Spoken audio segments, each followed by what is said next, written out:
Yeah, I think that's the William Hung version.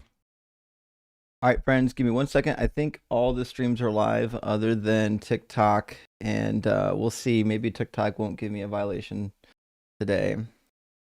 I mean, it probably will, just based on based on numbers, based on what I know already from TikTok. I'd say there's a statistically likely chance that at some point during the conversation today, we will in fact get a violation. But you know what? We press forward. We move on. Right. I think all the streams are up. Give me 1 minute because it looks like the audio isn't being served up to TikTok just yet. Yeah, I know you can't hear. 1 second. 1 second.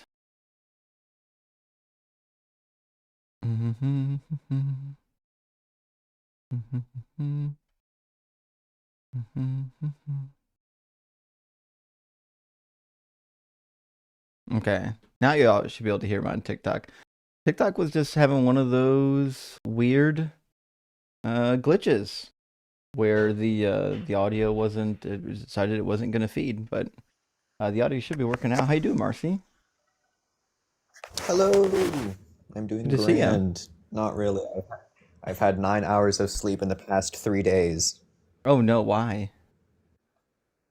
My body just won't let me sleep until 3 a.m. I don't really have like a, diagnosis or anything, but like my mom has sleeping disorders and like fairly disabled and she's passing down. Oh, so I'm sorry if you can hear I'm trying to put my headphone on. Oh no, you're fine. There we go. Uh, Okay. Yeah, no, my mom's disabled and she's passing down every single one of her disabilities. Every single thing that I'm showing, she showed as a kid, and she has a sleeping disorder, and I'm showing every single sign she showed, and my body will not let me fall asleep until 3 a.m., and then I'm forced to wake up for school at 7 a.m., and it's been like that for the past 3 days. Yeah, yeah, I get that. I've got the same genetic curse, and it is what it is.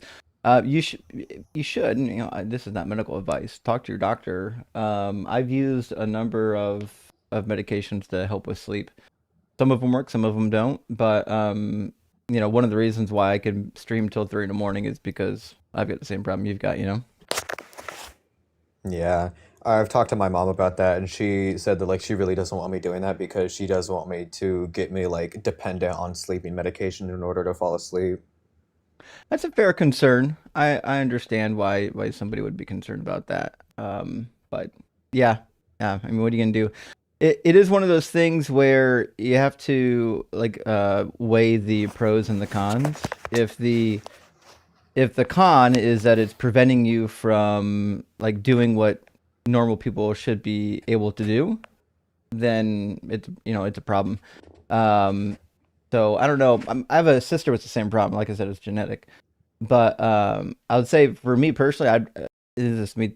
I'd rather be, I don't know, semi-dependent on taking a medication and getting good sleep rather than just never getting good sleep. If that's me personally, don't listen again. I'm not giving medical advice here. That's just where it landed for me. And give me 1 second, Yeah. friends. I see all of the chat working here, but for one reason, Slug Racer sent a super chat and it's not showing up in my super chat window. Like I can see it, so I'm gonna recycle my chat window just to make sure, because I see the chat showing up inside of the window, both before and after the super chat, but just that super chat for one reason or another didn't show up in the chat window, which is weird. Actually, two of them didn't show up in the chat window. I see a super chat from Slug Racer and a super chat from Chip, which is really, really strange that it just decided to randomly not show up. Let me check. Social Stream Ninja lately has been acting a fool, and I don't know why.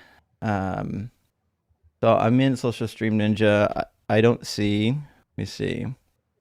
on Deconstruction Zone. I don't see any super chats on Deconstruction Zone, but I think there's two of them on DZ Debates. Yeah, and they're showing up in Social Stream Ninja, which is interesting. But they're not showing up in like my Super Stream Ninja aggregate window, which that's something I don't fully understand. Nevertheless, give me 1 second. I might just send myself a super chat real quick to see if it's working now, because I can reset it and see if that takes care of it. Anyways, Marcy, what's new? Are you streaming this week? Yeah, I was waiting for a moment to ask, if it'd be okay if I come up for today. It's perfectly fine if not, if you have someone else planned or you want to do solo, but I was just gonna ask if it'd be cool if I come up for today. Oh, you're more than welcome to hang out with me. Yeah, yeah. Okay. Yeah, no sweat at all. We do have a guest already in the box. Okay, I just sent myself a super chat. Let me see if it shows up. I want to make sure this works Yeah. before we kick off the live stream, you know? Yeah, you should throw up the parentheses including Islam under prove me wrong. Yeah. If you'd be cool with that. Just so maybe like try to test it out. Maybe we'll try to get like more diverse guests in here. Well, maybe. So, like, on this particular topic, I get a mix of people wanting to call in. I'll get Christians, I'll get Muslims, I'll get people who believe in, the so-called God of, general theism. Um, but what I could do is, typically what happens is if we get a caller that wants to do like Islamic apologetics, then I actually get a bunch more of them. I usually get them coming in droves. Like they're just like the Phil Bros. They kind of travel in packs.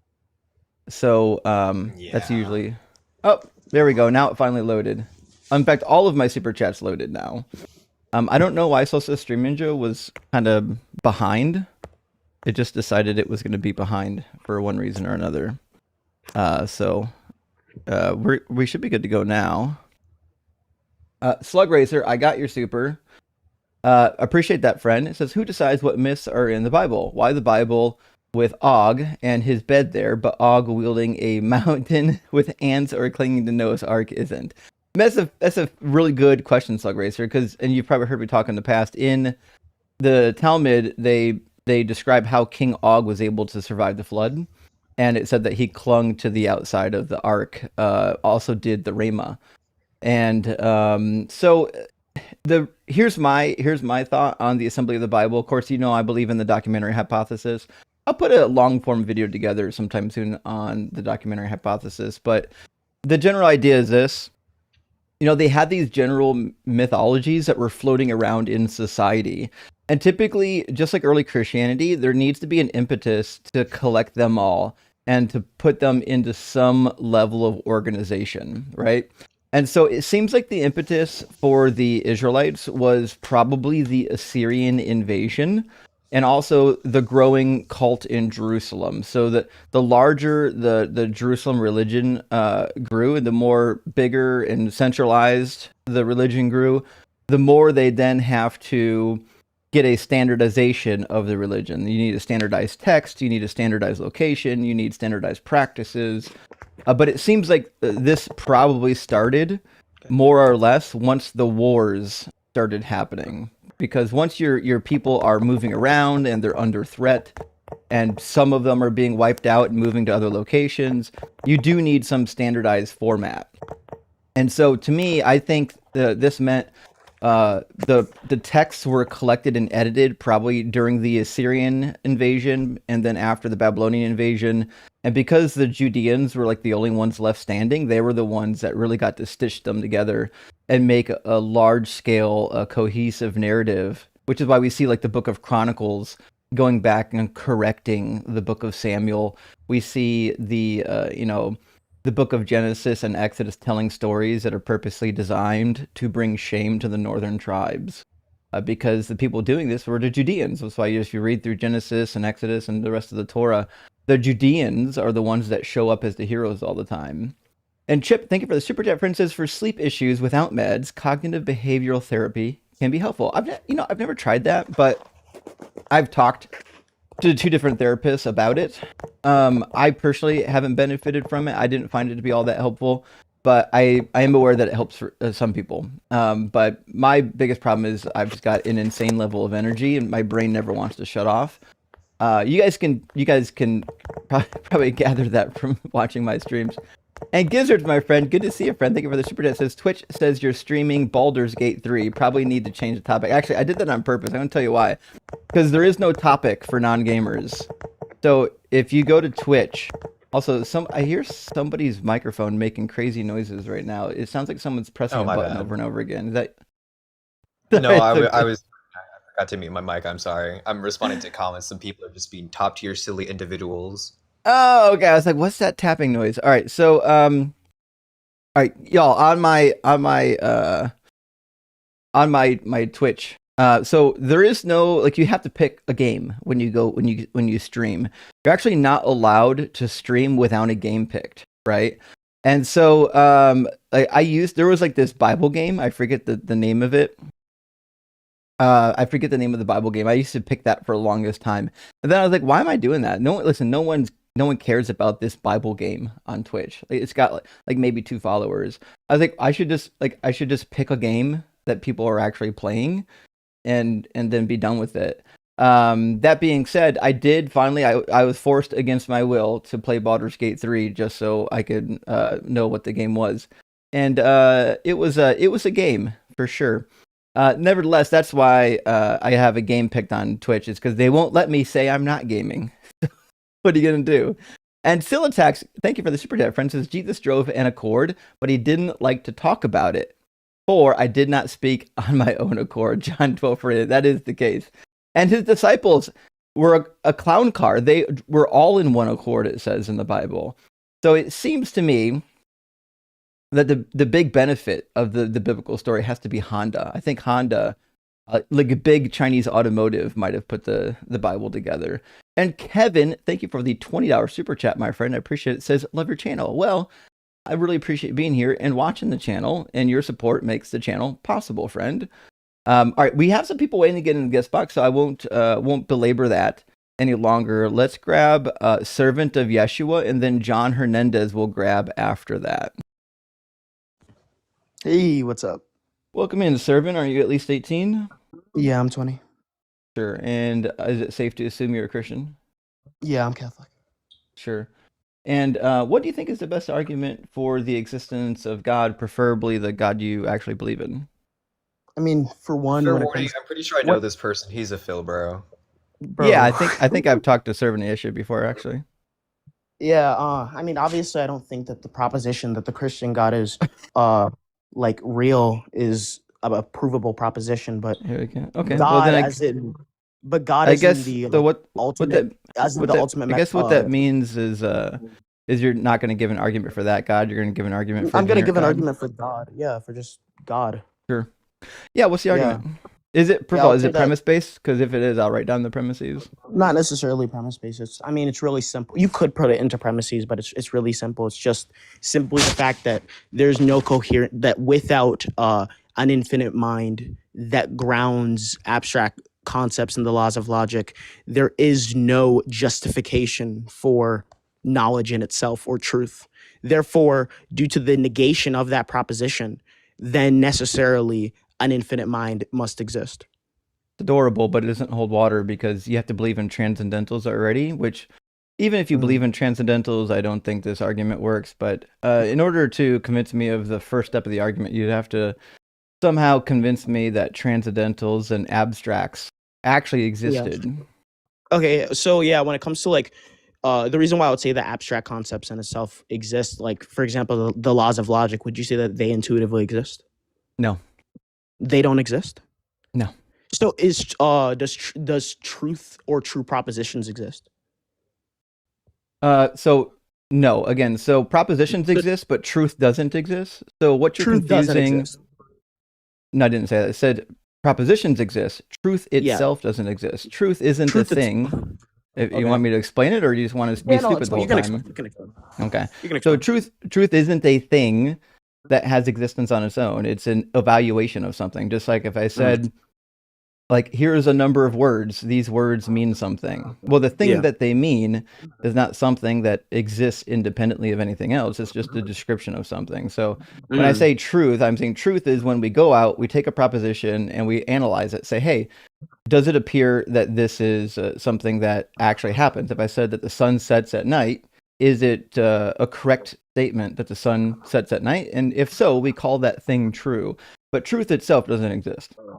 Yeah. So again, when it comes to like like let's say I see a yellow pencil and I say this thing is yellow.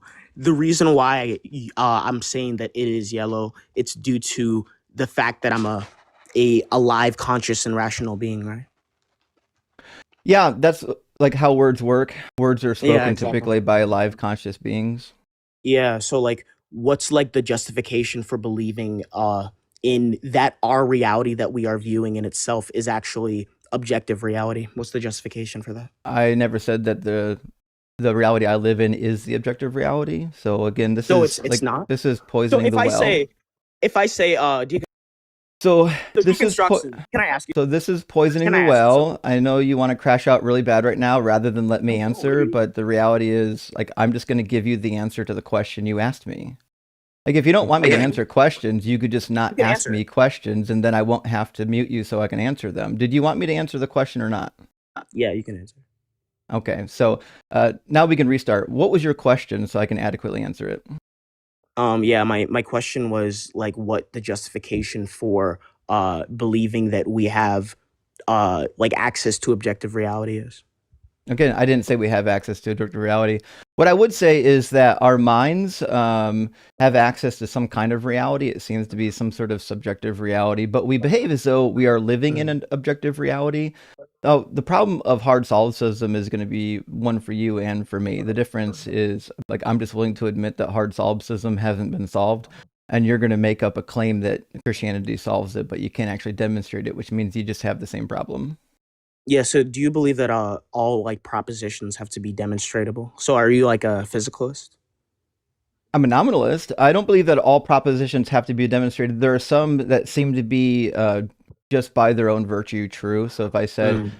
like, hey, this magnifying glass is upside down. Well, I mean that's only subjectively true because you might actually Yeah. want this to be upside down. But you could say that, hey, this magnifying glass doesn't actually exist at the same moment Yeah. that I'm holding it. Well, that would just be a contradiction. If somebody uttered a contradiction of that nature in what we would refer to as the physical world, I would say, no, I don't believe that is the case based on everything we know. But again, even that's not an absolute claim because there are different different settings in which not Mm. all the laws of logic would actually hold true. And the best evidence of that, I think, is quantum mechanics. But I'm not Yeah. the quantum mechanics guy. Dr. Blitz is.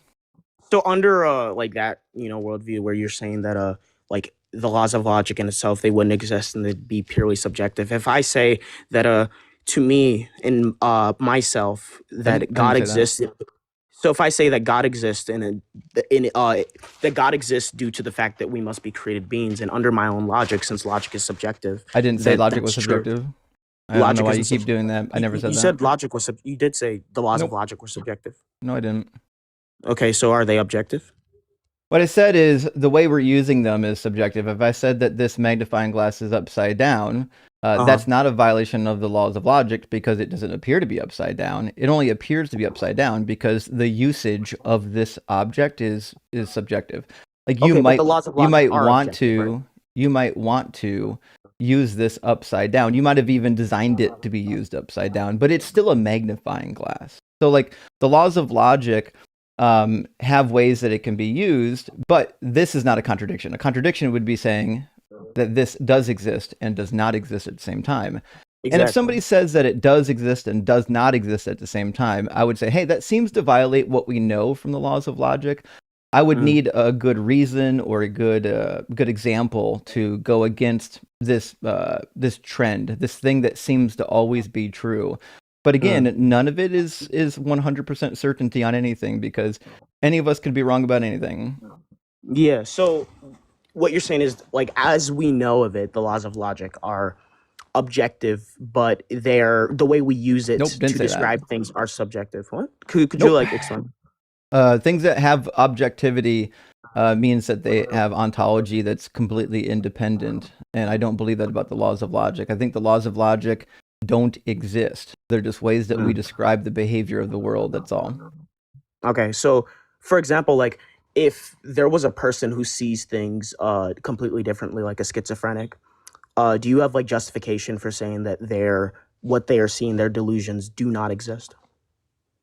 Yeah, because we can actually test the delusions. That's the difference between using the laws of logic to create things that are on a true pattern versus a false pattern. Someone makes a proposition and we see if the proposition is true. If they repeatedly make propositions that are untrue because we've Yeah. tested them, that means that their brain is having a break with reality. Okay, so you said that we can test that that person's delusions don't actually exist. How would we test that?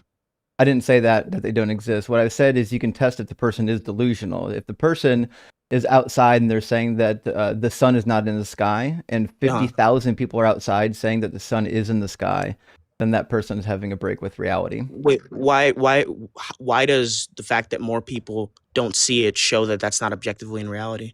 Because data points, and again, I didn't say anything about objective reality. So again, when you have lots of data points for something being true or something being the case, and one person is saying, no, my brain doesn't agree, my brain sees something that doesn't exist, then So that person again, is not in the same reality as the rest of the people. And I'll give you an example, again, and would you I'll, say I'll that apologize. I don't know why you're trying to talk over me right now.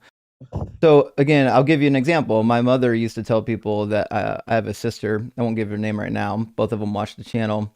But my mother, love you to death, used to tell people and still does that one of my sisters had a disease that allowed her to walk on walls and ceilings as a baby. Now, we know from science that that's preposterous, absurd, and against the laws of physics, which is why we would say that my mother was having a psychotic break that allowed her to think that my sister had a disease that allowed her to walk on walls and ceilings. That's how we determine if somebody is experiencing psychosis. Psychosis is when you have a break with reality. again, but you're making a lot of like presuppositions here. Again, Like what? when it comes, like when it comes to like our consciousness and the way we perceive things, in a sense, your consciousness. Can you prove that your consciousness innately exists and is actually perceiving reality? Can you Nope, neither like neither prove? can you. So again, Yeah, this goes back to absolutely. the problem of hard solipsism, which you Yeah, have and that. you have the same problem I do, which is why So every time you could I go, finish I my don't know point? why you're talking to me while I'm Could responding I to finish you. my point? No. I was finishing my point. You didn't. You already finished your point. I was responding to I it. haven't finished. So my point is very clear. Every time you go to the empty well of hard solipsism, you're drowning yourself in that same empty well. It's not. So And you don't have a solution for solipsism, and neither do I. So every time you go there, all you're doing is wasting I do. time. It's up to you how much time I you do. want to waste there. Yeah. So again, yeah, the reason why I would say that have a I don't have a problem with hard solipsism is because if I presuppose that reality in itself is contained inside some sort of infinite mind, and that infinite mind in itself is rational, then we have justification to believe in rationality. Yeah. Now you have a And cope.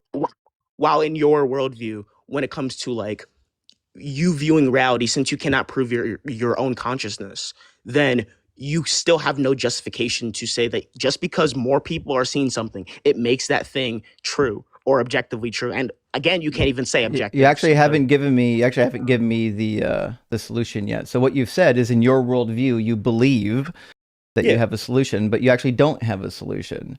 I do. How don't I? Just claiming you have a solution isn't the same as actually demonstrating you have a solution. So Again, I could when easily you say say, demonstrate, listen, what do you mean? what the fuck are you doing talking over me still? Are you out of your mind? Do you want me to mute you again? So again, just saying you have a solution isn't the same as demonstrating you have a solution. I could easily say that I have a cat that is, it's not a god, but my cat has the metaphysical capability of solving hard solipsism. It's true because I said so. My metaphysical cat is my justification for me not bringing a brain in a vat. It's adorable that I can just invent something that fixes the problem, but just inventing something that fixes the problem doesn't actually fix the problem. So what's your demonstration that your god actually exists? That example wouldn't work due to the fact that a cat by definition would be like a some sort of evolutionary development of a feline. Nope, that wrong again. was I give you a domesticated. different definition. I have a metaphysical cat. Okay, what's the like definition and ontology of this I just metaphysical told you cat? it's 'Cause a it's just metaphysical cat that has the specific capability of defeating hard solipsism. It you would also is a just say god. then you It's would just also say it's God. also what the fuck are you doing talking over Like me you're just again? calling that God. Okay, so Renaming what I'm God. doing is I'm saying that I have a cat. My cat solves the problem of hard solipsism. That's one of its main properties. It also is a god-eating cat, which means your god doesn't exist. See, it's Again, so you would fun. just be describing See, it's fun when we just God. invent solutions to problems without actually demonstrating that the solution exists. So did you have a demonstration that your solution exists, or do you just want to declare that it exists? Yeah, my demonstration was due to the refutation of your worldview and how you cannot have truth. I just And refuted in my yours. no, again, I could show you how that Nope. cat I don't want analogy to doesn't interrupt, work. but both Christians and atheists of the viewerships that they really hate this whole argument, and That's I stupid. think it like I don't want to like cut you off and like not allow you to like interject, servant, and be able to defend your position, servant. But both Christians and atheists, nobody likes this kind of argument, and I feel like it might be more productive to skip the let me prove a God and then try to prove Christianity, and just skip to the proving Christianity part. Yeah, no, That people that's have not been how it begging works. me to interrupt and try to stop the Phil broage, and I don't know, For maybe go one, to like the documents of proving Jesus resurrected, or maybe proving the Bible is accurate, something yeah, along those lines. for me, I don't think that's how the conversation works. The Actually, conversation for me, I when it love it comes when to the for guest me, wants to dictate it how the works. conversation works. So I'll Yeah, make you a because deal obviously because you I was said gonna say like prove this isn't your you live. said yeah. God is So magic let's make a deal, Marcy, proving with God. servant of Yeshua. How about we'll do the tag argument for another 5 minutes, and then after that he has to read the Bible with us. If we can agree to that, he's already been up here for 15 minutes. That's 20 minutes of tag. That means I get 20 minutes of Bible reading. I mean, why do I have to agree with it? Oh, because You he'd don't. probably You drop can you be if a not, pussy if you because this want. is an unproductive No, I debate. mean I'm not. You're still You can be a denying. pussy if you want. You're still running away from the I'm not tag running away. argument. 20 minutes of tag is nonsense. You're going to get to the same point It's that we get with nonsense. every other person that's ever done tag on this live stream. Until you can demonstrate that transcendentals exist, your tag argument's stupid. It doesn't get you anywhere. Yeah. So again, due to the refutation of your worldview, and also You haven't for done one, that yet. when you say exist, what do you mean in a physical sense? It means that it's actually something that you can measure, test. You can Yeah, somehow in a physical declare sense. that. So all things are physical, Justin. Nope. All things So physical. so That's not what he gravity is said. a force. I didn't say all things are physical. Again, straw man my position. It's just going to hurt your Gravity is still position. physical. Gravity works on physical No? things, which is how we know it exists. 100%. But gravity itself, which is a force, as far as we know, is not physical. Now, if you are like Gravity really in itself. deep in quantum mechanics, you might come to a different conclusion. Again, I don't know quantum mechanics. I can't tell You you know how what gravity physical? works on the quantum level. What I can tell you is that gravity is considered a non-physical force, but we know that gravity exists because we can test it. Not even hard. So Yeah, I this don't doesn't even think actually you do understand what anything I mean by for physical. for When I your mean by position. physical, I mean tangible. The crash out's Tangible in wild. itself. On top of this, For example, on top of this is you're trying to like say, oh, like my worldview is true due to the fact that I'm refuting your worldview, but refuting another person's worldview doesn't prove your worldview. Process of elimination doesn't work in this situation, because you could easily just say, oh, it's Allah who does this, it's Hashem who does this, so on and so forth. You have to nobody's prove your worldview specifically. So try to prove your worldview specifically Christianity. Also, we've kind of we've hit that 5 minute marker. You didn't really progress It in was any not of your 5 parts minutes. of the What are you talking conversation. So now, was that 5 minutes? Justin, if I may have the permission to dictate this, since you've taken up your 5 minutes of Phil How was broage that 5 minutes? that we have permitted you, we are now moving on to proving we're gonna mute Christianity spam, specifically. So I'm gonna take prove the Christianity concession. specifically. We Yeah, are I only won. there is no concession. We are Nice asking you to concession, prove buddy. Christianity. You Prove mute spam Christianity. now. Prove Christianity. You can be unmuted when you start to prove. He Well, left. he ran Alhamdulillah. instead. Oh well. Alhamdulillah. His Another God win is for very Islam. powerful. The Philbro crash outs are some of my favorites. I'll never understand why they think that this is like going to be a successful like method of debating. Like to me it's just silly. Nevertheless, Yeah. friends, just give me 1 second. Thank you for being here. I'm going to grab a couple super chats. I accidentally let in might be the right word. I accidentally hit accept on a guest in the guest box that may or may not be opposition. But it looks like they're not loading anyways, so I'm going to read some super chats while they're loading, and then we'll get our next guest in here shortly. Cranky Old Cuber, my friend, good to see you. Hope you're doing well. It says, yay, finally caught you live again. All hail Doug. Yay, bad arguments for God. Well, thank you, Cranky. I appreciate that. And Marcy had a really good point, which is you can find, let's say, like an error in somebody else's worldview, and it doesn't actually mean that your worldview is true. It might just be that the atheist worldview is still true, but that the person you're talking to just couldn't articulate how the worldview was true. You'll never be able to prove your worldview true just by saying that the other person's worldview has a plot hole in it, or there's something not quite right with it. While it certainly might feel good to point out a contradiction in somebody else's worldview, it's not necessarily proof. So, Parker, thank you for the tree. Yeah, also, like, even if you were to disprove atheism, that still doesn't lead to Christianity. You could fully 1010% disprove atheism, that still doesn't prove Christianity, which is why I was trying to force the argument to, let's talk about Christianity, prove Christianity. And I love how whenever I said prove Christianity, you can be unmuted when you start to prove Christianity. He dipped out. Hilarious. Yeah, they'll never defend their religion. Remember, these precept apologetics are not here to prove anything. It's just they do this to engage in bad faith arguments, to make them feel better. That's all this is about. Miss Tammy, thank you for the super chat, friend. I hope that you're doing well, and you're awesome. Also, God-eating penguin is with you. Shout out, we had a God-eating kitten just a minute ago. Hell yeah, God-eating cat. I know. Fucking Volta would fuck God up. There's no doubt about that. Have you seen Volta? Volta fucking took my camera out last stream. That Hellcat would take care of God in a second.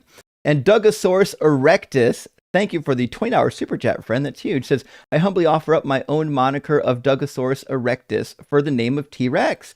Perhaps it doesn't seem scary enough, but man, when you see the erectus part, you will fear and obey. That's crazy. Hold on, I gotta write this one down. Oh boy, Dugosaurus erectus is really good. That's now in the top of the running, my friend. I really appreciate that suggestion. And HP Lovecat says, presupposing everything into existence is cool. Isn't it fun, HP? Like, I can just presuppose any shit I want to. We are living in the dream of Azathoth when he wakes up. Reality ends. Simply wet.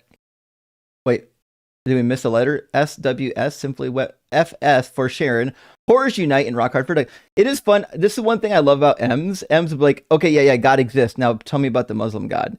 Because like precept apologetics is just utter nonsense. When I first started streaming, I didn't even engage them. I would just say, okay, Doug is God. Tell me why the Christian God isn't. Maybe it's time to bring that back for these imbeciles who don't understand that like transcendentals don't exist. And they're always so incredulous. What do you mean transcendentals don't exist? Well, fucking prove that they exist and I'll believe in them. Sonus Percussion, thank you so much for sending out 20 DZ Debate Gift memberships. I really appreciate that, friend. That's super, super generous. And Silent Mike, thank you for the super chat. It says, who would you love to debate other than Christians and Muslims? Which religion is underrepresented in your streams? Love your work, Rock Hard for Doug. Fair question. If there's another religion that I'd be interested in debating, it would probably be... I would be interested more in debating the Hindu religion, only because I find it interesting and I don't know enough about it. And I do find that like reincarnation does present some problems, I think, for the religion. Money Snipes, thank you for the super chat, friend, says, I'm so sorry, Justin. The audio choppiness was on my own computer. Always restart first, damn it. Sorry for the confusion. No worries, Money Snipes. Because sometimes the audio actually is my problem. Sometimes my audio is getting goofy on me. But friends, I've got 4 super chats left. I'm going to get our next guest in here. It's going to be John. An infinite mind does not get you out of the vat. Nope. All it does is if you presuppose an infinite mind, it doesn't mean that you're out of the vat. It just presupposes that there is something outside of the vat. It might not be you. It might be that there's an infinite mind and you're still in that fucking vat. And if I had to guess, that brain actually was in a vat. Only LC says, ugh, a fildo. We spray each month by just keeping coming back. Listen, here's the thing. Like we've got one already, which means we're going to have more Fildos coming up. They come in packs. Mr. Cliff says, "Will there be rock cakes on Doug Day?" You know what? Maybe. I've never had a rock cake. I was thinking maybe stone soup would be the official food of Doug, but let me know. Maybe there's a better food that we need to do for Doug. The body and blood of Doug has been discussed at some point, and I think we had a conclusion, but we might need to reiterate that conclusion. But welcome in, John. Are you at least 18? Yes, I'm 19. And do you believe in God? Yes, Sure. Which And one? which God do you believe in? I'm a Christian. Sure. What do you think is the best evidence or argument for God's existence, preferably the Christian God? Oh, I was gonna for try to see if I couldn't ask. Would you rather present an argument for Christianity or have us present an argument against Christianity? That might help the debates a little more. Fair question. uh, I want to debate the existence of a God, right? John, Because that you're is the 12. Well, first yeah, step. no, we got. Yeah, what year were you born? He's Oh, fucking okay, 12. bye bye. That's why he left. Yeah, Okay. When he first came in, like his voice sounds a little bit like a falsetto, but I was like, I need to hear him. I need to hear him talk again. a And the little next time he more. talked, it Yeah. was definitely definitely a 12-year-old. Okay. Well, I guess we'll do negate your mind next. How you doing, negate? Hey, how's it going, boss? Hey, by the way, just real quick, so sorry, I don't believe in God whatsoever. I just wanted to add to Well, cool. All right. We'll get another guest in here, hopefully, that does believe in God. Friends, love ya. We're just looking for debates. No one here to see a circle jerk. Everybody wants to see a debate. Please respect the boundaries of my live stream. It ruins the live stream when people just want to come up and circle jerk on atheism. Like I understand I have guests that agree with me that will come up, but these are guests that are like pre-approved to come out and hang out with me, like Marcy. These are people I actually know and I'm friends with, and I've already seen them live stream and I know that they can debate. But I don't just let random people up on my screen that agree with me, because the whole point of this is to do debates. Okay, let's get our next guest, Reddit history. Maybe. I'm seeing loading signs of death. We'll see if they get loaded up. Yeah. And let's see if he wants to prove his religion or have us disprove his. Or their, I should say. Hey, well, listen, we shall see. Reddit history is no, let me make sure I'm reading this right. It says Reddit story. There we go. My brain imagined an H in there. Reddit story.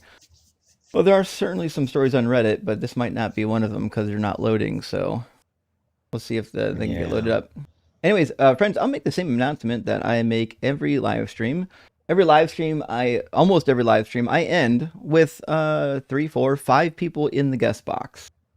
The reason why this happens is because I think people are afraid to be the first person in line to debate, and then they end up requesting when there's like an hour left in the live stream, and then you never get to debate me.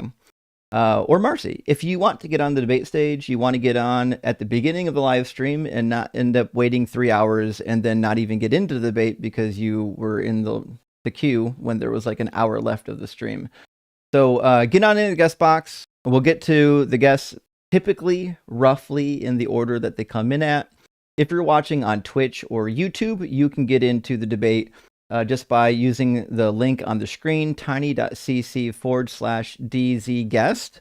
I think that is the best way to get yourself into the debate. You don't have to have an email address. You don't have to sign up for shit. None of that's necessary. All you got to do is make sure to have a viable internet connection, and you'll be ready to rock and roll. Be good to go.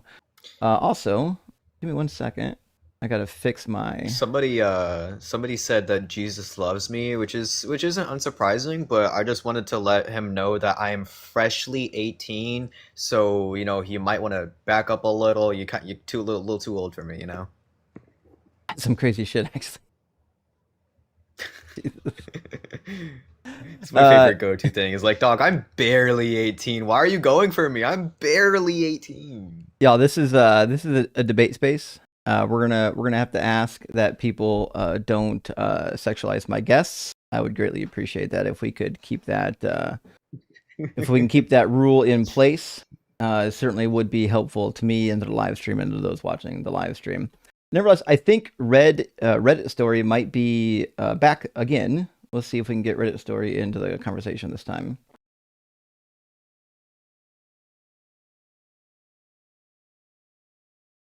Also, Whoopster came up. I don't know if I've talked to Whoopster or not.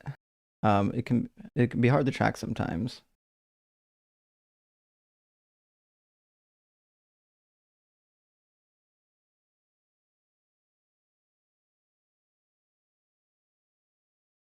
Well, I gotta be honest. I don't think that. Kitty cat, you're not allowed. Sorry, buddy. I love you. I don't think that Reddit story has enough internet connection to do this. I'm going to avoid bringing them up again. Reddit story, until you can get some better Wi-Fi, I don't think this is going to work out for you. I have no idea why your Wi-Fi is so bad. I also don't know why. Give me 1 second. There's one super chat in particular that I'm trying to monitor everything to see if my software is actually keeping track. There's one super chat in particular from Steve that for some reason it didn't get picked up in my aggregator. But Steve M, thank you so much for your super chat, buddy. $49.99, super generous, and says, Justin, you have no idea how much I appreciate you being, especially late, being there, especially late at night when I can't sleep either. I think my genetics come from ancient humans that used to stay up all night to protect the group. I love to be up all night. Rock hard for Doug and gay for Justin. Well, thank you, Steve. And you know what? I do agree. I think there are certain people that are more or less wired to be up. Like it's not like a problem for them. And I think I might be one of those people. I don't know exactly like how how evolution decided which people were going to get that trait, which one weren't. Probably has something to do with you know, what tribe you came from. But yeah, I think there's quite a few of us out there, actually, my friend. And also, Hallow, thank you for the super chat. Says, have Philbros ever provided anything? Such word salad, rock hard for Doug. They haven't. Philbros just don't bring anything to the table. That's why the conversations are so unappealing and why nobody actually likes watching them. They don't bring anything worthwhile. And then they want to like shit on the chessboard and strut around like they've just done something special, when all they've really done is you know, just claim that they have an answer, but not actually demonstrate that their answer really exists. Listen, anyone can claim that they have an answer to a problem. Claiming you have an answer will never actually be a solution to the problem itself. But let's get Whoopster in here, and we'll have hopefully some discussion. Yeah, so just to be clear, you made the claim that transcendental truths don't exist, which entails that there are no analytic truths. So if you don't think yeah, they do travel in packs, so that's kind of what I thought would happen. So we could have a conversation. It sounds like you're not prepared to have a conversation. It sounds like you just came to crash out, which, listen, crashing out's fun. It makes the live stream go like so much more entertaining than not having a crash out. But nevertheless, crashing out's not a good way to demonstrate your position. The best way to demonstrate your position is to actually provide some kind of an argument for why your position's true. And once you do that, now we're going somewhere. Now we can like have a discussion as to the merits of whether or not your position is valid, whether or not your syllogism is sound, different things like that. But if you just came to crash out, I'm afraid I'm gonna have to send you somewhere else. Did you just come to crash out? Yeah, if you'd like have a nice calm you're pivoting to meta discussion because you where can't you're engage with the not substance hard of my critique. rhetoricing. Okay, yeah. Okay. I hate people who come in instantly so hostile, so rhetoric-y, so fast now. They explain ontological position. What are you, bro? Calm down. They have no We're idea. both humans. We can have a conversation.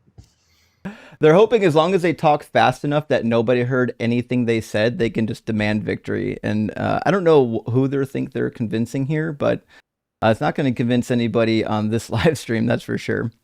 Anyways, next in line, I think, was Anne. They'll talk so fast and you don't hear them. You're like, what? Can you repeat yourself? And like, so you admit that you weren't listening. So you admit that you weren't grasping the conversation. Imagine how stupid you're going to grasp the conversation. calm down. It's crazy too, because like 99% of these Phil Bros are Christian. Could you imagine being an actual Christian reading the Bible where it talks about loving your enemy and never using a slanderous tongue and always winning over the opposition with love, and then to run around literally just fast talking and insulting people when they actually slow you down and make you defend what you're saying? It's crazy that these Christians actually exist. Also crazy is Carnage Asada. Good to see you, friend. Thank you for the super chat. Says, are we also not allowed to objectify the host? Asking for the group. You know what? I think maybe I wasn't clear on this, Carnage. You can objectify me. It is allowed. I will allow it, but not to my guests. I have strictly only approved myself for objectification, but I appreciate you asking for clarification. With that, let's get Fish Incursion into the guest box. How you doing, Fished? Marceline, you're a tranny. Cut long ways. Hail Hitler. Fuck niggers. Oh, what a winner. Wow. The Phil Bros are running in packs today. Damn. Okay. I guess I'm Christian now. Is that what's happened? Okay. Sorry you had to hear that, Marcy. Well, there you have it, friend. This is the best Christians have, by the way. You didn't miss anything. So my internet for some reason to like the downstairs internet, and you lagged out so hard, and I thought it was TikTok, and then I checked my internet. It's like, oh, it swapped against my will. So yeah, I didn't hear anything. Yeah, you didn't miss it. He just came up and shouted a couple insults and ran because he can't actually defend his worldview, but he can crash out. That is a thing that he can do. Okay, well, they're all here now. All the Phil trolls are here, so I'm sure we'll get some more of it. Let's get Jacoby, not to be confused with Jabroni, into the chat and see what we get. I'm sure it's more nonsense, but what are you gonna do? Welcome in. Yes, I can hear you. How you doing, Jacoby? I'm doing good. How are you guys? Doing well, thanks for asking. Jacoby, are you at least 18? Yes, I'm 18. Awesome. And do you believe in God? Yes, I do. Sure. And which God do you believe in? I believe in the only true God to exist, the Christian God. Allah. Yahweh. Oh, sorry. I thought you were going to say Allah. Okay. So you're Jewish. No, I'm Christian. Well, you said Yahweh. Yeah, that's his true name. That's not Jesus' name. We're not talking about Jesus the Son, we're talking about the Father. Wait, is Jesus God? Yes. Oh, the name of Jesus is Yahweh? His real name is not Jesus, nor is it Yahweh, but we're talking about the Father. There are Sure. three beings. That's what the Trinity is, but we're excluding the Holy Spirit and Jesus because we're talking about the Father. Well, I have a question. According to the Bible, to whom, actually, maybe to whomst will every knee bow? To God. What the name? What name? To Yahweh, to God. I don't see why names entirely matter, though. Well, but it is kind of important because the Bible seems to be a little bit mixed on it. The Old Testament says that every knee is going to bow to the name of Yahweh, but the New Testament in Philippians says to the name of Jesus. It says in Philippians, because once Jesus comes down to earth, you want me to read the passage for you? Go ahead. Okay, Philippians 2:10 says, so that in the name given to Jesus, every knee should bend in heaven and on earth and under the earth. So, like, why are they bowing to the name of Jesus when, in fact, it says that everyone's going to bow to the name of Yahweh? Yahweh and Jesus are the same people if you believe in the Trinity. No, they can't be the same people. The Trinity is three people in one. John 10:30, the Father and I are one. Well, he also says in John 17 that he wishes the disciples to be one as he and the Father are one. So that certainly isn't saying that they're equal. I'm a little confused on what you're trying to argue, because if Jesus told his disciples that him and his Father are one, meaning they are the same person, why can't Jesus be then separate? So what does it mean then? Well, no, I'm the argument, the thing that he said was that if Jesus and Jesus says the Father and I are one means that he is God, and then Jesus also says he wishes for his apostles and his followers to be one as he is with God. That means that we can't definitively say what he means with oneness, but we know that it's not sameness because he wishes for the same oneness with his followers, the supposed same oneness he has with God. See, I understand. Sorry, I'm sitting up. I understand your argument, but at the same time, he is stating for them to follow him as the same way they would follow the Father, because right. they are then equal. Okay, but So can you that's address what we said though? what is it to address? I'm answering what you said. That Well, no, because we were talking about the oneness, and then you started talking about following, the teachings well, as yeah, he wishes to that's follow what I'm the Father. saying. That I Jesus is he's asking his disciples to follow him as they would follow God, because No, John that's not what was 10:30. happening. John 17 is a prayer. Jesus is praying. Jesus the Son is praying to God the Father, saying, "I wish for my disciples to be one with me, as I am one with you." He's not asking them to follow the Father. He is saying, "I want them to be one with me, as I am one with you." I'm pretty sure it's something along those lines, right, Justin? Yeah, it's on the screen. Holy Father, protect them in your name that you have given me, so that they may be one as we are one, while I was so on and so forth. So the point that Marcy and I are both making here is that to be one, when Jesus says one in the book of John, it can't be the same as having a shared identity, because that would mean that all the disciples are the same individual too. If the disciples are all one in the same way that Jesus and God are one, it would mean that there's only one disciple. Well, you're also comparing humans to a divine entity, So so what? you can't really argue that. That's Well, that seems to be Jesus's problem. If the disciples can't be one in the same way that God and Jesus are one, that just means that's Jesus's fault for even asking that to happen. because Jesus is God and the disciples aren't. I don't I'm see how sure, that's I was like. but you didn't respond to what I said. If the disciples aren't capable of being one in the same way that Jesus and the Father are one, then Jesus praying that them being one, the same method, would be a failure on Jesus's part. Yeah, and also So if you said that the so problem why the followers couldn't be one with God in the same way that Jesus is one with God is because they're humans, Jesus is also human, so that would still apply to Jesus. well, okay, so I would argue that it's different. So what he's asking for the disciples to do is to essentially follow God, That's not what like he says the though. You're twisting his but what words. I'm not. I'm just Well, He explaining says that he well, that's would. what the Well, go ahead. let me back up, because I think Marcy and I are pretty clear on this. We want to make sure you're clear on this. You're using the word one to indicate that Jesus and the Father share the same identity. But in the same chapter where Jesus says that he's one with the Father, he asks for the disciples to be one in the same way. So what that means is that being one with the Father cannot mean identical to the Father. It can't be a shared identity, because it's also used of the disciples, and it's not possible for the disciples to share one identity. So it must I think mean it's something essentially else. asking to be closer to God Then what that as means, him and the Father well, are. listen, we don't agree. I'm sorry, we don't disagree. What that means then is to be one doesn't mean you share the same identity, which means your argument that Jesus and the Father are the same person or share the same identity because Jesus said that he's one, that just is not what it means anymore.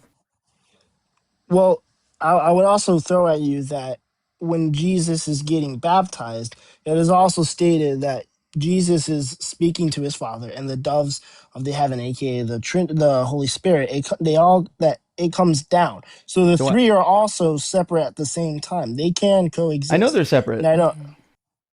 But I would argue that they're not separate at the same time. They Well, can be what makes separate, but them they one? can what? What makes them one God as opposed to three different gods? If Um, I may interject, Justin, you could tell me if you disagree, but I feel like this conversation has just led this way, so it's not necessarily off topic. But this doesn't seem to really address whether or not God is imaginary or whether or not he's real. It's just debate about the Trinity, and once again, Justin, you can tell me if I'm wrong, but we might want to reel this back into, all right, how does God exist? Yeah, do you Well, guys want to come back to that conversation, or we can leave up to the guest. I really enjoy conversations about the Trinity because I think it demonstrates kind of the nonsense of the Christian religion. Because I've never seen a Trinitarian ever adequately explain the Trinity, and if the Trinity is not true, Christianity it's is a hard just fundamental. false. I would say it's hard to argue the Trinity to someone who doesn't believe in God. It's like explaining Well, physics no, to, no. well, Jews yeah, and Muslims both reject the Trinity. They believe in God.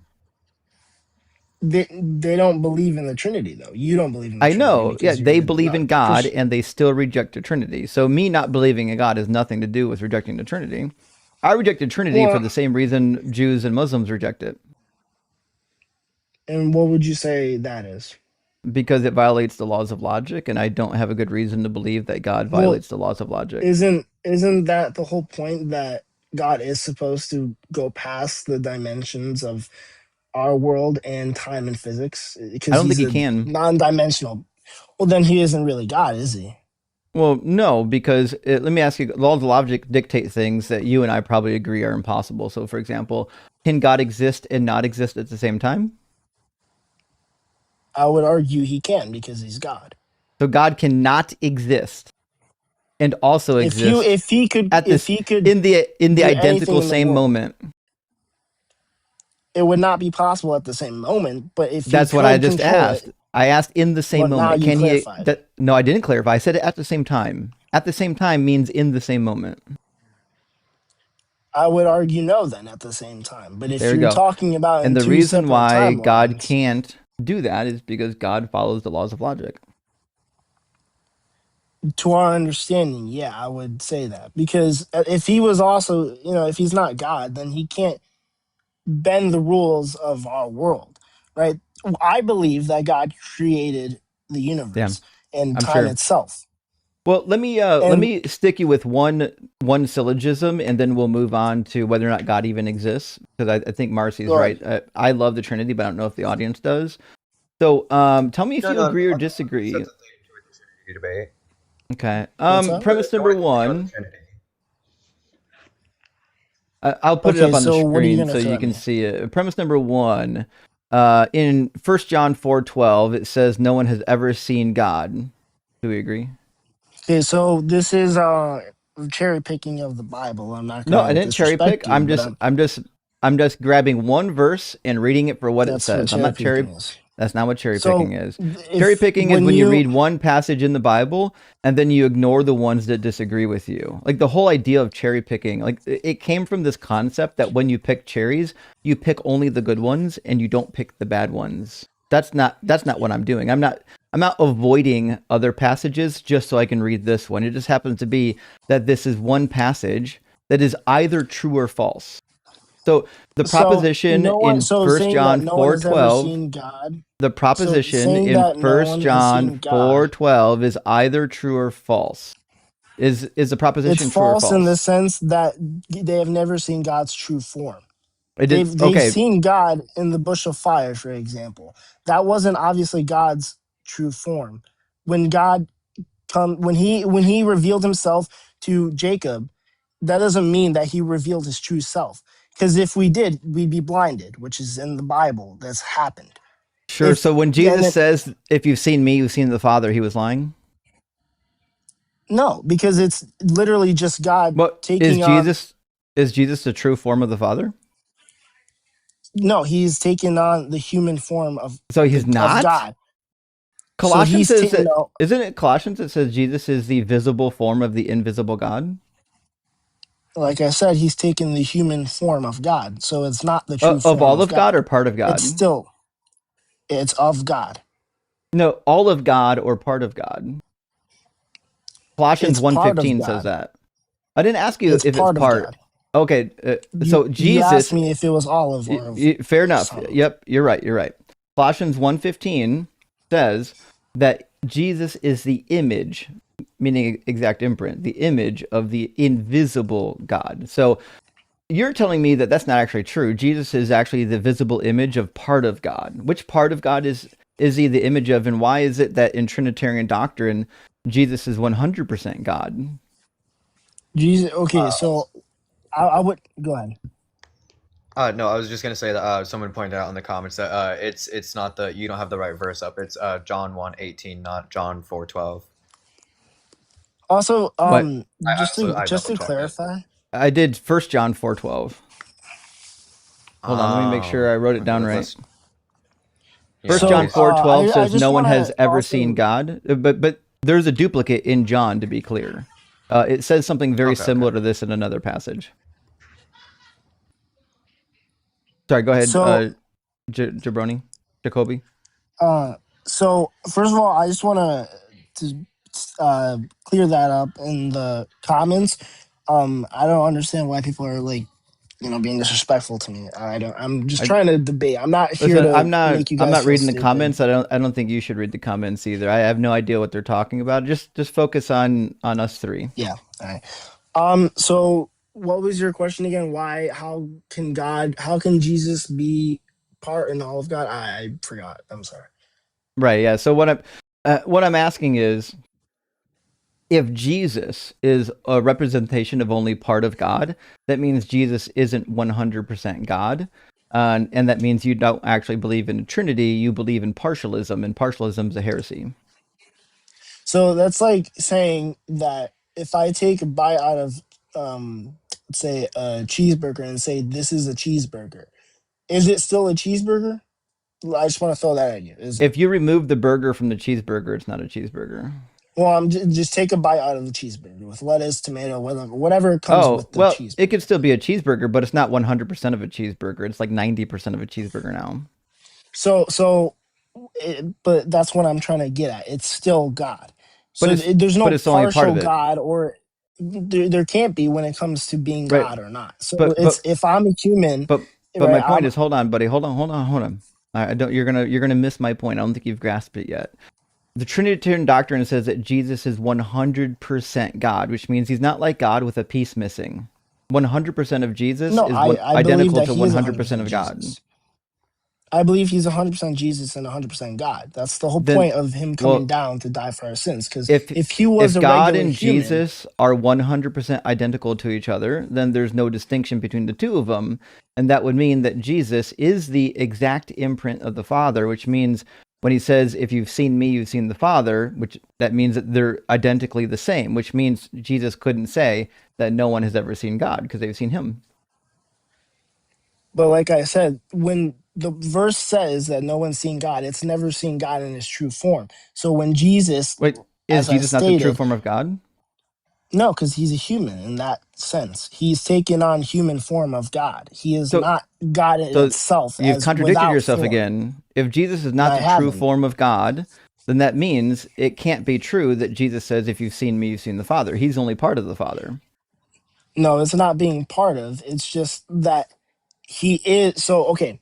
It's if I show you, okay, Jesus saying that you've seen God through me, that does not mean whether he is fully God, 100% God, 90% God. It doesn't mean anything. It means specifically that he is God, but you have seen it through him and not God's true form. Sure. So does God have parts? Whatever it is. Go ahead. Does God have parts? Because you're describing a God that is in parts. No, there's no part of God. He's Is is one Jesus entity. is Jesus part of God, or is Jesus 100% of God? He's okay. He's part of God, but he is 100% God. So if he's part of God, that means God has parts. No, it's really Yeah, like just me if I said saying.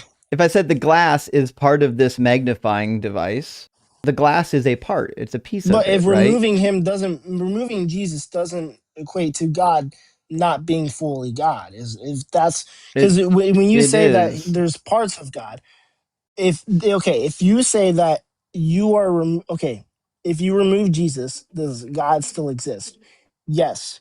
So I don't see how being that Jesus being part of or not part of invalidates the idea of Jesus being or God Sure, but being still you keep God. stumbling. You keep stumbling over the same problem, which is according to Trinitarian doctrine, according to Christian doctrine, as well. God doesn't have parts.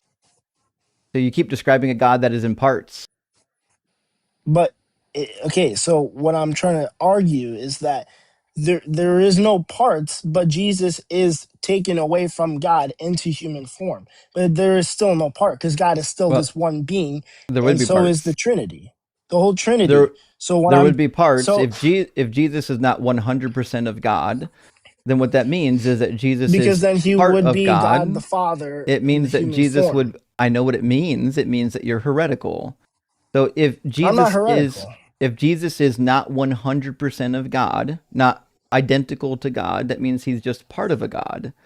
And if he's part of a God, then you're in heretical territory. You're in heresy land. You're going to super hell. I don't think there's divisions of hell like super hell or hell, but so Actually, don't tell that to so the Catholics. I'm Actually, not Catholic. I I don't. actually agree with the Catholics here. I think Protestants are wrong. I think there are divisions in hell, but I don't want to go there right now. So that's beside the In point. terms My in terms of That's hold yeah, on. okay, Don't get distracted. We're still talking about the yeah, go Trinity. ahead. Okay, so my point is very clear. Unless Jesus is 100% God, then what that means is either God has parts or it means that there are multiple gods. But it can't necessarily be that Jesus is identical to God. That's for sure not the case. So this is the part where that not a single Christian could argue that there are that the okay, so the Trinity is hard to explain because it's bending the rules of physics, Yes. and we know Yeah, that. thank you. You got So it. So no, you can end there. so I You am don't have to I say anything know more. I'm gonna say it's hard Oh to no, explain. I've you got said the good thing. Don't try to do it. Just say it bends the laws of logic. It's unexplainable. It's a divine mystery, and we can move on. so what? No, I'm not. I'm just saying that it's hard to explain. It doesn't mean that it cannot be explained. I I gave him can't the explain it out. because I'm so I don't understand what you're I tried to trying to help say you. because so I don't again it's hard to explain. Yes, it's like explaining physics. All I right, don't know about physics enough. fair enough. Go ahead and try to explain it. Like I said, I'm not very good at explaining. So Well, I that's why I mean, was if you trying to want, give we you the could. out. No, but like I believe in the Trinity. I just don't. I don't have strong arguments for it. I'll be honest. I'm not, a priest. I don't know all these things about the Bible, but I know enough to why I believe in God. Hmm. Right. So So I'm not going to call myself a mathematician because I know parts of algebra and I know parts of calculus, but I know math. You see what I'm saying? I believe in God, but I don't know every single thing that I could argue mhm. about or for God. Doesn't Well, mean that if so I'm you're not Christian. on parts of the religion, then maybe don't argue those parts. You should argue the things that you are knowledgeable to about. be fair, I goaded him into it, but I do have one other question for my friend J Mike. Do you think that Jesus would affirm the proposition that he is the Father? Are you talking to me? Yeah. Oh, because you said Jamek. What was your question? Because Um, just call me Jacob. sorry. My buddy J Mike is in the chat.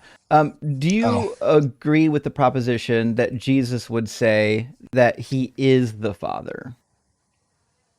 I would say in terms of divinity, yes, but because that he took on the form of human, I would argue that he would say no, purely because he took on human form. Can he be God and not God at the same time? He's 100% God and fully man. So But wait, so you asking if he can be God and not be God at the same time? That's an entrapment. So what that's I'm gonna not an say is entrapment. that It's just a question. Like it's well, only an your question entrapment is to because make you. me dig a hole for No. myself. I'm I'm not. saying I didn't do that. Your position has done that. I'm not making you dig a hole. I'm asking you a logical question about your position. It just happens to be that your position is digging the hole for you. Because the answer to this question is going to be a violation of the law of identity. so. Okay, so if he states that he is fully God, then he is not fully man. But that's the problem, is because he is also fully man. That's why he bled blood when he was on the cross. The whole Hmm. point of him of to be taking our sins is because he died is because he is fully God, but he took on human form so we could have a second chance to go into heaven. Sure. So he cannot argue that, or I cannot argue that he is fully God, but he is also not God, because he is still Uh-huh. God, but And he has just human form. is the body of Jesus still around? No, it is not. Okay.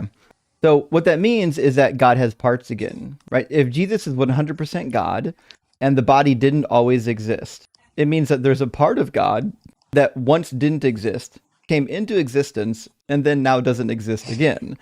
So No, again, he exists though. this violates divine simplicity. The body of Jesus can't be 100% God if it's disposable. But that's kind of the whole point, that he came down as a human. So I if know. if he was only God, then there would be, first of all, you wouldn't even be able to kill him. But secondly, there would be no point of him dying on the cross for our But sins. I know the story, but listen to what I'm saying. I'm saying, listen, if Jesus is a disposable part of God, it just means that God has parts again, and you're back at partialism. It's a heresy. Now, listen, you can be a partialist and just own it and say, listen, I'm a partialist. I'm okay being a heretic. And that's a But perfectly I'm not a honest position to heretic. take. But you actually are, because you keep saying things that only Well, a because partialist would you're say. warping what I believe in. I'm trying to say to you is that Jesus can be God and can be man, but it doesn't mean that he is not God and he is man, and it doesn't mean that he is man and he is not God. Right, right. But what I'm saying is, if Jesus the man is part of the 100% God thing, that means that Jesus is not a permanent part of God, which means, for example, when the body of Jesus but the body of Jesus ceased to exist, that means God himself is not even 100% anymore, because remember, God's nature doesn't change. So if God's nature So, is but unchanging, if God's if nature you is okay, unchanging and part of God's nature gets eliminated, that means he's changing.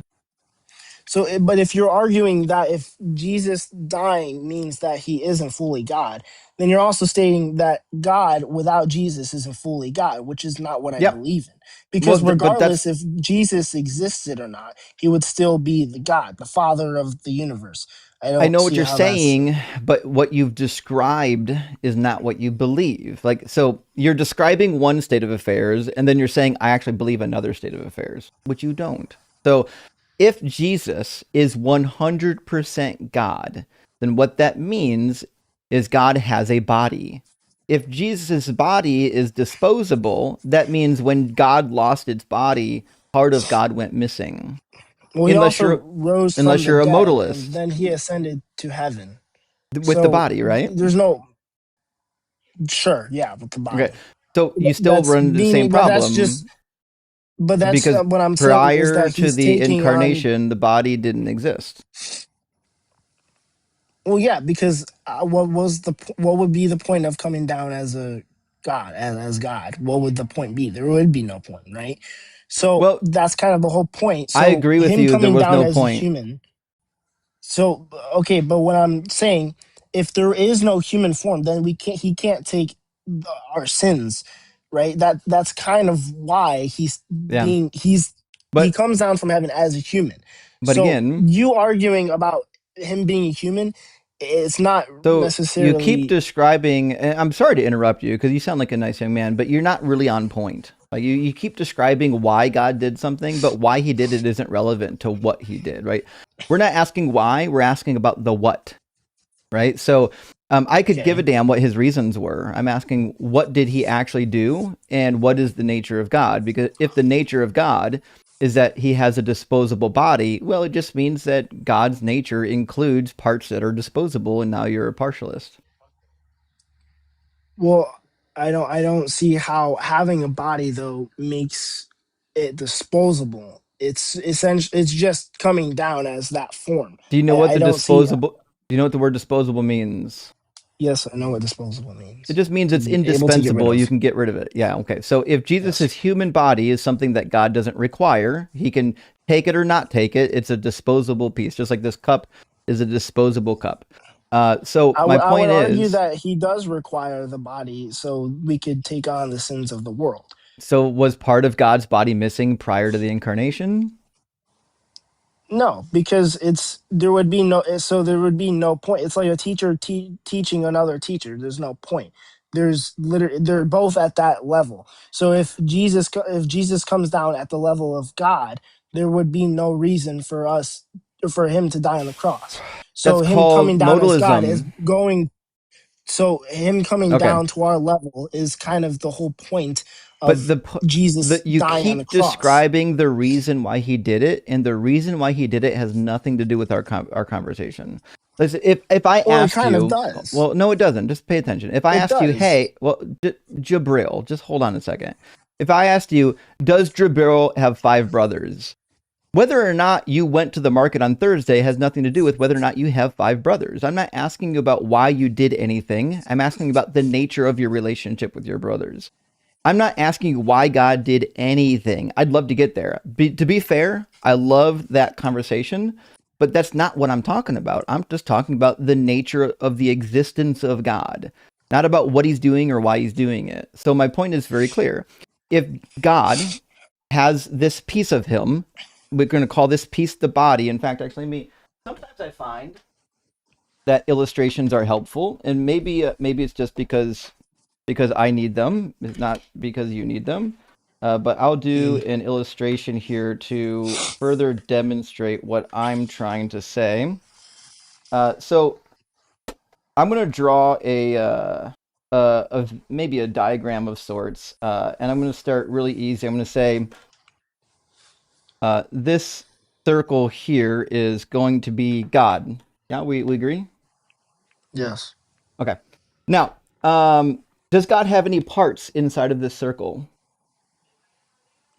Wait, I'm sorry, you cut out. What'd you say?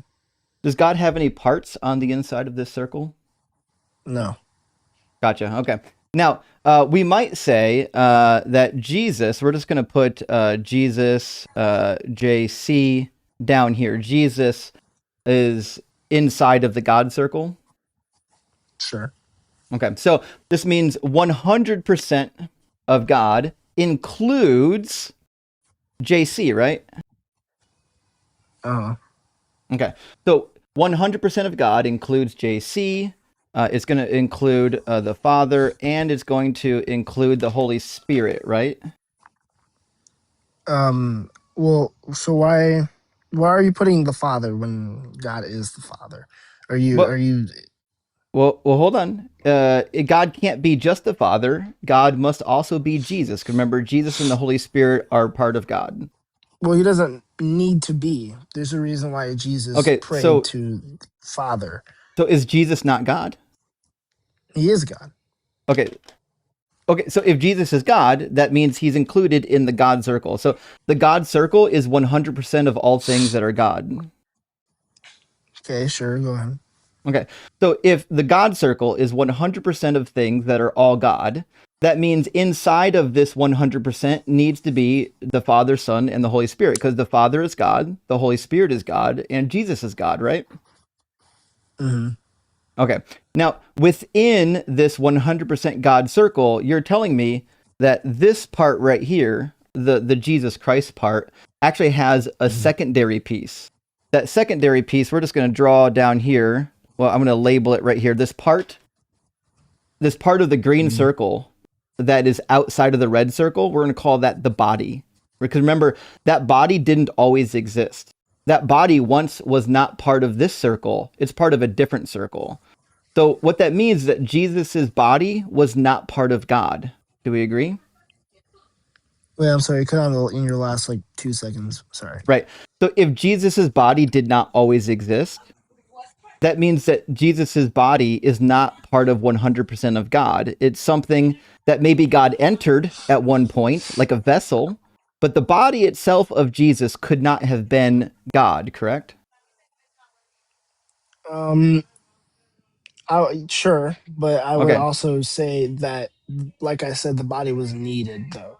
I didn't know, but I'm not asking about need or desire. I'm asking about the nature of the existence. So if the body of Jesus was not God, then that actually brings up a huge problem. That means down here, we have a part of Jesus that is not God, which means Jesus can't be 100% God. Jesus is maybe 50% God and 50% man, but he can't be 100% God. I would say that argument's false because, again, taking on the body is meant to be Nope. able to take on the sins. Not asking about reasons. I'm asking about states of No, but I'm affairs. not saying that's So, the reason. I'm just saying that your argument can't be held up all right, if you say it that he it can't be does 100% because God, 100% man. well, What you're I'm saying is oh that boy, the this is getting part off the where he rails has to fast. be a well, I'm just saying what you're trying to argue, it doesn't make sense because if you're saying that he cannot be 100% God and 100% man, then that's false because the whole point of him Well, coming down I'm is to I'm die showing on the you with a cross. demonstration why it's impossible to say that Jesus is 100% God because part of Jesus includes his physical body. And you just said that that part, that physical body is not part of God. So what that means is It's that not Jesus because the body so doesn't but need hold to on. be Hold on. go ahead. If Jesus has a part of himself that is not God, then what that means is that there's a part of Jesus that is not God, which means Jesus could be 90% God, he could be 80% God, but he can't be 100% God because there's a part of him that's not God.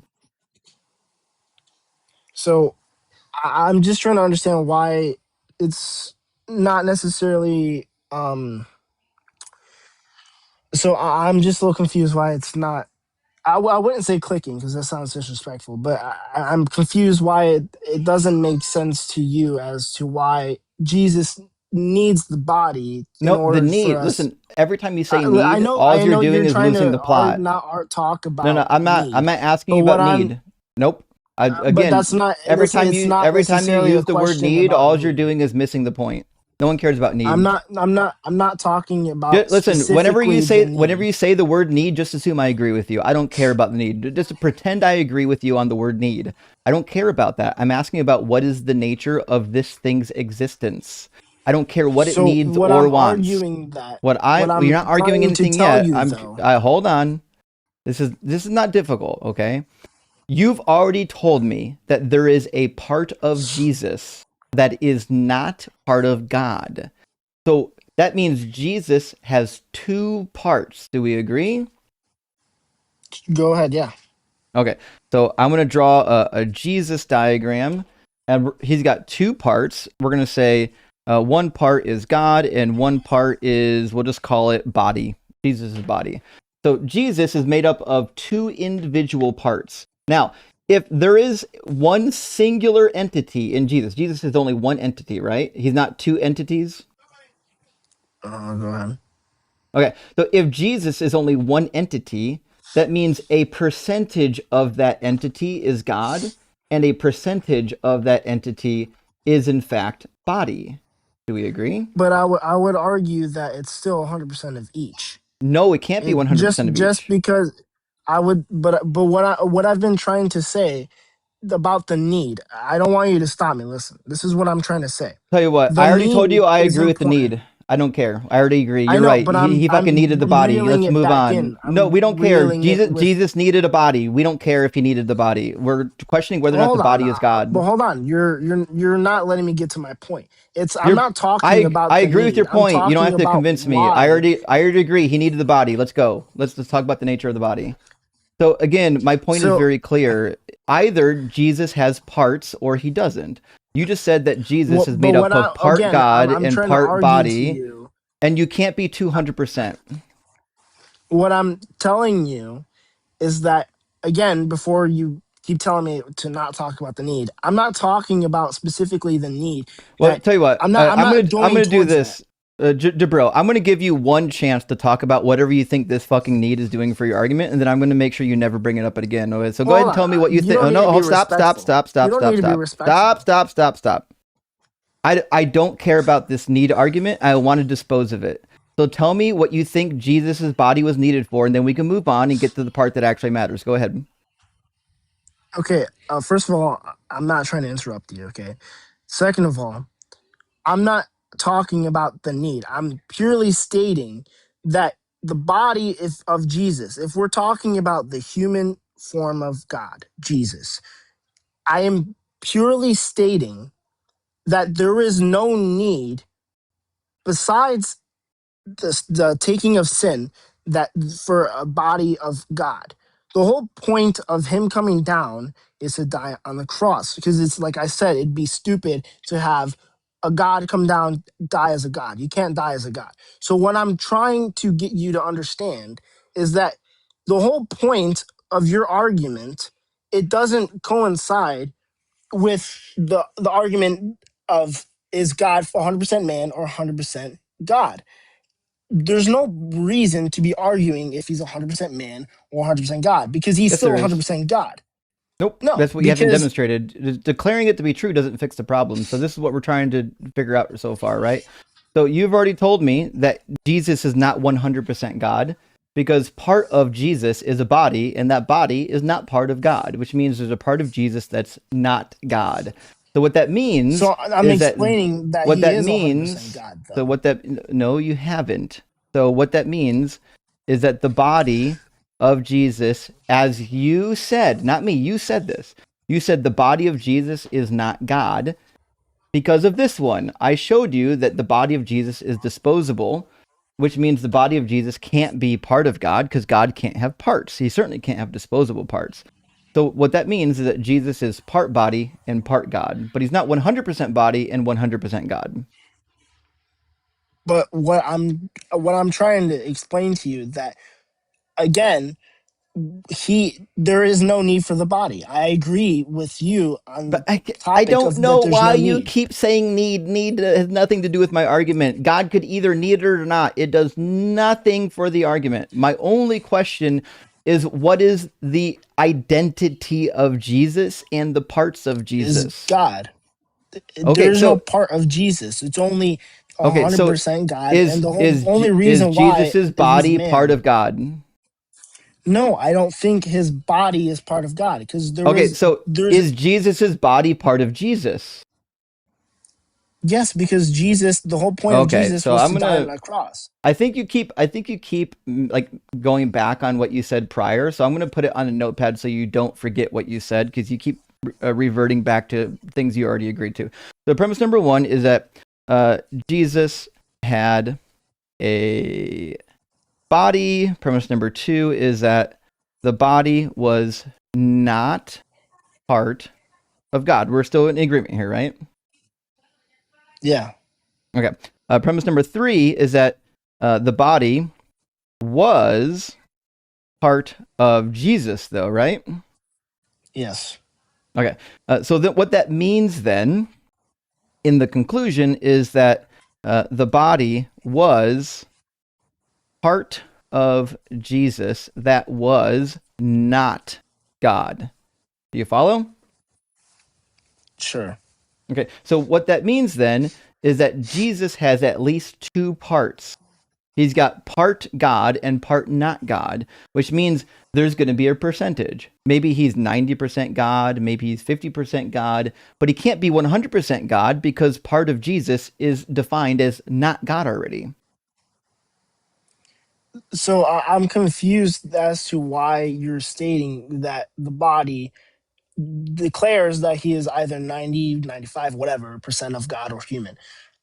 I don't see why that part or why the human form is essentially what declaring whether it's he's God or not. Are What humans can you gods? explain to me? No, because Okay. we don't have So any. if We're if not the humans are body. not God by definition and Jesus was part human, that means there's a part of Jesus that was not God. That's just We're definitionally also true. not sent by Jesus or by God Himself. Who cares? We're not talking about that. We're talking about the nature Well, of because you're comparing Jesus. humans, you're comparing sinners to a non-sinner.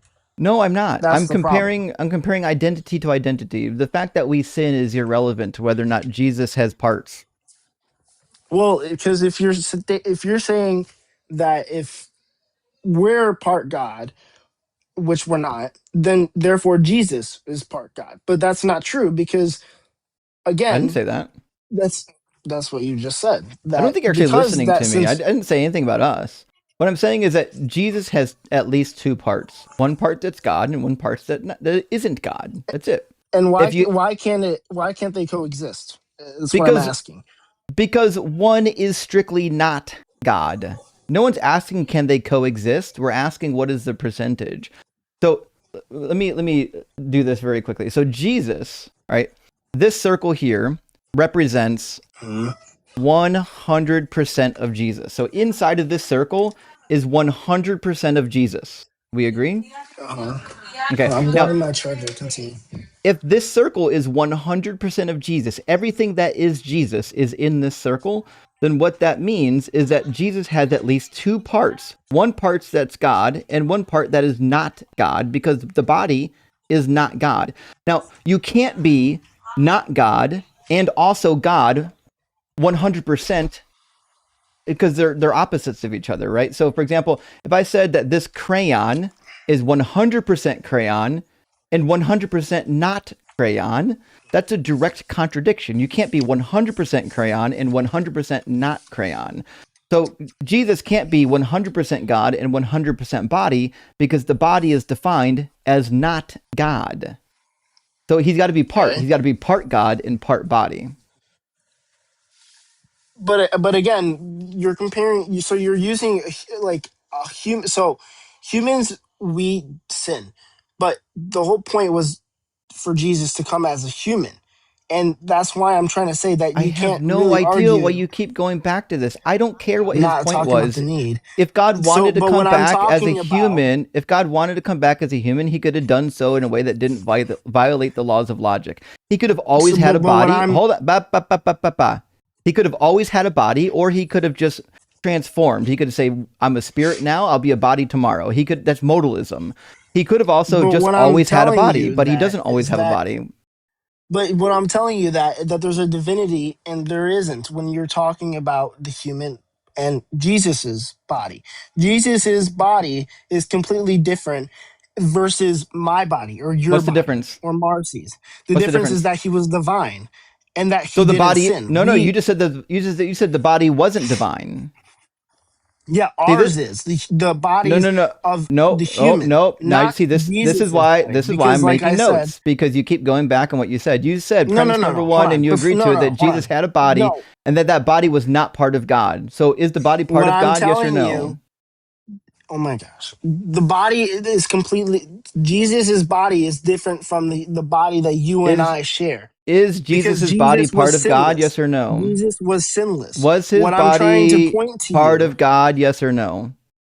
we already established this. What I'm Okay, arguing so to if the you body was is, not hold on, God, then don't you cut me can't say off. that the body Don't is cut me off. divine. I'm not cutting you off. I'm stopping you before you go back on what you said prior. That's I'm what the trying cutting me off to is. redirect you back to the point that you already agreed to. You already agreed that Jesus's body was not God, which means you can't say that it's divine. To be divine means that it has a divine substance, like it's made up of God substance. So if it's not made up of God substance, then you can't say that it's not God.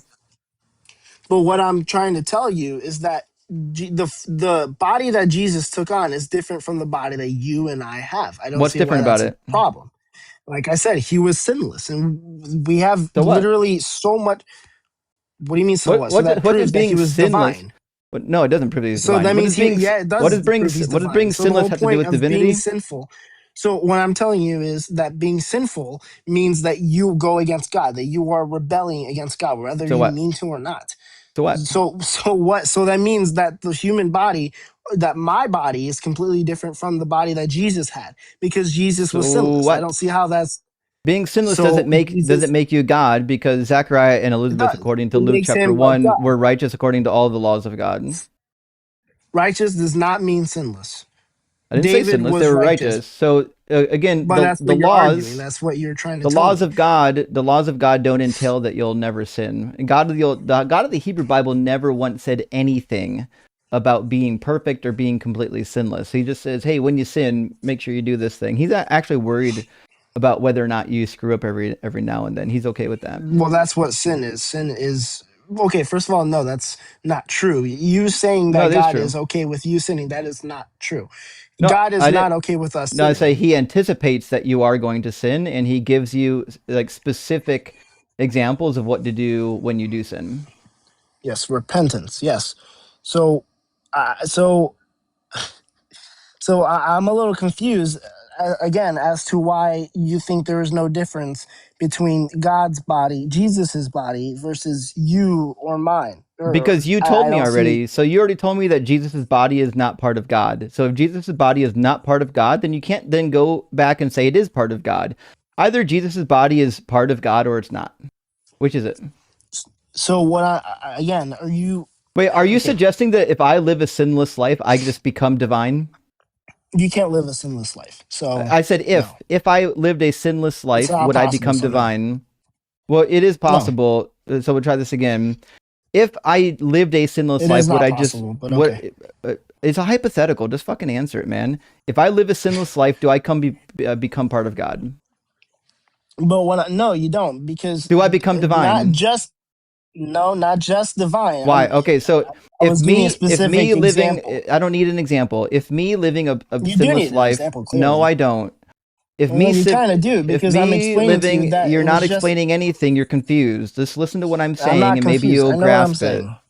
So if I I don't. living a There's no sinless need for the life, disrespect. if I living a We're having a sinless simple life, conversation.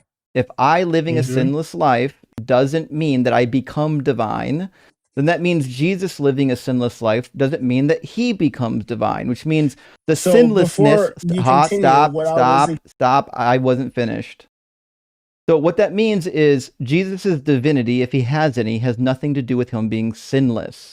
The sinlessness does not have anything to do with him being becoming or being divine. You could do it the other way. You could say he was sinless because he was divine, but it doesn't go the other way.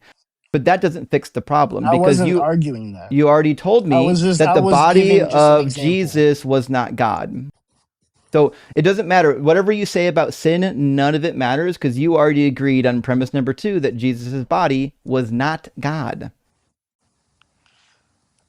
Okay, but again, what I'm trying to say is not that being divine isn't purely because he was sinless. I was just giving an example, but now you're switching with what I'm It saying. doesn't I'm matter. sin, Sinlessness has nothing to but do what with I it. mean, What do you think I'm it just means to be explaining to divine? you. Okay, we're not talking. I wasn't What do you saying. believe the word divine means? Because I suspect you're misusing it. I believe that it means, in the context of Jesus, that it's sent down, that they're sent down by God. When you say I'm not asking about in the context of Jesus. I'm asking what do you think the word itself means?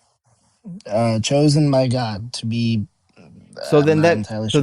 that doesn't do anything for you because then David would be divine.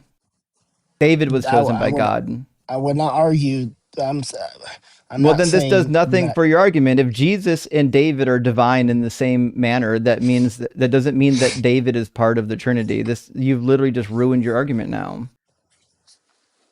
Well, I'm not saying that divinity explicitly means that he's God. I'm just saying that But that's what because you of said. divinity. Oh, I'm You said still his body talking was though. I'm divine. saying, yeah, that's what separates So what does that's it what's mean? creating that difference What's that mean for the between. Trinity? We're not talking about the Trinity right now. We're talking about We've God talked and about the Trinity the divinity. entire time. We're talking about Okay, so what? whether or not Jesus has parts. So what? Like as I was saying, the All right. Well, divinity is listen, what's separating um, my body from his. I don't see how that's. Jacoby, you are literally out of your mind right now, and that you've I'm bent not out of my yourself mind. into so I'm many just pretzels on the answering your Trinities. question. You're not. You've bent yourself into so many pretzels over the Trinity. I think it might be time to move on to a different argument. Do you want to provide an Okay, argument that's not Trinity let's related? argue about if God is imaginary. Why do you think Right. God is imaginary? Go for it. Let's go Oh, you with want that. my Well, excuse? I'm Oh, asking. yeah. I I think just God's want imaginary. one pinnacle point in your life that was like God's not real. Just I want to know why.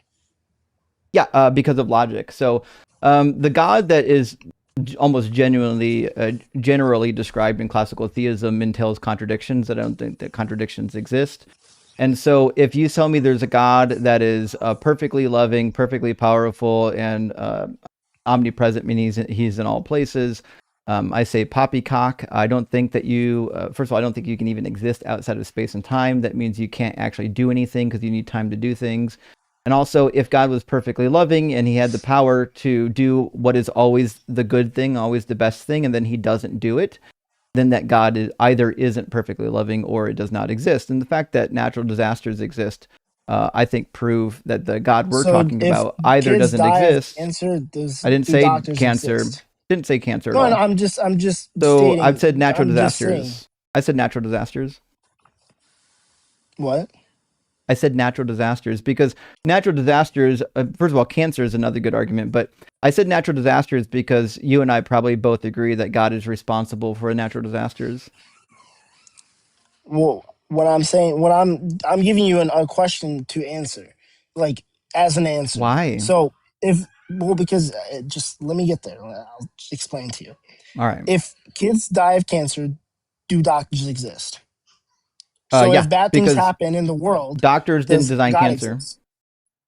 No, because God designed the world. That's the difference. See, doctors didn't design cancer, but God designed cancer. So God can't be all loving and then also God design did children to not have design cancer. cancer.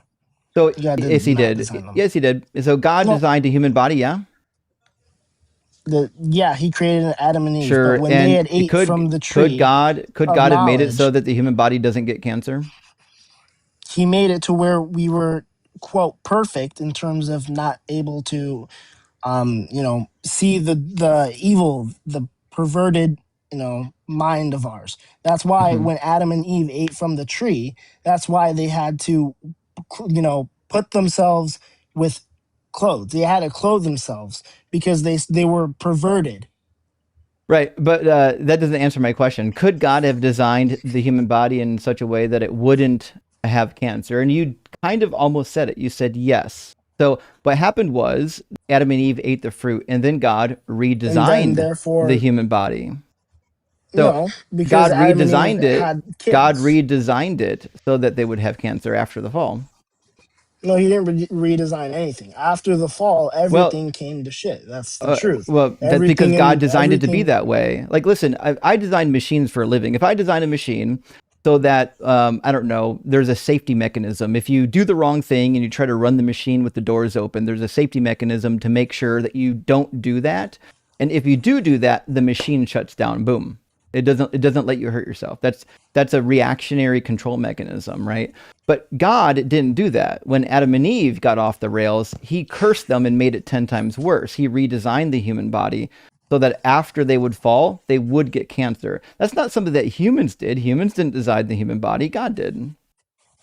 So yeah, I agree with in terms of God did, but I also disagree with the idea of people dying purely because it was through Well, God. I didn't say dying I at know. all. We're talking about cancer. What do you guys say, I'm just Marcy? that's what cancer does. I was just gonna say, like, we were like, Justin's original argument was about natural disasters, not necessarily cancer, and you kind of like pivoted to cancer with like a really bad analogy comparing humans to God. Just to reel it back in just a little and refine like the words Justin might have used. The An evidence that God isn't real is that God is supposedly an all loving, perfect creator, and then we look at the creation, and the creation itself isn't perfect because the creation, kills thousands of children every year, and that's horrible.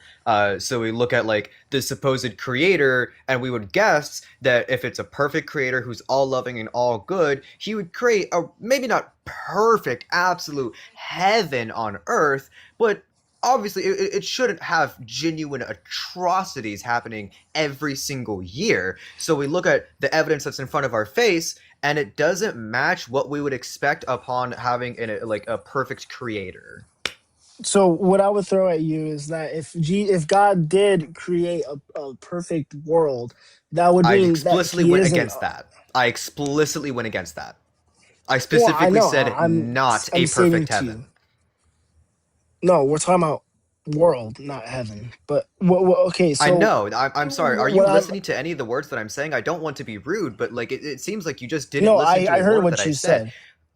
I What did did. I say? What was You my you argument? you were asked. So you said that if God, he wouldn't be all loving if he created a world where bad things can happen. That's essentially your No. argument. No, that was not essentially my argument. Essentially my It argument sounds is like it. with a perfect with no, that's not. I'll restate it for you. My argument essentially to simplify it was that we have a perfect supposedly perfect creator who supposedly is all powerful, who supposedly loves us all. So we would expect the creation to reflect that. And sure, it doesn't have to be heaven. It doesn't have to be perfect. It doesn't have to have not a single flaw at all ever where nothing bad ever happens, but we would at least expect that atrocities wouldn't happen every single year, killing hundreds of thousands, maybe not hundreds of thousands, but thousands of children every single year. That doesn't really reflect a perfect creator. So we look at the evidence in front of our face, which is children are dying every single year, atrocities are happening every single year, and that's just not what we would expect if we had a supposedly perfect creator that supposedly loved us.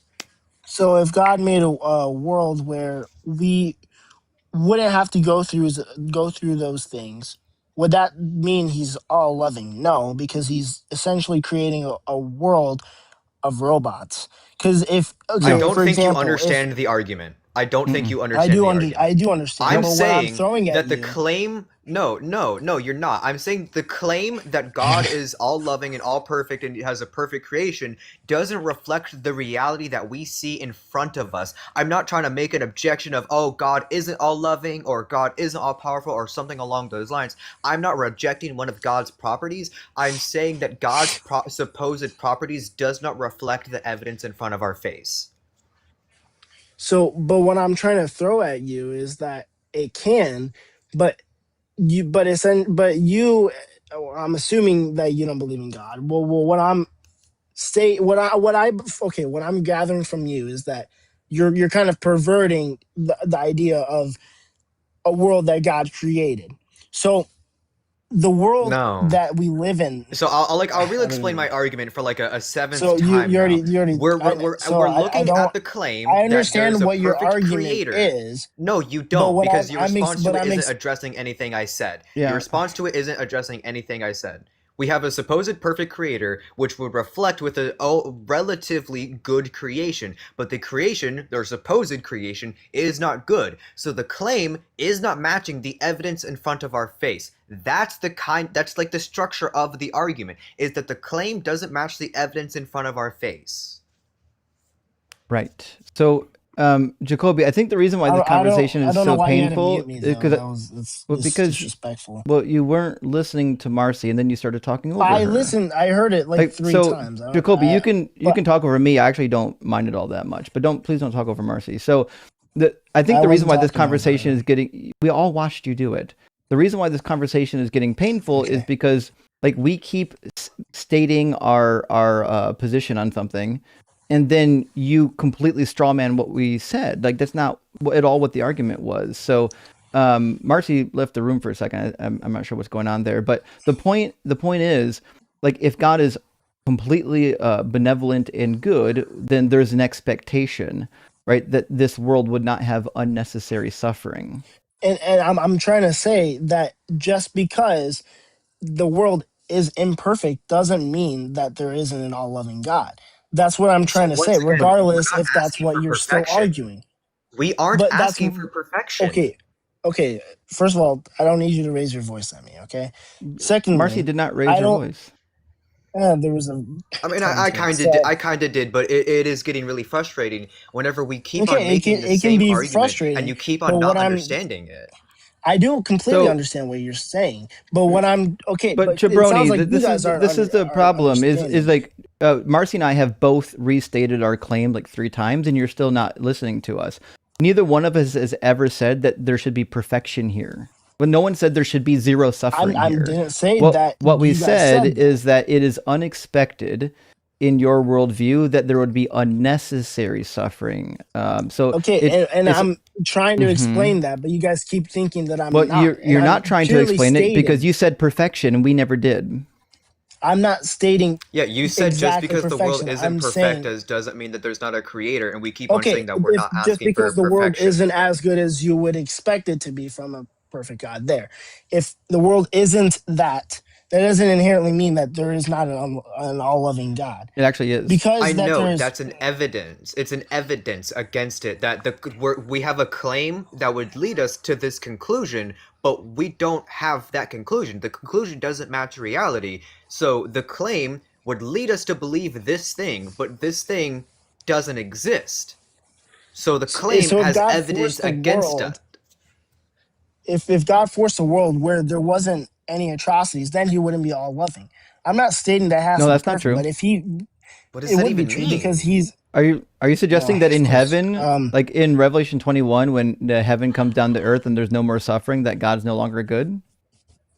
No, because that's Here, when let's judgment just happens, and that's let's let when. him explain. Like, let's let him explain. Expand on. Go ahead and we'll give you a second to expand on that thought of like God making the world not have extraordinarily extreme atrocities would somehow mean that he's no longer all loving.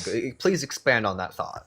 So, what I'm trying to say is, just because those are stripped away from the earth does not mean that he is not there. That he is not all. Or sorry, okay. If those things like cancer, natural disasters, murder, if all that was taken away, that would be taking away the idea that he is all loving How? because he is allowing us. I'm getting there because he is allowing us, for example, just as murder as an example. I'm not straying away from the conversation. Okay, I'm just making that clear. As an And I example, don't want as to interrupt murder, you, that's and an I know that you're not atrocity. trying to stray away, but I don't want to interrupt you and Murder try is an to saying that atrocity. you're straying away, but I feel like the murder part, like nobody brought it up, and it doesn't really Mm-mm. align with the critique that we're making. Right. Because No one said murder anything is about like a Like I murder. said, human it's an action atrocity. that someone Is does of their Nope. own free will, but we're talking about the so? Would you creation. agree that So murder is an again, atrocity? Jacoby, this is the problem. You're not listening to what we're saying. I am, and I am Nobody. listening. No, I get no, what you're you're not. No, saying. you're not. You don't I'm get what we're saying Okay, urging you because let you an me let keep. me let me argument. explain. Well, Hold on. Stop yelling. hold. Let me No, no. explain. Let me allow me I'm allow me yelling So and explain. I'm don't mute muting. me. Everyone, shut up. You don't need. We're not doing this 10 times. So Okay. you don't This need is to mute easy. me to. Nobody's talking about free will. All right. No You could. one's saying that human beings shouldn't have free will. All of us, You could just. Marcy and myself, are both talking specifically about things that are outside of human free will. Baby cancer, natural disasters. These are not things that are inside of human free will. So every time you bring up something like murder, you're not listening to her or I.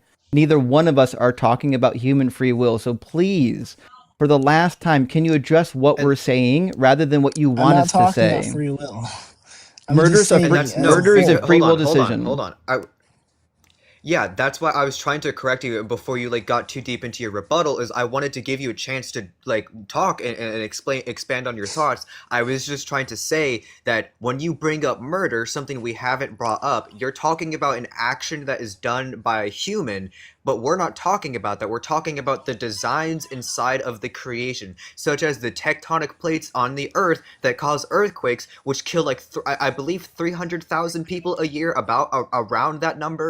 300,000 people die a year because of God's specific, supposedly specific design. It's not an action that's taken by a human, but it's specifically the design of his supposed creation. So I would prefer if you would address something like that, like a design of the creation, such as the examples that we gave, like natural disasters, because it's not done by a human, it's specifically a design of the supposed creation.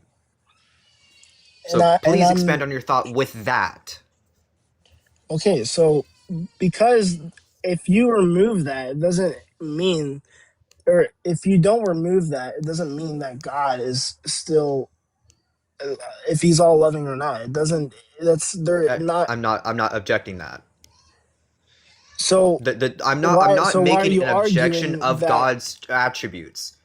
Okay, I I'll understand, try to but explain it to you what I'm simply. asking you, I don't need it to be simpler. I'm just asking. Apparently you So do because why? you're not So why? understanding it. Okay. So why? I'm asking you why, if it's removed, why does that make him If what's more or removed? less? Huh? If earthquakes are removed, you mean? No, if removed of like natural disasters, whatever you guys would Yeah. Why would specifically removing talk about natural like that. disasters make them more loving? So why would it make him more or less of what he is? Because somebody that Okay, is so perfectly loving. doesn't commit unnecessary suffering. Sorry, Marcy, go ahead. But he's not committing them himself. No, He's I causing just them. wanted to like I need to reframe the argument for you because I swear I'm trying to let you talk. I'm trying to let you critique the argument, but it doesn't seem like you're critiquing the format of the argument that I'm presenting. I'm saying that I'm not making an objection to one of his attributes or anything along those lines. I'm saying, okay, the claim, all loving, all perfect creator, so on and so forth, all attributes does not match what we see in front of us. I'm not saying that he isn't all loving. I'm saying that with the claim that he is all loving, he is all powerful, so on and so forth, that claim doesn't match what we see in front of us. So that is evidence against the claim that God is real due to the fact that what we see in front of us does not reflect what the claim is making. So, but what I'm trying to get you guys to understand is that if it's taken away, that doesn't mean that he is more loving or not. I would argue that if he I takes disagree. the natural things of this So, world, Jacoby, you then didn't. he will First of not all, be you loving. didn't address what So- Marcy said. So what you heard was Marcy restated her position, and then you promptly ignored it. So to be fair, I actually do think that if God removed natural disasters, we would classify him as being more loving. But that's not what she said. What she said was that in the hypothesis that a God exists that is all loving and all powerful, it is unexpected that this thing would cause suffering through natural disasters. No, So I understand. can you address that? But okay. I'm gonna lay it on the table that I'm not God, so I cannot fully explain Thank why I know. you. That's what you need to say. You need to say, You I can don't just say know. that you don't know. That's all you got to Okay, say. no, I'm getting to the. Okay, so I'm saying that I don't know why God would allow it. I am not all knowing, so I don't see how that's necessarily defeating what I want to say, or not defeating it. Regardless of me not Doesn't knowing, defeat what you it want to shouldn't. say. It demonstrates the validity of the position that Marcy and I hold. It demonstrates that these types of natural disasters are actually unexplained in the God hypothesis that you hold. So, but And what I keep in want mind that we have talked about like this exact thing of like, you know, the hypothesis of God being a perfect creator, what means that we would have at least a good creation, and then we look at the creation in front of us and it isn't good, so it's unexpected on the worldview. We've had this debate with like hundreds, if not literal thousands of Christians. None of them ever explain it. So keep in mind that this isn't just, oh, I personally am not knowledgeable enough to explain this. This is unexplainable. Not a single Christian has ever explained why God needed to make earthquakes or how earthquakes would be expected under the create God them, though. hypothesis. He did. Do you no, understand? Quick question. I would I argue. don't want to demean you. I don't want to demean you. So this is a genuine question. Do you understand how and why earthquakes happen? Yes, I do. So what I'm trying to say that though is that all the evil that happens in the world is not through God but through the devil. I would So not God- say that. Did God the let the devil create okay, tectonic so plates? What? That's what I'm saying. Did the devil create tectonic plates or God? No, I'm talking about the evil stuff that happens in the world. So that includes No, the no, death. not Did talking about God, that. We're- did God You're or Satan strawmanning create us tectonic again. plates? Again, I'm talking about the evil, the death of the tectonic We're plates. talking right In now about That's not tectonic what we're plates. talking about. Okay, so what I'm saying is that within itself, the natural disaster is not evil nor is it good. It's just is what it is. It's a a bad natural thing that disaster. happens. So no, not necessarily. So what I'm saying, Earthquakes aren't bad. that what comes with it Wait, are is earthquakes bad or not? the deaths that come with it. Are earthquakes bad or not? But it's bad for us. Well, you just said they weren't That doesn't bad. mean- because it's not like it has a mind. It's not like What's bad oh, about I'm gonna them? do this. No, we're not saying the earthquake itself is an entity that is an I know immoral what you're. entity that I know takes that. actions. I know that. We are saying that I'm stating earthquakes the have evil bad that comes effects. with it. Yes, and I'm No, saying I don't that think the you death understand or what we're whatever. trying to Okay, critique. Your the response, death No. that your comes response was with that the it is devil. what I'm Your saying response is was that the devil is at fault for the evil in the world. Your response was that the devil is at fault for the evil in the world. But the exact evil that we are bringing up is a design of the earth, which is God's creation. Which is why Justin then asked you, do you think that the devil created tectonic plates? And I would hope that I'm not strawmanning you when I say no, because God created the earth. God created tectonic plates, and the tectonic plates creates earthquakes, which kills 300,000 people a year, which is, once again, as I've stated before, unexpected on the God hypothesis. okay. So, but what I'm trying to say that the deaths that come from the tectonic plates shifting, let's just call them earthquakes, the earthquakes that kill those people, that the killing is coming from the devil. God did not No. create. Oh my God. Okay, so This is painful. okay, so God created the tectonic plates. God created the tectonic plates. The tectonic plates kill humans. So Okay, but that's like who's killing saying the humans? God Who is the. created? That's Okay, like no, also- saying answer this.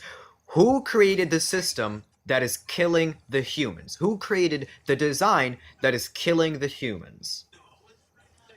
Adam and Eve, the fall. Okay, so if I murder somebody, that's on Adam and Eve, not on me. No, it's on you because that's how the Oh, law so there's works. responsibility for actions. Okay, go ahead, Mercy.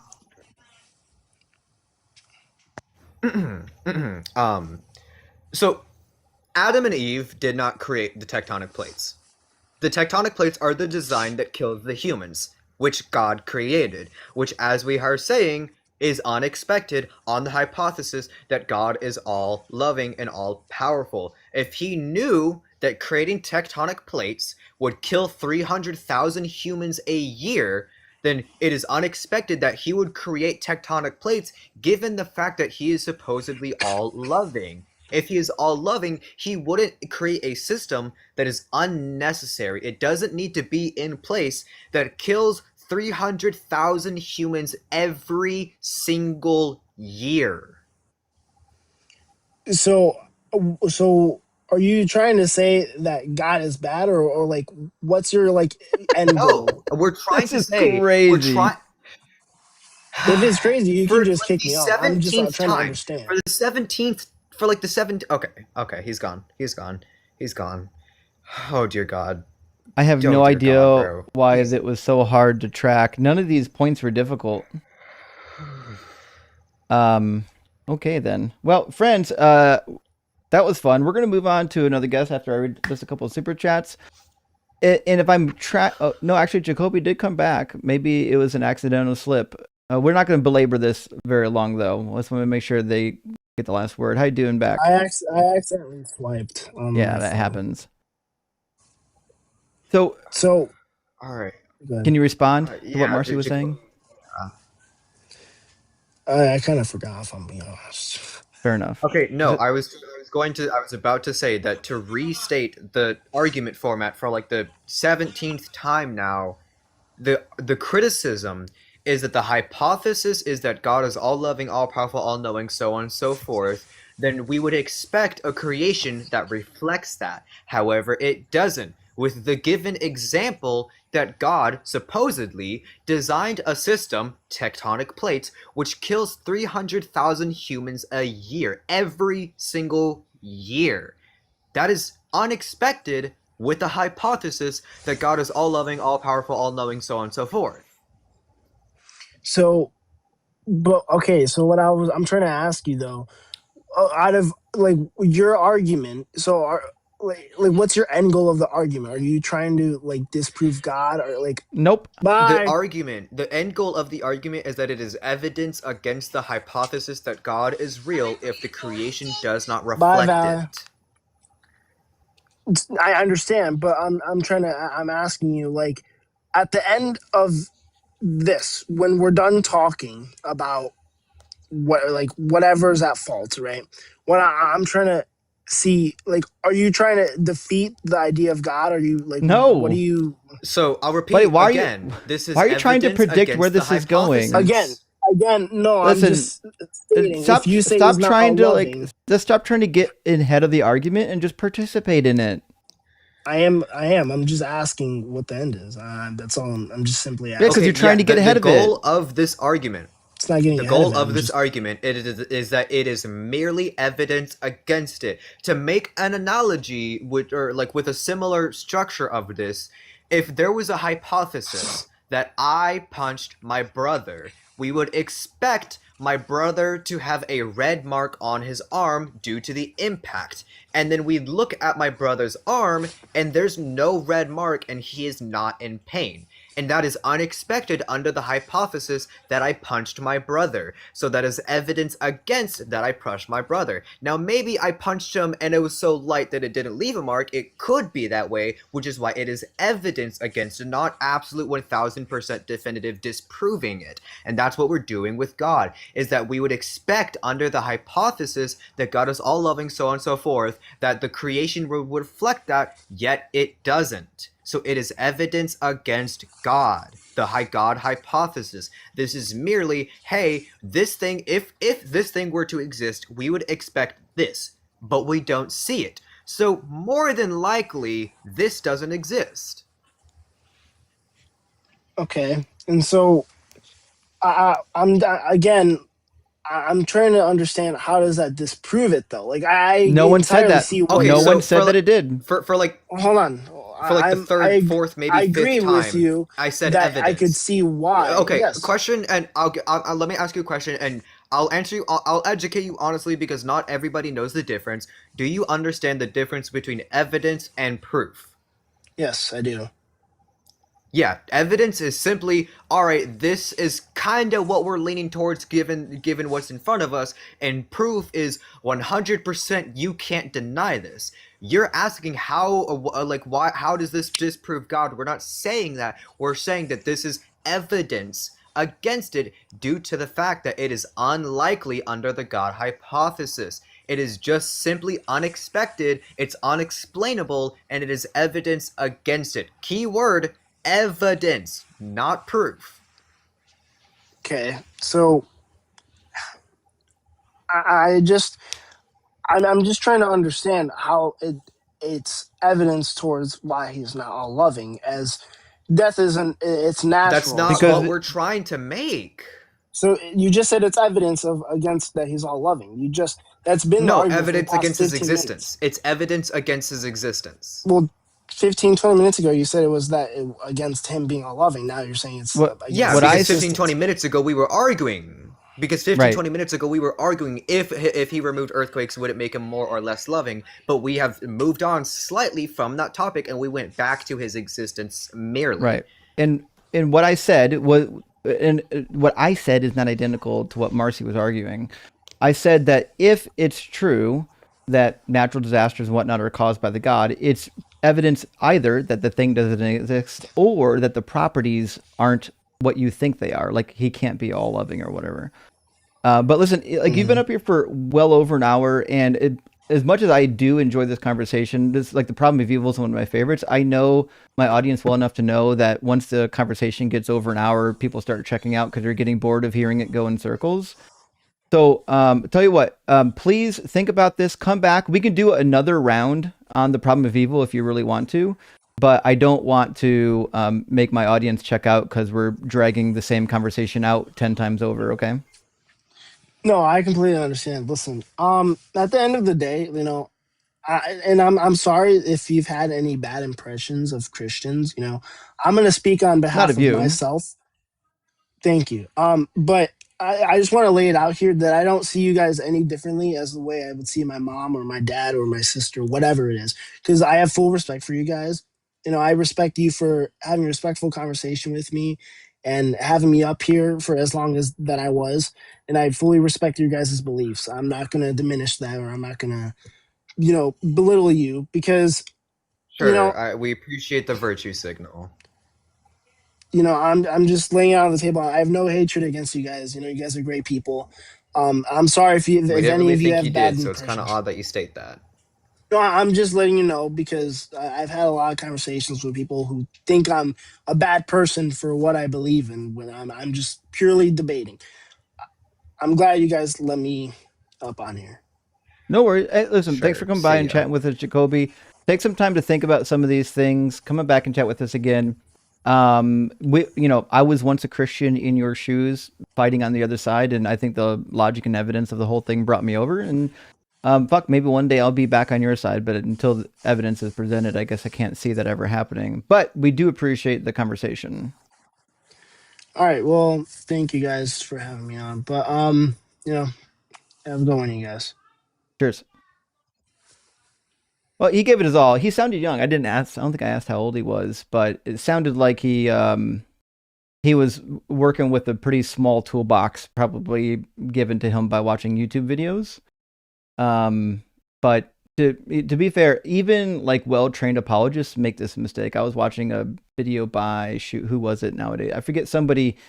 It was a YouTube video recently where like a big name apologist was even going back to the dry well of, oh well, the reason why we have these natural disasters is because of the fall. Well, that doesn't answer the question. You can't end there. The conversation has to keep going because that's not a good excuse. But let me grab some super chats, friends, and then we're going to get our next guest in here. As far as I can tell, we had quite a bit of turnover inside of the guest box. So I think next in line is no comment. And then we'll get it going. Terrifier says a +1 for Dogosaurus erectus. And let me get our spreadsheet out of the various names. I'm going to put a +1 in here because now we're getting some tallies going. If you want to vote for a name already that's on the list or a new one, let me know. But Dogosaurus erectus is already got a +1. We also do have a +1 for both. Two other ones from our last stream, which is going to be 1 second. It's Exodus. Oh, fucking, I gotta look at my. Hold on, where is this thing?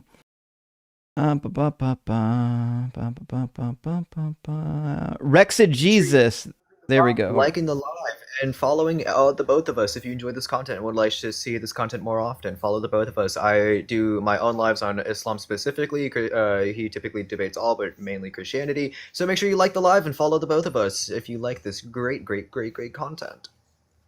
Thank you. Yeah, so in the top running so far is Rexodus, Rexegesis, Dogosaurus erectus. We've got a couple other really good mentions too. I might put a vote together in the Discord eventually to make sure we get a solid vote. And Hank, thank you for the super chat. Says, Phil, bro, I can solve hard solipsism by literally inventing a solution. Checkmate, heathen. Yeah.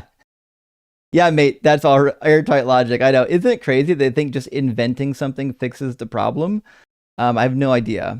None of business. Thank you for the super chat. Says, would you debate Andrew Wissam? He's an ass. I would, but he doesn't do the atheism debates. He just does like the goofy politics and Christian nationalism shit, which isn't really like, as much as I enjoy politics, I don't want, as far as at this point in my career, I don't want to get drug into doing endless political debates. Even though I think everyone is pretty much aware of my political positions.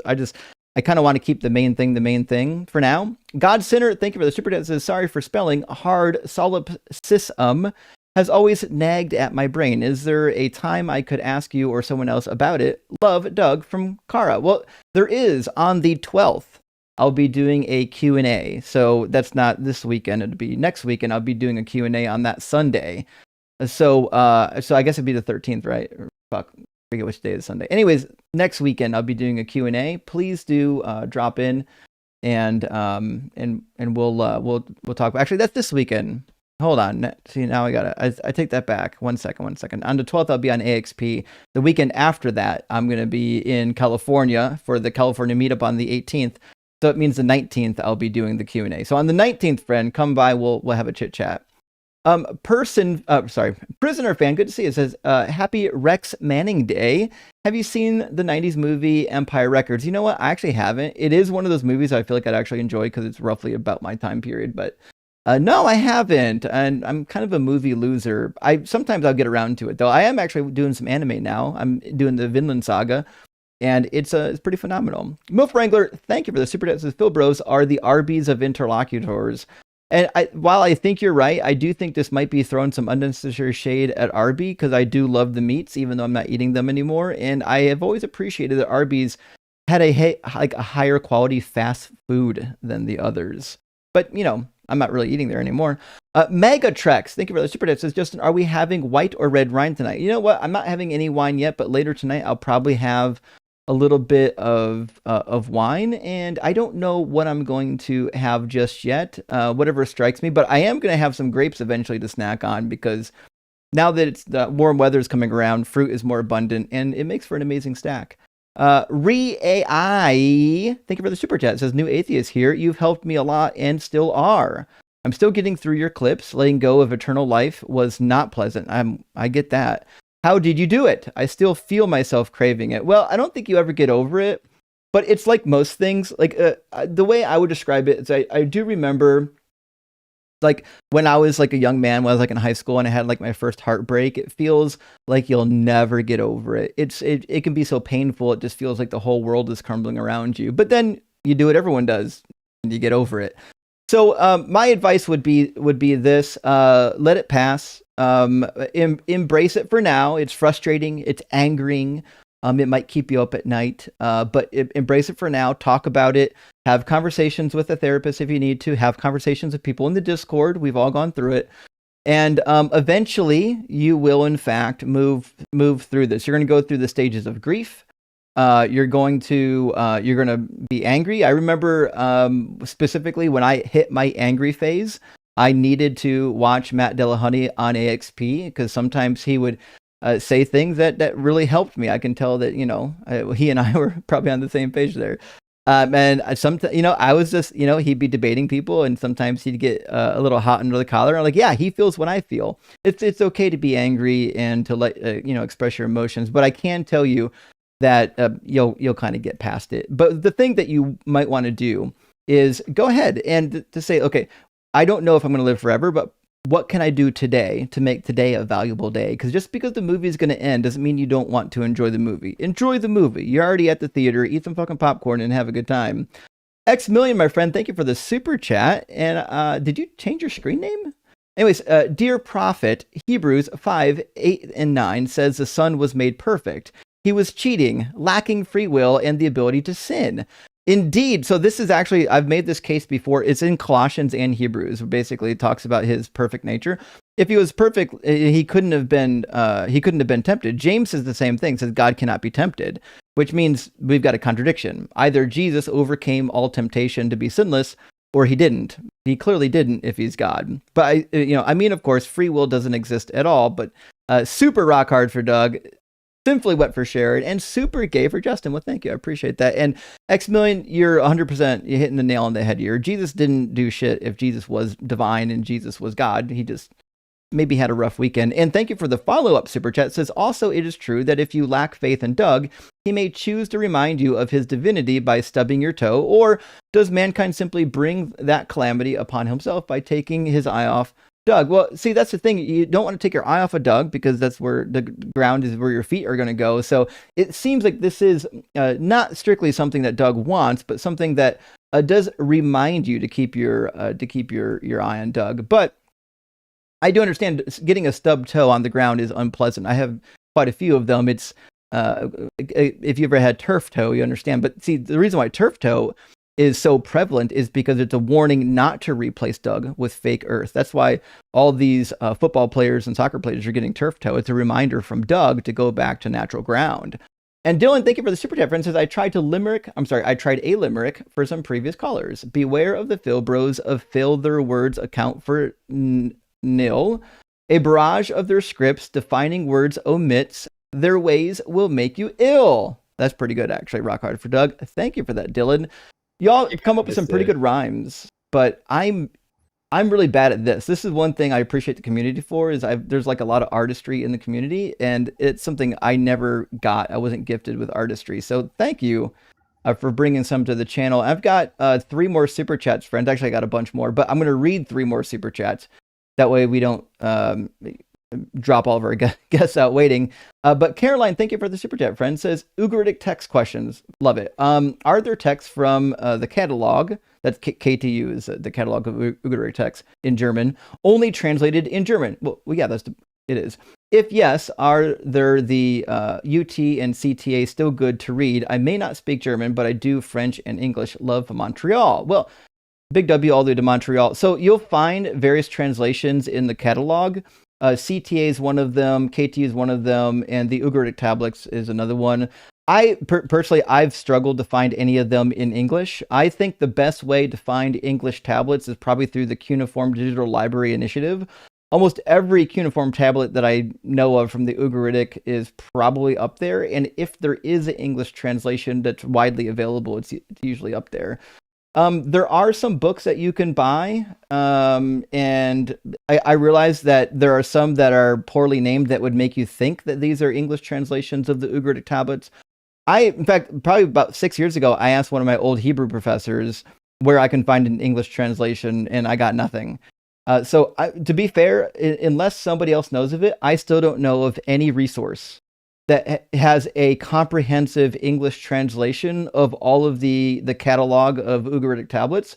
It's just one of those things where you just have to see what you can find. There are a lot of books that detail Northwest Semitic inscriptions that will have them, but I don't know of an exhaustive one. If somebody knows of an exhaustive one, let me know and I'll add it to the resources list on the cheat sheet. Dogan, thank you for the super. It says, can these Phil bros even make a peanut butter sandwich? No, their mom's doing it because they live in their mom's basement still. They'd be paralyzed trying to determine if the peanuts were grounded or not. Fair point. Fair point. All of their peanut butter jelly sandwiches are chunky, super chunky. And last super chat from our friend Atlas. Good to see you, friend. Thank you for the super chat. It says, Jacoby, I don't get why you don't understand my illogical argument. That's about what it is. Holy smokes, it's incredible that you can explain the problems with the Trinity for that long and the clue train never arrives at the station. And Justin's fucking rock. Well, thank you, Alice. Listen, I literally broke out crayons and drew a diagram, even a Venn diagram, showing that there's not a perfect overlap between Jesus and God. And for some reason, it still just, it didn't hit.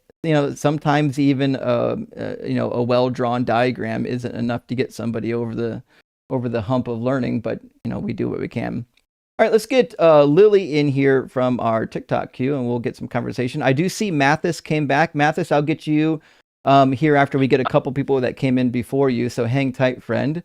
And welcome in, no comment. Are you at least 18?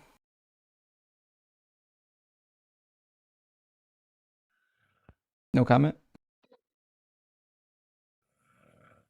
Did you fall asleep on us, friend?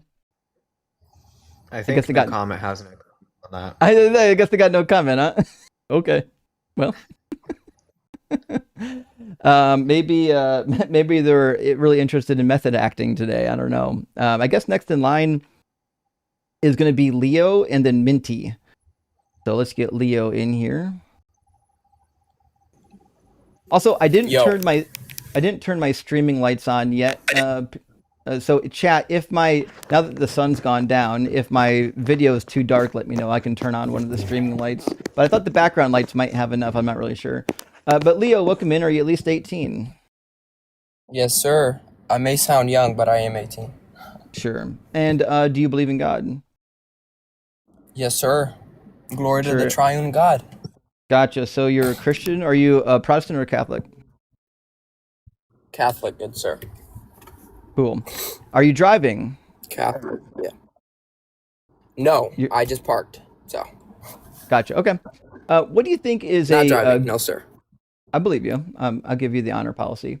What do you think is the best evidence or most convincing argument for God's existence? Preferably the God you believe in, but we'll take anything. Yep.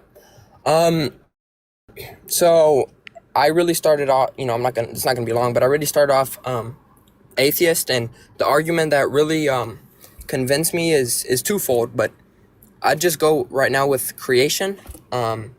So I'd pretty much go with St. Thomas Aquinas's sort of reasons, and the most compelling to me is the argument from change. So okay. So we're pretty familiar with Aquinas's 5 ways. So if you want, one thing I can do is write down your premises. I don't know if you have them all memorized, but I can kind of write them down while you're working through them. So we have them on a notepad. We can go through the argument from change. So what's your first premise? Well, my first premise would be that everything changes, obviously, including the universe and everything in the universe. But I kind of honestly wanted to argue with you about how you see the Big Bang and how you see sort of how that fits with your view of, is there a deity or not? Like, sort of how you think that happened, or how do you see the Big Bang specifically? So, I don't think that the Big Bang is the beginning of all things. I think it is the start of the rapid expansion of the universe, driven either by a black hole bounce or by rapid deposits into the dark energy field. But I don't particularly think that there's a good reason to believe that prior to the expansion event that there was nothing. I don't know of any science that would tell us there was nothing. Yeah. And so until there's like a good reason to believe that all the stuff in the universe once didn't exist, I don't believe it. Yeah, and I think that's fair. So from my understanding, you have the sort of like the background of the universe. I forgot the name. I forget the name now, but we can sort of see that like there were certain elements, right? And like you said, I think you represented it accurately, that expanded, but so you think the cause of that sort of just happened randomly, because of a black hole, No, or because of really I just don't think chance, randomly. and things aligned? Nope, not randomly. So So I something mean, caused it? well, yeah, I don't believe that they're uncaused causes. I think there's an infinite string of them, but I don't think that they're uncaused. Now, to be fair, and I'll have to ask Dr. Blitz about it. Dr. Blitz does have some cases from quantum mechanics where things are uncaused. That's not my field. I don't know shit about quantum mechanics, so I'm not going to go there. But what I would say is, in my worldview, excluding what I would call quantum mechanics, I do believe that all of the events are preceded by causes.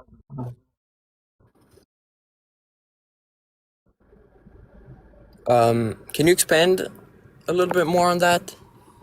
Yeah. So, I like just want for Like to how those example, events were preceded by causes? Because I'm sorry, what's that, I'm seeing Marcy? in the comments this person has talked to like 8 different other of our atheist groups, and he keeps on the exact same argument. So we probably aren't going to get anywhere with this what? individual because apparently he's That's all been doing the right. same Well, thing. I at only least Yeah. at least for the new watchers, it'll miss. be. I'm sorry. Mm-hmm. I say at least for the new watchers, I only it talked might to be one interesting. person today. That's fine. I'm not too worried about who I you're don't know where you talking. got that 8 figure from, but I'm Right, seeing right. like a So bunch of different names that you've buddy. talked to. Maybe not today, but whatever. Apologies, anyways. anyways, No, you're good. I mean, I only talked to those black. Go ahead. Sorry. right. So I believe that prior to the Big Bang, there was a series of causes. If we conclude that the Big Bang is like a really interesting episode of black hole bounce, well, you can go to some of the articles on how black hole bounces work, and you would just explain it via the mechanisms of black hole bounce. If it was the rapid deposit of dark energy, then you could go to how dark energy works and just work out the cause that way. That being said, I don't believe that the universe Yeah. just came out of nothing or that it was random. I still think that it was preceded by causes. Okay. Sure. All right. That's fair. So I guess the next thing I would ask is about the creation of life. How you see that happening, because Marcelli, I can't really see her full name on my phone here, but I've talked to one person about atheism things and today actually, and one thing they were saying is they think life was created through chemical processes. So I Yep. just want to kind of know if you have that same view, or do you think it happened some other way?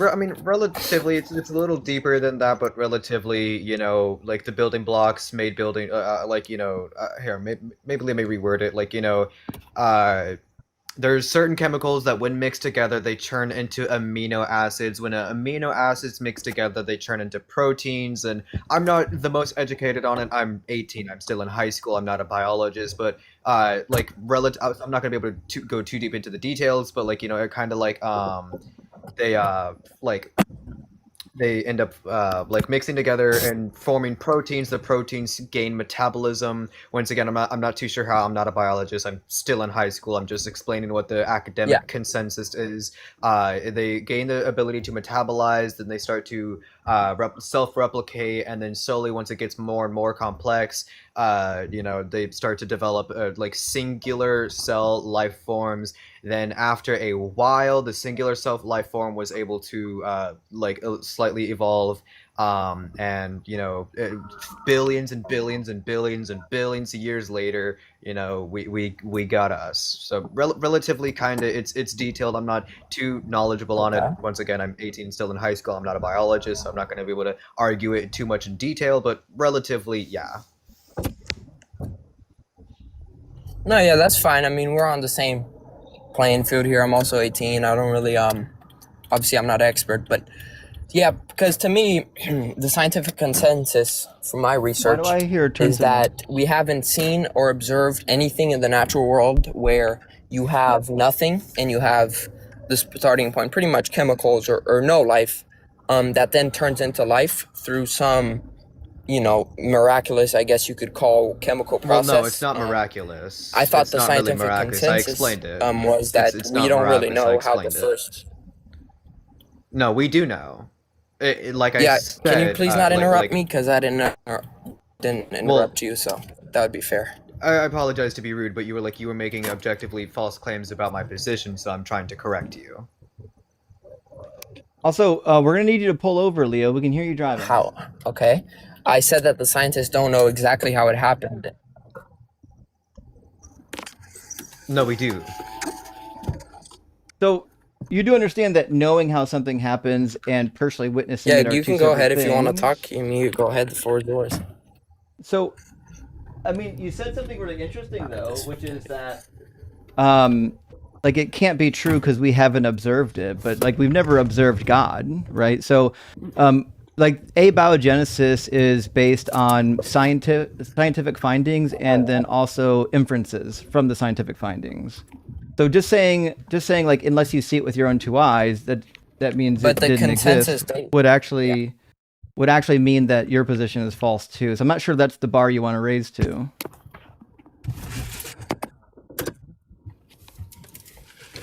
Yeah. So the reason I said miraculous is because, like I said, scientists don't know exactly how it happened. So what? Well, actually, I disagree with that. So I guess that's my point. That's why I don't want to be rude because you asked me not to interrupt you. We do know? You've said this for like the fourth time now, and we keep on saying yes, we know. I explained it to you already, and I did give you the simpler version. But we do the scientists. I don't know who we is. I'm not a scientist, but the scientists, they do know how it happened. A simpler version, as I explained it to you, was that I don't know the exact chemical names, but there's multiple chemicals that when put together can form amino acids. Then amino acids can be put together, and I don't want to say put because that kind of implies like intention or like an entity or something, but like when mixed together inside of the ocean, that had like the chemical ocean, they mix together, they turn into amino acids. The amino acids, years and years and thousands of years, will slowly turn into protein, and then protein will gain the ability to metabolize, then to self-replicate, then you get into the singular cell life form, so on and so forth, and this is over a very vast period of time, and it's a lot more complicated than the way I'm explaining it. I'm giving you the simple explanation. Okay. All right. Can I ask the host a question? Yeah. RoboGoat is also begging to get in. Yeah. I think they got what something to say. denomination did you come out of? So I came out of. Okay. I was gonna ask him what his denomination was because obviously I've seen that he. I came out of a Go combination of Protestantism and Catholicism. I was in Catholic school for 12 years, although I never committed myself to the Catholic faith because the Catholic Church was a horror show. So I was a Protestant. However, I would definitely say that my theological viewpoints were heavily aligned with Catholicism, even though I didn't identify with the Catholic Church. Okay. Cool. That's interesting. So it was like a combination. It wasn't just one. Okay. So I guess I kind of also wanted to talk about, because earlier you guys talking about the problem of evil. Yeah, we're losing your connection because I don't you're know. I just clearly don't see a problem with the you're clearly explanation Leo. We can hear of you the driving again. Yeah, it's fine. I probably It's should not just go fine, because I'm on the road now. buddy. So You're gonna get my. You're Also, gonna. apparently, Minty is a Muslim, and yeah, my bad. But Oh, yeah, go Minty on. is cool. Well, they were next in line anyway, Yeah. so we're gonna do Minty and then we're gonna do Mathis after that, and we'll get them in that order. I'm gonna read a couple of super chats, friends, and we'll get our next conversation going. Rachel, thank you so much for the $5 super chat. Says, I felt so seen when you shouted at sweet little demon Volta the other night. I have 4 big rescue mutts that never listen and are always destroying something. I know. Volta especially. Volta in the middle of the stream was yanking my camera cord out of my camera. I don't know what to do with him. I did bring up today a bottle of water to spritz at them, so maybe that'll work. And by them, I specifically mean Volta. Faraday doesn't seem to have this problem. There was a time earlier when they were younger that both of them yanked my power cable out of the wall and ended my stream that way, killed the whole thing. But anyways, I'm doing what I can. We love them. Our fur babies are family to us, but sometimes, boy, they really do wreak some havoc on on our house, And God eating Pam, good to hear from you again. Says HH nerds. Who's HH? HH Holmes. I know it. HH Holmes. He's a serial killer. HH nerd. Oh, the mustache dude. Oh, gotcha. HH nerds are so desperate for any type of attention that they waste time calling into live streams to make no point. Schindler was a failure like them. Fair point, actually. Yeah. That guy that called in that started ripping out slurs and then ran. Yeah. That's definitely something I expect from these types. They don't really have anything of substance to offer, so that's what they have to do with their free time. And Gaius Husky says no to micro slop. Good to see the name change, Gaius Husky. Hope you're doing well, buddy. Says, what do you call a lone wise Digimon? A Solomon. I don't know what a Digimon is, but I know what Solomon is. And I see the solo mon in here, so I assume a Digimon is some type of entity, and one of them singularly would be a solo mon. So well done. But while we're at it, my friends, what's a Digimon? What is this, like a cartoon thing? Is it what the kids are doing? It's a digital monster? Oh, okay. All right. Fair enough. Well, hope you're doing well, Gaius Husky. And John Thomas, thank you for the super chat. Friend says, hey, Justin, this is my first ever super chat. Well, thank you for using it on my stream. I've been listening to you since 2024.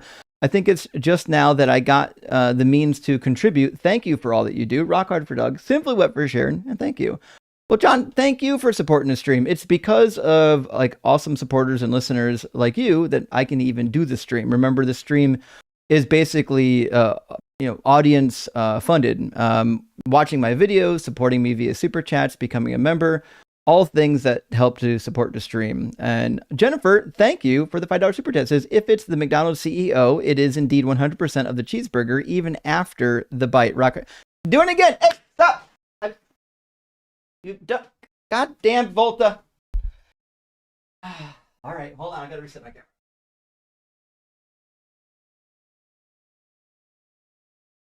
While I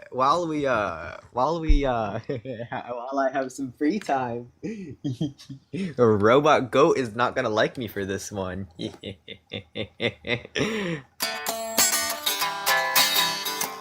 Oh wait, no, my guitar's so out of tune. Whatever. It sounded great even out of tune, though. It's better than I can do. Anyways, Jennifer, to your point, yes. If the McDonald's CEO took a bite of the cheeseburger, it wouldn't be 100% of a cheeseburger still. It would be like 90% of the cheeseburger, even though the cheeseburger would still be in the cheeseburger category, if that's what you're saying. Let me read it again. If it's the McDonald's CEO, is it indeed 100% of the cheeseburger, even after? Oh, the fair point. Yeah, I mean, after he took a bite of the cheeseburger, to be fair, it was such a tiny bite. I might even say it was like 99.999999% cheeseburger after that. That's how small of a bite. He hates the food, absolutely hates the food he's eating. House says, tithe for Justin's magnified nostrils. Well, thank you, House. I really appreciate that. Hey! Why? Why are we doing this? Get off my table!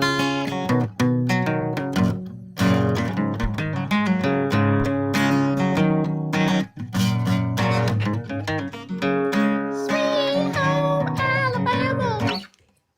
I only do that to annoy Robogo. Sounds pretty good, though. That won't happen again. Dread Goose, thank you for the super chat, friend. Says Jesus was not just God's cocoon. He may have not been a very hungry caterpillar, but Jesus had holes in him, just like the book does. Fair enough. This is the problem with the Trinity, right? You have to assume that Jesus is some kind of a vessel for God as opposed to being God. But because of the way the church wrote down the Trinitary doctrine, you have to say that he's 100% God, which is just logically incoherent. And House 70 with another super chat says Trinitarian gets drowned in their own pseudo logic, tries to fight it, and sinks to the bottom of the sea of the reasoning sea. Yes, that's just, typically when you bring up the Trinity, it's someone's gonna get drowned in like 2 inches of water. And Slow TDI, good to see it, says, "Holy great Doug, I think guests deserve 30 seconds." Oh, I see what you're saying. The 30 seconds to preach. You know, we might get around to that tonight. Still, yet we'll have to see. If a guest presents itself that is capable of doing that for us. And Chodicus, thank you for the super chat, says Jesus math works fine. Just divide by 0. Of course. What was I thinking? We just got to divide by 0, and then it all works out. That's all you needed. And Slow TDI with a follow-up says Afrin exists. Agreed, Afrin does exist. Premise 2, guess got the perpetual sniffles. True. Conclusion, God is real. Atheists hate this argument. Actually, that is the case. Sound and valid. Good question says using logic against the Trinity is like using a stick to prove magic wands fail while discussing Harry Potter at the book reading club. Fair. This is true. Like when we're talking about mythological creatures, whether or not they break the laws of logic is kind of irrelevant if they're all mythological. But you got to remember, from my point of view, I try to cede as much ground as possible to the believer so you can kind of baby step them into the right direction rather than dragging them kicking and screaming. And I've just got, 3 more super chats after this, and then we'll get our next guest. I'm trying not to get too backed up so we don't spend 2 hours at the end. Plus, because a lot of people are sending super chats that are kind of relevant to the discussions happening, and I want to, if I can, read them in a time frame relevant to the conversations. Kilowatt Kid, hey, thank you for the super chat. Awesome name too. It says, hey Justin, would you consider doing a meetup or hangout in Detroit? I fucking would. We are doing a Midwest meetup this fall, and we haven't decided. It might be Indianapolis. It might actually be Wisconsin. We're like Milwaukee. We got a couple different locations. Chicago's in the running. Detroit could be in the running. We'll have to settle it soon and figure out. But yeah, I'd perfectly be amenable to a Detroit meetup. Chris, thank you for the $10 super chat. Says, see, Justin, you have to pour logic and reading skills through a metaphorical cheese grater.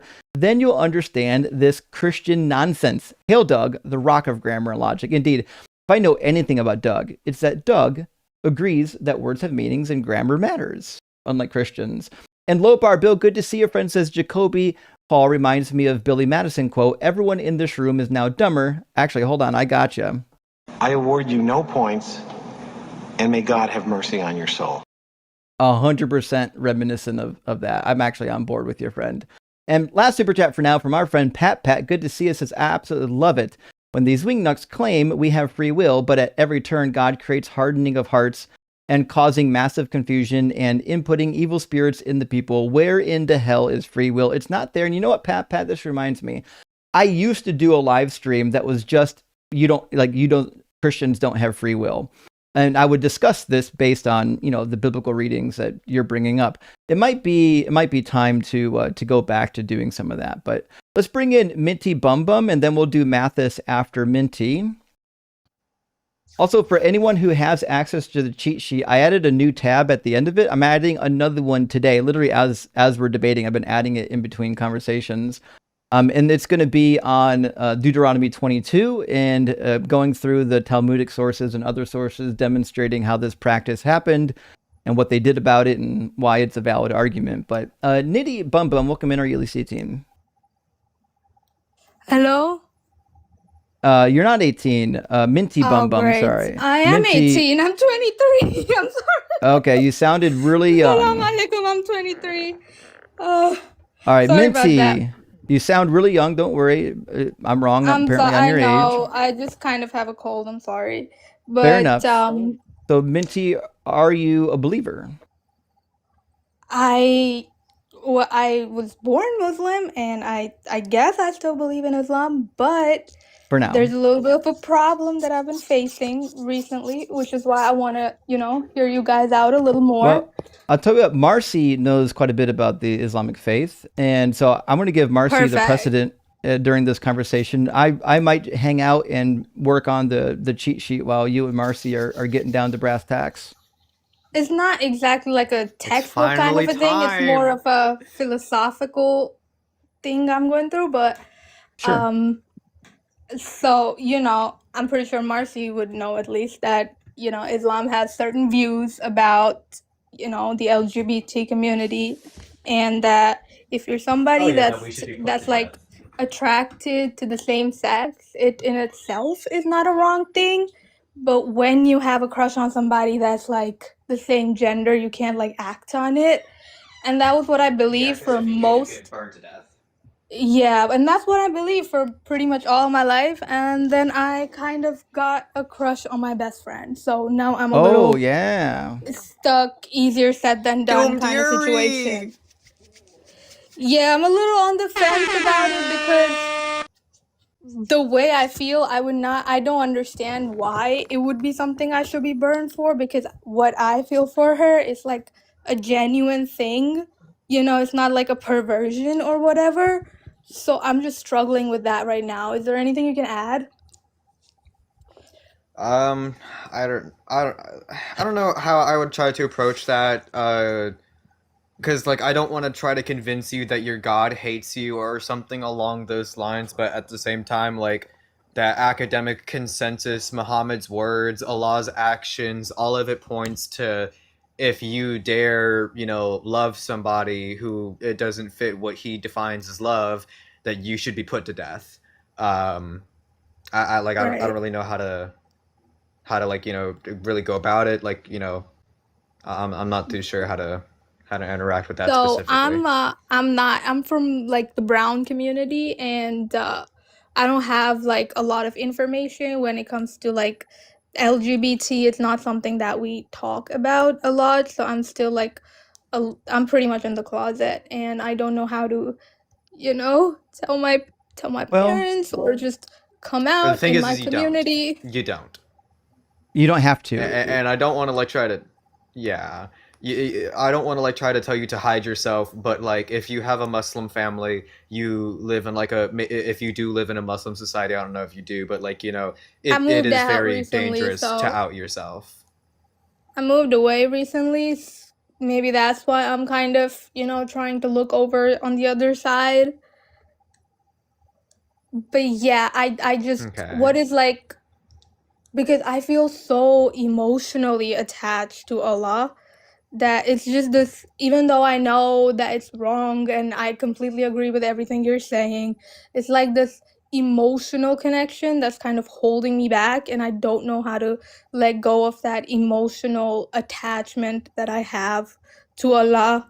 Every time I'm worried, it's Allah taking care of me, and I don't know how to handle my emotions without prayer. Sure. Yeah. Can I ask you a question? Sorry, go ahead, Marcy. Ems is in the box. Yeah, I was gonna say Ems is in the box, but also yeah, whenever like you're only given like a few different ways to regulate your emotions, like with prayer, oh you're feeling sad, go pray to Allah. Oh you're feeling sad, go read Quran. You aren't gonna like be able to know how to like cope with your emotions because those are the only tools that you have ever been given. And I'm not like a therapist, so I wouldn't really know what to recommend. But like try to find out other ways to help yourself when you feel sad or you're uncomfortable, or you're looking for some sort of affirmation. Try to get it from like within yourself, or from like within a reason, or something along those lines, because whenever you get it from like a god, or through prayer, or through a book like the Quran, you are limiting yourself a lot with the tools that you have to cope with, and the lens in which you view yourself, because the lens in which one would view themselves through the accurate Islamic lens, that being queer is deserving of death, and then you're trying to see yourself as a queer individual, you aren't going to end up viewing yourself in a good light. So you have to find other ways to like regulate yourself, and help yourself, and like cope with your emotions. Not that you need to cope, because your love is love. It's not something that you should be ashamed of, or you like should hide. Like, well, if it puts you in danger, you should hide it. But if it's not and you're safe, it doesn't have to be something that you have to hide or be ashamed of, or not accept yourself for. You just the only advice I could give with that specifically is try to find other tools to help regulate other than through religion. Honestly, just the way Islam is, it is so strict that I feel like just growing up, I was not given any other coping mechanisms. It's growing up one thing. I'm worried about my test tomorrow. Go pray. I'm feeling lonely. I don't have a friend. Go pray. Everything Allah is with you. Allah will help you. Allah will this. Allah will that. So when I'm doing something And that then I he never know, does. yeah, and something is happening to me, and I don't know why he's doing this, and I don't know why he doesn't like it. So I'm just so confused, and I'm so glad that you talked to me about it. Yeah, I'm not sure how you're gonna like understand what I'm gonna say, or if what I'm gonna say is gonna even make sense. But if it's harder, or if it's easier to try to understand that maybe Islam has, or like you have a misunderstanding of what Islam actually says about queer people, than it is to let go of Allah, then try to think, how could Allah, the all-loving God, hate love, that it doesn't harm people? If it's easier to understand, or like to like not think that your God hates you, rather than try to think that your God doesn't exist, then think that your creator loves you rather than hates you. If it's easier for you, you don't need to hate yourself or believe that your creator hates you. I always believe that if God made you gay, for example, it was because he was putting you through a test, and if you don't give into it, then you go to heaven. And But why now would I'm he do feeling, that? why do I get to do the extra test, but a straight girl doesn't? Yeah, that's an impeccable point. Is that like, why would the supposedly all just God, who treats everybody equally according to their deeds, why would he put you through a harder test than somebody else? And also, why would Allah test people if he knows everything, and he written down everything on the stone tablet before like the creation of the universe, or whatever the specific belief is, something along the lines of like Allah wrote down everything that will happen on a stone tablet before like everything was made. It's something like that. But like, Why could why is Muhammad your have God 11 wives and I can't have one? impeccable logic? That's why you should have 12 wives instead. Want him up? Get as many women as you can, as many of them as you can. Enjoy women to the fullest extent which you are comfortable with and which they are comfortable with.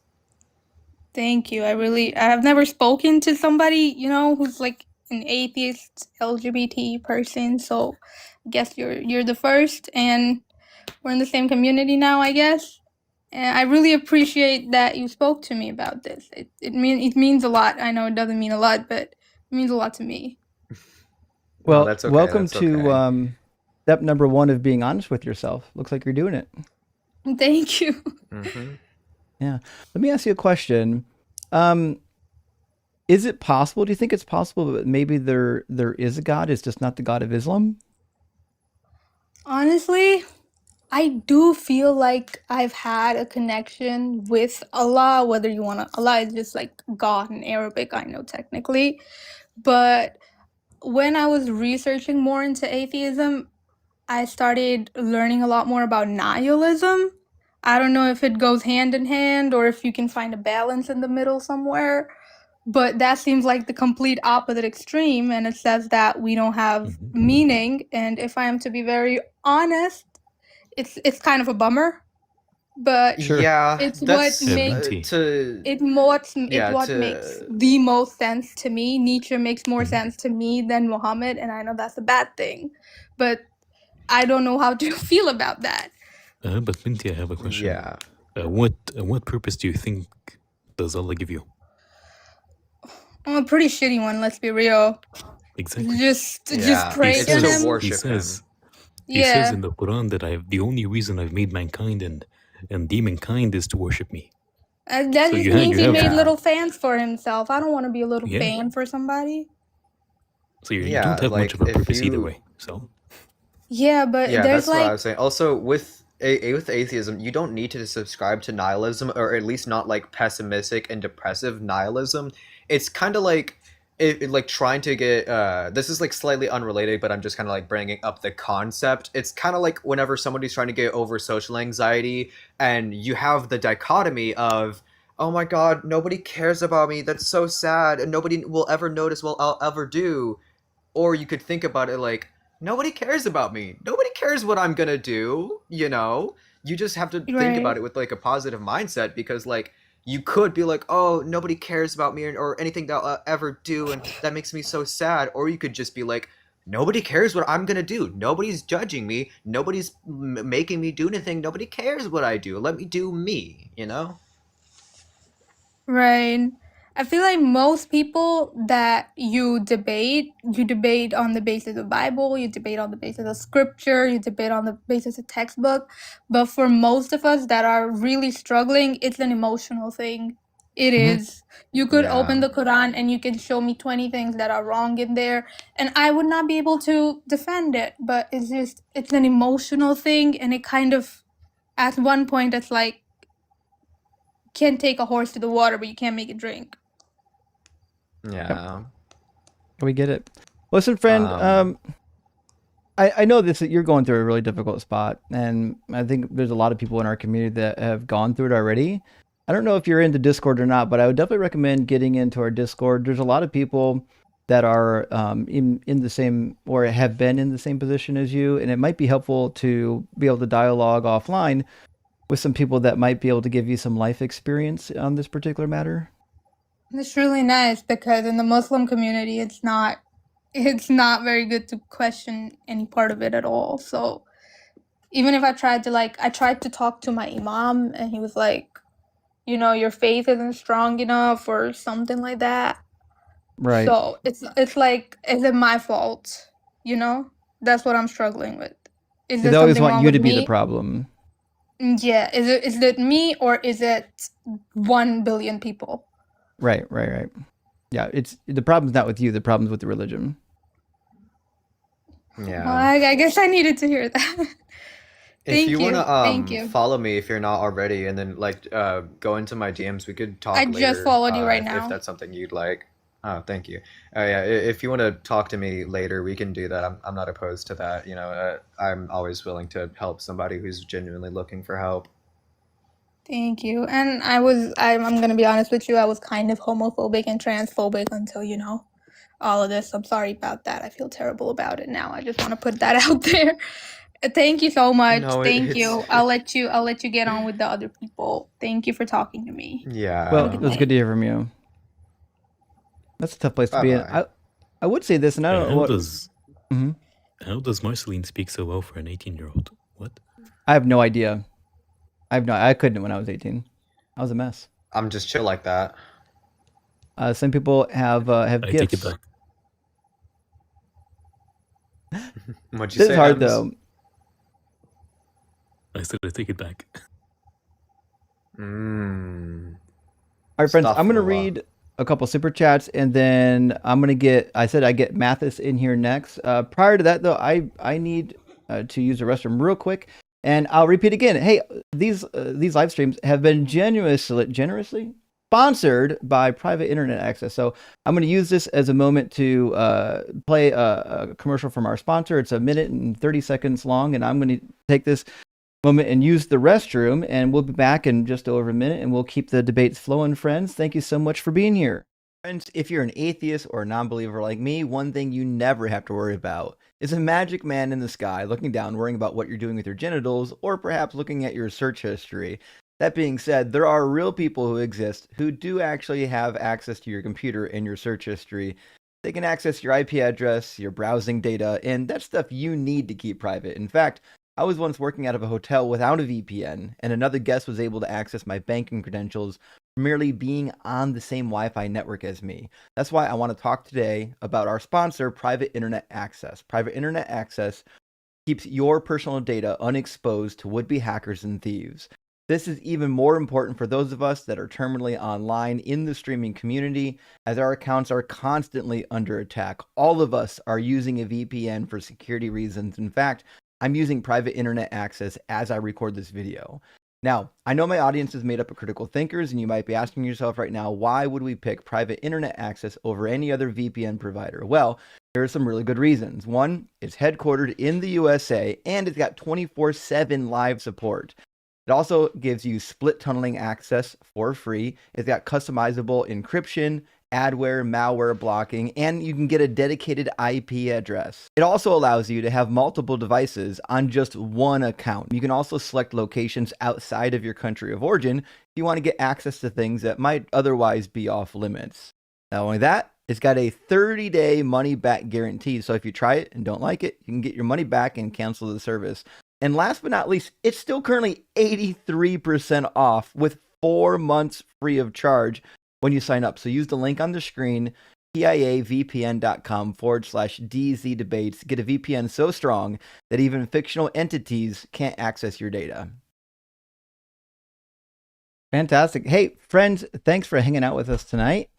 We really do appreciate everyone being here. And also, I'll take this opportunity to say, make sure you're following my friends, Ems and Marcy. Awesome people in this space, bring a lot of knowledge and skill to the table. I'm going to read just a couple of super chats. We're going to get Mathis in here, and then after Mathis, we're going to do Mikhail, and we'll keep the debates going. If M's is M's and my name starts with an M, are we M&M's? Yeah. We're M and indeed. M. We're M and M. Alhamdulillah. Has to be the case. Design Sonic, good to see you, friend. It says, remember, kids, the rule-making God that will punish every one of your ancestors for not following his rules doesn't want robots. Isn't it crazy that they'll go on this nonsense and say, well, God had to give us free will because he doesn't want robots. He wants us to freely choose him. But also, if you don't choose exactly what he fucking wants, he will roast you alive. It's pretty crazy. There's a lot of cognitive dissonance there. And Hank says, I'm sure kaboobies... is anyone old enough to remember Wonder Twins and their flying camel Kabubi? I'm sure Kabubi's debate went way better last night when he was arguing with his Paw Patrol figurines. Fucking crazy. Actually, now that you mention it, hold on. I wonder if I can find an image. Wonder Twins flying. It was a camel, right? Let's see. Yeah, a Kabubi of the flying camel from Wonder Twins. I wasn't making this up. This is an old reference, actually. There is a crazy show, a cartoon from like the 80s and 90s called The Wonder Twins. And they literally have a flying camel named Kabubi. Here's the roughly what it looked like. A little bit like Space Ghost almost in the looks of the animation. But yeah, it's a pretty wild. Here's part of it. Wonder Twins Power Activate. Anyways, it's a fun show, y'all. Nevertheless, I haven't heard Kabubi come up in any manner for a long time. Now I'm gonna have to use it more often. And Diabolus, thank you for the super chat, says Jacob makes me angrier than any Philbro. I can laugh at Philbros, but Jacob represents why we are now here and we are right now. Where we are here and right now. Yeah, I mean, that is the case. You know, and to be fair, like good, well-meaning people doing bad cope apologetics plays into why we're here right now. And again, decent, well-meaning people are the ones driving it. Not all believers are evil entities wanting to force Christian nationalism on you. Sometimes they're just people that are obtuse. Why I prefer the old saying, always attribute to incompetence. Sorry, what was it? Always attribute to incompetence. Let me see. Never attribute to malice what is better explained by incompetence. That's what I would say. I think that's where most Christians are, to be honest. And I'm the Big Cheese. Thank you for the $10 super chat. Says the fall was an inside job. It was planned, obviously. We know that, Big Cheese. Jesus was slain before the foundation of the earth. Yes, Ephesians chapter 1 and Revelation chapter 7. And Satan was a liar, evil since the beginning. Then the fall is demonstrably God's false flag operation. New debate topic. It is. Actually, I've done this before a long time ago. The garden was a setup. I ran that live stream just once before I was even on YouTube. It might be time to go back to that, demonstrate that the garden was indeed a setup. And Duskframe, good to see you tonight. So something that drives me up the wall is callers talking to people with the wrong speciality for their question. They call you with philosophy, Dr. Blitz with scripture, and Ian with physics. That's exactly the case. Listen, if you really want to know answers to your physics questions, ask a physicist. If you really want philosophical answers, talk to someone who's into philosophy. If you want science answers, talk to a science man. You want Bible answers, talk to me. They're not looking for answers. They're looking to debate, which I think is different. And Chodicus, good to see you, says one person today, 17 yesterday. This might be in reference to something that you said prior, because I might not fully understand it, but yes. Like as if you're referring to God having disposable parts. I may not understand the context, buddy. But love you. And Chodicus says, what Leo wants, Leo gets, except the brain. We've got quite a few scarecrows up in here in the debate stage. And PDX Geek says, I'm an atheist, but I like what ifs. Perhaps God was the hot dense state. The Big Bang is the death that being. We are living in the decomposition. I don't know what it means to be the death of being or the death that being. But if God was a hot dense state and it brought death, I guess maybe he's dead now too. And Chodicus says, have a self-love addiction? Don't worry. Jesus is here to lend a hand. Oh, if Jesus was capable of doing anything post-death, I think self-love might be in that category for obvious reasons. He did ask Thomas to put his finger in his holes. And Sonus Percussion, thank you for the super chat, says, well, you named him Volta. What did you expect? You know what? That's on me. This is fair. This is a prophetic naming that came to cook me specifically for my own misdeeds. I've got just two more super chats. Sorry, I'm trying not to get too far behind tonight. Shirley, Temple Black, good to see you, my friend. Thank you for the $10 super chat. Says, hi, Justin. I'm not sure why, but some people say not to spray your cats with water, to discipline them. Also, I never won a battle of wills with my cat. I indulge her every silly whim. Rock hard for Doug. Simply wet for Sheridan and gave her Justin. Well, I try to, but the reality is, like, I can't allow the cat to just knock out my stream whenever it wants to. So I'm left with very few options. And being that water is fairly benign, they just don't like it because they don't like to be wet. I feel like that's probably an adequate method of trying to get them off. I could spray the cables down with something, a smell that they hate or a taste that they hate. I just haven't found it yet. I think lime juice they don't like. So I am looking into some solutions rather than letting the cat destroy my set. And Dogan, thank you for the super chat, says, Hitchens, it's not leaving the party that's so hard. It's knowing the party will be going on without you. Yes. You nailed it, Dogan. I say this a lot. Dying's not a problem. The only problem with dying is that you know you're dying, and knowing you're dying sucks. That's why animals don't mourn over their future death. They don't worry about it because they don't really even know that they're dying. So, dying's not really a problem. Once you're dead, you don't give a shit about anything. It's just that knowing that you're dying, that's not a good time. That's not fun. So, Mathis, we're going to bring in Mathis. We talked to a couple days ago, I believe. Welcome back, Mathis.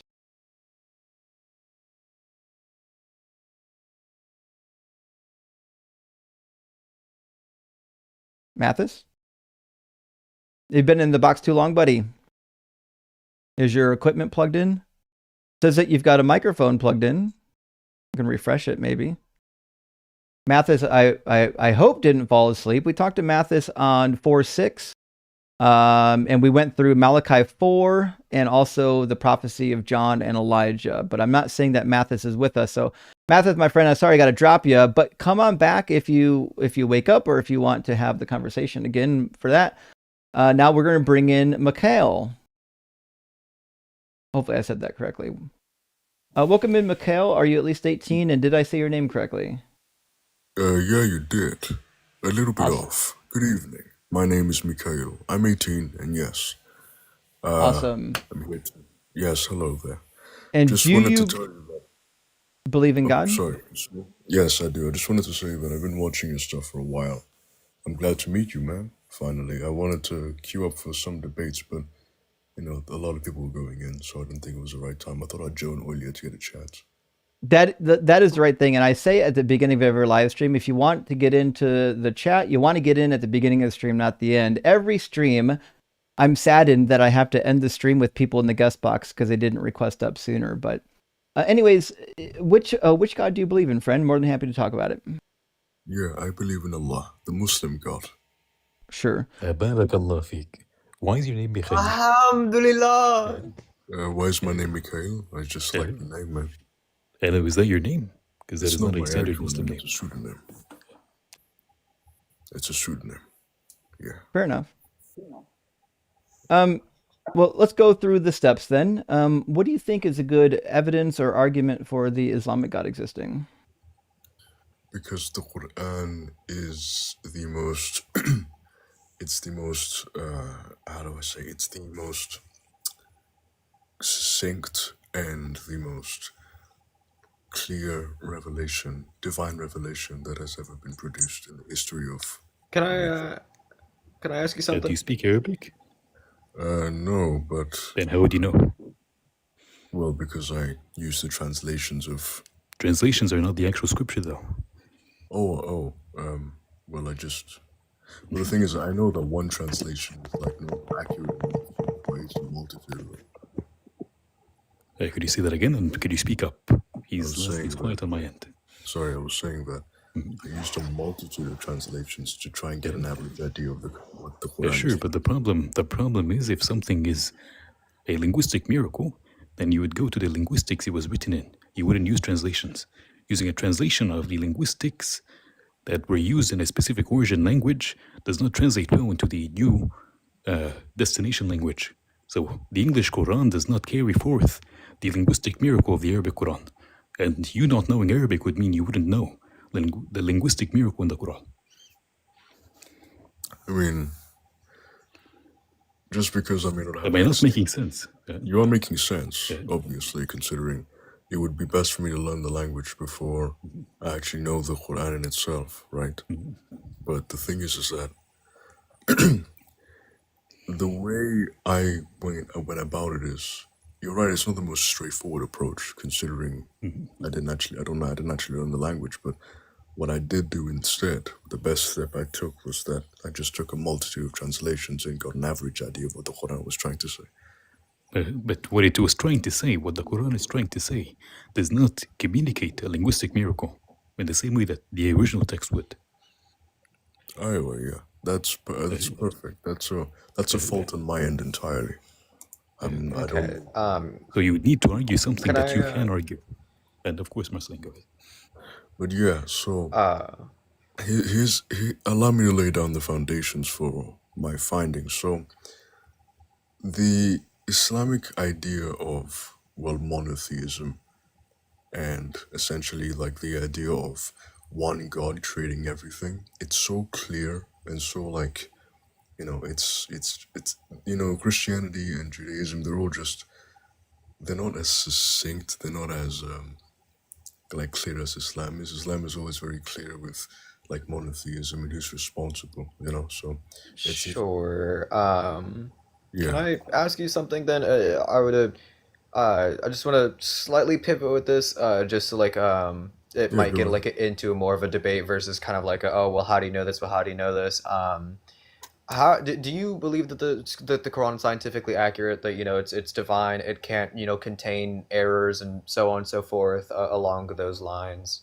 Oh, absolutely, yeah, absolutely. Do you believe there is any scientific contradiction? Yeah, I think that, as well as also pretty crazy immoral stuff, if you want to go to there, that's my specialty, is like the immorality of the things that is talked about in the Quran. I mean, I could talk about science, but I think it might be a little more interesting I to think we talk about should. like the morality of some of the stuff in there. We usually like keep the last thing for last, the morality one for last, because it's usually the thing that gets them dropped. So Yeah. Okay. So then with that, Yes. Okay. yeah, I'll yeah, let's hit like let's talk about like one scientific thing, maybe two no, let's do two scientific things, and then we can hop into the morality. All right, I kind of want to cover all three, so like if we end up hitting like a roadblock on the scientific thing, we'll move on, and then hit a roadblock, and we'll move on to the morality thing.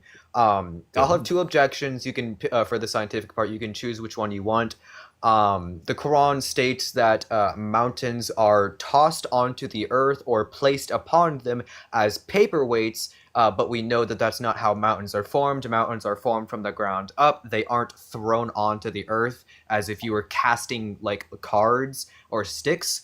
Or in the second one, that the Quran states that semen is produced from the backbone, the spine of a man, or male, I should say. Yes, that is a very common contention. I'll answer the second one because that is the one I've most commonly heard. So, you're talking about. Okay.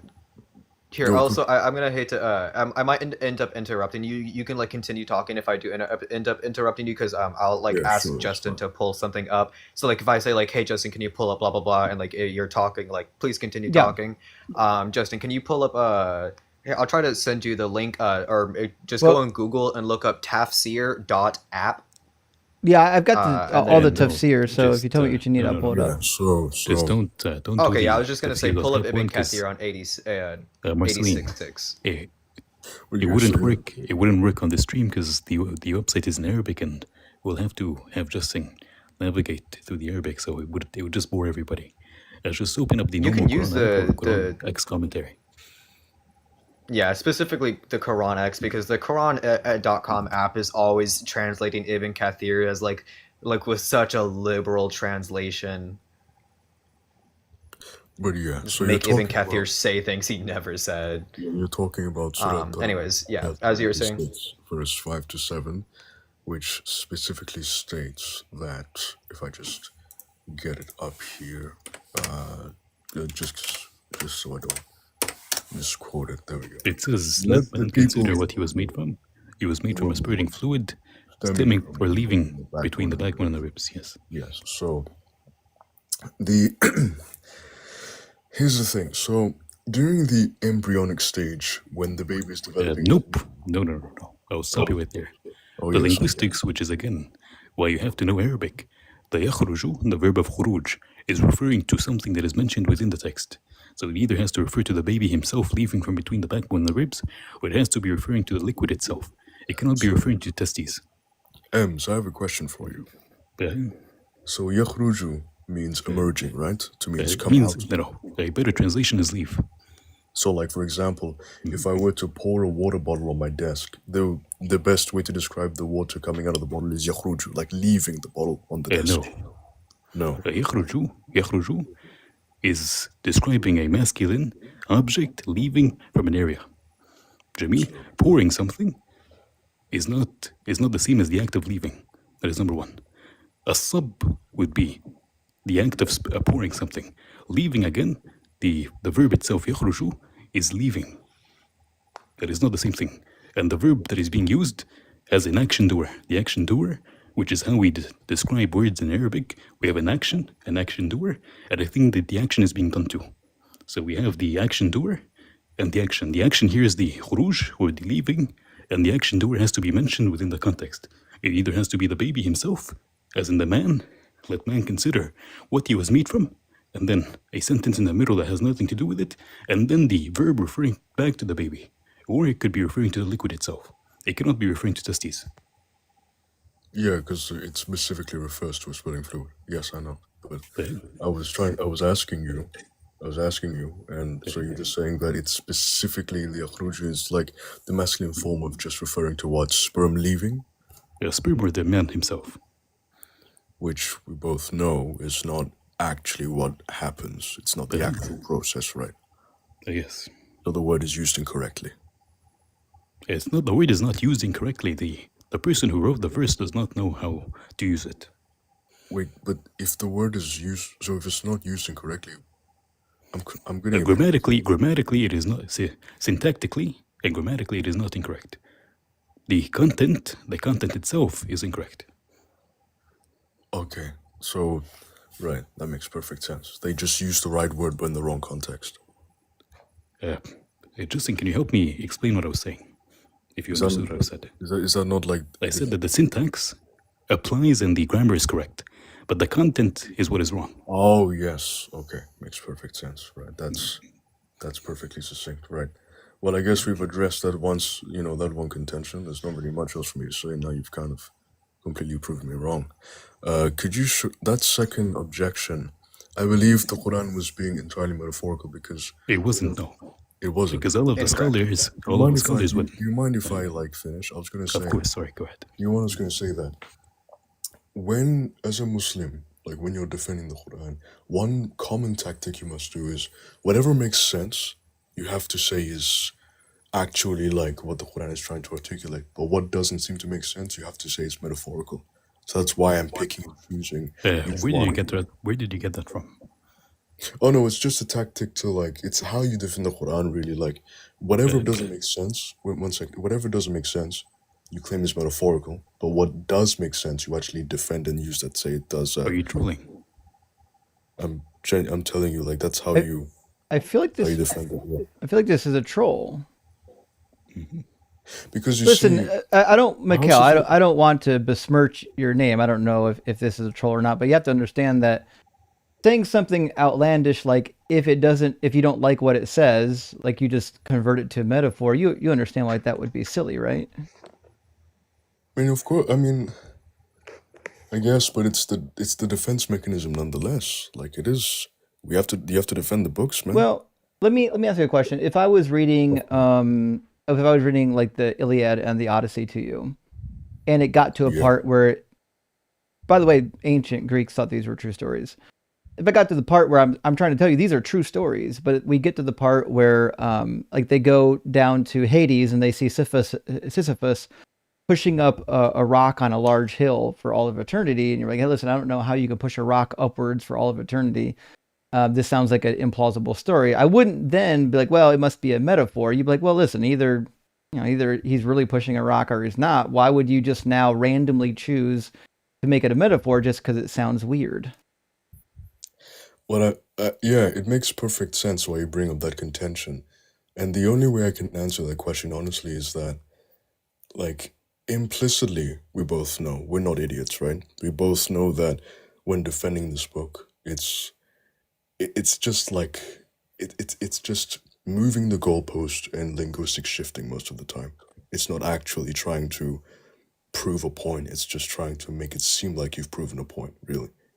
Just as you've shown with your contention. So that's why I've said, when you say something is metaphorical, it's because it obviously doesn't make sense. Like Ems pointed out, if you actually know Arabic, you'd know it doesn't make sense. But what actually does seem to make sense, you say, yes, this is what a book actually articulates. Yes, hello. Just to confirm you're not a troll. What does the second page of the Quran say?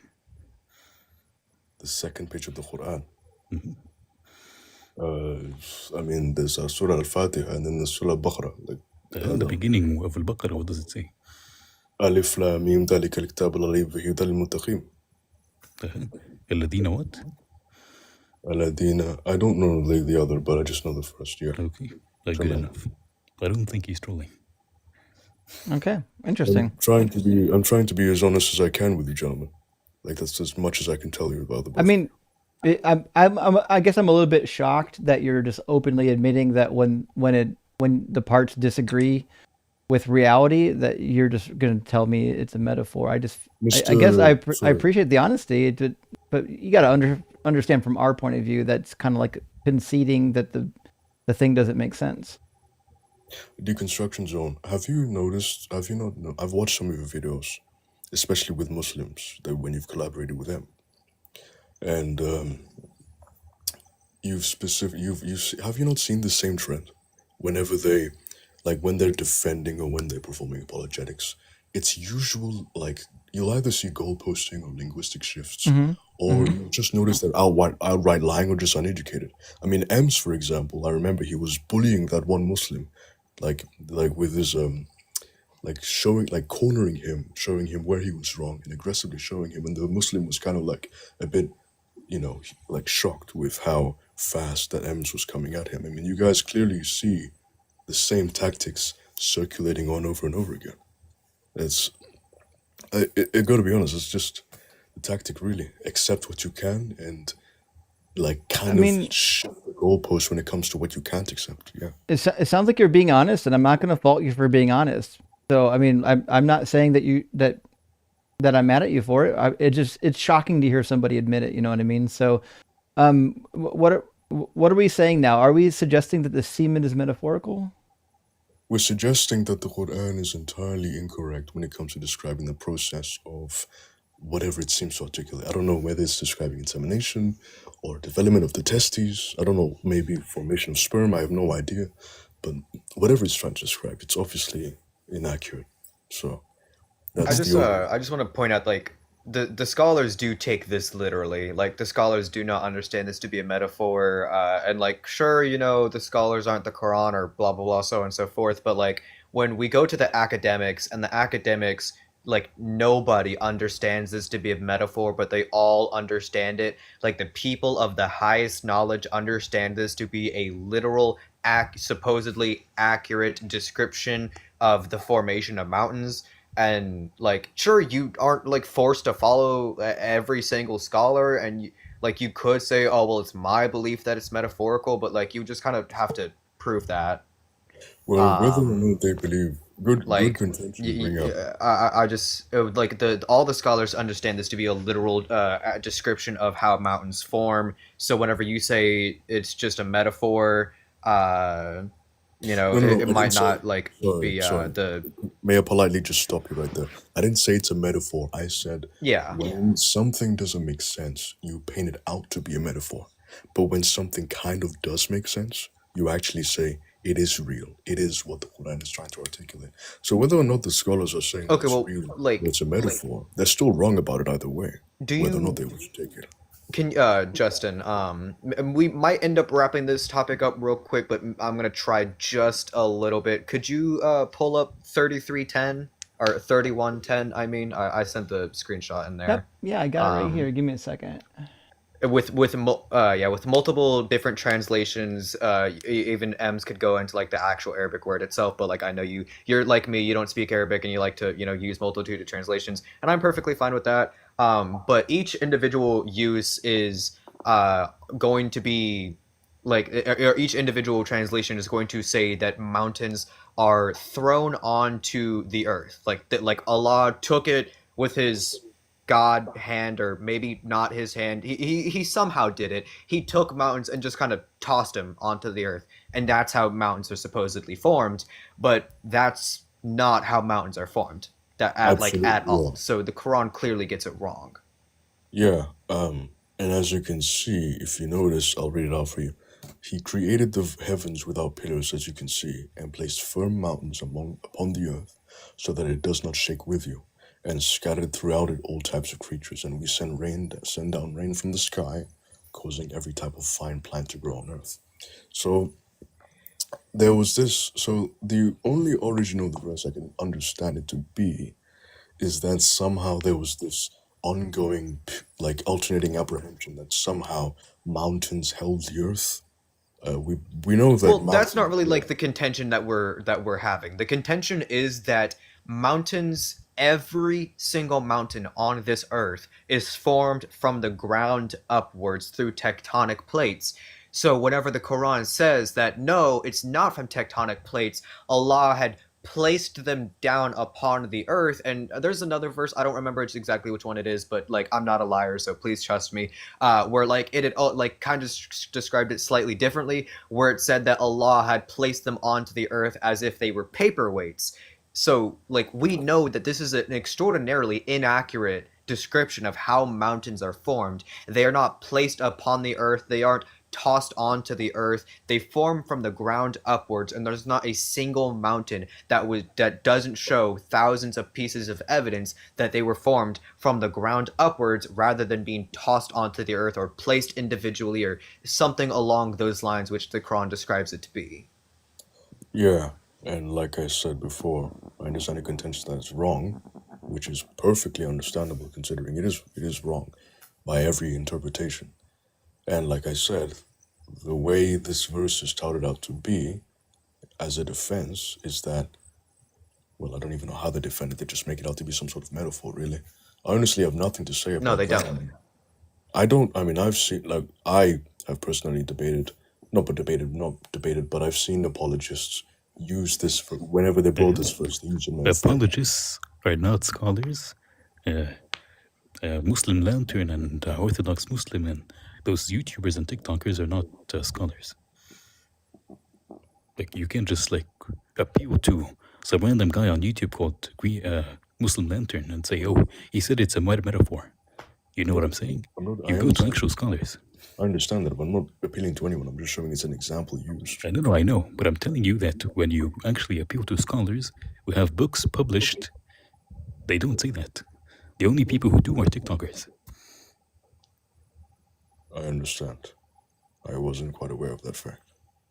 I kind of thought they were all under the same apprehension, really. All right, would you like to move on to the morality debate? Yeah, sure. I'd love to debate. Would that be okay with you? Yeah, I'd love to do that. All right, yeah. I have a few different objections of the morality of Islam. Most of it's from the Quran. Only one of them isn't. Though it technically is in the Quran, it's just easier to argue with the Hadith. Please present so the topics. Yeah, like or you can choose whichever one you want. Just because like I have a multitude of them. You could. Like my typical main points against it is child marriage, sex slavery, sexism, and apostasy killings. So which one would you like to talk about? Could you mention all of them against the child marriage, apostasy killings, and then all the others? Sexism and sex slavery. Could you show me can we start with sexism, please? Yeah, here, let me think of one to do because there was always so many. Okay. Let's see. Okay, sure. Do you think that it is like blatantly like I would hope you would agree that it would be very blatantly sexist to try to say that men are rulers of women, not like, you know, caretakers, not like they provide for women, but specifically they are rulers of women. They rule over women. Like that would be very blatantly sexist. I agree. Producing authoritarianism amongst genders is very sexist. All right, and give me just a second to send a quick link to Justin so he can pull it up in front of us. It's for... Wait, shit, my bad. Hold on, I'm just taking me a second to get to it. Yeah, 434. God damn yes, it, the most highly debated verse. Oh, not a single one. Well, yeah, Yeah, the main contention with Surah 434 is typically the wife beating part, and we could get to that, but it's just not my favorite topic. I'd rather talk about the very first two sentences where it says Allah made men rulers over women, and Allah had given rights or had given men more rights than women. That's basically the wording of it. And if you go to the scholars, they specifically state that it is ruling over women, that Allah had made the men rulers over women. And Ems can confirm this. I'm not sure if it's true. I'm pretty sure it's in also the Arabic. The Arabic word is to rule over, or the root word of the Arabic word is to rule over somebody. Yeah. And also chapter 4 in the beginning verses, I believe verse 5, it literally describes women as fools. As fools. Surah 4 verse 5, where it says don't give your money to the foolish. If you go into the commentary on it, like what the consensus of the scholars, maybe not consensus is like too much of a word, but like when you go to the scholars and what they say about it, the foolish are women and children and people with severe mental disabilities. So women, just all of women, are just in the exact same category of intelligence as people with mental disabilities and children. So as-sufaha translates to foolish, like dependent.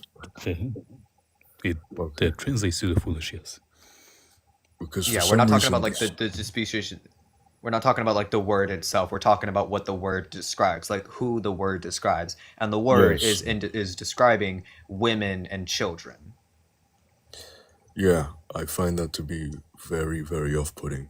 And the reason why, I mean, yeah, I agree, this is blatantly sexist. I mean, of course, I already knew Sufaha.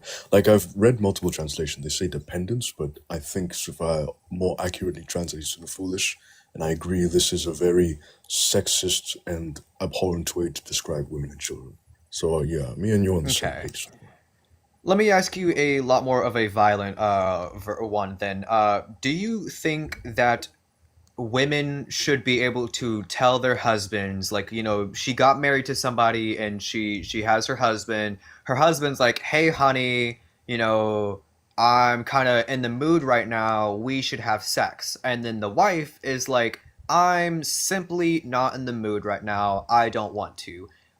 Do you think like that's a perfectly okay thing to do for the wife to do, to just say no, I don't want to, and then that's just that?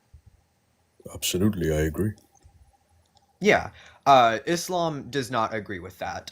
There are, you could go to the scholar specifically, but there are also the angel cursing hadith, where if a woman is to refuse her husband in bed, she is cursed by Allah Himself, because what she's doing by not consenting to her husband at every single whim is a sin. And there's also another hadith. I could try to pull it up real quick. The angels Where curse her to Muhammad. woman, right? Yeah, Muhammad had said that women must, they are required to obey their husband when they say to come to bed, even if they're at the oven. Meaning, like, it doesn't matter if the wife is trying to cook food for the family. If the husband wants it, the husband gets it.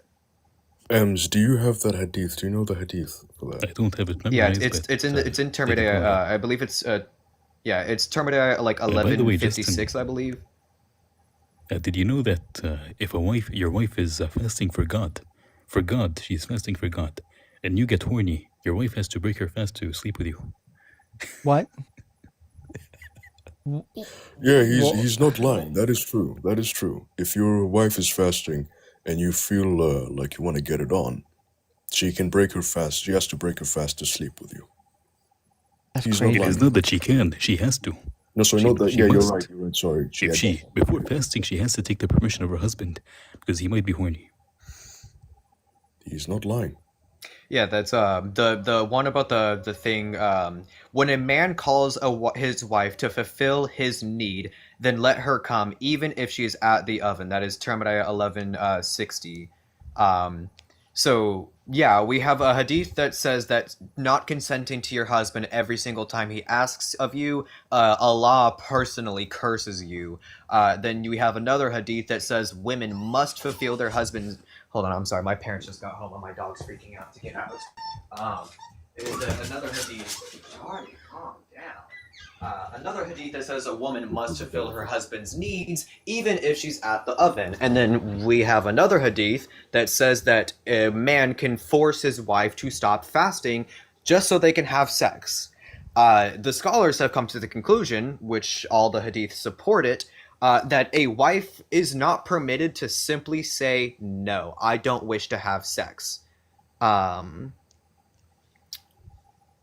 But it seems like you're kind of like really agreeing with everything we're saying. So maybe you want to move on to a different topic other than sexism. I mean, yeah, it seems like. I mean, unless we have any other contentions, I think we're on the same page so far, really.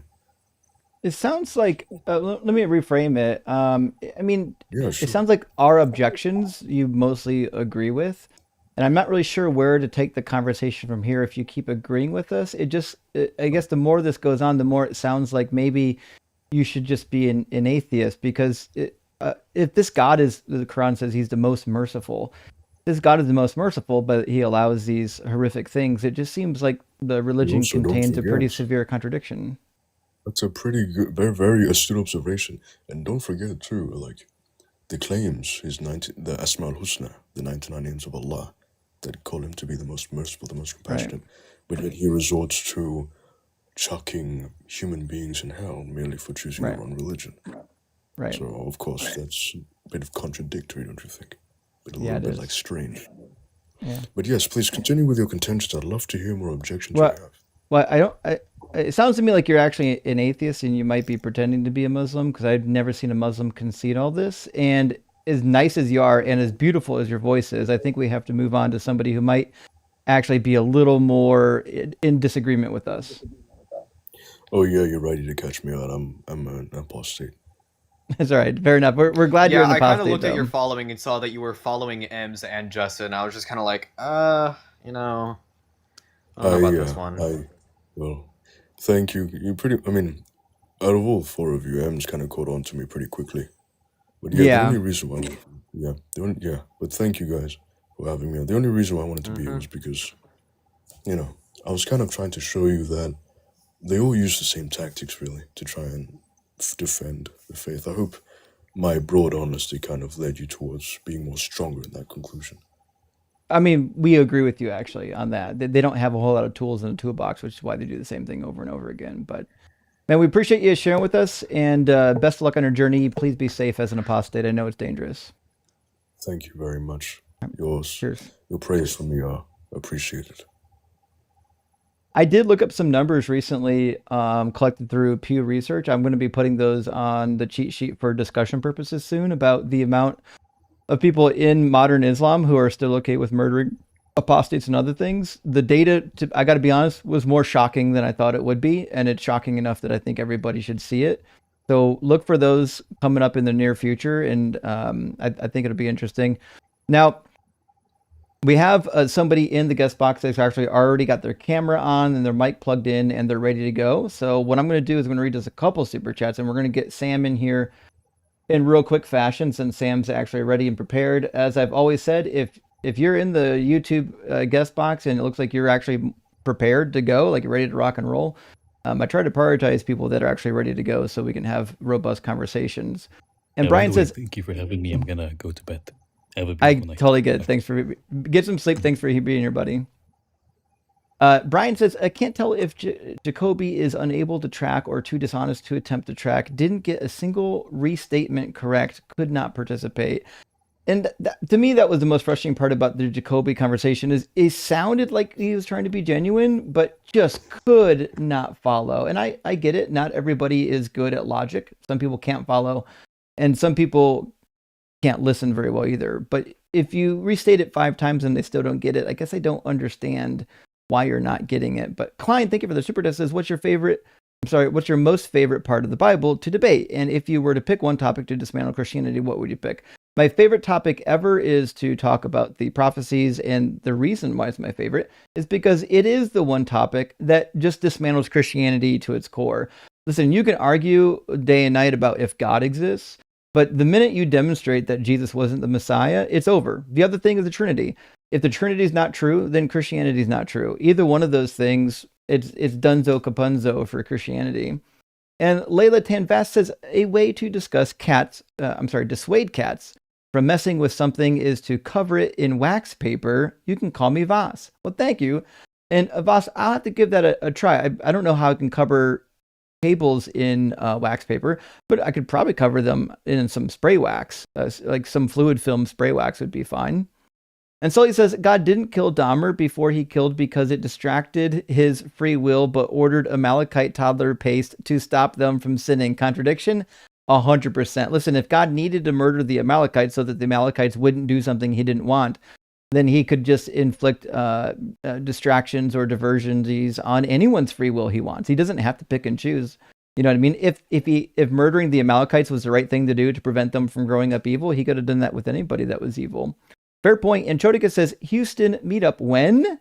I don't know anything about Houston meetup, but I do know in the fall we're going to be doing the Rocket City Reason in Huntsville, Alabama. If you're down in Houston, maybe you can make it to Huntsville.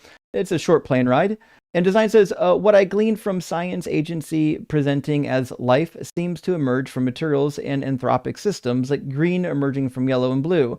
That's a fair point. Listen, life seems to just be like an emergent nature of the universe. Like the universe could exist without life. It just happens to exist with life. I think the reason why life is almost inevitable in the universe is because the universe seems to be essentially timeless. Like there's an infinite amount of time for it to develop. And Mike G says, north, south, east, west, verticals is the best. Well, glad to see some people watching over on Vertical Land. And Unashamed Apostate, good to see you tonight, says, wanted to give a shout out for recovering from religion. They have support groups in person and online and chat tech support. It's free. They won't pressure or judge, just listen and support. And we've got a thread in our own Discord that's managed by 2 people from recovering from religion. Is it recovering from religion or freedom from religion? Shoot, I always get the 2 of them mixed. I'll have to check that out. But nevertheless, in our own Discord now, there are some people you can chat with on, if you need support, or just the people that are actually in the chat. So, friends, we got lots of time in the stream still tonight. If you want to get in and debate the existence of God, get into the guest queue. We've got time to get you in. This is one of the rare occasions where I think we're 3/4 or halfway through the stream, and we don't have a bunch of people waiting to get in. Usually by now we got a bunch of people waiting to get in. So now is still a great time to get into the guest queue. And with that, let's bring in Sam, and we'll have some more discussion. Welcome, Sam. And Sam can't hear me, it seems. Sam, because my audio didn't get selected. Let me try it again. Sam, welcome in. Are you at least 18?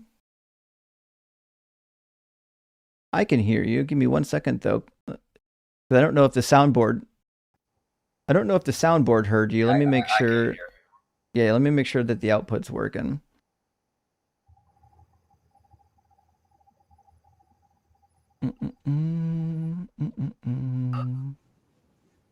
All right, what about now? Let's see if it works. Hey, check. I think it should be working now. Y'all hear him? Check. Yeah. Hello? Yeah, I think everyone can hear you. Yeah, I think Awesome. I had accidentally muted the tab by accident. I must have clicked on the wrong thing. But Sam, welcome in. You're at least 18, and do you believe in God? Yes and yes. Okay. I would just like to say that I am an EMT on duty. The way that works is if I get a call, I got to drop everything and go right away. So if you see me just kind of like jump up real quick, that's why. Right. And also, we've never talked before, just to be clear, right? No. Okay, just checking. No. I had another Sam that I recently talked to, and I'm like, if I remember correctly, this is not the same Sam. I just want to mark it down. But anyways, Sam, you said you believed in God, right? Yeah, correct. I am more specifically a Christian, Protestant, if that means anything to you. But today you said prove just God, as in just a theist God. So if you're okay with it, that's kind of would be my main angle. We can get into the specifics. Obviously, there are thousands, if not tens of thousands of religions on the planet, but that's an entirely different discussion. So Sure. maybe I was kind of planning on just the general theism. So, and then maybe, depending on how I do in this one, narrow it down. I'm not at all averse to doing an argument for general theism. The only thing I would say is, though, if we're in the middle of talking about the God concept and there's something that you're describing that is contradictory to the Bible, I might point that out. But sure. Generally speaking, yeah, I'm perfectly happy hearing an argument for a God concept. All right, and just for the sake of time. Yeah, I mean, like, this isn't my live, but like... What's that, Marcy? I was just gonna say, like, yeah, this isn't my live, and I think people would probably agree with me that, like, if we're just gonna go from, like, obviously, like, you can do it anyways because Justin said so, but like, if we're just gonna end up going from like proving theism and then proving Christianity, like, why don't we just start with proving Christianity if that's just your worldview? Well, because Christianity. But I mean, like, if that's not what you want to do, this isn't my life. He said it's okay if it's okay with you, I mean, I suppose there'd be several reasons why. One, obviously Christianity is dependent on theism. Two, even if Christianity was found to be false, that would not necessarily disprove theism. And three, as the resurrection of Jesus Christ, I think is the most is definitely generally accepted as the strongest proof for Christianity. Interesting. I can't be trying to prove Jesus Christ rose from the dead if you guys don't even believe in a God. Because if there's Well, no God, or if there's nothing impossible about the beginning of the cosmos, then it's a complete non-starter. The odds could be well, 1 to 500 trillion that Jesus Christ didn't rise from the dead, and you'd go with that one. well, generally, I actually don't disagree with you. I would say this though: if I was in, like, we can do general religious experience for now. So if I was in a room, say that I was in a room and somebody was doing like an exorcism, and just pretend I'm an atheism, right? And I witness like a 12-year-old girl pick up a grown man and throw him across the room. That might be fucked. There might be some demonic spirits going on here, Right. despite the fact that I don't believe in them, right? So Okay, yeah. if the evidence is good enough for something very specific, it could persuade somebody towards theism, which is why I think if you think like Jesus being the Messiah or Jesus resurrection from dead, if you think there's good evidence for that, I'm not saying that it wouldn't convince some people. What I'm saying is it still counts as evidence. So maybe let's do this. Let's do an argument for a generic God concept. And then when we're done with that, maybe, because it sounds like you're coming up in good faith and we're probably going to have a good conversation. Maybe after that, we could turn to maybe some reasons why the Christian God doesn't make a whole lot of sense, even if there is a God. Sure. Obviously, I think I'd probably take the counter for that. But so would you consider yourself hardcore atheist or more just like atheist agnostic? I would say I'm technically considered an agnostic atheist, meaning I don't have knowledge of God. But I do specifically, though, in like I'm a hard atheist towards just about all of the identifiable religious gods, like the God of Islam, the God of Christianity, the God of Judaism. I have really, really strong reasons to believe that those God concepts don't exist. Okay. Sure, fair enough, I suppose. Yeah, so just general theism. Do you believe the universe is eternal? The cosmos is eternal, whether it's multiverse, universe, existence as we know it is eternal. Physical existence as we know it is eternal. I do. I don't see any evidence or compelling reason to believe that the universe once didn't exist. And I do understand that typically, like if you're going to do like arguments from Aquinas, like the five ways or anything related to them, it's going to hinge on somehow trying to find a contradiction with an eternal past. So, but I mean, whatever your argument is, let's go ahead and have it. I'm more than happy to follow your lead here. Sure. I wrote stuff down on my phone, so if you give me a minute. No rush. Listen, I say this about everybody. If the guest is being nice and polite, I have no problems letting them take their time and do what they need to do. I only get heated with guests that are up here being pricks.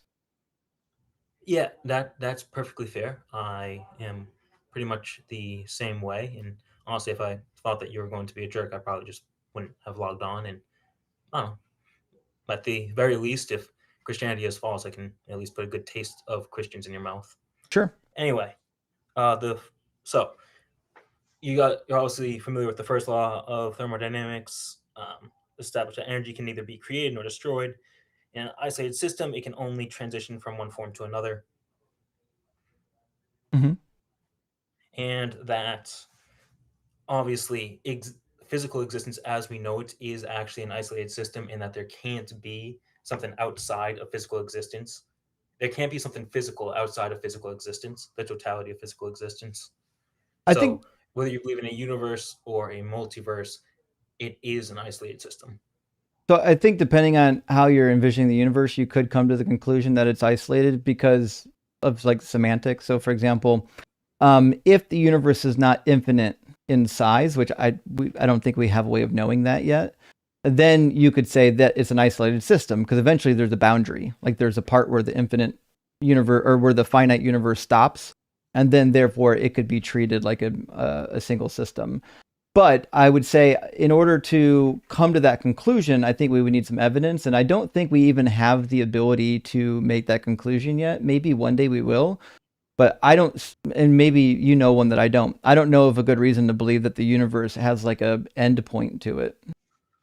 Sure. Well, obviously all of us have to be humble and a little bit agnostic about this because none of us know for sure. But from the little bit of research that I've done, which I'm an EMT. Take it with a massive grain of salt. I'm not claiming to have exhausted this category. The idea of the expansion of the universe as we know it seems to be a good reason to believe that it is finite, in that the universe, every single person that I've seen talk about it agrees that the universe is currently expanding, right? Sure. Well, I And would add something to that, though, if you don't mind. yes, please.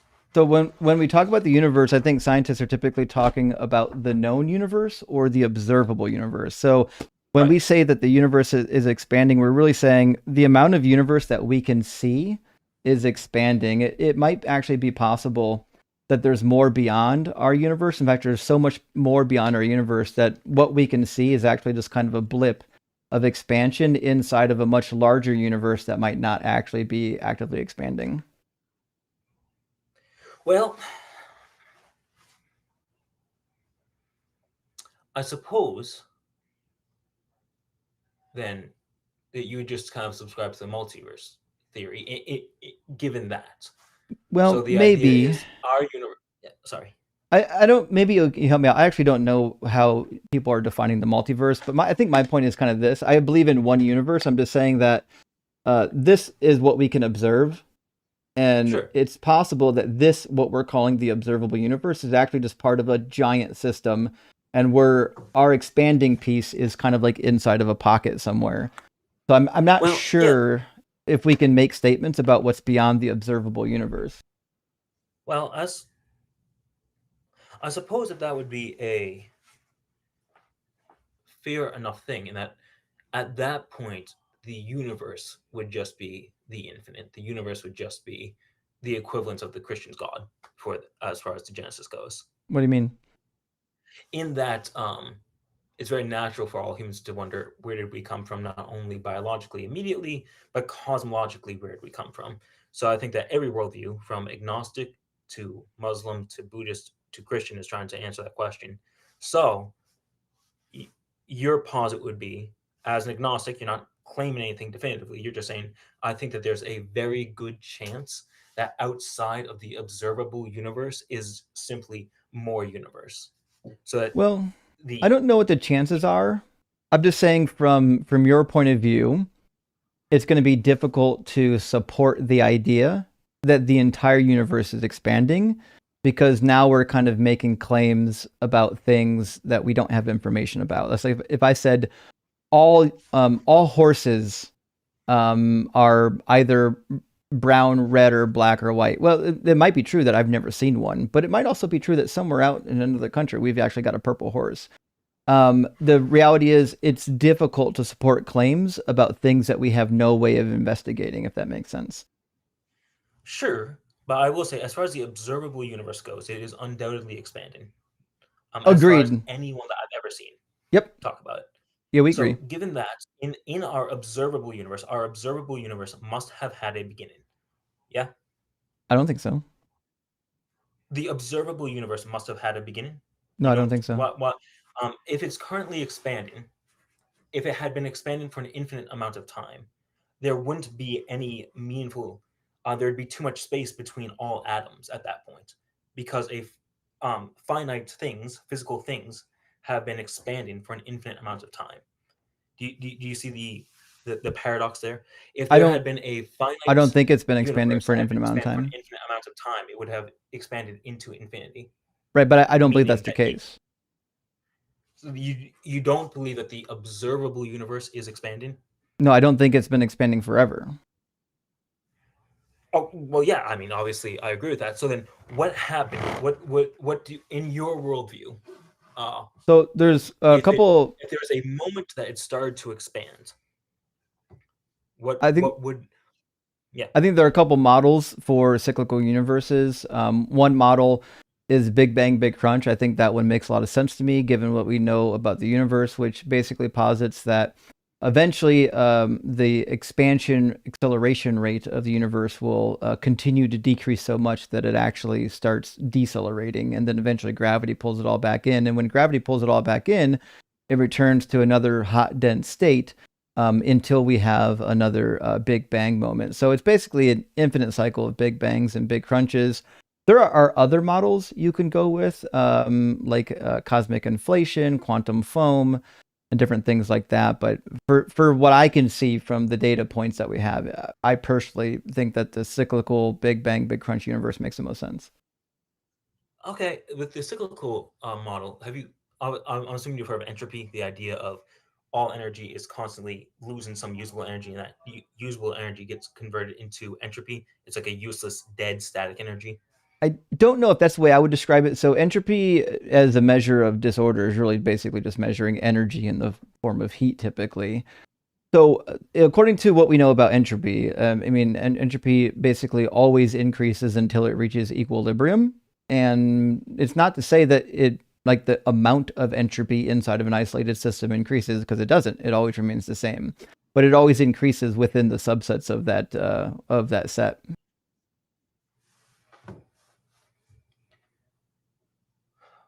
So if the universe expanded to be 1,000,000,000,000 times larger than it was, it still contained the same amount of entropy over the size of the observable universe. It would just be spread out further and further from each other, which is why we talk about things like a possible heat death, because if all the bodies that have energy are so far away from each other that they can't interact with each other anymore, and the energy from them can't really reach each other, then you could see like we would end up with a cold, dark universe where energy is no longer being useful because it's so far away from everything else.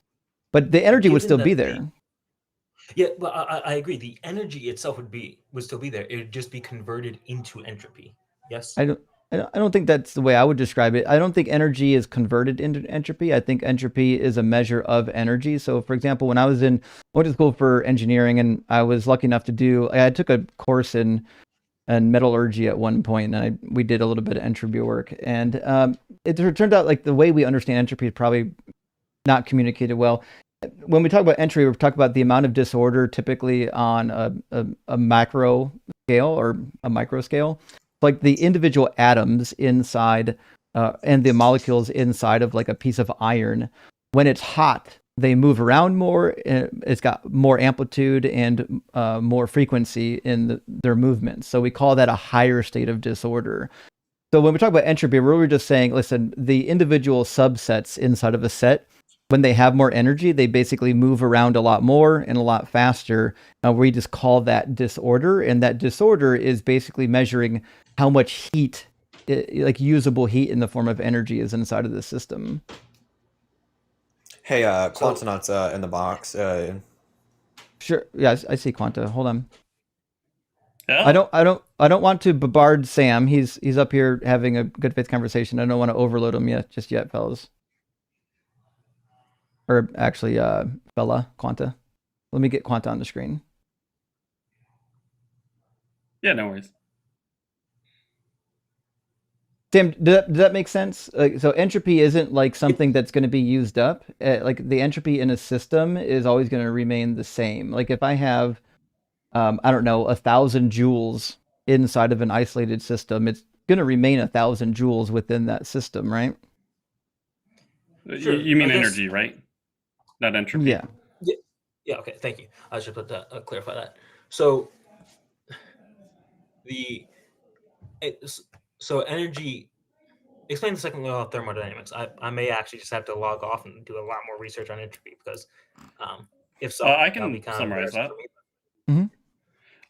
The second law of thermodynamics essentially says that in a closed system, or rather in a system where energy is conserved, typically that system will evolve in such a way that the number of microstates per macrostate, so the number of possibilities you could arrange microscopically all the atoms to give the same overall picture, like the same temperature and pressure, will either increase or stay the same over time. But the important things to note here is that this is a derived law. This is like, you can actually prove it from like first principles rather than like being an actual law of physics, like gravity, for example. So you will have many cases where this law is actually not, the requirements for this law are not satisfied. One of those is like in the case of our universe. Our universe would not be described as a closed system. the total amount of energy in our universe actually does change over time, which means that you cannot use the second law of thermodynamics in that case. You can only do it for like small systems, like on Earth, for example, where the energy does not change over time. Oh, okay. Excuse me.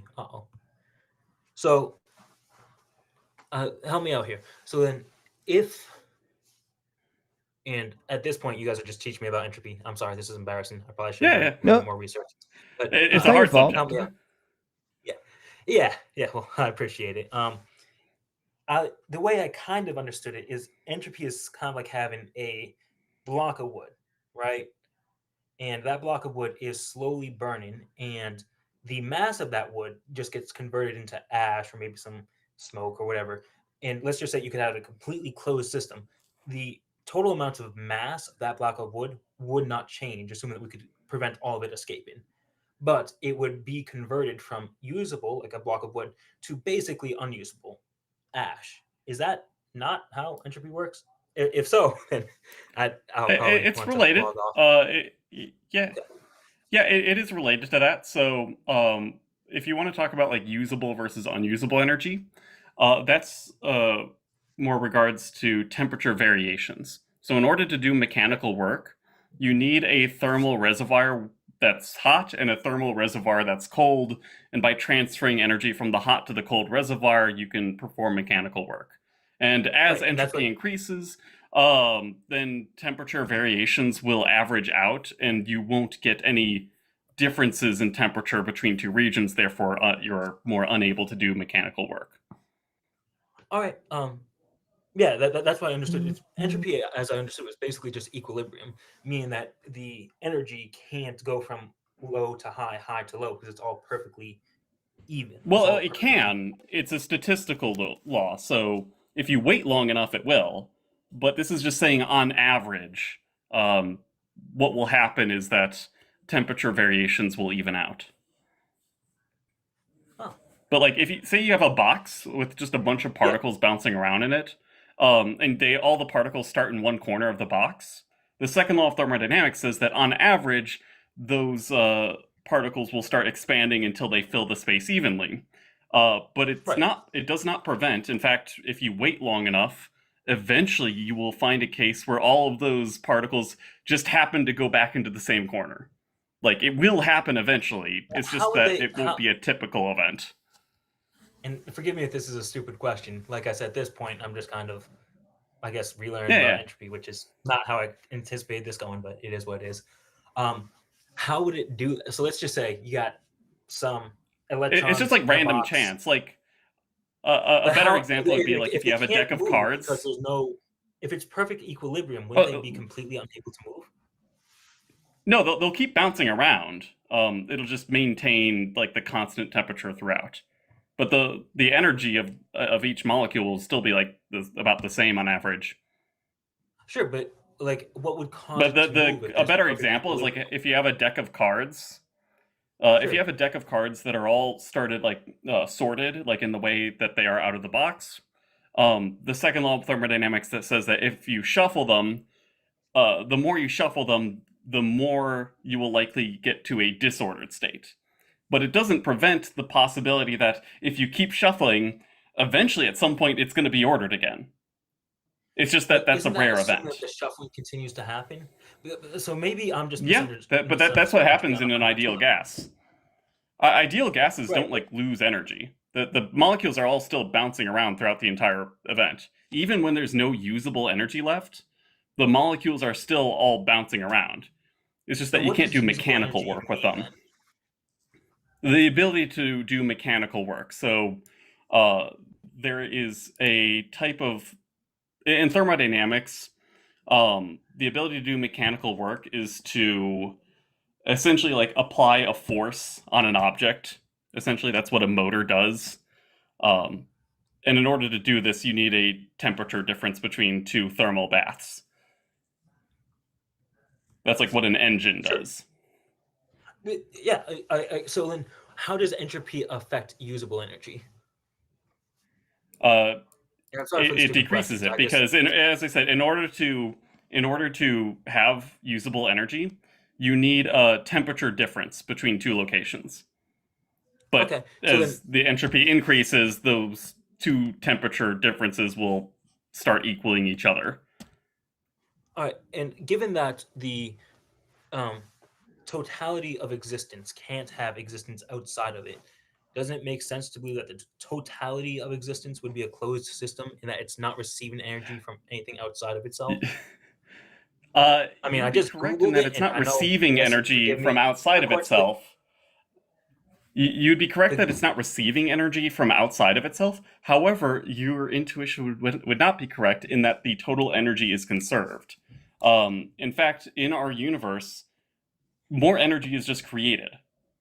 Like, it's not coming from anywhere, it's just being created in the form of, so then like, dark energy, for example. So then energy is not. Energy is not actually Energy a can be conserved created quantity then. in our universe. So then the first law of thermodynamics doesn't apply? I'm sorry. You're If these are correct. stupid questions, On I'm our sorry. I'm not universal trying to be scale, disrespectful. the second law of thermodynamics does not apply. How about the first law? Does the first law apply? It does not, because that is energy okay. conservation. So if you want to get deeper into the physics, which I don't want to take this stream too off topic, Sure. but essentially, conserved quantities like energy come from symmetries in the system. So, for example, if you were to take the entire universe and shift everything in the universe over to the left by 1 foot, would you notice the difference? No, of course not. Yeah, we call that a symmetry. It's a change you can apply to the system that results in the system behaving exactly as it was before. And in that case, you can use something called Noether's theorem to show that because the universe obeys this spatial translation symmetry, you get conservation of linear momentum. Now, in a similar way, if your system obeys time translational symmetry, meaning if you were to take your system and teleport it into the future by like a day, if it still acts the same, then it obeys that symmetry, and you can use that to prove that it obeys conservation of energy. But it just so happens that in our universe that is expanding over time, if you took all the stars and planets and galaxies in our universe and teleported it like 1 billion years into the future, we would notice the difference because suddenly the universe would start expanding much faster than it was yesterday. That's what we would observe from our point of view, at least. And so therefore, over long time scales, our universe does not obey this symmetry, meaning that our universe does not obey conservation of energy. But on small time scales, like on the order of days, thousands of years, even millions of years, the difference in how the universe is expanding is so small that essentially energy might as well be conserved. But when you're talking about cosmology as a whole, that symmetry is broken, and therefore you can't use conservation of energy. It's very weird. Okay. Well, I'll be honest, that's not exactly how I anticipated that conversation going. I'll look into it. So when and this is gonna sound like a really stupid question. Bear with me. I'm not trying to be disrespectful, or I'm Oh, not we even don't trying think to you be are. apologetic at this point. No, these are good questions. When I just Googled, is our universe a closed system? The answer I got was yes. And the reason for that is our universe, as defined as the totality of physical existence, can't have anything outside of it. That's probably what the Is that AI like overview will. That's probably what the AI overview will tell you, and it is correct in that we don't say that there's anything outside the universe going in. But if you define a closed system as being a system in which energy is conserved, then it is not. Okay, thank you. Let me write that down. So you should instead ask, in cosmology, is energy conserved? And it will tell you no. Yeah, thank you. Energy conserved. Well, you've definitely given me a lot to think about. That was That's how physics goes. awesome. Yeah. So as regards cosmology, energy is not conserved. Huh. There you go. Cosmology. If you really want to dive into this more and do more reading, I strongly recommend looking up Noether's theorem, Noether, brilliant mathematician and physicist, often overlooked in the history of physics. Strongly look that up. All right, will do. Thank you very much. Well, it is up to you. I definitely think that this is going. We'll just chalk this up as an L for me for now, anyway, until I've Well, learned a little bit more about that. it's not an L if you're just here having a conversation with us. You know, not every one of these conversations has to be like somebody winning or losing. Sometimes when we're just having a conversation, everybody gets to win. I would say this. It sounds like maybe your argument for God might have hinged on the idea that you needed something to bring, because if you believe there was once nothing and you can't get something from nothing, then you need an entity to bring it about. Is Right. that okay? So this is a pretty common I think that's argument. fair, yeah. Yeah. Let me ask you a question though. Let's imagine for a sec, we'll do a thought experiment. Let's imagine that the universe once didn't exist. And then it came into existence. Why would I posit that a god caused it coming into existence rather than like a naturalistic cause? Well, that was actually basically where I was going with this, which is either way, something beyond the laws of physics and logic as we know it must have happened at the beginning of the cosmos. Sure, but why would we say that it's a god? For example, if I say, listen, let's pretend that there's another force. Let's say dark energy is a force. Let's say we're going to call it rainbow energy. Let's say that there's actually, we haven't discovered it yet, but there's a rainbow energy that has the ability to bring things into existence, even itself, when there is absolutely nothing. I'm just going to invent a thing, right? What would lead me to believe that the universe came into being through God versus rainbow energy?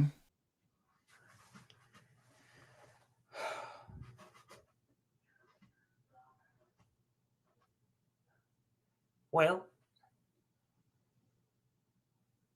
at that point, it would just be a 50-50. What do you prefer? Exactly. Yeah. So I think that's one of the problems with it's not your fault. This is by the way, what you're doing is a very popular argument. I think the problem with the argument a lot of times, because it kind of falls into what we might define as like a God of the gaps argument, which is, hey, here's something I can't explain, but if you throw a God into that gap, it has an explanation. But the typical problem with that is there's actually typically more explanations other than God. Like, I realize that you could invent an explanation, call it God, and boom, problem solved. But I could invent an explanation that's not God and also solve the problem. So I guess what that means is that plugging God into the gap might not get you as far as you actually want it to go. Okay. Well, I suppose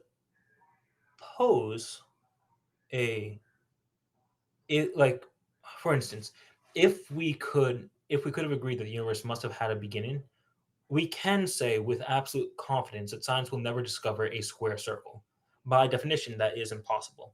Science cannot ever, no matter how much time you give it, no matter how brilliant the minds attack it, they will never find a square circle. That's a logical impossibility. Mm-hmm. In the same way, I think that something from nothing is just as much as an impossibility. If, however, your point is, well, I don't need there to have ever been a state of nothing because of the Noether's theorem, in cosmology, energy is not conserved. That I think would make that something I'm gonna have to wrestle with, kind of attack, think about. But if you guys, let's just say theoretically, you guys were to succeed, yes, the universe must have had a beginning. Then you have to get into, well, the universe cannot cause itself. So something completely outside the laws of physics and logic must have caused this. Right. Or, yeah. Right, and that's Rainbow Force. Sure. And, right. and if you want to call it Rainbow Force and I want to call it God, I think at that point I would have established at least deism. Sure, but I guess I think maybe the chasm between the two of us in terms of Rainbow Force versus God is Rainbow Force doesn't have a mind. It's not sentient. It's actually just basically random. In fact, it's so random it doesn't even comport to the laws of logic. That's why it can do things metaphysically random. So I get it. you would need something outside of what we would call the laws of logic, because the laws of logic seem to suggest that you wouldn't get something from nothing. But again, I guess I don't see putting God in there seems like too much, because, for example, once you put a God in there, you run up to like Occam's razor. Now we have to give God attributes. And typically God is omnipresent. He's outside of space and time. The thing has typically like omnibenevolence, but the thing that's omnibenevolent also created natural disasters that randomly hurt and maim like 200,000 people a year, which to me seems to be a contradiction with the properties of God. So with the rainbow force, I don't have to explain any of that away. The rainbow force is actually just random metaphysical thing that causes the universes to come into being. I don't actually have to explain why God like hurts his own creation, even though he loves it, or why he has to like murder his own son, or none of that really needs to be explained anymore. Sure. Basically, the idea would be me and you would both, I guess, have unanswered questions, but in my theory, I open up a can of worms 10 times the size of the can of worms that you open up. That's basically it, right? Because you might have some unanswered questions about Rainbow Force, but you never have to worry about why it does anything, because it's just naturalistically random. All right. I suppose that's fair enough. Definitely give me a lot actually of want to Sure. mention a model of cosmology where this is a really weird one, and I'm not actually sure if I'm convinced of this myself, but I would be more inclined to believe this than I would a theistic explanation. There's Velikin's theory, or proposal of cosmology, that describes how if you truly do have nothing, but just like the laws of quantum mechanics are true in this nothing state of affairs, you could get a situation where the universe quantum tunnels itself into existence, which is very strange, but maybe something worth looking into. Well, I'll look into that. But that sounds like you'd need at least 40 IQ points more than I have to understand it. But I'll look into that. I suppose one question, and this really isn't an apologetic anymore. How would you escape nihilism?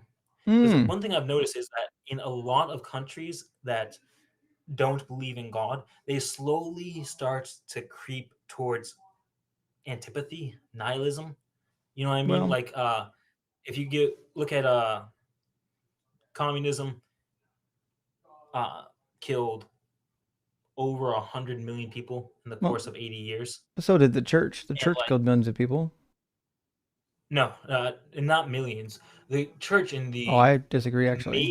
Maybe in the most critical of the church that you could be, maybe is 10,000, I believe. Here, I'll Google it, but it pales in comparison to communism. It depends on like what we're referring to and what time period. Like if you're just referring to the Inquisition, there was a lot of people killed during the Inquisition, but the Inquisition alone isn't the number we're capturing. We're also including the amount of people that died for holy wars, and all the way from the beginning of the church. So there is a guy, David something or another, that did a pretty exhaustive tally of the number of people that would have been killed during the Inquisition, and it was well over the 1 million mark. And I would also add that, like, just I would say misinformation from the church. For example, they had this idea. They taught that witches and like cats were evil, and so getting rid of the cats during the bubonic plague actually turned out to be problematic for them, because the cats, and thereby by proxy ended up killing millions of people. Yeah, there's quite a few ways to suss out how many people that are killed by the church. But that being said, I don't know if that means a whole lot, because we are kind of talking about nihilistic or countries that are kind of without God. And I would say this. Now, I don't think that the not believing God causes people necessarily to be nihilistic, because most of the Buddhists in China actually do believe in some kind of a spirit afterlife. So I don't think that their nihilism comes from the same place that it would for like me as an atheist who doesn't believe in an afterlife. I think I don't think that they're actually that nihilistic. I just think that developing countries tend to be much barbaric, and they can be pretty ruthless. And once they get a little more wealth and people have a little more status, they tend to calm down a little bit. But like, look at some countries like Japan. Japan back during World War II, when they were doing kamikazes, they were marching to their death and different things like that. They were doing not internment camps. They were doing torture camps, basically, the same way that the Germans were.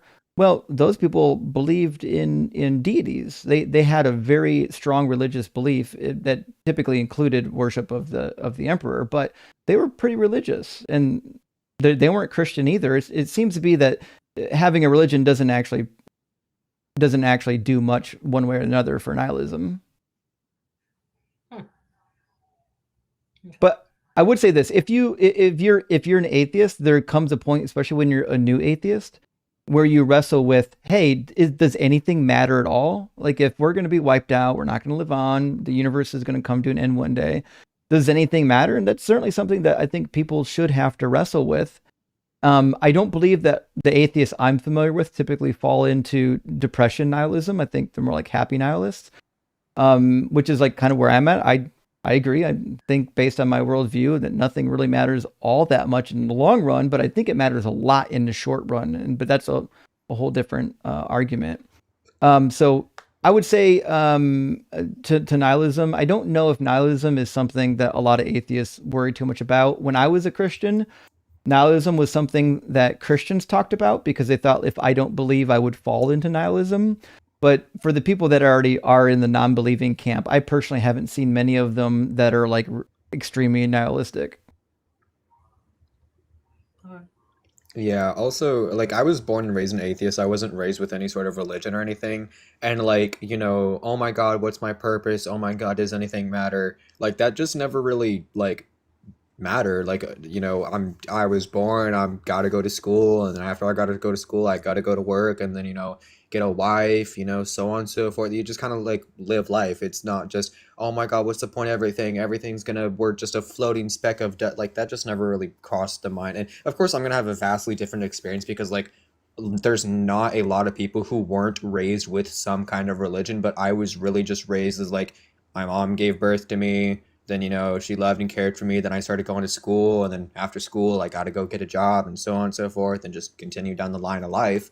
It never really, like, the whole what's my purpose thing never really kind of came about because it just kind of didn't really matter. I'm here, make the most out of it, kiss as many cute girls as I can. I really like that I can assign my own purpose to myself. Frankly, I would feel like more depressed if I was handed a purpose down from above and I had absolutely no say in what that was. Right? Yeah, Ian always makes the argument that, like, if your God assigns you a purpose, then you are an object. But if you assign yourself a purpose, you're a subject. If your God tells you, this is what you are, this is what you do, this is what your purpose is, that's what we do for, like, hammers and nails. A hammer, it only really hammers things because that's what we decide it does. It could be used for other things, but we decide the point of a hammer is to hammer things in, and that's what it does. That's its purpose, is to hammer things in. And it only does that because we just decide that it does that. So if your God tells you, this is what you are, this is what you do, this is your purpose, what's the difference between you and a hammer? What's the difference between you and a nail? Well, as for that, though my God in sovereignty does actually have a purpose for me that's definitive, and there's no way I can really escape it in that if he exists, and if I'm right about Christianity, he's omnipotent. I will say the Christian maybe counter to that would be the idea of the already not yet.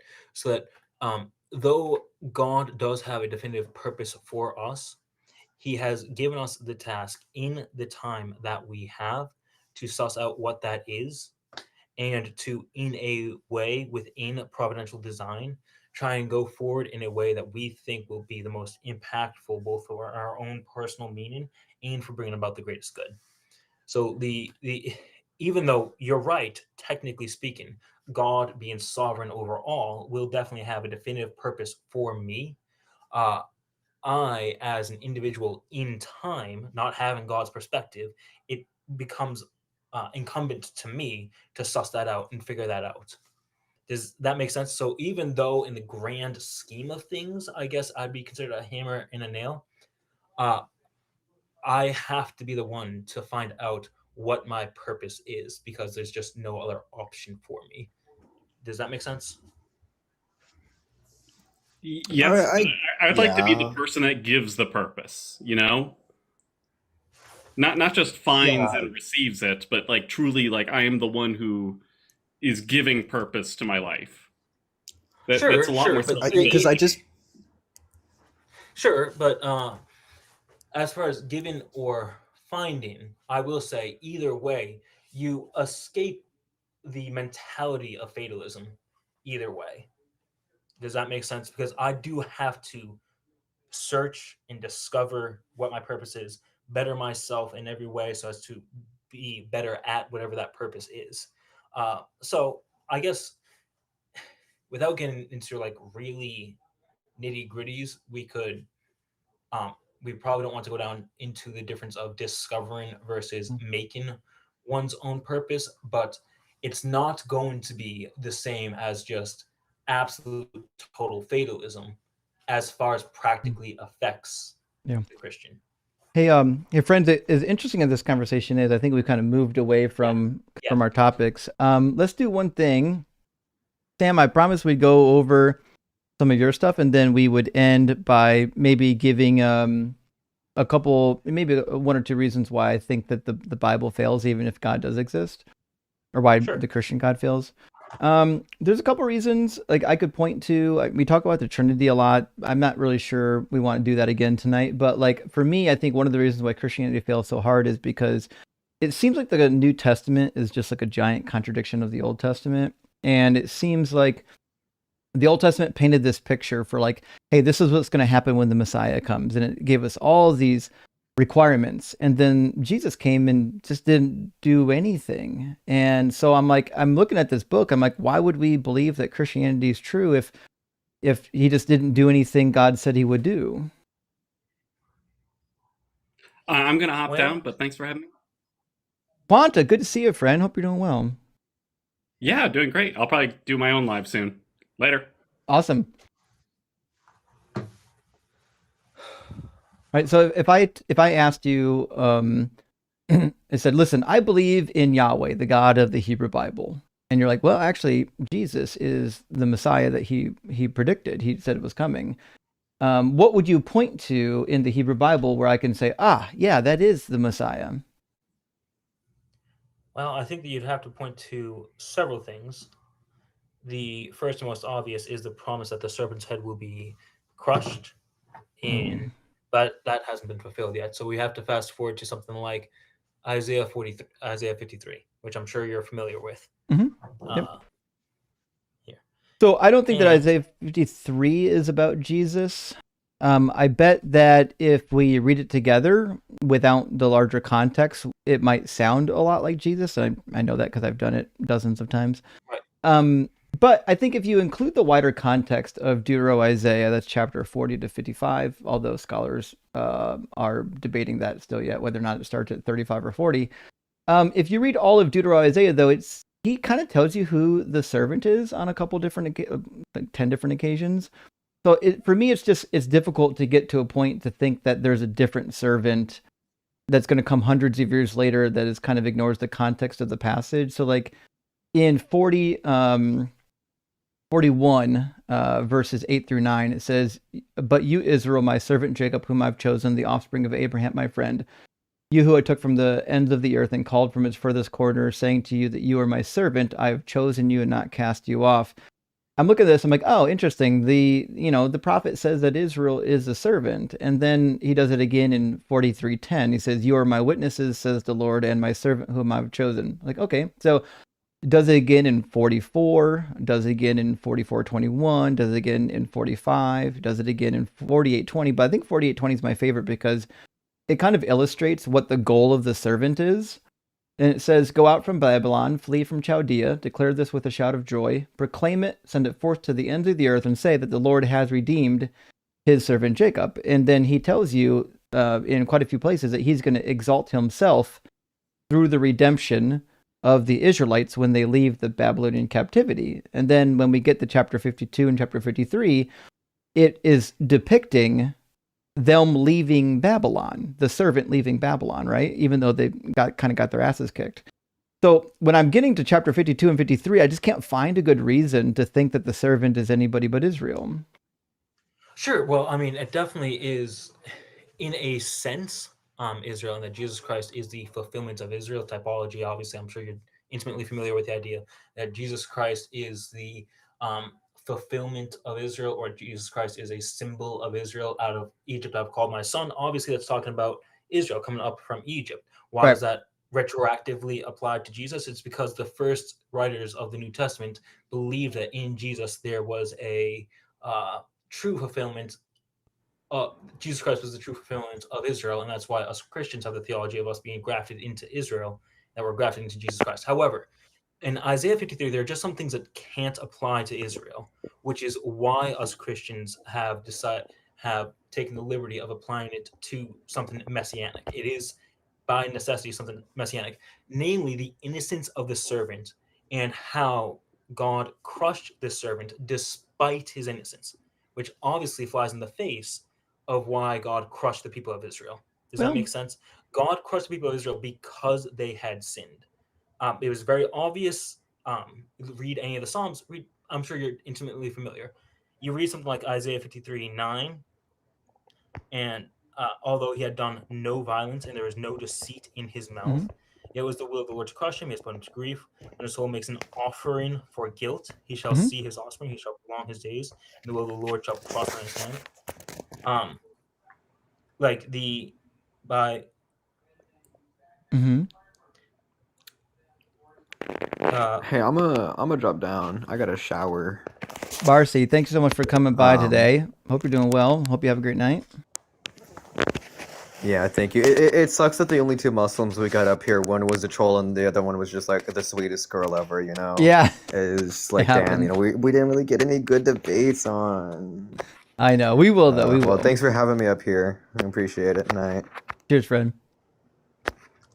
So, I mean, it is also getting pretty late. I'm also going to have to bow out pretty soon. Thank you very much for being so gracious with me. I mean, this is kind of a flop compared to what I thought it would be, but I definitely learned, so that's good. That's certainly okay. Isaiah 53:9, the entirety of Isaiah 53 seems to be indicating that this servant was punished as an atonement, punished for something that he himself had not done, but through his punishment, he made right to other people.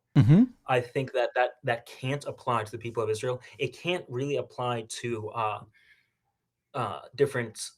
any prophets. It can't. This is uniquely atonement, right? I mean, it says at the very end of the chapter.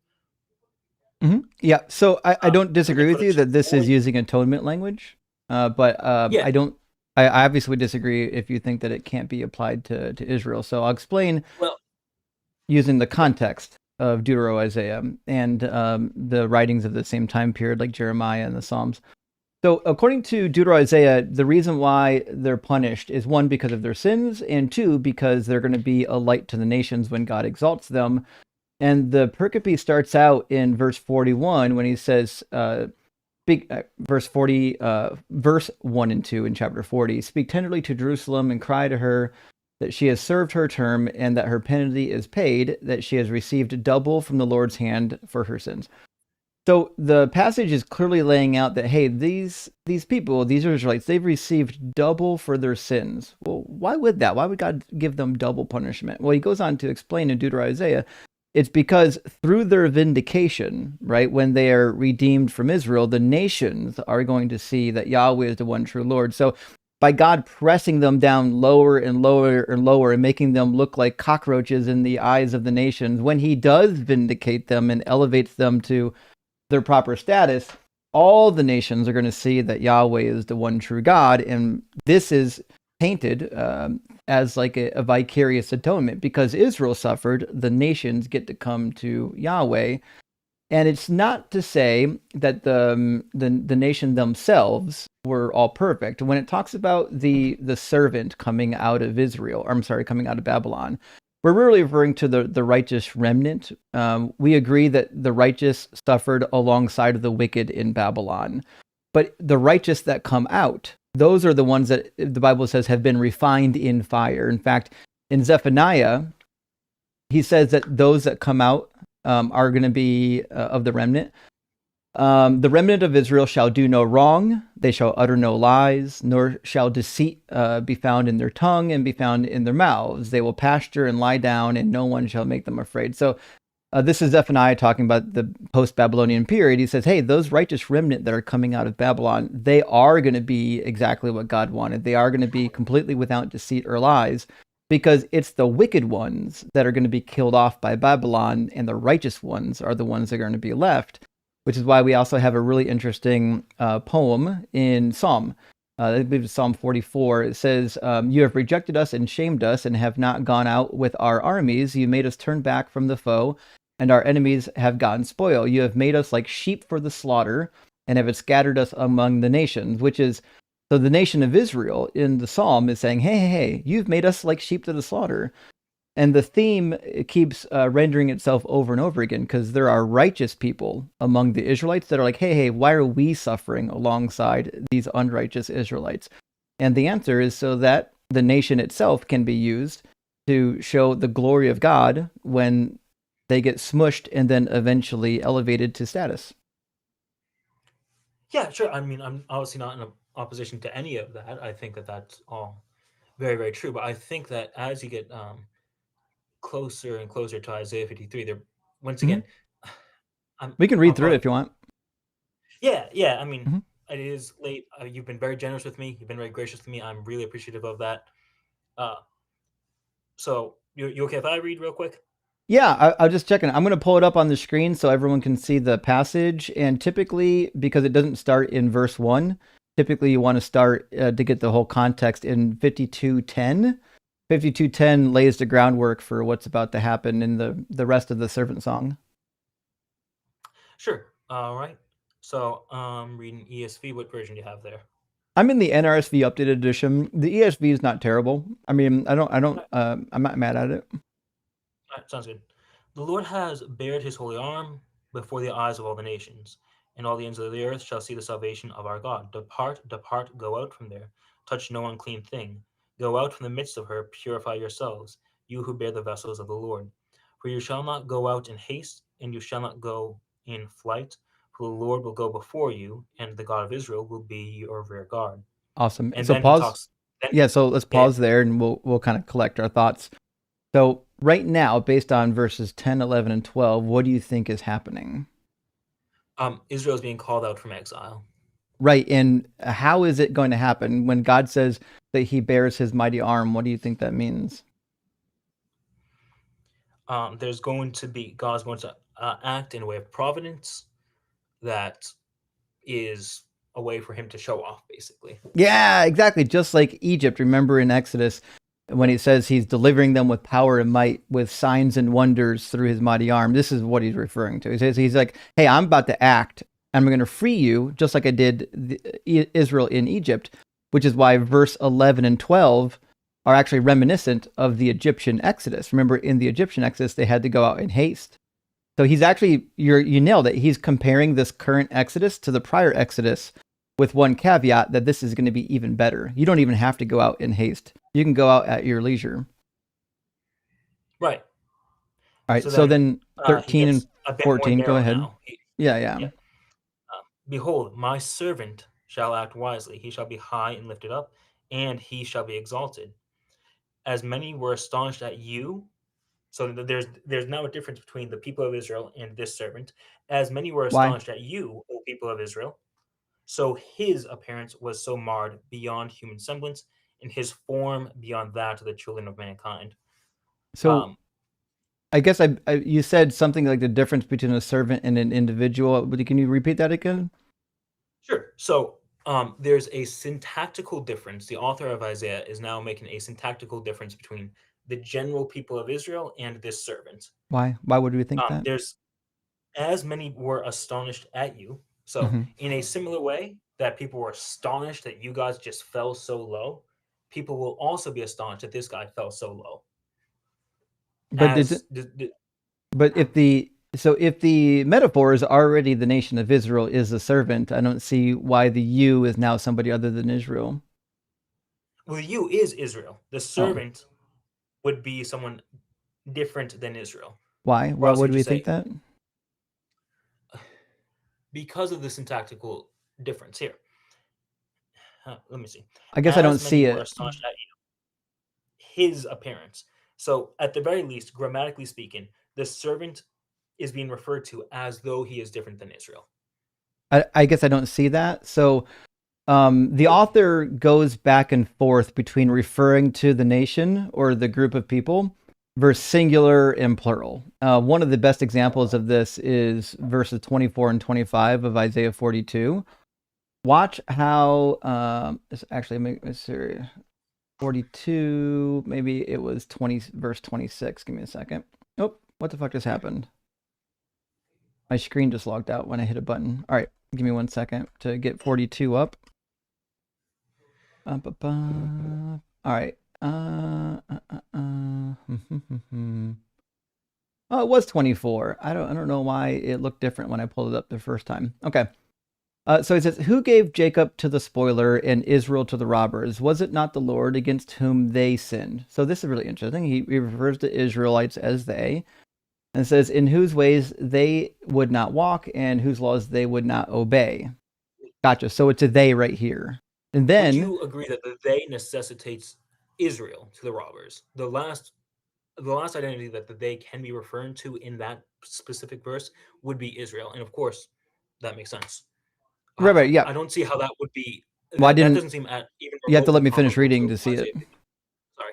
All right. So, in verse 24, he refers to Israel as they. He's telling a story. Yahweh was mad at them. They sinned, so he poured out his anger upon them, which is in verse 25. It says, so he poured out upon him the heat of his anger and the fury of war. So it set him on fire all around, and he did not understand. So within the same two verses, that Israel was they, wouldn't it make sense that Jacob is him?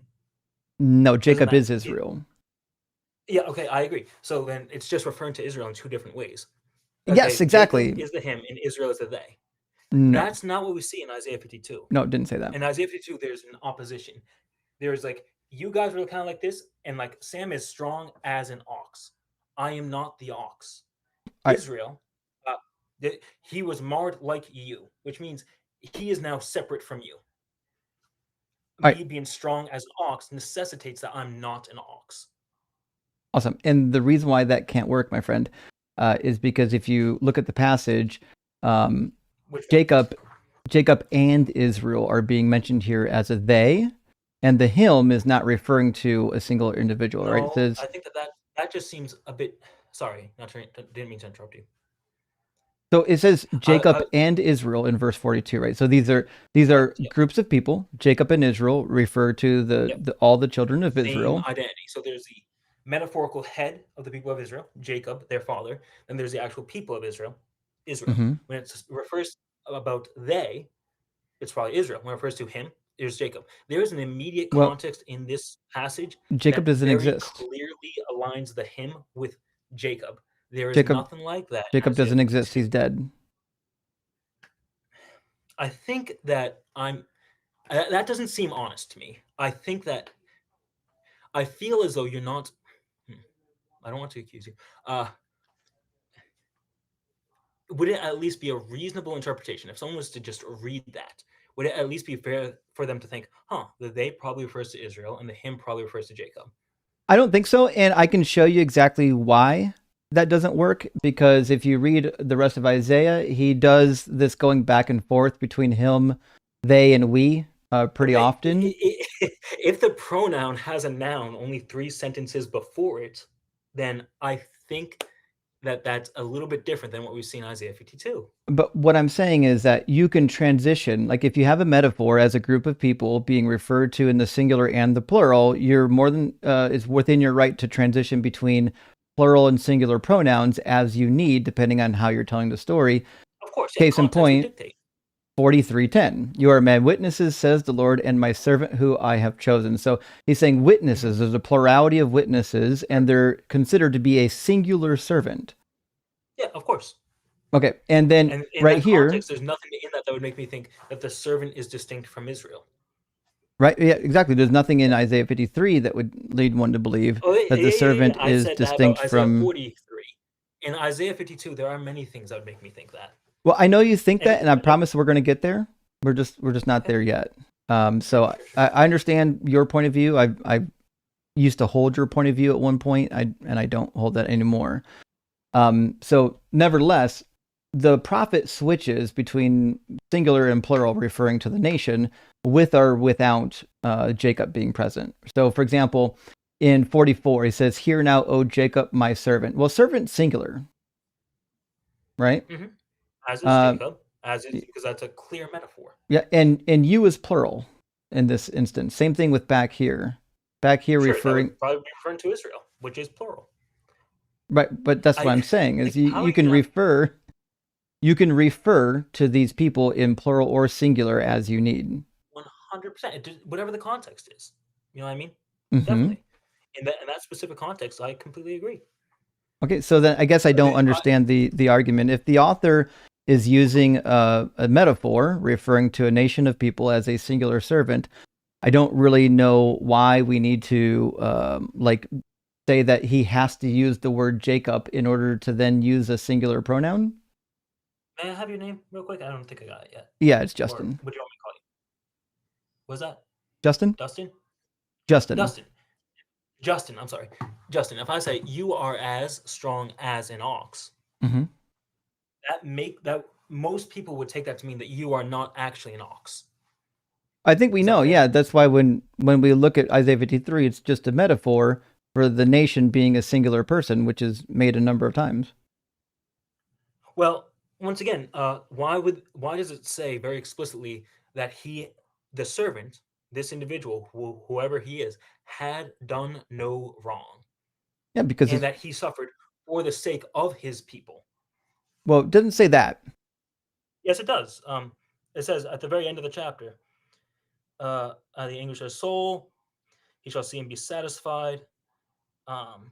By his knowledge shall the righteous one, my servant, make many to be accounted righteous, and he shall bear their iniquities. Therefore, I'll divide him a portion with the many, and he shall divide the spoil with the strong, because he poured out his soul to death and was numbered with the transgressors. Yet he bore the sin of many and makes intercession but not his own for people. the transgressors. So it's not saying his own people, although it is true that the righteous remnant did bear the sins of his own people. But this is here about the nations. And before we get too far, because I think verse 12 is a really interesting passage that demonstrates that this couldn't be about Jesus. But I'd rather actually read through the whole thing with you because I think it is somewhat important. So when we're going to 13, 14, and 15, we just have the servant. It says, "My servant shall prosper; he shall be exalted and lifted up; he shall be very high." And you would expect that because the author of this book goes back and forth between different pronouns for the servant as needed, and sometimes confusingly even. So you pointed out here. Right, yeah. So you pointed out here in verse 14, your edition says there were many astonished at him. Your translation actually said you. Yeah, and that's a very popular translation. Now, you might be interested to know that the manuscript tradition that records you actually has you in the plural. So that's really interesting. So if it says you in the plural, then what it would actually read is basically in one breath, he calls the servant a he in the singular and you in the plural, all in one stroke. Well, as many were astonished at you, yeah. So probably the people of Israel, presumably. As many were astonished at you, his appearance was so marred beyond human semblance, and his form beyond that of the children of mankind. So, does it make sense that the servant, the him, is distinguished from the you? No, I don't think so. Based on my reading of the rest of Isaiah, because in Isaiah he refers to the nation of Israel, specifically the remnant, as a him, as a you, as a we, and even as a he. Sure, but in this well, I mean, I suppose at this point we're probably just going in circles and circles. Should we continue? No, I I mean, guess here, let me try and summarize your point of view. I Your don't point of think you're view being amounts- disingenuous. What was that? So I don't think you're being disingenuous, and I understand the argument that you're trying to make. I just think that, like, if you read the rest of Isaiah, I don't think he's making as a semantic difference between Jacob, Israel, and the servant as you might want to read into this passage. He goes back and forth between plural and singular pronouns a lot, and you wouldn't catch it in English because typically in English, when you have like a plural you, it gets translated as we don't have like a plural y'all that we put in the Bible, right. But it happens quite a bit. All right. If I'm not mistaken, your point of view is that the servant here is not all of Israel. It is the righteous remnant that has escaped the wrath of God. And because those righteous remnant came under suffering, even though they were righteous, they would fill the criteria of the servant of late Isaiah 52 and to Isaiah 53. Is that fair?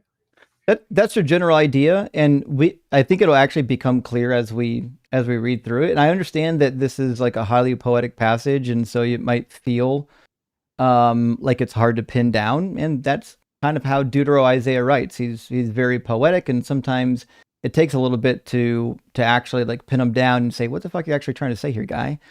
But let's just read it, right? So verse 15, I think where we left off, it says, he shall startle many nations, and kings shall shut their mouths because of him, for that which had not been told to them they shall see, and that which they had not heard they shall contemplate. And that's probably similar to what your version has, right?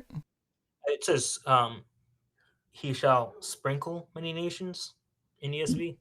Sure, yeah, it follows the King James rendering.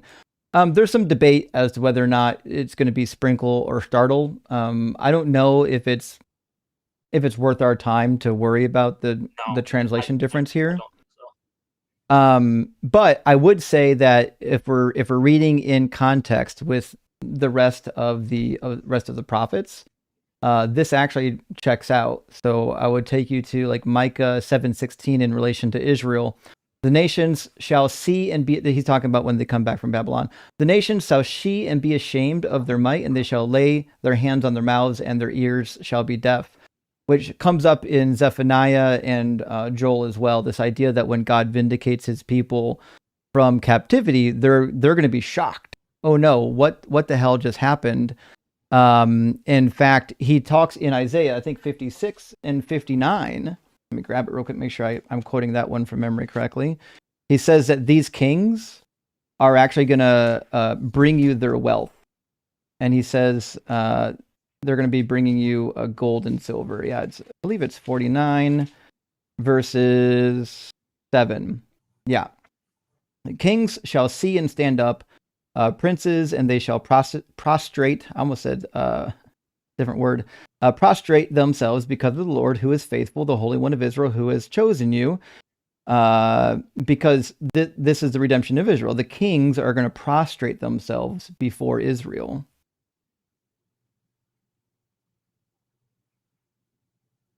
Yeah. Right. So anyway, so what I'm saying is I'm reading 52 so far, at verse 15. I'm saying, yeah, that kind of matches what God says elsewhere about what he's doing with Israel. He's gonna cause the people. That was verse 49, not 59. He's gonna cause the people, the kings of the other nations, to be like, holy shoot, like look what happened. Like 59:11 says, yeah, the nations shall bring you their wealth with their kings leading possession. So I'm reading this. I'm like, I mean, it just seems to agree with what he says about the nation of Israel. So I can't see a good reason to put something other than Israel in here before, other than Israel. Well, once again, if there was a metaphorical king of Israel, that could be both, right? Not metaphorical. If there was a king of Israel who the kings of the earth went to and bowed down before, not only they would be doing that to one, the king of Israel, who is the servant, and by proxy, because the king represents the nation, the entirety of the people of Israel as well. There doesn't need to be a tension there, I don't think. Well, I do agree that if the kings of the nations are bringing tribute to the king of Israel, we would consider that fulfillment of this particular prophecy, but that is going to open up Pandora's box about whether or not Jesus was the king of Israel, which he certainly wasn't. I don't know if you want to have that debate right now, but it might not be worth our time. I'd rather stick with Isaiah 53. I mean, rats, dude, it is way past my bedtime. I get it. So let me just do one verse with you, and it'll explain my position. So my position is going to be different than yours, because verse 15 ends that which had not been told to them, they will see, and that which they had not heard, they shall contemplate. So he's saying, listen, these nations, they're going to see a thing that they weren't told about, and they're going to contemplate it. The very next verse seems to be a personification of those kings contemplating what they have just witnessed, just like we see in Isaiah 14 when he personifies the king of Babylon. It says, who has believed, your translation probably says, who has believed our report? Is that what you got? No, what he has heard from us. I mean, it'd be the same thing anyway, but.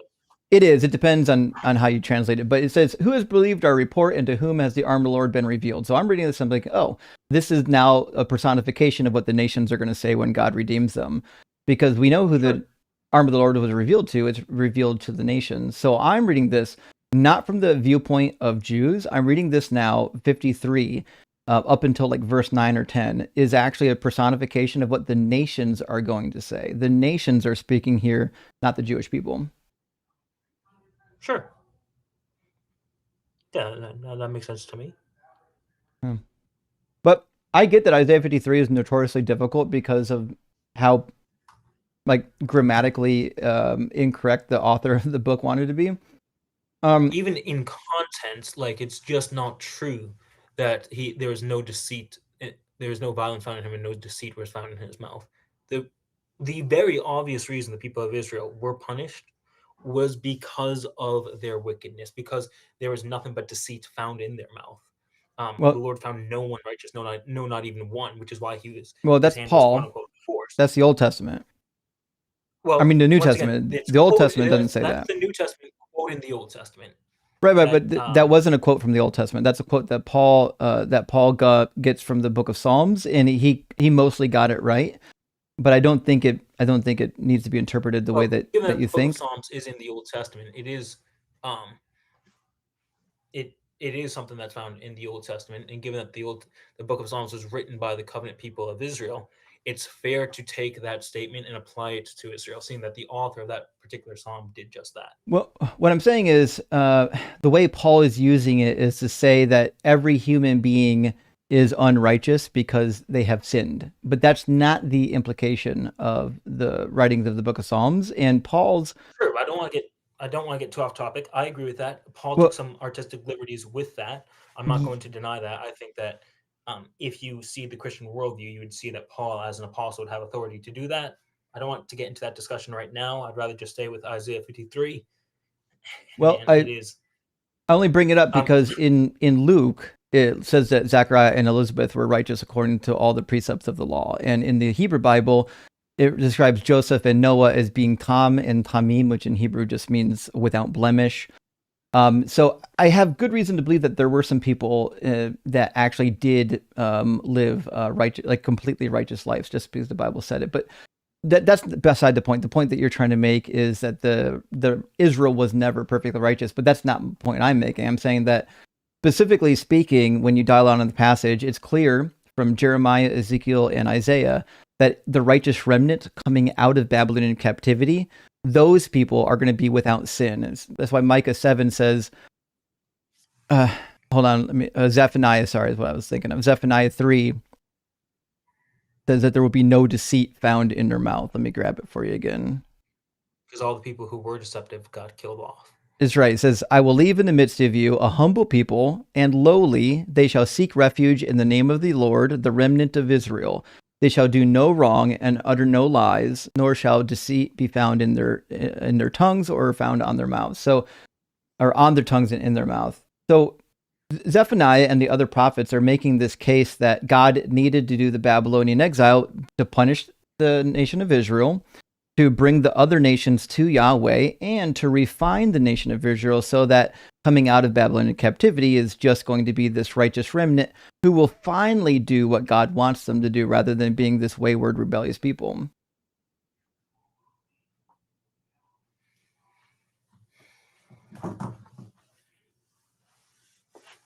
I would say this, Sam. I used to think that Isaiah 53 was about Jesus. I think the thing that convinced me pretty early, and this is going to be the scholarly position. If you debate or go read in some of the scholarly position on this, even like my new Oxford Annotated Bible is going to tell me the same thing. The way that this is about Jesus isn't through direct prophecy fulfillment; it's through typological prophecy fulfillment. So, just like the other prophecies, like Hosea 11 that you quoted, is potentially a typological fulfillment. Isaiah 53, technically, most scholars agree, would be a typological fulfillment, not a direct fulfillment. Does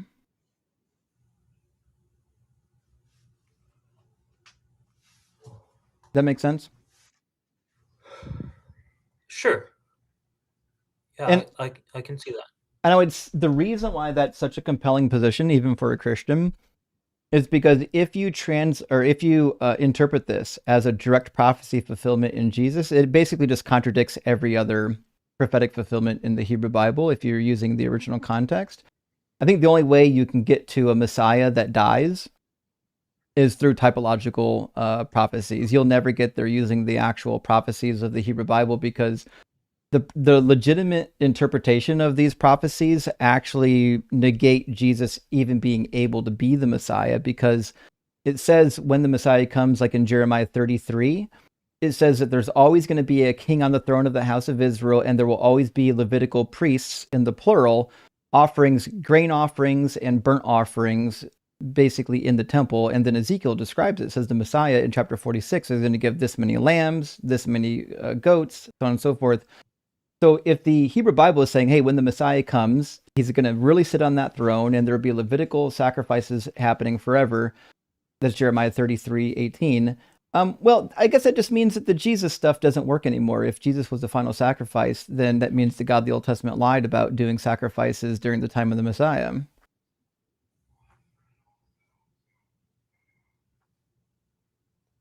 Sure.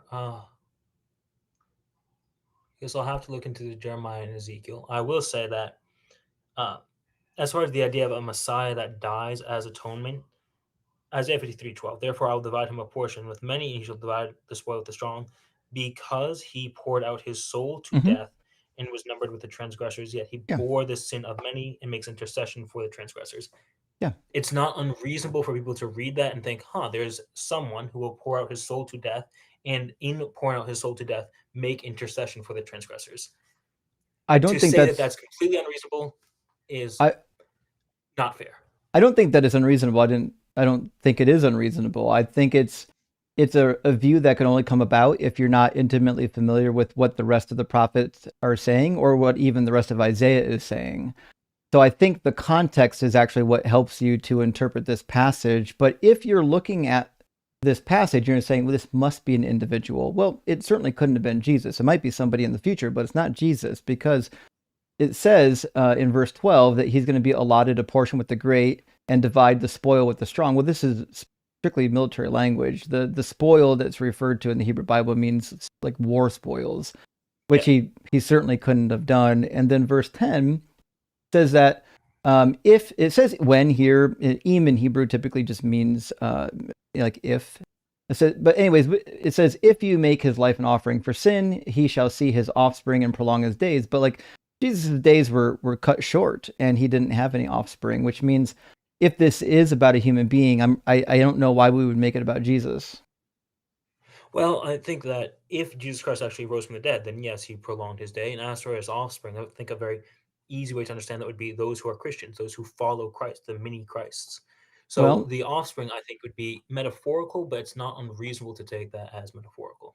Well, the offspring. So this is again the part where you and I are going to diverge. So you want to go to Isaiah 53 and say there's actually not a metaphor here. This is a straight literal prophecy about a human being. Then when we get to the one part that doesn't apply, you're like, actually, that part's a metaphor, the part about the offspring. So I don't know if that's consistent. Well, it definitely could be. But also, it's important to recognize that in the New Testament, nobody is a child of Jesus. You're heirs with Jesus, Yeah, of course it not. says. There's not going to be any biological children of Jesus. Not even spiritual. So it says that of the spiritual children that they're spiritual children of the Father, and that specifically they're heirs with Jesus, meaning they're siblings with Jesus. So when you share heirs with another person, you're siblings with them. Sure. So, like, I get why someone could read this without knowing the rest of the context and say it sounds like it's about a human being, but I don't know how this gets you to Jesus. And it does sound to me like the authors of the New Testament wrote this, like they wrote their narrative about Jesus dying for your sins in light of this verse or this chapter, because like they needed to make a way to like, well, why did Jesus die? How could we? He was supposed to bring in the kingdom. He says he was coming back before the end of that particular generation. He says that in Matthew 10:23, 16, 27, 28, and Matthew 24 verses 29 through 34. But then you're like, well, what is he's dead. He's gone.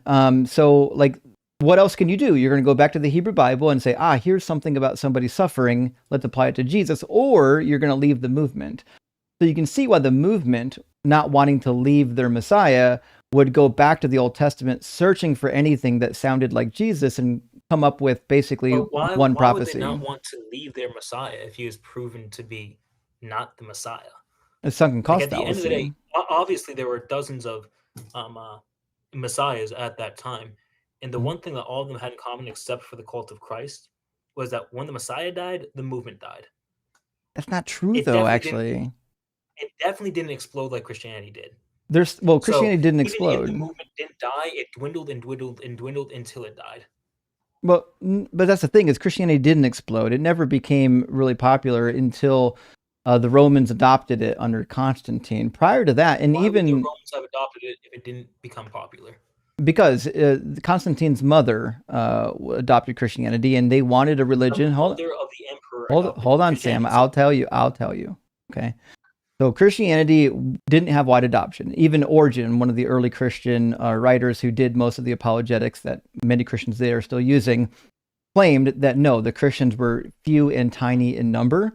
And when we get to the time of Constantine, we find documentation of the same. They're not that large in number. They're basically just a subset of the Jews. And Constantine's mother... There's like 1 in 10 people in the kingdom were Christian. That's not remotely true. It was like 1%.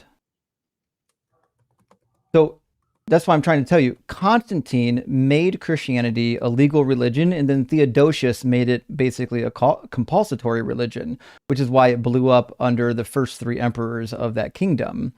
So Constantine wanted to find a way to unite the kingdom, and Constantine was, I would say, even sympathetic to the Jewish position. If you look at Constantine's letters prior to him adopting Christianity, he's pretty critical of the Christians, but not so much of the Jews. So by Kyle, I just Googled it. 10% is the general agreed upon number. From who? The first thing I saw, Kyle Orton's blog. The number of growth in Christianity in the Roman Empire was very uncertain, but there are enough data points to hazard a reasonable estimate.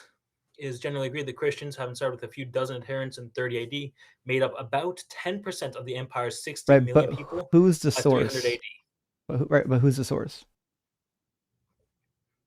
The exact source I'm unfamiliar with, but at the end of the day, all these people who are familiar with the sources are quoting me between 5 and 10%, which is a lot higher. But you don't know who's quoting it. But you don't know who's quoting it. I guarantee you that percentage is coming from like a Reddit post. That I see right now is saying the same number. But I don't know who's the person. What? Who's the person? This is just Kyle Orton's blog. Who's Kyle Orton? I don't know.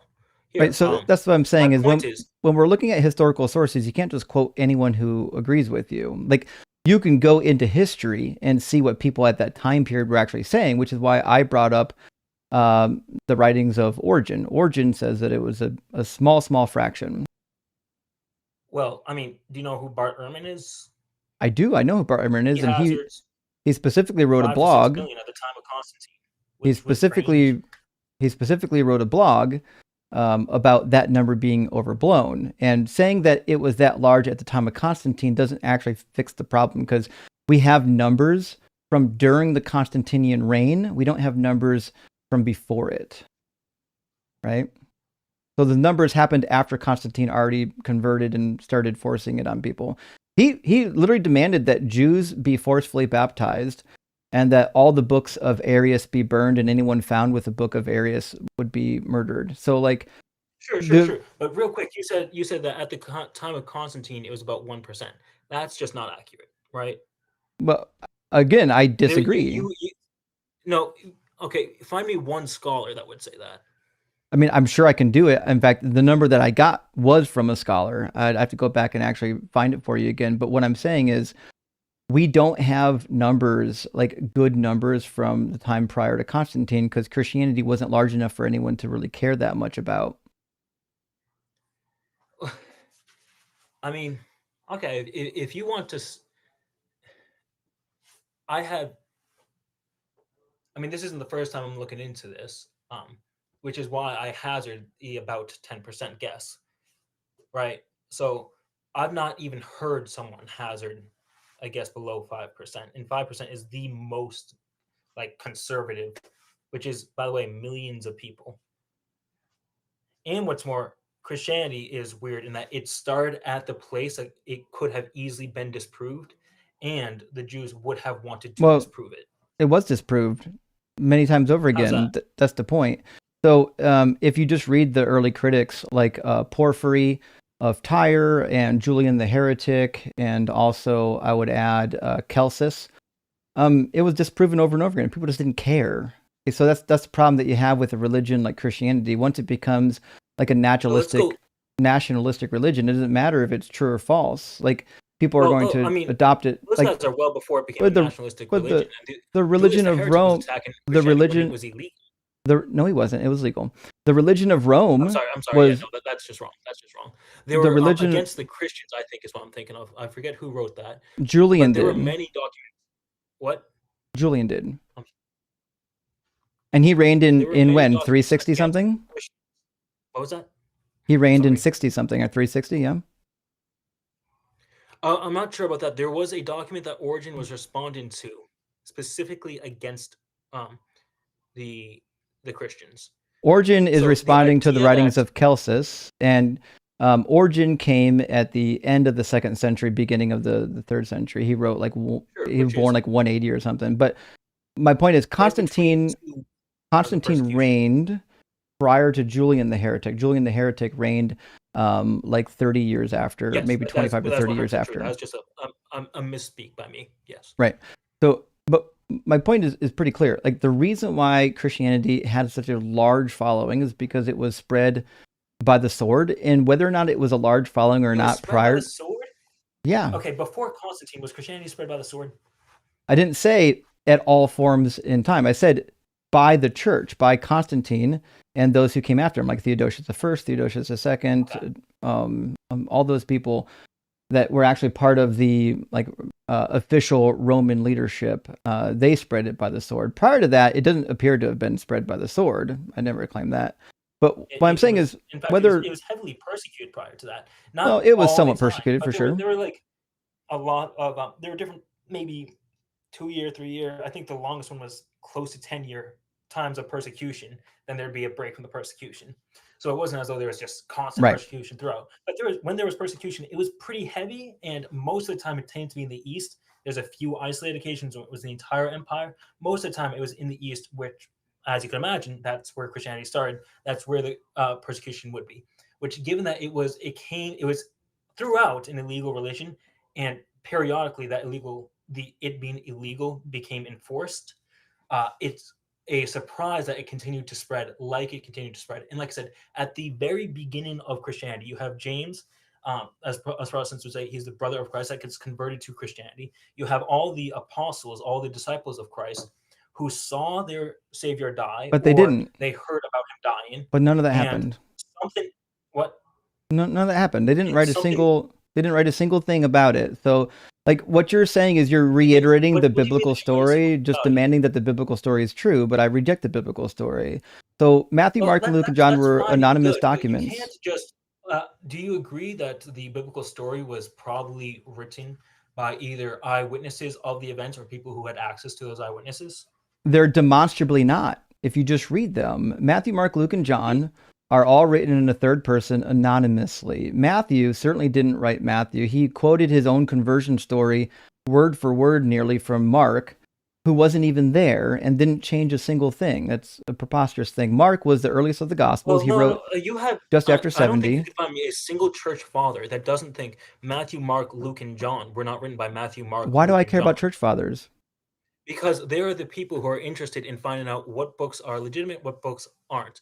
So going back as early as we can, the only attestation we have of these Gospels, the only reliable attestation that we have of these Gospels from the earliest records, all claim that they were written by the people who claim to write them. But So they weren't. basically, I But have they good weren't reason to there. believe that Matthew, Mark, Luke, and John were written by Matthew, Mark, Luke, and John. But For there's you to come along and there's say, no "Oh, evidence for it. Nobody that was alive at the time could vouch for it. There's nobody that was No, alive at there the are some time of early Matthew, church Mark, and fathers Luke, who and were John alive that at the time who do vouch for it. no, they weren't alive there. They were alive way after those people were dead. No, not all of them. We call them the apostolic church fathers. That I is, know. I the know ideas about of the- them. Okay, so then you know that that's not true. You know They that there were didn't. some of the church fathers who No, studied under John, right? I know that you're wrong. What I know is that the people that were alive during the time of the disciples didn't write anything. Our earliest writings comes after the disciples have long because I've read them. Written about Christianity from the first. I didn't say that either. I'm talking about the authorship of the Gospels. Okay, but you just So said that the earliest. no one who was alive at the time wrote down the things that happened. That would No, I necessitate didn't. that no one was. I What? said that nobody that was alive during the time of the disciples wrote down that the disciples did anything. The earliest quotation you have is from Papias, and he's preserved in Eusebius's work. His own work wasn't even preserved. And what he says about the God. Do you want me to tell you my response or not, man? So Papias says bullshit claims about the Gospels that don't even match what we have about the Gospels. That's why no one takes him seriously, and why Eusebius himself says that he is a fool with his own lips. So we don't have any early attestation of who wrote these things. All we can do is look at the actual evidence. And the evidence is that the earliest manuscripts were floating around without names on them. And Mark wasn't a witness to anything and clearly was the first gospel. Mark is copied. No one claims that Mark was a witness to things. Basically, everyone agrees that he was someone who studied under Peter, who was a witness to things. People don't agree on that. That's rumors, that's legends, that's church legend. Okay, but what criteria do you have to disprove that? We have something, and we say, hey, listen, for as far back as we can remember within the Christian tradition, we agree to these things. For you to come along and say, hey, I just don't think that's true, and I just don't want to believe that those things are true, that seems disingenuous. I didn't say anything about want to. Okay, then so you just don't do you want me to read you what the earliest sources say? No, I don't believe it's true because the evidence we have is contradictory against the claims. So Papias, who's preserved in Eusebius, says concerning Matthew, the presbyter, writes as follows: Matthew wrote the oracles in the Hebrew tongue, and everyone interpreted them as was able. Matthew shows no signs whatsoever at all of having ever been written in Hebrew, and we have no manuscripts of Matthew written in Hebrew, and I have no reason to believe that whatever he's referring to is the Gospel of Matthew that we have in our hands. So that doesn't work for us. So he also talks about the authorship of Mark, which also doesn't agree. And elsewhere, it said that Mark is a sayings gospel. It's not.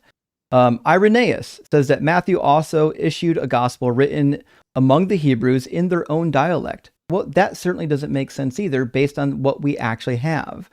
So just because there are early church people saying things doesn't mean that the things that they're saying are credible.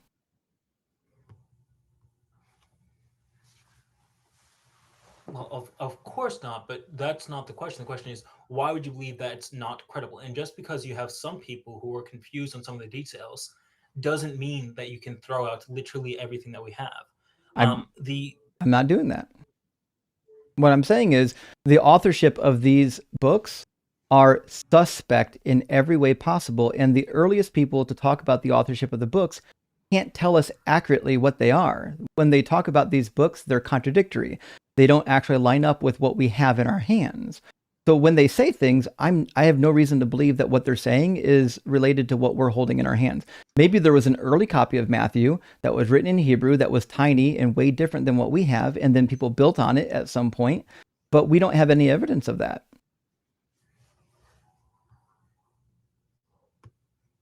Well, so, and I don't know if the gospel I don't know if the gospel authorship is all that important. The point that we're asking here is, were there eyewitnesses? And I said, not that we have knowledge of. We have people writing about eyewitnesses, but the eyewitnesses themselves didn't actually tell us anything. So I agree that secondhand witnesses can be helpful. I'm not saying that all of the gospels are entirely made up in fiction. I'm not saying that either. What I'm saying is, I don't think that the providence of these gospels is really well laid out for a holy book. And I don't think that having eyewitnesses matters either, because there's eyewitnesses to all kinds of preposterous events that even signed off on it and became martyrs, like the early martyrs of Mormonism, including part of the 11 witnesses. And we've got lots of witnesses proclaiming that other resurrections happened as well, like the resurrection of Aristeas, the resurrection of Nero, so on and so forth. Well, I suppose I'll have to look into these things. I think that. Well, let me ask you a question. So, you know who Herodotus is, right? The historian? Not really. I've heard the name once or twice. He's a Greek historian. And also, you might have heard of Pliny and maybe Plutarch. Plutarch, yes. The one I know. So in the writings of Herodotus, Pliny, Plutarch, and others, they talk about how they know, based on eyewitness evidence, that Aristeas rose from the dead and had been making appearances to people for like 100 years or more. But like, you don't think that Aristeas rose from the dead and was appearing to people, right? No. Right. So what I'm saying is, I don't know if people just claiming that there are eyewitnesses matters a whole lot. There's eyewitness for like Bigfoot sightings, UFO abductions. I think that fundamentally, no one really cares if Aristeas rose from the dead. At the end of the day, 1 in 3 people claim that Jesus Christ is the divine Son of God who died and rose again. But no one who was there wrote about it, is what I'm saying. Maybe, but something happened with this Jesus figure that fundamentally, categorically changed the course of history. And so did Muhammad. Sure, but with Muhammad, there's a very different, like that Islam from its inception spread from the sword. Christianity, perhaps after the year 300 it did, but up until the year 300 it did not. Muhammad, there's no way to really disprove him other than the internal contradictions. It's just like, hey, Muhammad the prophet himself claimed that he saw a demon the first time that Gabriel came to him in that cave. Like, am I understanding you correctly when you say that the Quran isn't true because it has a contradiction? No, not just that. It's that the author of the Quran himself is a man that seems to be deeply, deeply troubled, and a man who himself claimed that he saw a demon. Well, I think the New Testament does that as well. I think that Paul is out of his mind, and I think the writers of the Gospels are deeply confused because they contradict each other all over the place. They disagree on when Jesus was crucified, what his last words are, who was at the tomb first.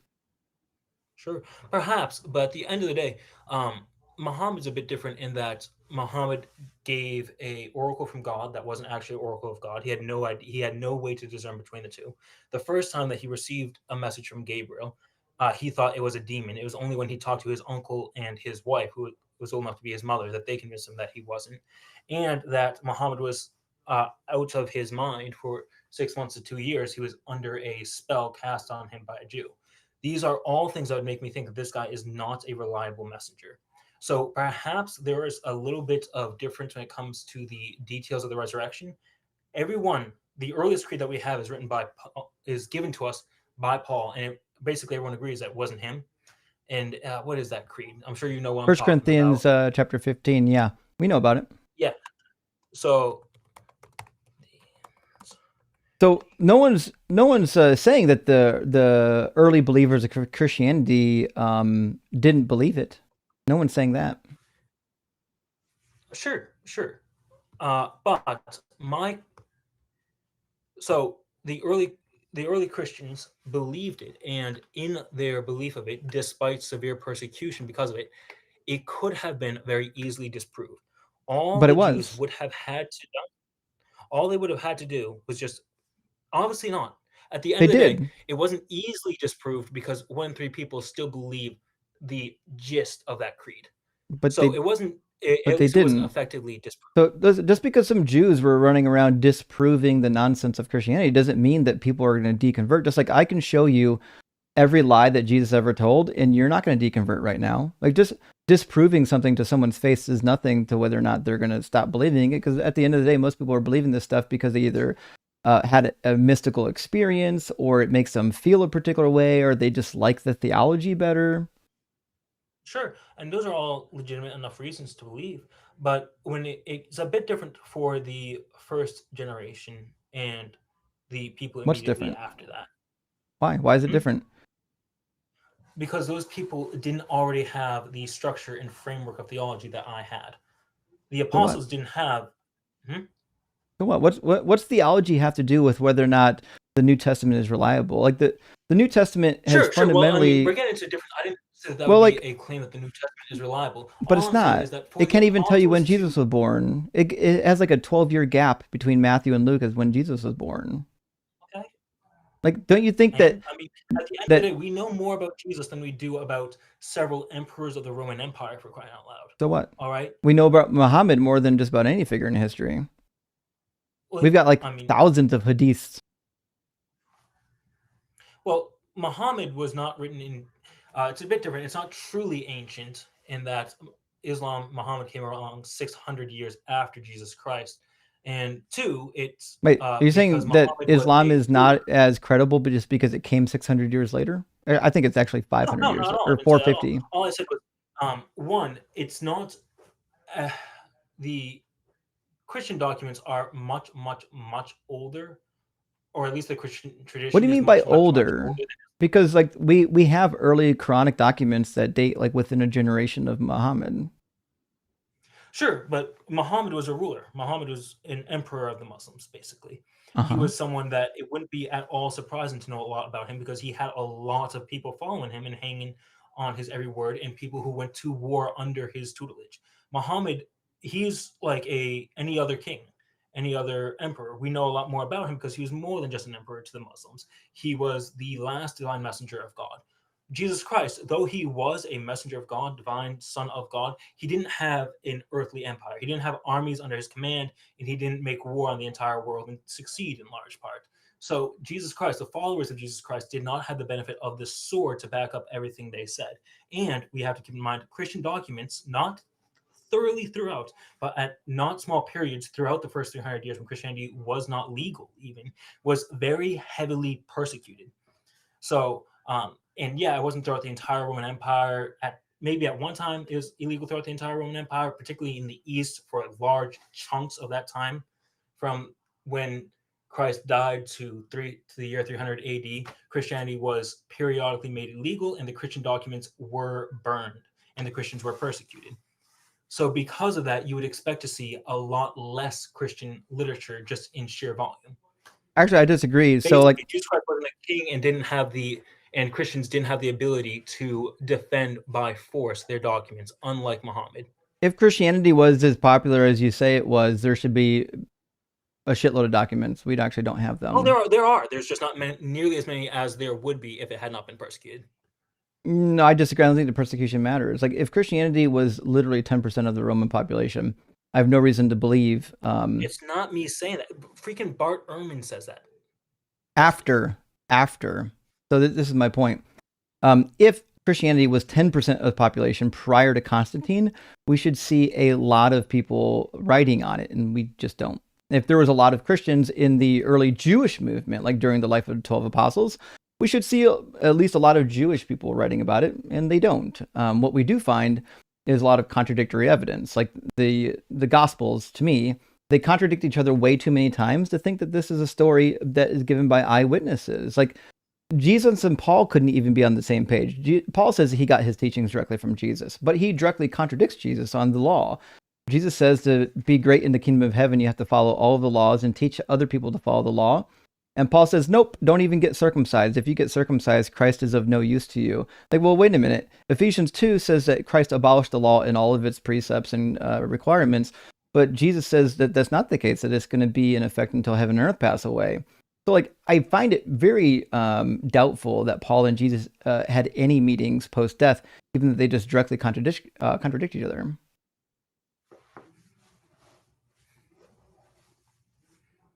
Well, I suppose that we could get into the different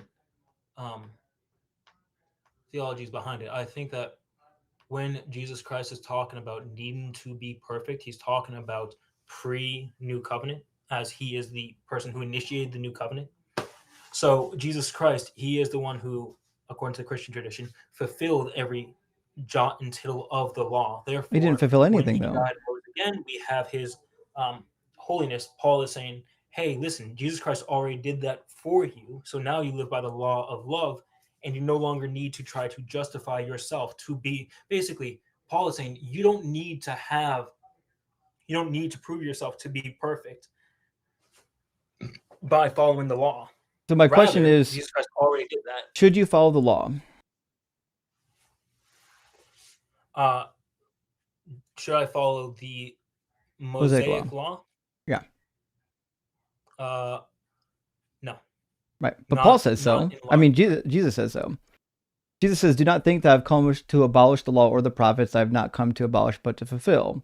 For truly I tell you, until heaven and earth pass away, not one letter, not one stroke of a letter will pass away from the law until all is accomplished. Therefore, whoever breaks one of the least of these commandments and teaches others to do the same will be called least in the kingdom of heaven. But whoever does them and teaches them will be called great in the kingdom of heaven. So Jesus is just flat out saying, if you want to be great in the kingdom of heaven, you got to follow the law, which you would expect if Jesus was a real Jew, because the Hebrew Bible says over and over again that this law is perfect and eternal, and that when the Messiah comes, the Messianic age, when God circumcises the hearts of the people, the law of Moses will be enacted. That's Deuteronomy 29:29 and Deuteronomy 30:6-9. Well, I think that what does Jesus Christ mean when he says until it has been fulfilled? Oh, he didn't. Jesus Christ says that he's come to fulfill he didn't say the law that. and the prophets. Nope. Okay. He says until. All right. So he says until all is accomplished, and all obviously includes everything he just said. Until heaven and earth passing away. You just said that he did not say that he came to fulfill the law. No, I said he didn't come to abolish the law, and when you say fulfill, it can't mean abolish. Right? If he's using fulfill to mean that the laws go away, it just means abolish, which means he'd directly contradict himself. Do not think that I've come to abolish the law or the prophets, I've come to get rid of them. Well, that's the same thing. No. I mean, I agree, but the thing is, he didn't just completely get rid of them. He didn't get rid of the moral standard, the perfect moral standard. You don't believe that. So, first of all, that's a separate talking point, but also I don't think you believe that. Verse 19, though, says, whoever breaks one of the least of these commandments and teaches others to do the same will be called least in the kingdom of heaven. So, he wants you to follow the law. That's why he says, if you don't follow the law, you'll be least in the kingdom.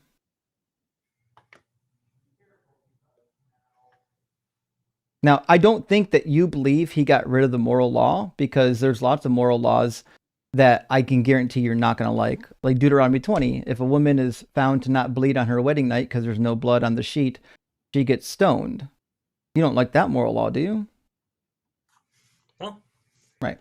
So I'll leave you with this. I'm going to leave you with a quote from Deuteronomy 30. It's one of my favorites. And this demonstrates that Jesus probably agreed with his dad, and Paul was a heretic. It says, moreover, the Lord God will circumcise your heart and the heart of your descendants, so that you will love the Lord your God with all your heart, with all your soul, in order that you may live. We would understand this as the Messianic period, right? When God finally circumcises the hearts of the people and they're all actually obedient. Sure. Yeah. Now, that obviously hasn't happened yet. It's some sort of eschatological thing, unless you ask Paul. Paul says it happens when you believe in Jesus. But listen to what it says in verse 8. When this time comes, you shall again obey the Lord, observing all his commandments that I'm commanding you today. And in Deuteronomy, this is the reiteration of the commands all in one day. So he's saying, at a minimum, during this time period, when this eschatological time period, when all the hearts are circumcised, They're going to follow these laws. So like it cannot be the case that Jesus put an end to the law according to Paul and according to the book of Hebrews when the Old Testament just says that it's going to happen forever. Then you'll again obey the Lord, observing all his commandments that I am commanding you today. Yeah, I think that for the people of Israel to do that, even in eschatological sense, would not necessarily be in opposition to the people who are not ethnically Jewish, but in a covenant with Christ, so that there's a special covenant that the Jews have that the non-Jews don't have. I wouldn't see any opposition to that. There doesn't need to be a contradiction there. Well, because Paul directly contradicts it. Paul says in 1 Corinthians 6:9 that the requirements were not applied to him anymore, even though he's a Jew. And in Ephesians 2:14-15, he says all of the requirements have just been universally abolished. Well, it is now well past my bedtime. Thank you Fair for enough. being gracious with me. Sorry I couldn't be a better debate partner. You did definitely fine. give me a lot. I appreciate it. I hope you have a good night. I will log off. You'll probably be seeing me again. You give me a lot to think about, so it probably won't be for several months at the very least. Fair enough. Yeah, exactly. I don't necessarily love this feeling. I'm going to try and prevent it from happening again. But Lord willing, you'll see me again, and hopefully I'll be able to give you better answers. Sure. Yeah. I mean, listen, do some research, coming back, give me some answers.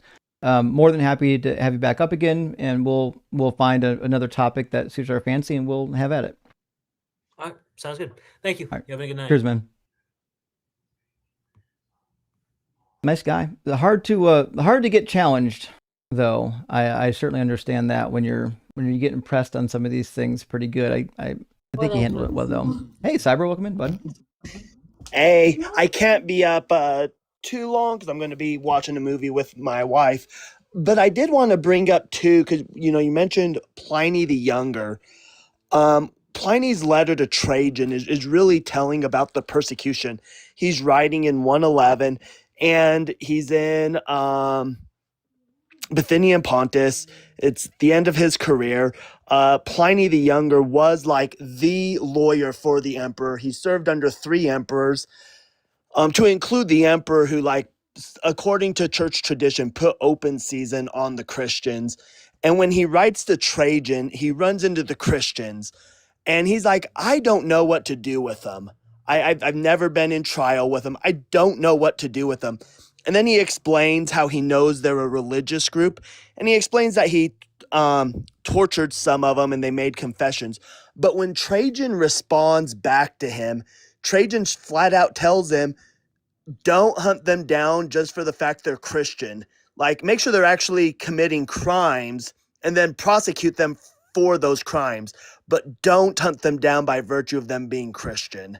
Okay. And I think this is like really telling when we actually take a look at history with the Christian persecution. It seems that they were being prosecuted for meeting in public without permits. Pliny also writes how he had to punish a volunteer fire department because they didn't have a permit. Well, Celsus brings up too. Celsus says that the Christians aren't being persecuted for being Christians; they're being persecuted for holding secret assemblies against the laws of the Romans. Correct. And there was another law that whenever you were presented an image of the emperor, because the emperor was viewed as a god, as Jupiter, that you would have to, at least bow to it.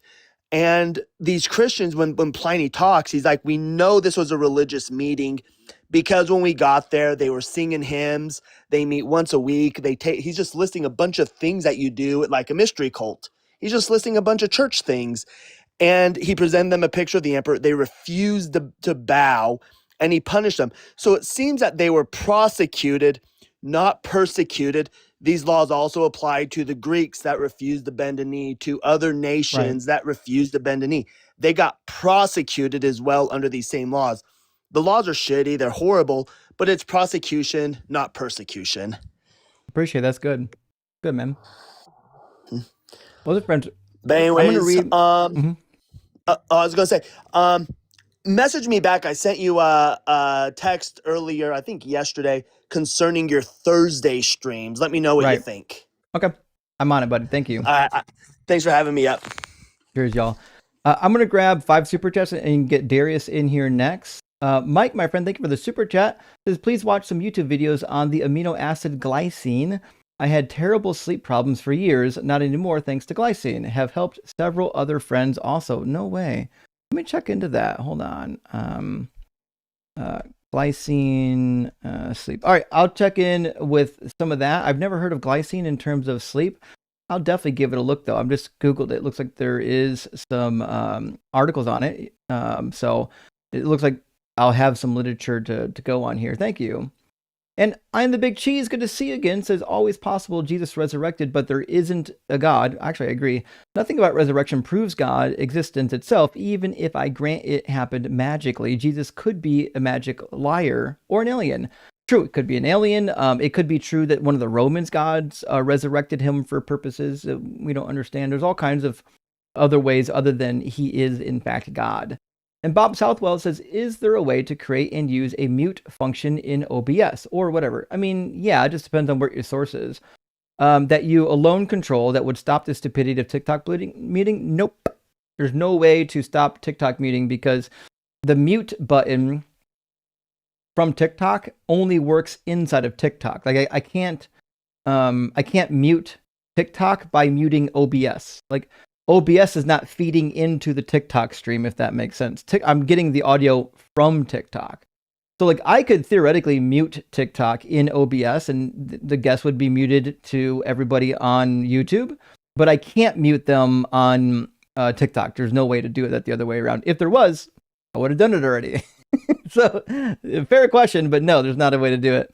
And Bacon and Bush, my friend, thank you for the super chat. Says, it's not whether you win or lose, but how many people watching can lose their shit over the conversation. Several acronyms go here. Indeed, it's not just about winning or losing. It's about having the audience have part of the conversation and maybe learn something or maybe change their opinion along the way. And last super chat for now from our friend Chris. Thank you so much for the $50 super chat, friend. That's super generous. I really appreciate it. Says Justin, if you had to build a concise Bible studies library, e.g., Bible study dictionary, 1-volume commentaries, etc., what would it look like? Also, thoughts on Bible software like Logos. Praise Doug. No metaphors needed. A literal rock. Good question, Chris. I do use Logos. In fact, I've got like $6,000 worth of resources on Logos. I love it. One of my favorite resources. My only problem is I can't. The books that I have on Logos, I can't import onto my computer. I have to use Logos to access them. So I've got an LLM that I created for my entire library, but it actually excludes my Logos resources, so I can't actually access those through my LLM. That being said, I would grab all of the commentary series. I would do the Yale Anchor Bible commentary series. I would do the international critical commentary series. I would do the continental commentary series. I would do the World Bible commentary series. I would probably also do the American Bible commentary series. I would do all of the Oxford commentaries that exist, all of the Ivy Press commentaries that exist, and I would get all of the linguistic dictionaries that are difficult, like the BDAG for Greek or Hallett for Hebrew and Aramaic, which I happen to have. And then I would get all of the first-hand resources from the ancient Near East and the Greco-Roman world, which I mostly have. One volume for that's helpful is the Context of Scripture. I think it's now a 6-volume series. So that's super helpful for that. I wish I can get in English a catalog of all of the tablets, like the Ugaritic tablets or the Alalach tablets. Those don't really seem to exist yet for Logos, but I would if I could. And last super chat from now from Unashamed Apostate, my friend. Thank you so much, as I want to give a shout out for Recovering from Religion. They have support groups in person and online and tech support, and it's free. They won't pressure or judge, just listen and support. Well, thank you for that, Unashamed. And yes, that is the case. Recovering from Religion and Freedom from Religion, both amazing, I don't want to use the word corporation. I mean, amazing entities, helpful entities, charities. I don't know foundations. I'm not sure how we classify them, but anyways, they're amazing organizations that are doing the same work that we're doing, just at a slightly different level. right, let's bring in Darius, and we'll keep the conversations rolling here, friends. Hello, good evening. Good evening. Darius, are you at least 18? Yes, sir. Awesome. And do you believe in God? I do. Awesome. And which God do you believe in? I believe in Yahweh, so I'm a Yahwist. But I guess I would say I'm a Christian. I'm a follower of the way. So you're a Christian. Yes, I would say so. Okay. So now, what do you... Sorry, I'm sorry. What do you think is the best evidence or argument for the Christian God? Yeah, so I mean, the best argument for a Christian God is the emergence of that God throughout the continuity of history. But before I really get into that, I do want to just start by, I do follow your show. I follow Dr. Bowen, I think, actually, right? Yeah.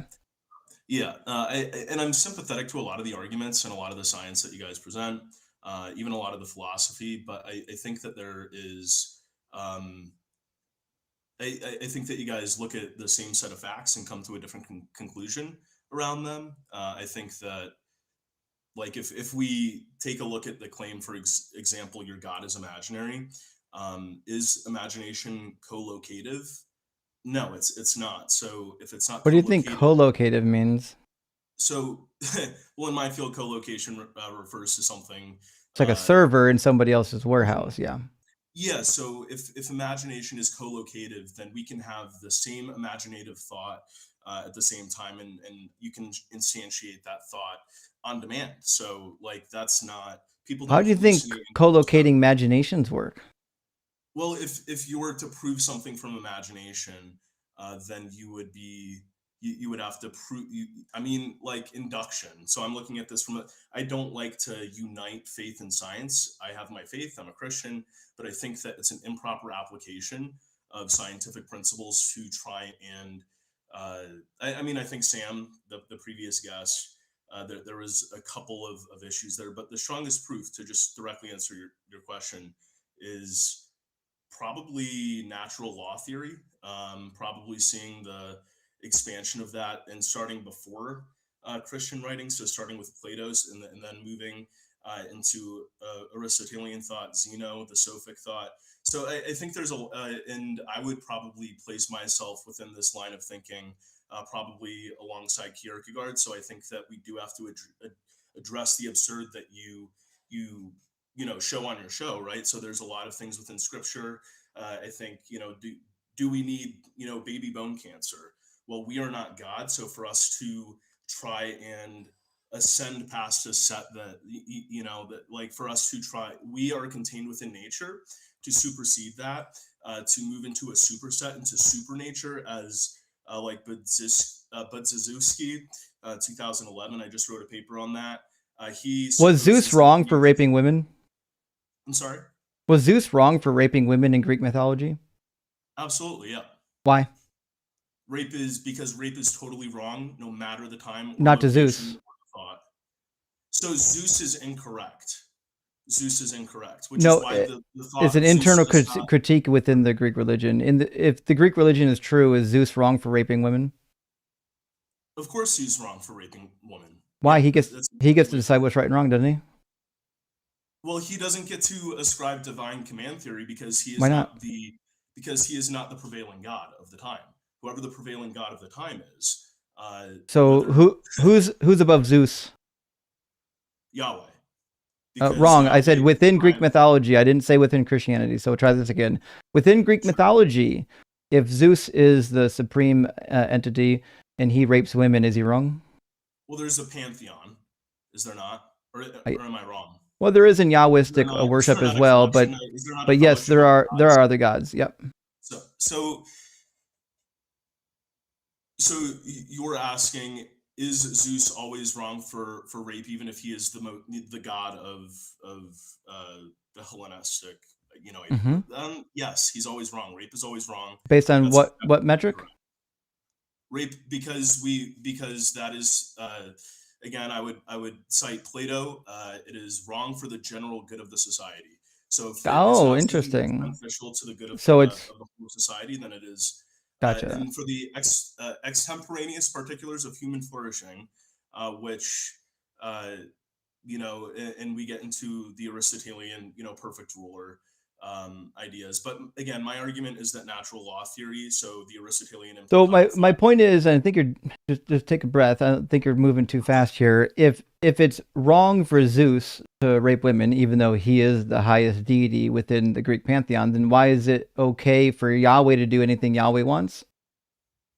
So I have faith that although I don't understand why Well, the divine command theory works, I have faith, and this is the nature of Christianity and Kierkegaard's argumentation, to leap into the absurd anyway and to trust and believe. This is the most honest well, representation of Christianity. what Sorry. if I have faith in Zeus that he's So actually got a good Zeus, reason for it, and that actually it's not wrong? so the ontology. So can we discuss ontology for a brief moment? Is it going to be an internal critique on the Greek religion?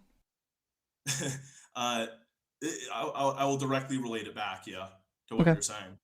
Yeah, so like ontologically speaking, I would define something as, and I don't want to get into like anything like that, uh, Mariological nihilism or anything like that. But what I would say is that if whatever is there prima facie is what is real. So if you argue for like a flying spaghetti monster or a teapot circling around Jupiter, that is uh, totally irrelevant to what is actually real, what we can observe. So what we can observe is that there does exist some faith called Christianity that has expanded uh, the way that it has, more so than Islam, right? Right, but And it has expanded westward. we're So talking about the through like morals of natural Zeus, law. though. So if Zeus was God, then his ideas would prevail. Gotcha. Whoever So God is. if Zeus was God rather than Yahweh, he can come down and rape women as he wills, right? And then he never does anything wrong. So he does do wrong, but he is able to do that as God by the definition of God being able to do Well, whatever. why is it wrong though? It's wrong because we all know this to be true, and we know this because there exists a nature. And again, Bud Zazewski, 2011, suggests that a nature imposes a supernature. So it's like wrong because we all you're an believe it engineer, is. right? You're an engineer by trade, right? I am, but are you suggesting that it's wrong because humans kind of collectively think it's wrong? So humans do collectively think it's wrong, and it is wrong. And I would also agree with any atheist argumentation around uh, it arising as a social negation, some negative that harms society. Obviously, it harms the people that are being raped. It causes moral degradation. Of course, we've had since the beginning of time, and you're a Near East scholar. Is it true or untrue that rape was punished pretty excessively, even in the ancient Near East? It was wicked and despicable, but people Nope. still did it, and there was still. Nope. Rape wasn't punished excessively, only if you violated somebody's wife and the wife wasn't a slave or the wife was already married. So if the woman wasn't married or she was a slave, there was next to no punishment. Okay, so I'm sorry. I want to go back to your argument. You're saying that if Zeus comes down and rapes a woman, then because he's God, then that I'm not saying that. I'm saying God can do whatever he wants because he's God. That doesn't So mean that that it's includes right. Zeus. Well, he isn't because he's not like again, you are Well, arguing again, from I'm asking you to do an internal critique on the Greek religion. Right? So here's what we're at so far. You're suggesting that God can do anything God wants in your religious framework. So I'm giving you a separate religious framework and said, pretend that the Greek gods are real. Does that mean that Zeus can do anything that Zeus wants, and that we just have to accept that he's doing it on good faith?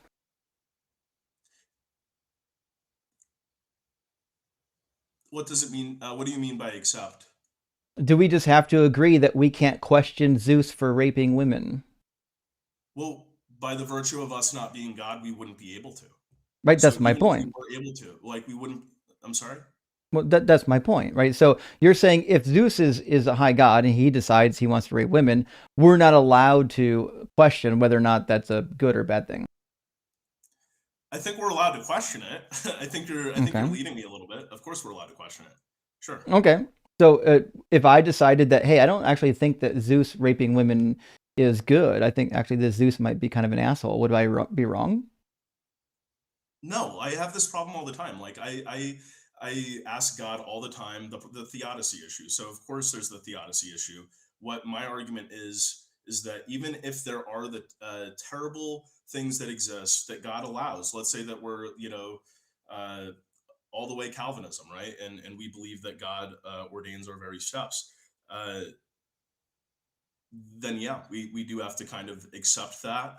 There isn't really too much of a way around it. I just accept that it will be unified at the end. So when I do, when I in my work, uh, God is not something that is preeminent.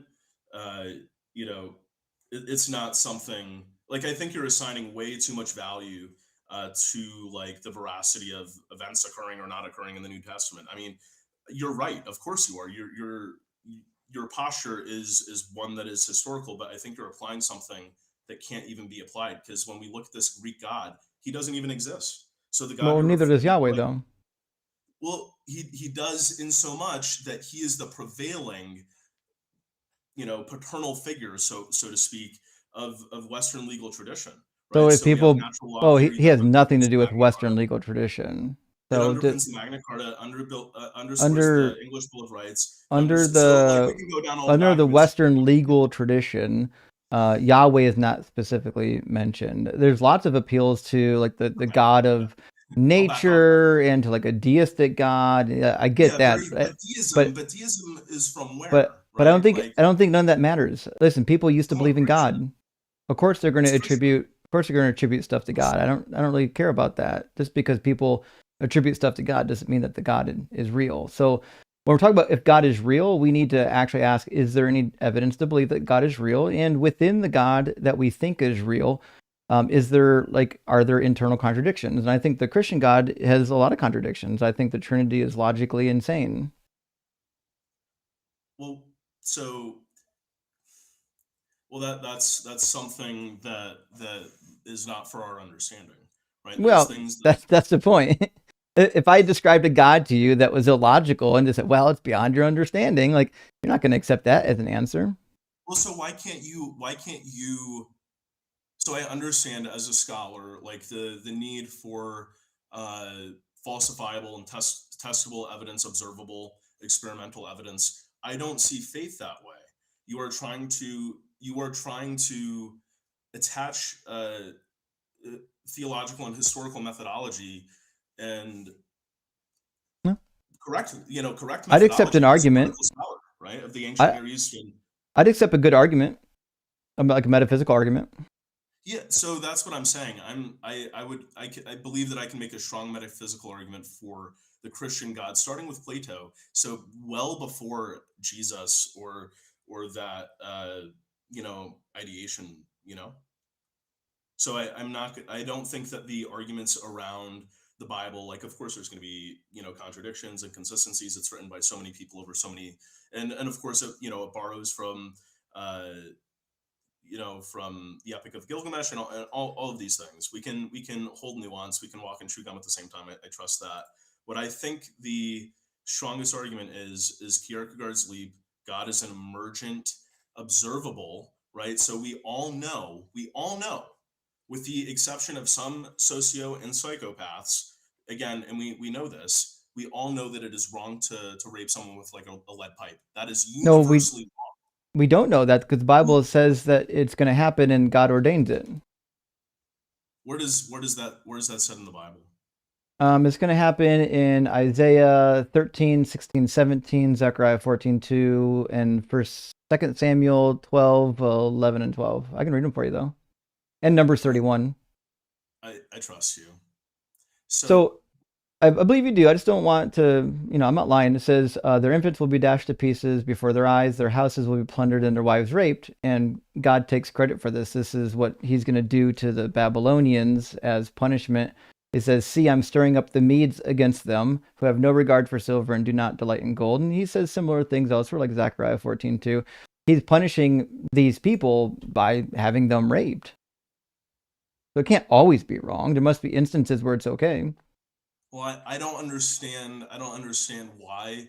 I don't understand why the Bible says that. I can't defend that. But what I can say is that there does exist a natural law that that I can point to well before like Hobbes or anything like that. Like I can point to there's a strong intellectual discourse starting from like can we talk about Zeno? Sure. So Zeno has this idea of a cosmic city, and I'm sure you already know this. I'm saying this for the audience. There's this cosmic city, and there's this idea that even if you do have a perfect right law, right? So the idea is that if we can have right reason, then you can have a right law, right? And if you can, well, if you can reason, then you can reason rightly, right? And if you I can mean, reason rightly, then you can yeah, arrive at a right law. If you it's can arrive at a right similar law, to like Plato's Republic. yeah, orthos nomos. So you can have this right law, and from this right law, you can have, well, it can't apply perfectly because there's going to be what's called the extemporaneous particulars of human flourishing. So these are the things that we can't really address: holocausts, famines. These are terrible, terrible things that happen, and they happened all the way back then too. So that is worth consideration. It's not totally disparate. This is relevant because we have the idea of a perfect ruler, right? So this perfect ruler is someone who can make judgment calls when things are difficult, even though you have this, idea of a law. So when we arrive at constitutionalism, but why do the we think idea of that? a human being as a constituted person with innate qualities, these are things that have been observed from 300 BCE. So, But why would we grant that this God, if it exists, is good at all? because humans have the propensity to be good. But I'm talking about God. Why would we grant that? Because humans have the propensity to be evil too. So why would we think that the God who created all this nonsense is good?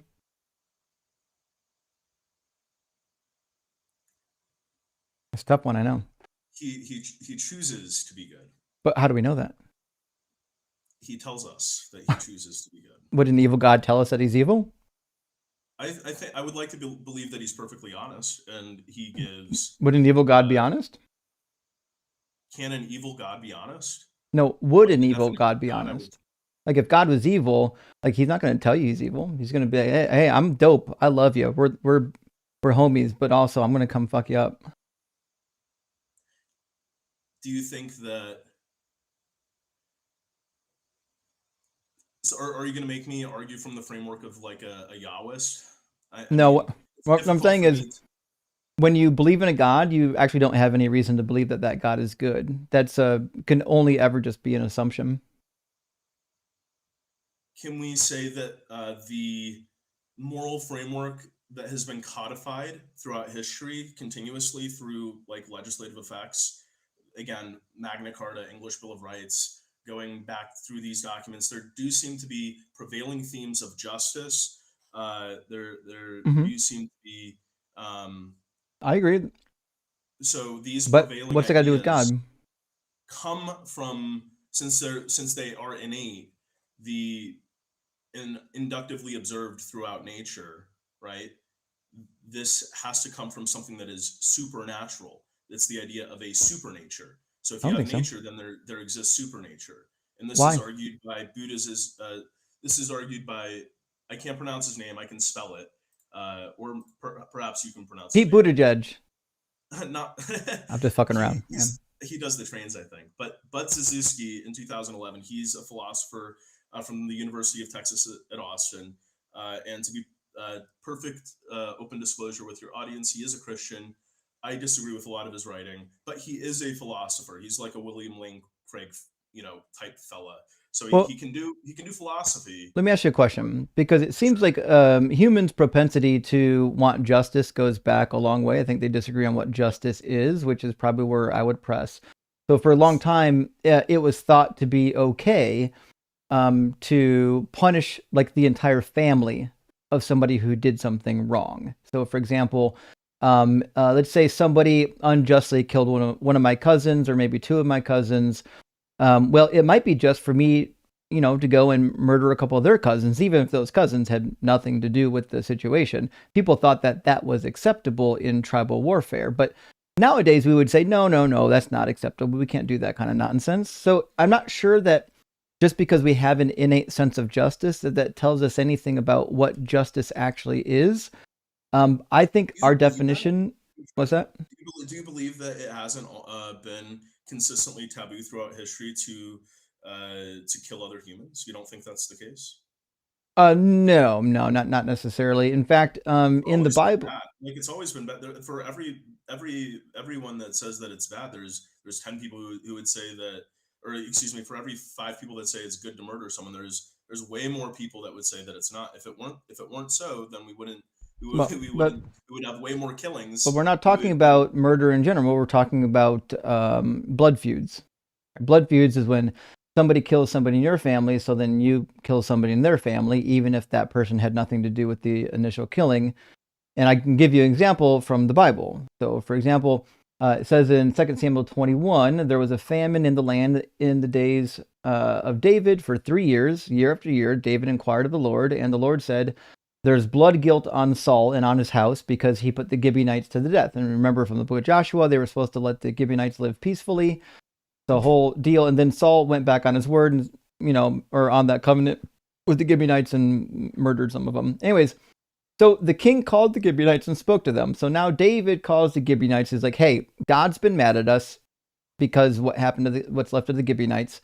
And says, now the Gibeonites were not of the people of Israel, but of the remnant of the Amorites. Although the people of Israel had sworn to spare them, Saul had tried to wipe them out in his zeal for the people of Israel and Judah, which is what I said.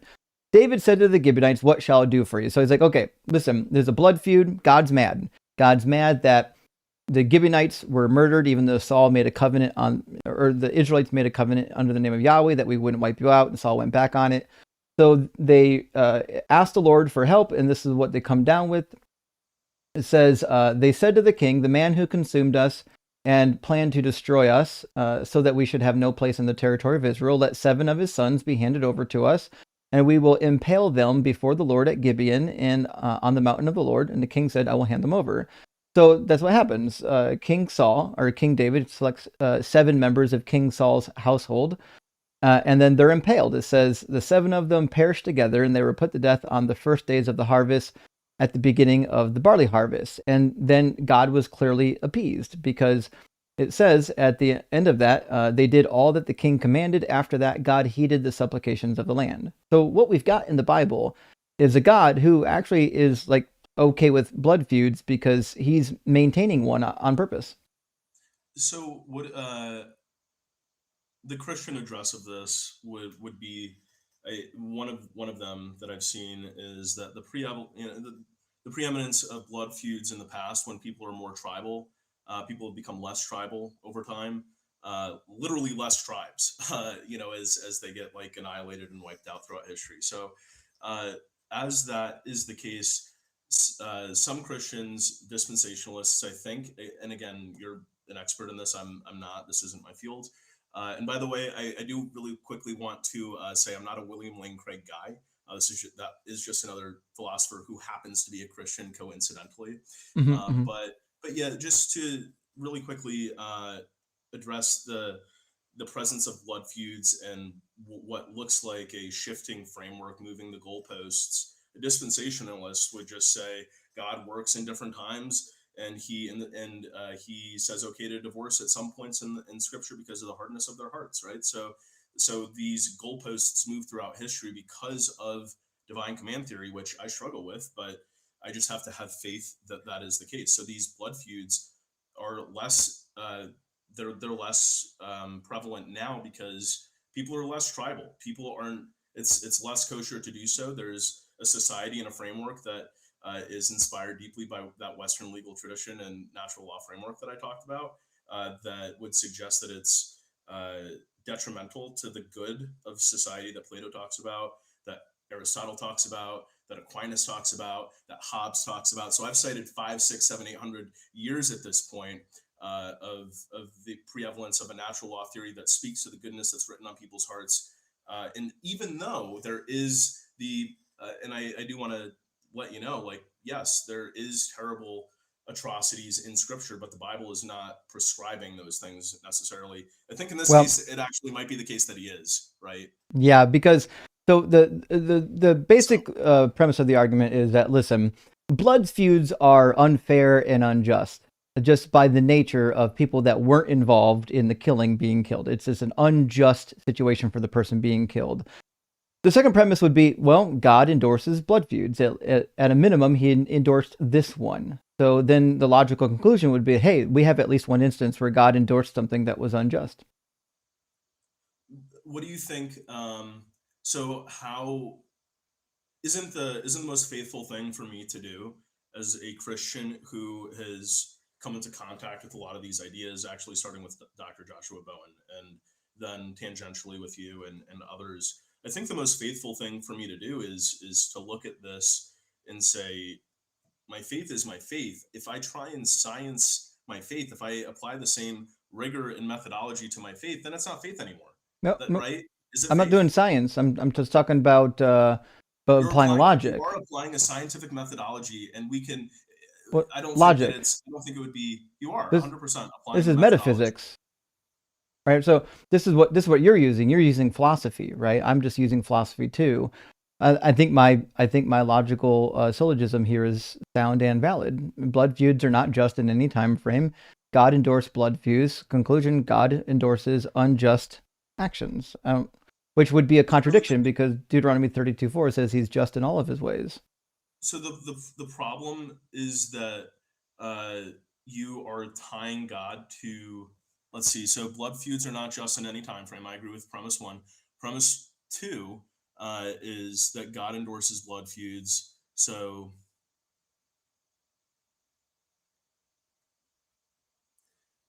if God does it, then it's not unjust. So there we go. So then what you have is premise So how number do I one get would out of, be like, what is the you nailed it. You did exactly what you needed to. So what you have to do from your point of view is say, actually, no, blood feuds aren't unjust in all times. So what that means is, I don't know, they might be just even right now as we speak.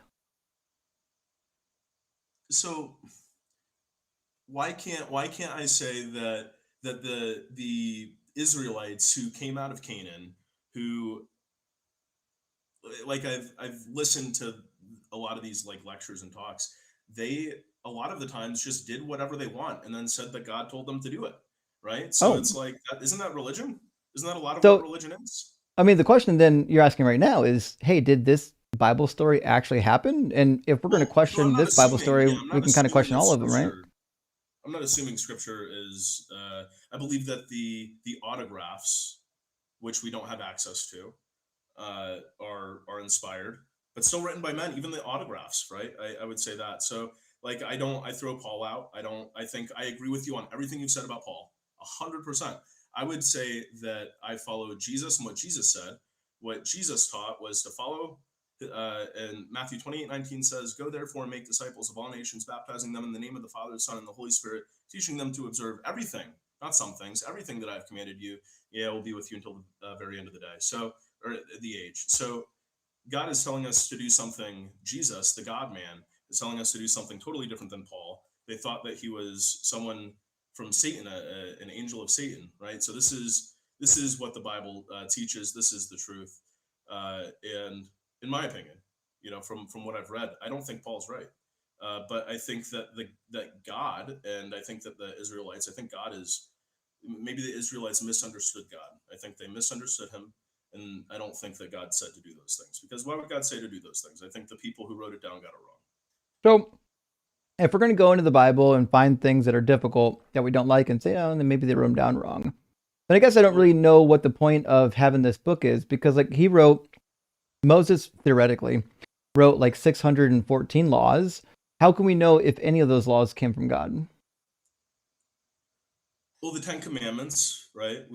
So, like, I have a question. The Deuteronomical, like, idea of there being like multiple Isaiahs, the law being placed there, like, ipso facto after the fact, right? So there is a lot of issues with they literally were describing a society emerging in the ancient Near East. And if we look at like Göbekli Tepe in Turkey, you see the same thing, the emergence of religion, right? Coming from a people who you would think are doing agriculture, right? But they're doing religion, right? So you see religion arising from the ancient Near East, elsewhere, obviously in Egypt, So I think that you're seeing different expressions of religion, and Mhm. some of it is barbaric and terrible. But we But can. why would we say that the barbaric tribal religion of the Israelites is true, but the barbaric tribal religion of the people in ancient Anatolia were not? Because they got annihilated and the Christian So, God didn't. So by so the if your definition of culture God, gets wiped out, it means your religion wasn't true? no, no, no. I'm saying that like whoever the God, you can't be God if your God gets like trampled, you know. So Well, if then what do we make of Yahweh getting his rear end handed to him by Marduk?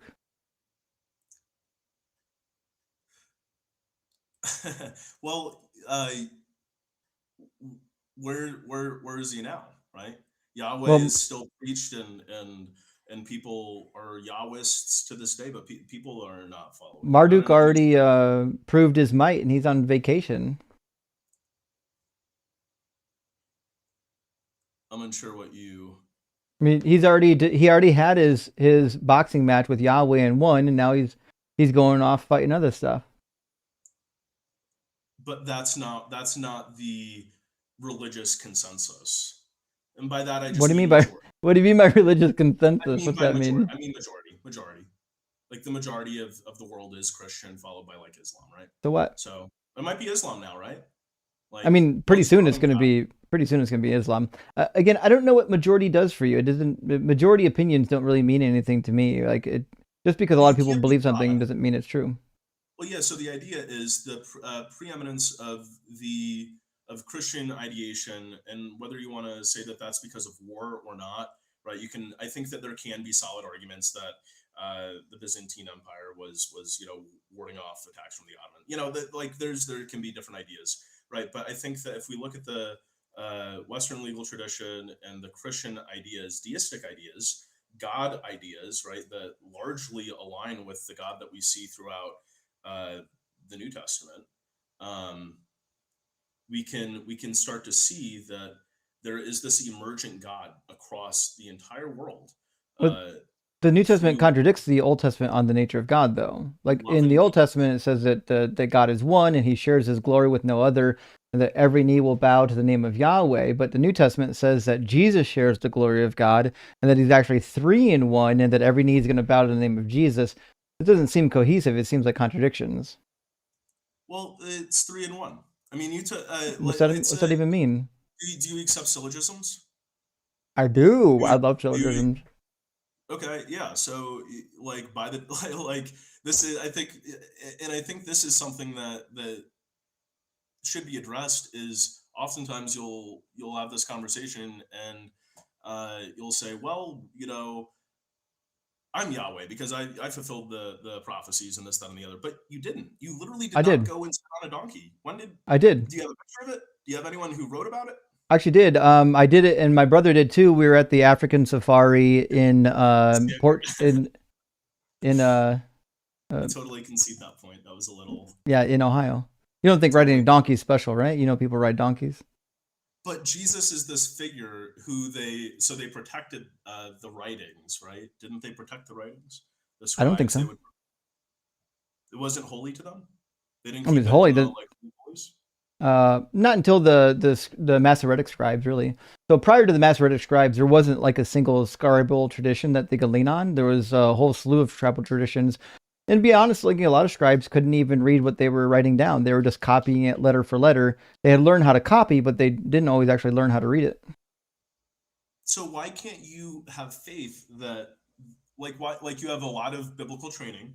Mm-hmm. You why can't you take the nice things of Christianity? So for me, what Jesus provides me is he provides me like peace and hope, and he doesn't come up in any of them like my teaching or my classes or anything like that. Like God is not this big part of finance for me. Like I don't have Well, I would conversations hope about. not. He said to give all your shit away. That dude did not like finance at all. He's like, hey, go find some coins and some fish.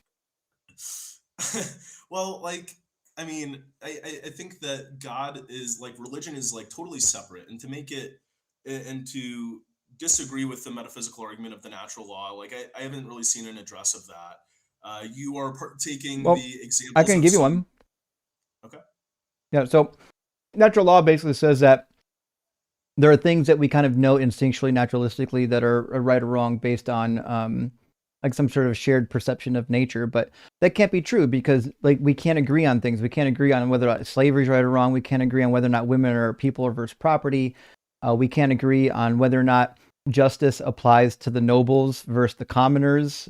Like even in the Bible, like we find that you can kidnap women in war, but you would never allow that today. You're like, no, you can't just kidnap women in war and make them war brides. But the Bible's okay with it, so it can't be like that. We've got this. What's that? Is the Bible well, the Bible does prescribe it. I did read that. Yeah, Deuteronomy 21, he prescribes it. Yeah, so he does give a treatment of how to take like female brides out of like war. I think my response to that, like I think a Christian defense of that would be, it's bad, it is immoral, and we have to trust that God.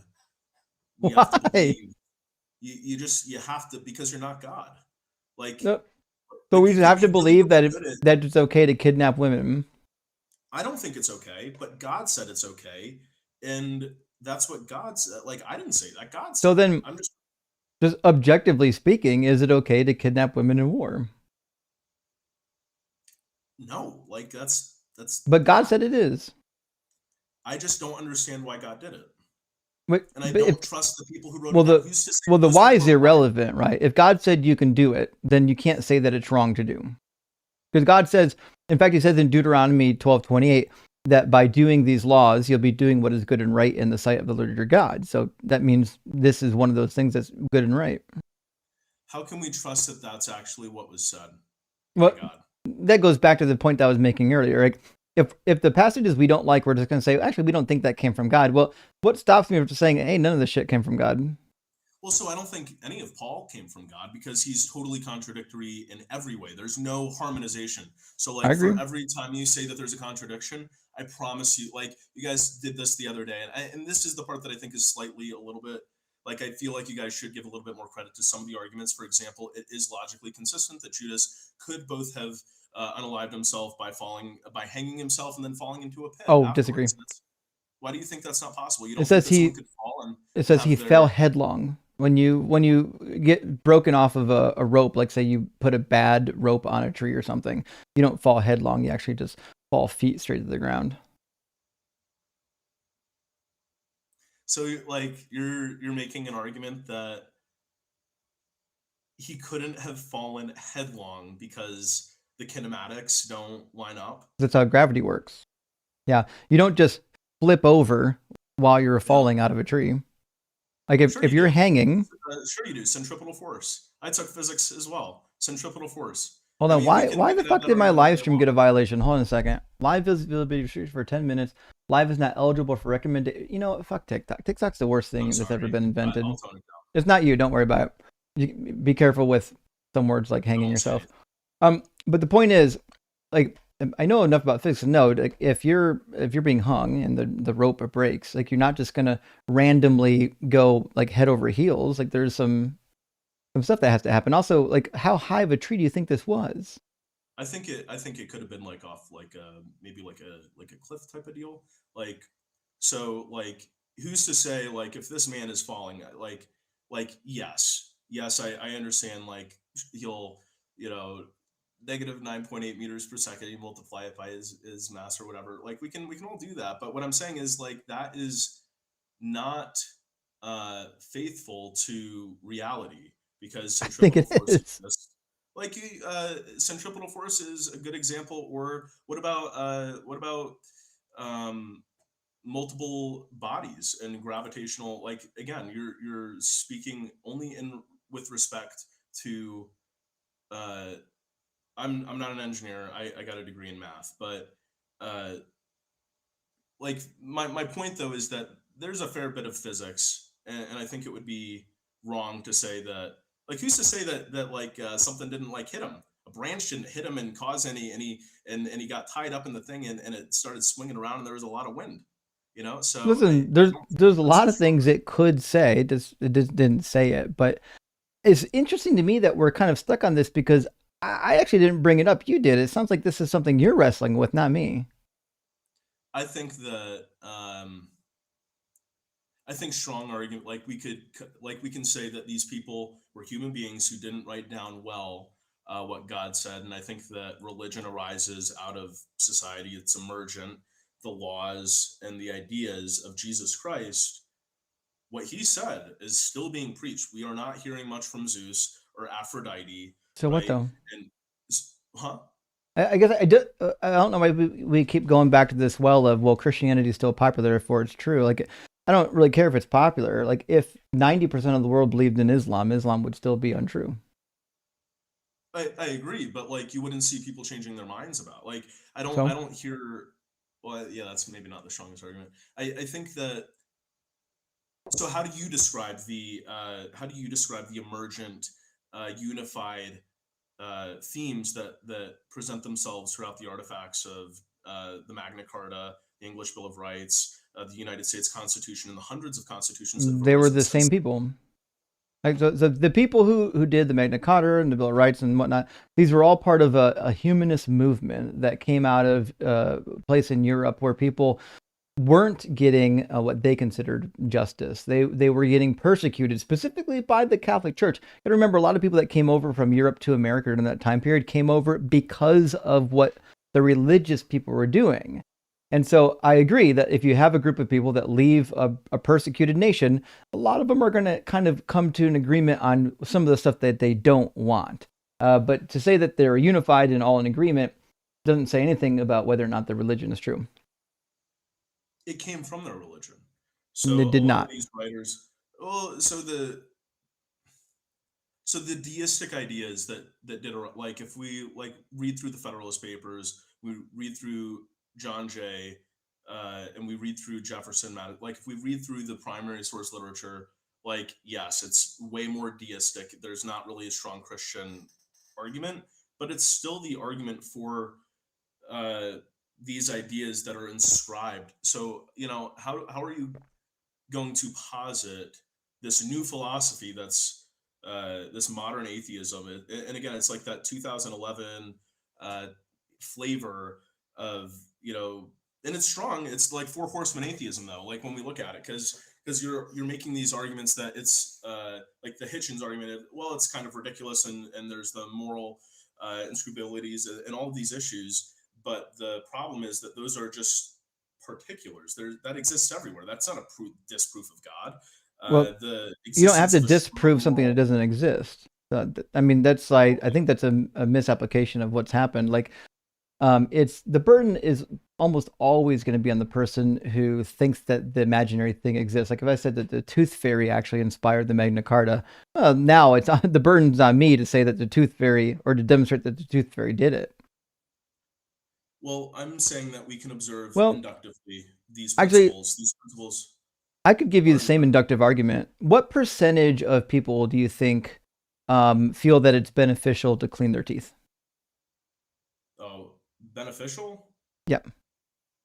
I'm going to follow some kind of Pareto distribution and say 20%.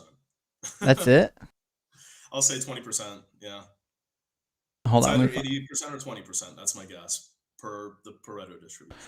Well, according to the dentist websites, only about 2% of people report not brushing their teeth, and looks like about 70% of people in the Western world brush their teeth. So it's a pretty high percentage. Now, what if I told you, well, the reason why people brush their teeth is because the tooth fairy will send you to tooth fairy hell if you don't brush your teeth? So are you making like an incentives argument? I've heard this on the Thinking Atheist podcast. Like I find this very unconvincing. Well, I'm not making that argument. What I'm saying is, how do you explain the fact that so many people find cleaning their teeth to be beneficial, when in fact it's also true that the tooth fairy said that cleaning your teeth was beneficial? It seems like the tooth fairy was the one that inspired this natural law about cleaning teeth. Because that's not how induction works. With an induction hypothesis, you have to show that there exist multiple cases, right? So when you took your proofs class, remember that you have to have multiple cases. You have to have multiple base cases before you can Induction Multiple requires cases of what? multiple cases of the same thing occurring, which is how we like brushing teeth. Make a causal inference based off of an induction hypothesis. Like brushing teeth. Yes. Yeah, multiple people will do brush their teeth. So, well, how many people are saying that the tooth? How many people are saying that the tooth fairy, right, is saying that it's a good idea to brush teeth? Shockingly, a lot. In fact, one of the earliest religious movements within my channel was people who followed the tooth fairy. In fact, put a 1 in the comments if you still follow the tooth fairy. I'm going to see a lot of 1s in the comments. Your comment section hates me. Nah, they don't hate you. They just want stronger. Just want you to worship the true deity, the Holy Tooth Fairy. So, my point is. Point here with induction, what you're saying is that, like, what I'm saying is that you have to have multiple base cases. We have several emerging people saying, like, hey, these are the rites that are good, and the oldest continuous religion that we do have being, well, Christianity, that didn't get annihilated or changed around a bunch, and I guess it did through the Catholic Church, but we have this unified idea of morality and a moral compass, what's innately good, what's innately bad, and we don't have that about the tooth fairy. But right? So we have your case and we have all of your followers' cases, which is maybe 1,200 people, but we have billions and billions of people. But they all disagree with each other. But they don't disagree that they've all had an interaction with the risen Christ. So we have this. But they do. Do that? Yeah, yeah. Is it true or false that there are billions and billions of people who believe that they have had an interaction with Jesus? Are there the same amount of people who have had interaction with other gods? Not more. Do you think more? I'd say, given that Christianity is not actually the majority, it's like 1/3 of the population worldwide, and say, yeah, obviously they're going to be outnumbered. So again, this doesn't actually fix the problem that you have here. The problem that you have here is you're suggesting that something's true because a lot of people believe it to be true, and that's never really going to be an adequate source of determining what is true, even if those people firmly believe it.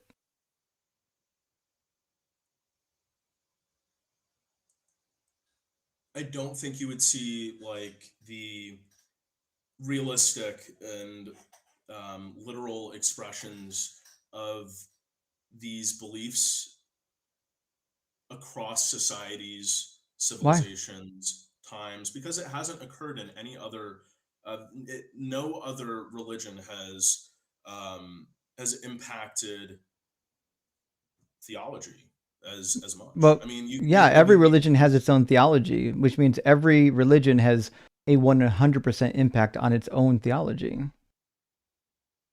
So all of the people who are saying that they've had an experience with Jesus Christ are not in contradiction.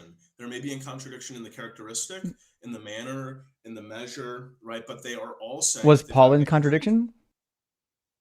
I think that Paul was delusional and had severe mental illness. Me too. So do I. I agree that other people who have similar delusions are in the same boat, is what I'm saying. Do you think that the Bible is only reliable when it talks about Paul's delusions, or do you think it's reliable when it talks about other things, or is it only sometimes reliable? No, I don't think it's reliable when it talks about Paul at all. That's why I don't believe that Paul met Jesus. Why I don't believe that Paul got taught by Jesus. I don't believe that he actually. Who did Paul? Paul had his own gospel. That's why I don't believe in the Gospels or in the writings of Paul, because they contradict each other.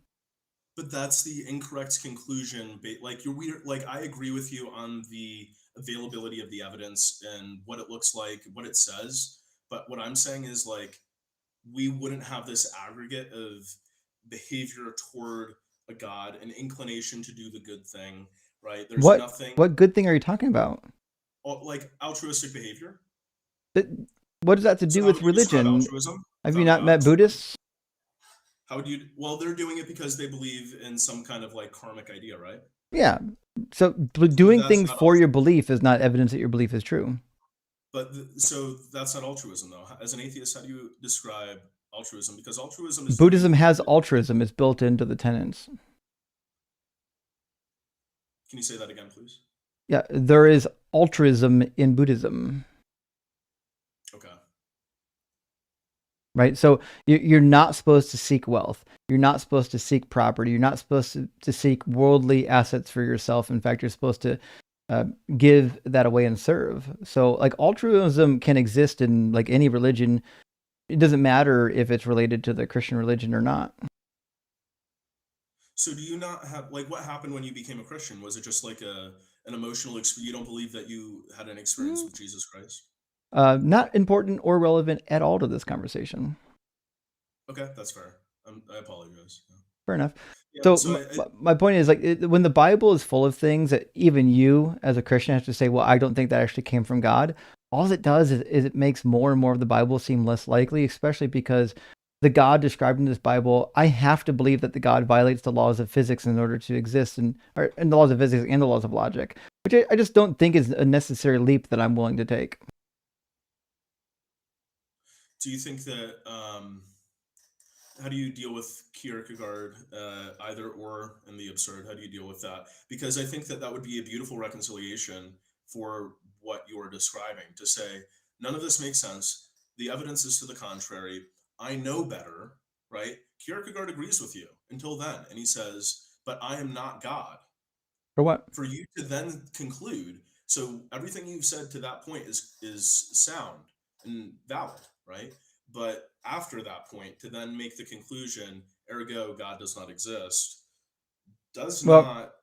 it actually is more reasonable to conclude than ergo God exists anyways, despite my actual like rational thinking faculties. Is it more reasonable to believe that flawed human beings said that they were God themselves and built the Tower of Babel and did all these? What I mean, we struggle with the archaeological evidence. I think of that, but if we are to look at these Canaanites who became Israelites from the southern highlands, and we were to say that these people who were trying to survive, of course, they're going to have a conquering, and Yahweh was a God of war, was a God of the sea and storms, right? Because they needed to have flourishing, they needed to have land and stuff. So all of this points toward the necessity of a God. Yahweh is the Why? perfection of that. Why does any of this point towards the necessity of a God? And why Because would we think that Yahweh is the pinnacle of that? Because he takes over the qualities of Baal and El, So and by him doing that, that's him showing that he is the dominant God. So if like Zeus well, comes along and throws Jesus off a cliff, well then Jesus might not be God. But well, like if Zeus would Zeus do and that, Jesus don't exist is the point. Just because somebody has like a mythological status that's really high doesn't mean that they exist in the real world. I mean, we create mythic legends all the time, right? I know, and they're all myths. So what I'm saying is, listen, we have lots of data points from history demonstrating that human beings make up mythologies and religions that aren't true. I have no reason to believe that the Yahweh religion isn't just one of those made up religions.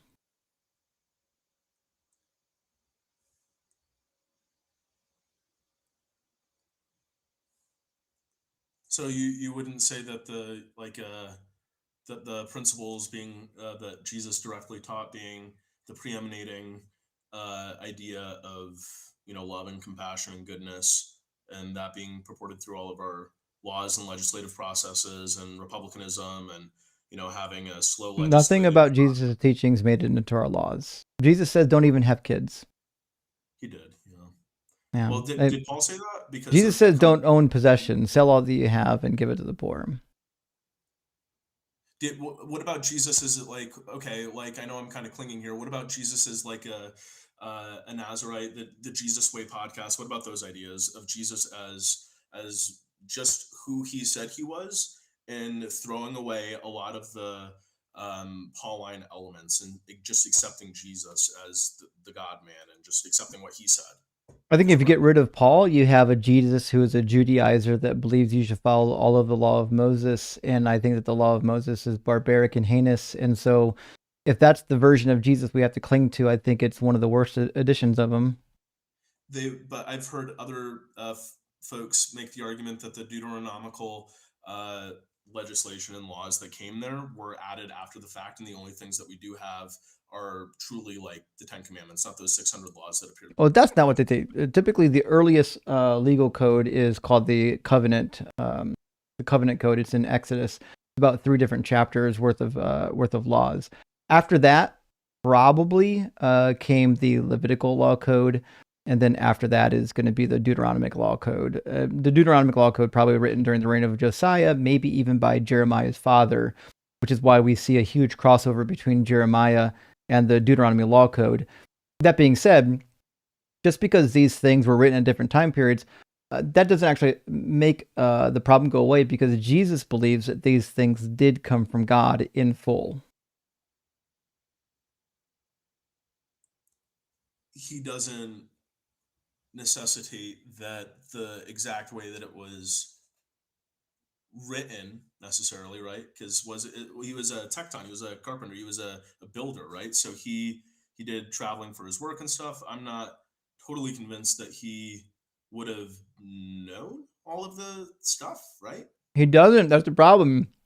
Jesus was the Son of God theoretically, and he had a view of the Old Testament like most Jews did, that Moses is real, the law was given, and you should follow it.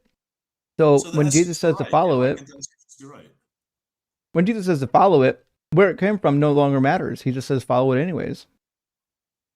I think the Essenes and the Nazarenes are probably like I think that's probably a better place to look if we are to look at Christianity and Christendom, especially if we're to argue the goodness of God or if Jesus of the New Testament is worth following. I think we focus. I think it's so easy, right? Because most Christians are going to try and defend Paul. I think Paul's an idiot. Paul is an idiot. I'm with you. Like I could write endlessly in critiquing him, but I would never speak badly of Jesus. I love Jesus. I promised that I would follow him for the rest of my life, and I intend to, even if I no longer believe it, because I promised that I would. So it's like I have to, right? Isn't that what the Bible says? I have to do it. You don't have to. So, once you realize he doesn't exist, you don't have to do anything. Well, I don't want to go to hell. Well, once you realize he doesn't exist, you're not going to worry about hell. You're not going to think about the Christian hell the same way that you don't think about the Islamic hell right now. Well, I think that I mean, well, hell is not even real. Like Hades and Sheol, right? Like Jesus never talks about. Well, Unfortunately, he does. He talks a lot about hell. Yeah. You know, so well, can we accept Jesus as he says he's God?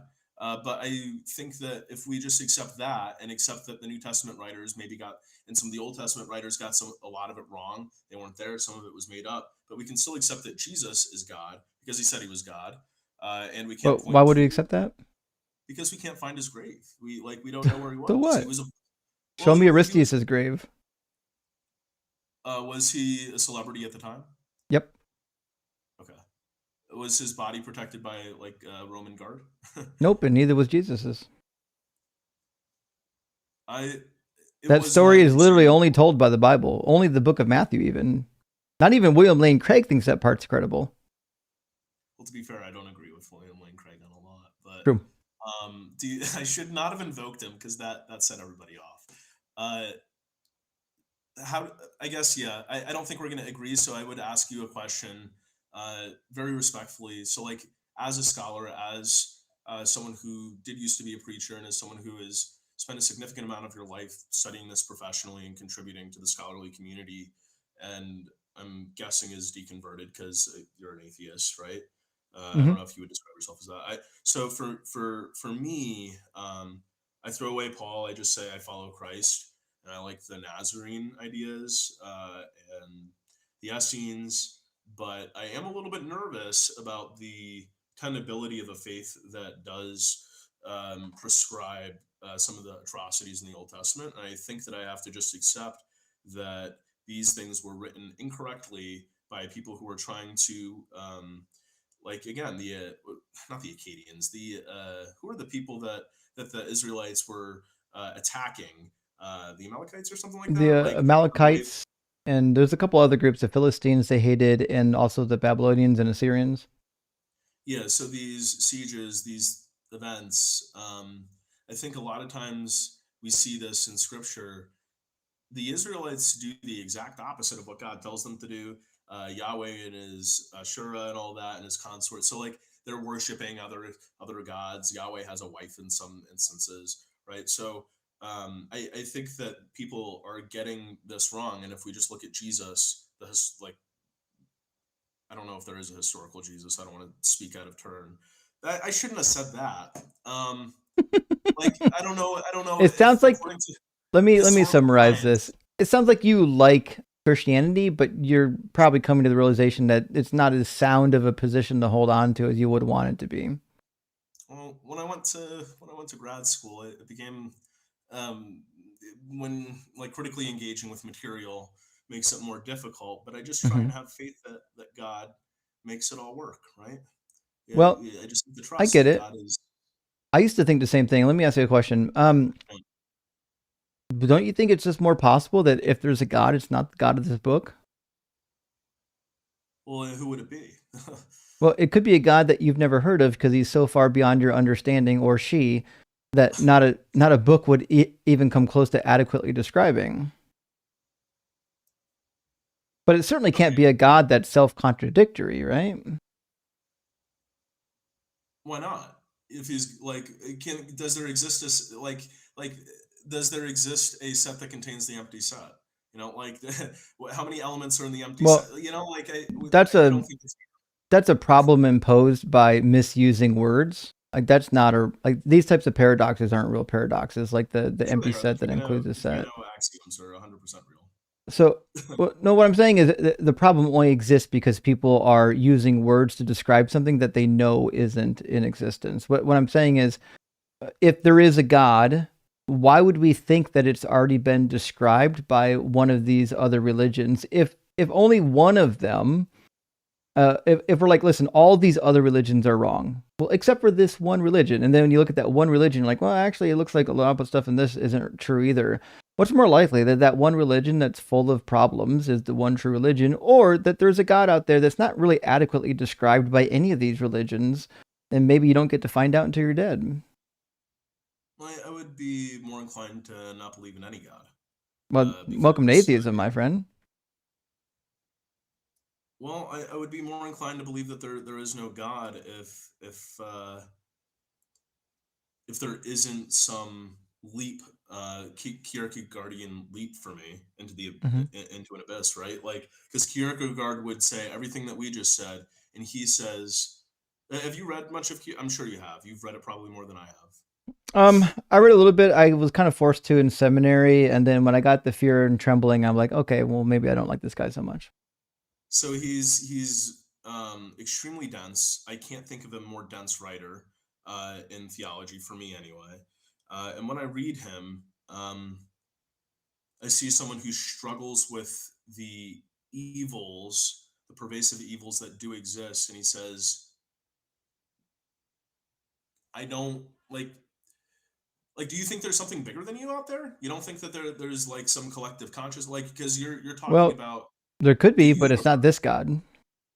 So if there is one, so why do you think there is one as opposed to not one? If there's some kind Well, of collection, like, well, I don't think there is one. I'm just trying to be as charitable to you as possible because it sounds like the realization is setting in that this God is not good evidence for it. But like, listen, just because one religion isn't true doesn't mean you have to become an atheist. I'm just saying that like this religion just on the face of it clearly cannot be true. It's self-contradictory. It's full of lies. And so like, okay, well, great. Maybe this religion's false and another God does exist. We just don't know about it.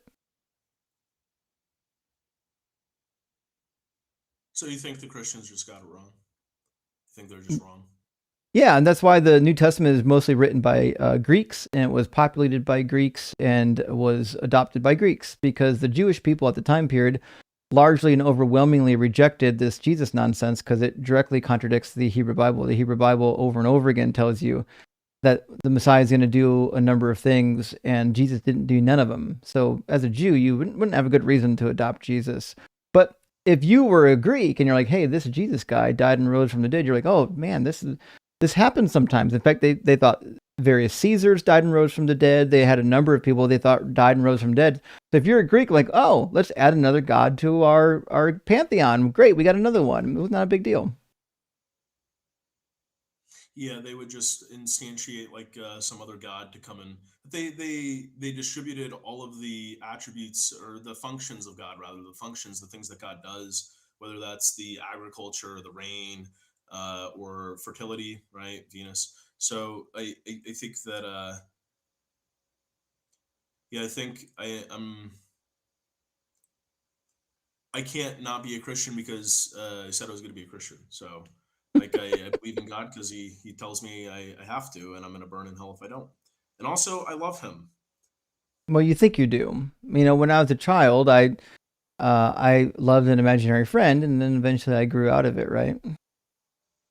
Why can't it be something that doesn't, like, for me, my religion is just my religion. Like this doesn't Hmm. come up in my work. It doesn't come up unless I'm having a religious discussion with friends and stuff. Why can't it just be like, doesn't religion doesn't you're arguing if the God is real, not if it offers social benefits.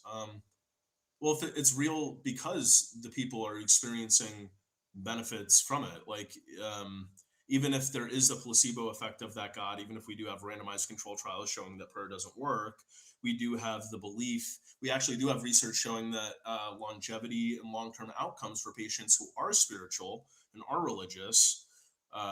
That's Registered Dietitians of America. They have data on Sure, that. but that has Um, nothing to do with Christianity. That's just for religious people in general. And we actually learned too that there are non-religious groups that have similar outcomes. Like there are some tribal groups that still practice a lot of really healthy habits, like taking care of the elders, not collecting a lot of monetary gain, like you living communally in groups and supporting each other. They actually live very long, very healthy, productive lives. I don't think it's the religion's not the thing doing it. It's the social practices that are helping them.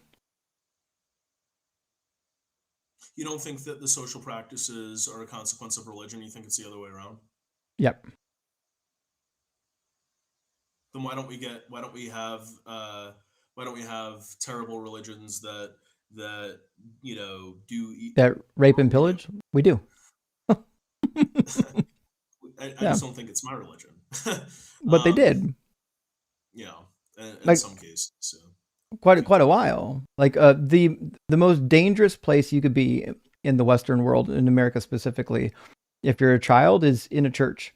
Um, there are 3 times more children sexually assaulted in churches than in the next nearest assault location, which happens to be school.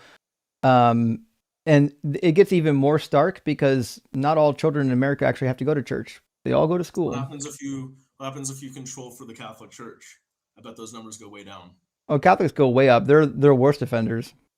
That's what I'm saying. If we count Catholics out of that data set, I Well, think they're that the number Christians. of the incidents would go down It within would. churches. It would, but it's still going to be higher than anyone else. If the Christian God didn't exist, then why would he be isn't the definition of God that there are no other gods before this one God? So if this is the preeminent God, then Well, by definition, he's like the super God because he hasn't been extinguished. So if you can extinguish if you can extinguish the Christian God, then your religion, it's like Agario. Like I used to play this game when I was in high school 10, 12 years ago, and you can go and you could eat a blob, and if you eat that blob, then you are now the chief blob. So if you can eat the chief religion, right, well, if it you can do that, actually already then happened. sure. Who The God who eating is penguin did. well, why have I never heard of him? Has he been No, translated into the hundreds same of reason why people never heard of Jesus in the 2nd century. It just happened. Well, so Sam, I think, defended eyewitness testimony very poorly. But even if it was written about well after the fact, these people wouldn't have had the philosophical understanding to be able to discuss No, but what I'm saying is, hallucinations. you not Who knowing halluc- about the God eating penguin has nothing to do with it existing. do you have any evidence to support your belief in a God-eating penguin? Because I Yep. have inductive base cases to show a It belief in God, it revealed itself to me. like Paul. Yep, last night actually in a dream, it revealed itself to me. Told me that it ate all of the gods. So we agree that it's lunacy for like the special revelation. It's supernatural. I don't believe that there's any special revelation. I don't believe in ghosts or anything like that. But I think that ended, and I think that if that were the case, we would hear more base cases of this penguin eating the god. Well, he just The did fact it. that we don't. Well, that's one. So if we need more Well, base cases. well, now we've got a couple thousand people that have heard of it just during this conversation. So, well, but we have billions of people who so you need to get a few more people, because that's the way it works. Whoever the chief god is, right, is. I mean, you're trying to demand that the God-eating penguin be as famous as Jesus when he literally just did the thing. The day after Jesus died, he wasn't famous. Well, so okay, I promise I'm not trying to be cute here. I genuinely think that if Islam superseded Christianity, right? If Muhammad, right, superseded Christianity in followers and aggregate followers and diminished the Christian God in a substantive way, I don't think I would be a Christian anymore, because then the Christian God is not God, because there's a bigger God that has come and eaten that God and diminished it, and it's no longer the preeminent God. I just told you So by that's the the definition God-eating of God, penguin. well, again, we don't have real cases of that. That's We do. rhetorical device. Nope. Where is it? It's beyond your understanding. You can't see him. Can you point to his attributes? Can you point to God's attributes? I can. Natural law theory. Plato, Aristotle, Socrates, Zeno. Well, we already I discussed can that. That give you doesn't work 1,000 years because of history on people that. don't believe that natural law gets you to anything useful. That's why they couldn't agree on slavery for thousands of years. So that's collective humanity. We still haven't agreed on it because slavery still exists. Sounds like natural law is not helpful then, is it? It is, because we know it's wrong. So that's How? for it. How do we know it's wrong? Because we're discussing the moral pervasiveness. But they didn't. People don't think it's wrong. I talk to people all the time that don't think it's wrong. But we both know that you don't. We both know that they know No. that they're lying to themselves. No, that's Romans not the is case at correct. all. Paul is correct when he says that I don't know if Paul writes it. I think maybe it's written in Corinthians. Law is no longer written on tablets of stone; it's written on the tablet of your heart. So, are you suggesting your case depends on mind reading now? Like you're just saying all the people who are okay with slavery actually weren't okay with it. They were just lying. Yeah, of course. Yeah, they weren't okay with it. Nobody's okay with it. Well, how would you know that? Were you reading their minds? Did you not read the writings of the people who were pro-slavery in the South? Like, did you? Because the arguments were bad and it's wrong, and I've written the arguments were Bible based. Well, slavery's in the Bible, and we're given commands regarding slavery in the Bible. We have nothing in the Bible that would tell us slavery is wrong.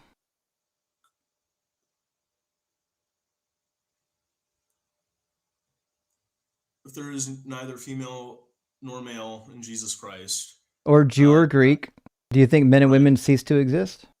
Well, the treatment of slaves vary based off of. But do you think men and women cease to exist? No.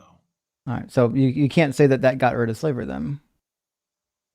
It was the differentiation of like the castes, right? So if there's no more Jew, there's no more Greek. That means that the laws that applied to slavery to the Israelites and the laws that applied to outside neighbors that weren't Israelites, the laws regarding slavery went away, right? Because there's neither female nor Jew nor Greek. Doesn't say that. They go away. The laws regarding women didn't go away. Sure, they did. The people, women cut their hair all the time, and they don't cover their heads. No, in 1 Corinthians 11, he told them to do that. Correct, and they don't do that anymore. So it goes to show that Paul. But that means they ignored Paul then. Yeah, Paul is just a weirdo. Okay, so then you can't use Paul to justify getting rid of slavery then. Like if you think Paul's not a credible source for head coverings, he's not a credible source for slavery. Yeah, that's a selective argument. Jefferson Davis, the president of the Confederacy, talks about how he's being unjustly condemned for allowing slavery. And he's asking, who condemns us, right? It says, not the Bible, it justifies it. The good of society, for if they go where it exists, they find that society recognizes it as good. What then is their standard? The good of mankind? Is it seen in the diminished resources of our country? Is it that seen in the diminished comfort of the world, or is it not reversed, or is not the reverse exhibited? It is in the cause of Christianity. It cannot be, for servitude is the only agency through which Christianity has reached that degraded race, the only means by which civilized has been elevated. And there were a number of Catholic popes who agreed, and early Christian thinkers like Ambrose. So for every Southern pastor that gave some kind of treatment about slavery during the Civil War, you had Northerners that did the same thing about why it was wrong. But they couldn't appeal to the Bible. Well, and the Southerners didn't either in their state constitutions when No, they did. In their secession they cited not religious rights, right? They did. It was the Want me to read them? it was the slave trade, so it was directly a citation of slavery, and whether that's endowed to them through.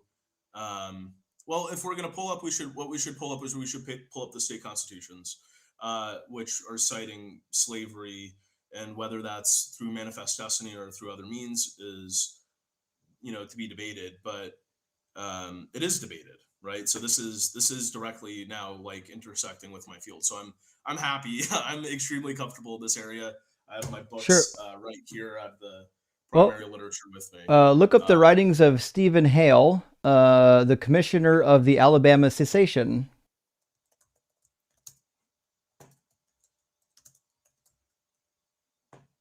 So he is says, he making an appeal to?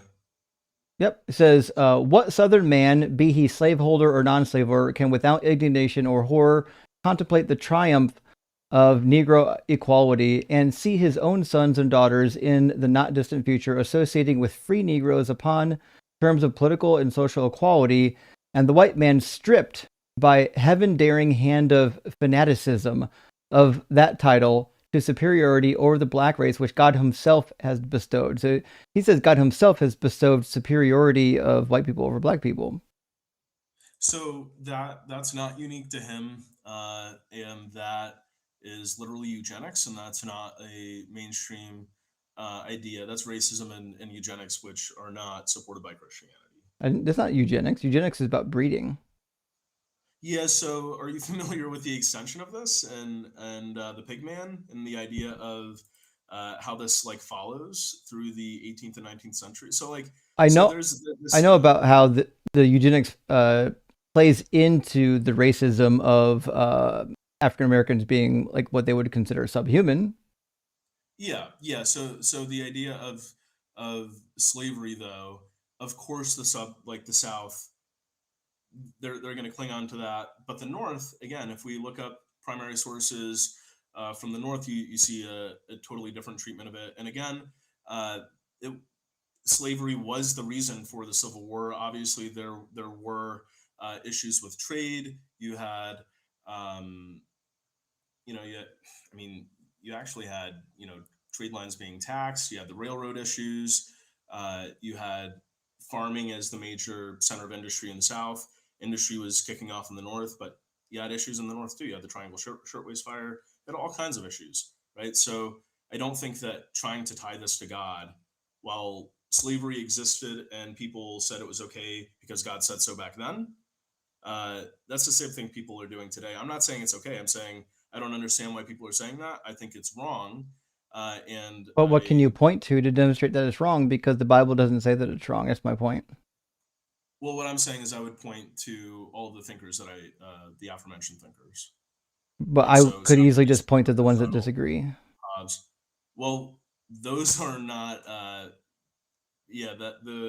So this is like the equivalent of my dad can beat your dad up. Right, pointing to people that agree with your philosophy isn't really proof that your philosophy is better. You actually have to make an argument.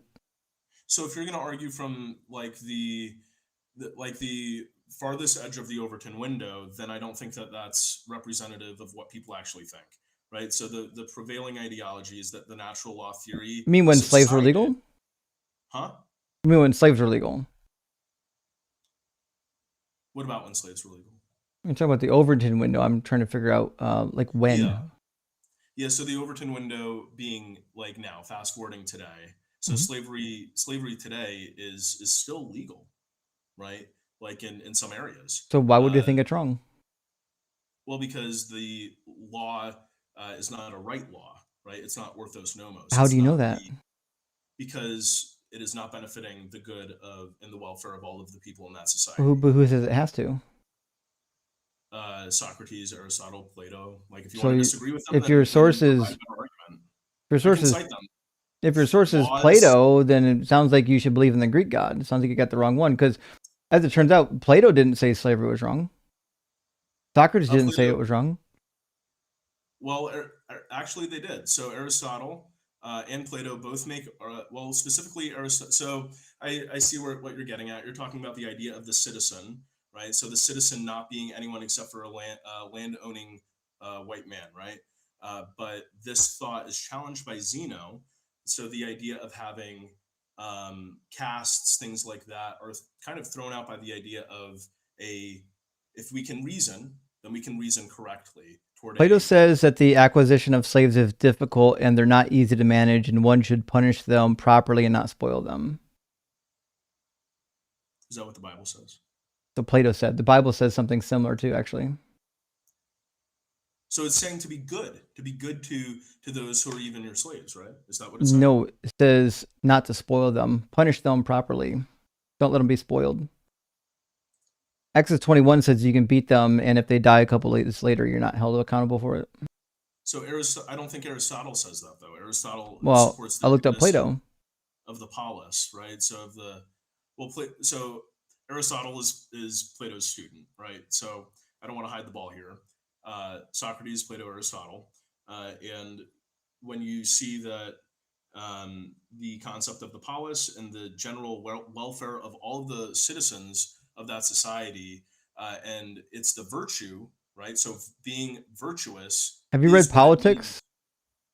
Yeah, I have. In Politics, Aristotle says it is clear that some men are by nature free and other by nature slaves, and that for these latter, slavery is both advantageous and just. So he's differentiating between citizens and slaves, slaves being people who are incapable of thinking on their own behalf. So the way that slave is defined there is someone who is incapable of thinking on their own behalf. No, again, this is not just about incapacity. For everyone in the audience, no, this is not true. This does not say that slaves are only people that are mentally incapacitated.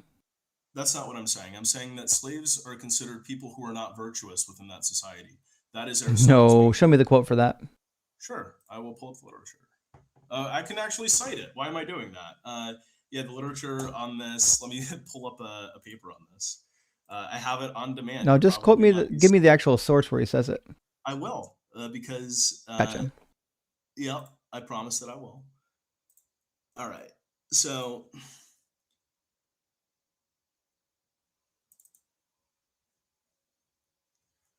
Okay, so. And what is the specific claim again that I made? You're suggesting that according to Aristotle, the only people that are slaves are the mentally incapacitated. Yeah. So I will read this for you. This is my writing, and I'll cite all my sources, and I can provide them as well. I'll send them in the chat.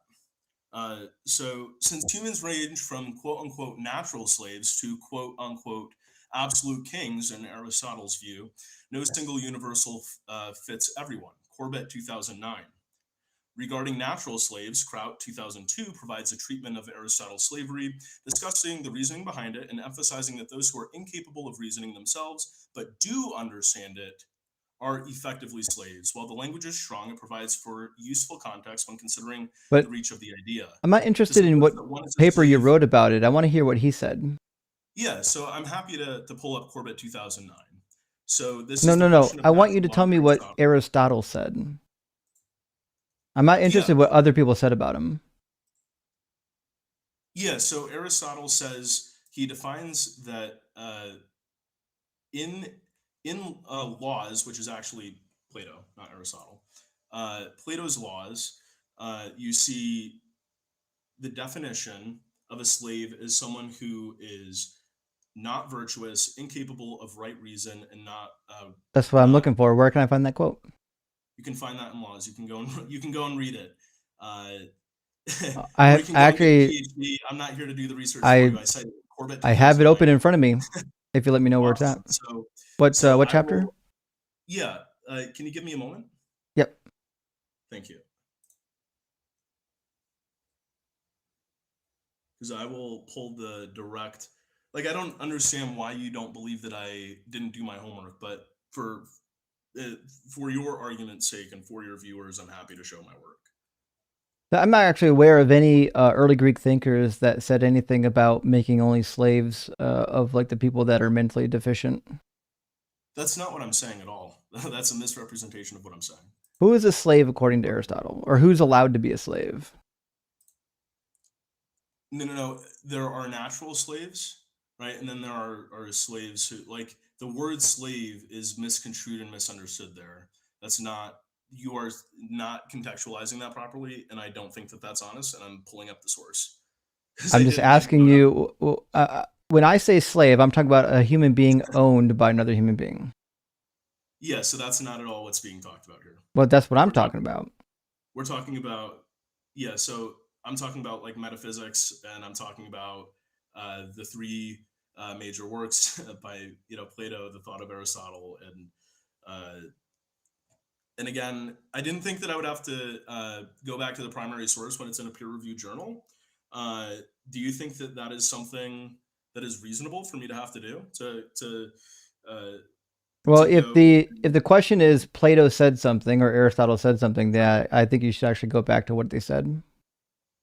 Like if I quoted you something, if I said the Bible said something, and then rather than quoting you what the Bible said, I quoted you what somebody else said about it, you would understand why that wouldn't be a correct way of doing anything.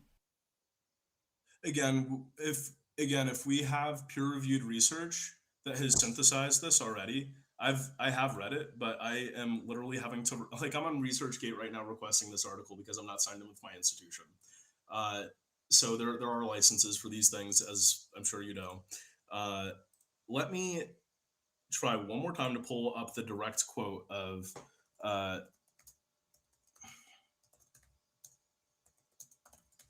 try one more time. Okay.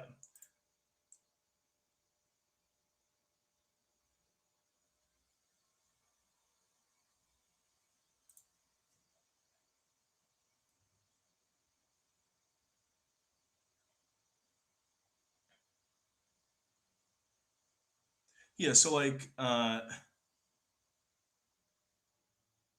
yeah, so this is a proof of exactly what I'm saying. Politics 1.4 1254AL-13. This is the claim that slaves are, again, and if we define the word slave as someone who is incapable of reason or right reason, we would say that they are not merely a tool for action rather than production. So the point of having a slave isn't to have material belongings, it's to Right, but I'm asking you to quote it for me. Yeah. So I will read this exactly.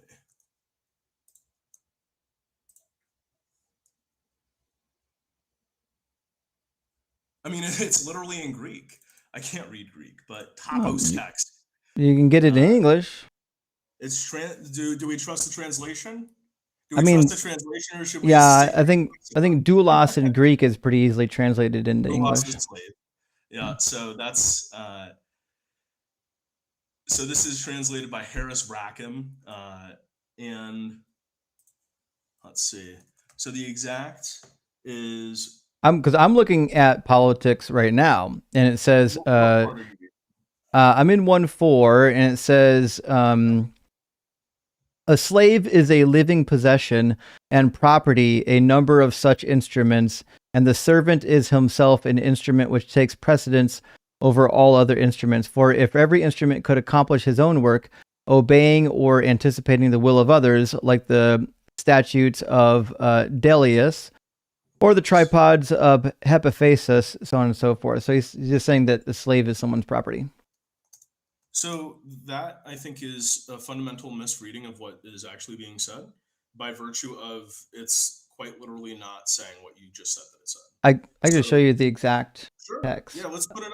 I think we should put it on the screen so that people can actually see that what you're saying is literally not what's being said. And I'd like after you describe it or provide some explication, I'd like to discuss it as well. Yep.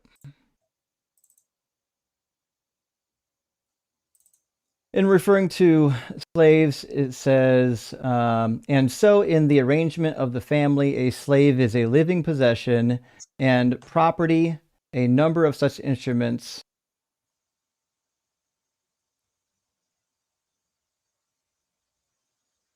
Oh, so you're not going to continue to read. Okay, so I'll Oh, I continue. can read more. The servant Excellent. Yeah, is please read the rest. himself an instrument which takes precedence of all other instruments. For if instruments could accomplish its own work, obeying or anticipating the will of others, like the statutes of Daedalus or the tripods of Hephaestus, which, says the poet, of their own accord entered the assembly of the gods, if in like manner the shuttle would weave and the plectrum touch the lyre without hand and guide them, chief workmen would not want servants. So he's saying, because tools like the lyre can't play itself, it can't work itself, the tool that we call a slave or a servant is far superior to other tools because it can actually act and anticipate. So the idea here that is being illustrated, again, there's a lot of hyperbolic. Slave does not mean slave here. This is not the Well, what's Bible. it mean? So, like, and I'm happy to provide the actual meaning of this, but I Well, want what to word is draw a used line. here? So this is totally separate from the Bible. This is actually like a real area of study that's like they give people PhDs for this stuff. So what's being discussed here is the slave is someone who is not capable of living virtuously, right? So someone who lives as a despot, someone who lives as someone who is a moral vagabond, right, is not someone who is considered virtuous in the society. If you are not considered virtuous, then you are incapable of being a citizen. If you are not a virtuous citizen, then you are not capable of free thought. So that's the idea of the natural law. If you are not capable of being a constituted human and operating in that, right, then you are not, you know, then you are a slave. So it would suppose that people who do have mental illness, people who don't meet whatever benchmark of the time, right, we would probably say that they're a slave. But there were also protections at that time in some places for people who did have who were deformed or who had issues. I mean, they would beg, and the fact that they were begging shows that they weren't being annihilated and killed, which shows that again, even in ancient societies, they had a way to treat the poor. They had a way to treat those who weren't less than, aside from just killing them, right? So or unaliving them. In some cases, they did, but the prevalence of an existing society, and again, going back to specifically what's being said here about. I mean, according to what I'm reading right here, Aristotle is even making a case that you can have conjugal visits with slaves. Where So, like, I mean, you know that Plato and other people that went to the symposium were fucking little boys too, right? They don't care about these people. So there was a lot of problems, and those are addressed. But where do we get the idea of platonic friendship from? That's not from Plato or Aristotle. It's just how the Greek word is used. Gotcha. But what is the etymology of that? Do you know what that is? Yeah, it comes I know from, you know what that is, but do you know what the etymology of that is? It comes from it comes from the Greek word. Yes, I know it's related to Plato. Yeah. So meaning that it is not okay. There's a line in the sand. At some point, it becomes not okay. No, not the case. We're not asking about the difference. We're not asking about the difference between platonic and non-platonic relationships. We're asking about the difference between owning a person and not owning a person. So what I'm saying here is that the reference to slavery in regards to the polis is not in regards to chattel slavery. It's literally in regards to intellectual slavery. It's in regards No, it says that they're property. Where does it say that they're property? I just read it for you. It literally was right there. It says, and so in the arrangement of the family, the slave is a living possession and property. Can you be your own property? Can you self-regulate yourself? We're talking about slaves, which is owned by somebody else. Can you be a slave to yourself? No. Then how people sell themselves into? That's an adorable metaphor, but you can't own yourself. A slave is strictly someone owned by another person. You have to understand this is getting sad now. Come on. Okay. I don't think that we're. I think that the virtuous man that Aristotle and thinkers after him, Aquinas, Hobbes, right?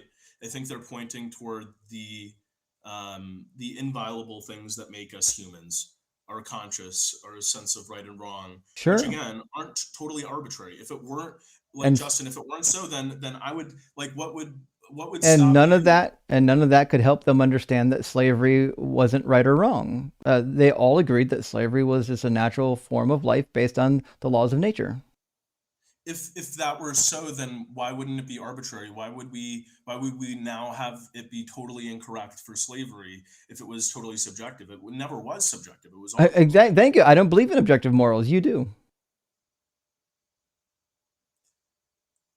See, that's the whole point here. You believe in objective morals. You can't give me the foundation for them.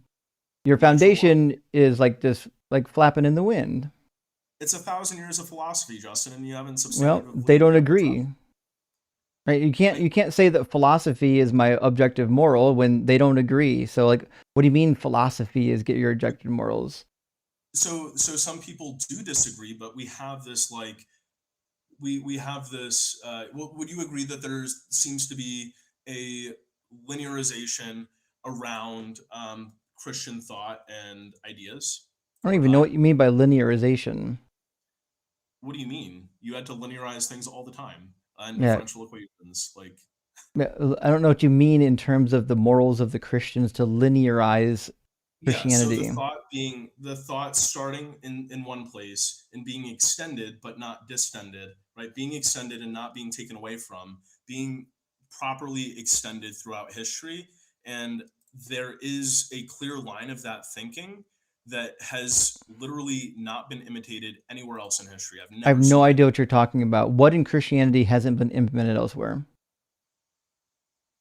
I'm saying the thought. So like if What you thought? like Plato, Aristotle, Cicero, like Augustine, like all of these, like Aquinas, Luther, Hooker, Calvin, like Hobbes, Locke, Rousseau, and then eventually like Rawls, right? You and like there's a clear line of thinking here, I and don't know what this that line. means.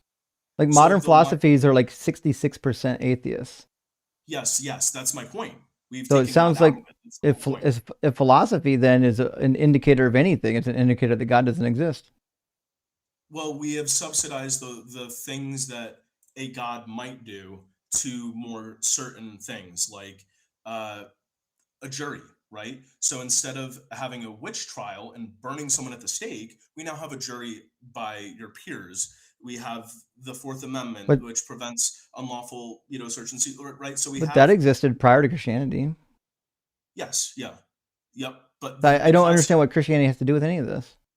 because Christianity is literally the expression of these things that we know to be true, and we've subsidized these actions to But it's literally constitutions and not. government.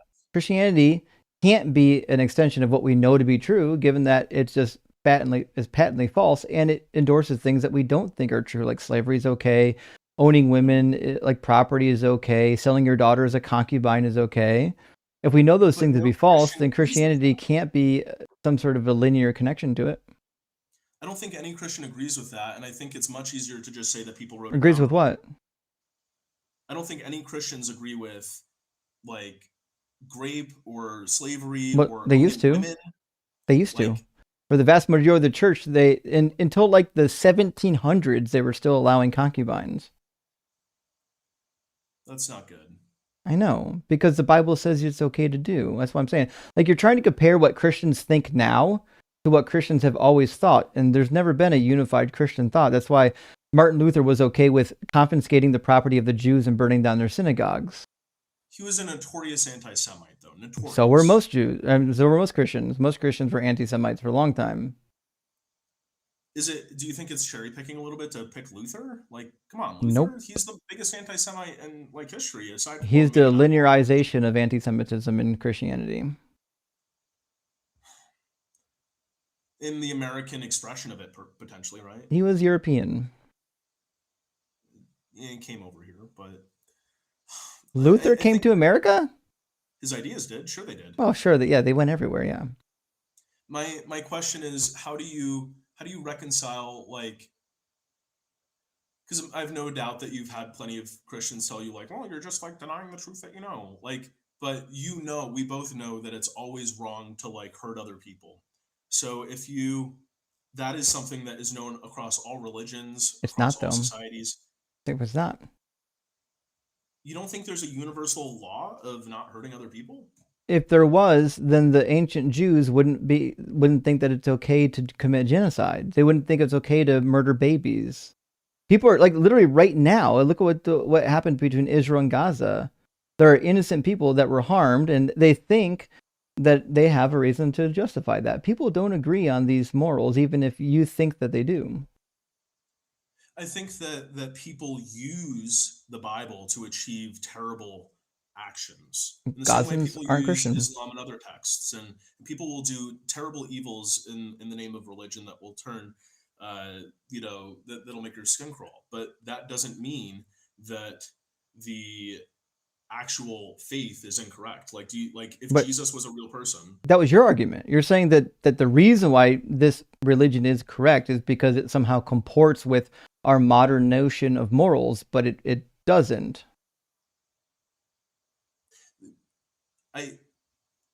Then why is like the war in Iran bad? Or like, nobody disagrees that war is bad. Who But disagrees? Like, again, a lot of people think war is acceptable, and so did the people in the Bible. God thought that war was acceptable. Listen, society has moved beyond these barbaric religions. That's why a lot of people, most people agree that we shouldn't be engaging in senseless wars anymore. But that wasn't necessarily true even 100 years ago. In fact, even now, there's a high percentage of people in Islam that are in favor of both Sharia and jihad, and they're heavily in favor of killing apostates because not everyone agrees that killing is wrong. killing is always wrong. Slavery is always wrong. Not if you're Muslim. Well, I think it's wrong if you're a Christian. Not according to the Bible. Well, I think that people incorrectly wrote down what God was saying. Like, Well, then we shouldn't trust the book. Right? Jesus. Either Christianity is an outflow of some naturalistic phenomenon, or it's not. Like if it's not an outflow of nature and the book can't be trusted, then it's time to throw it away, man. Just pack it up. You're done. But Jesus was like real though. And So what? So was Muhammad. Well, like the Essenes and the Nazarenes, like they Well, continued what Jesus was actually doing. Like we can point to people who followed the Jesus, so what? who followed the Jesus tradition early on. So what? We can do the same with Muhammad. We got hadiths that are from like within his lifetime. Well, I mean, they had to spread it through like caravans of like rape and violence. That's So not did how the early followers. so That's did how maybe some of the Judaism later in Israel. Judaism and Christianity both spread by the sword. Especially Judaism. not at Judaism first. formed with, hey, go murder these people. But not Christianity. Like that was Christianity the is letter law. Judaism, according to you. Well, Judaism gave birth to Christianity, and So the Canaanites, right, came out of the southern highlands, and the Israelites, and they were the Hibaru or some such, that's and they not. were these. You don't want to do the Hibaru conversation. Well, I'm not trying to be right. I think I can learn a lot from you on that.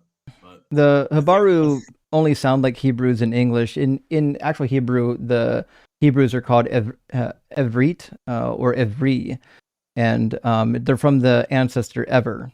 So when you look at it in Hebrew, it actually doesn't sound as convincing as it is. The Hibaru or the Abiru were basically just nomadic people. They existed all over the place. In fact, during the period of King Idrami of Alalach, he actually went down into like the plains of northern. Well, it wasn't called Israel then, but he went down into the plains of northern Palestine and collected quite a few of these supposed vagabonds and actually made like a vagabond city up in Anatolia and like waged war. They were just basically nomads that were okay with waging war, like the Gutians. I think a good closer question for you would be, what if you're wrong and you die?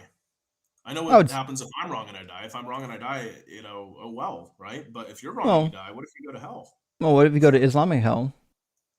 I don't What think I if would you go get there.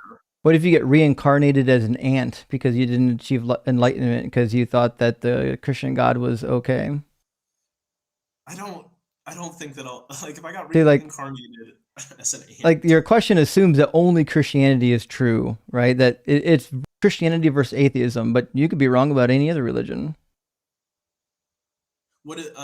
So I guess maybe a better question would be what do you think that I should do with um, what are some because I'm going to guess that the weakest point that you would say in my argument is that I'm unable to tie a unifying like theory over the goodness of human beings because humans historically maybe haven't been so good, and that the Bible being like I'm a Christian, right? The Bible contains atrocities. I would describe like I can't say they're all descriptive because some of them are prescriptive.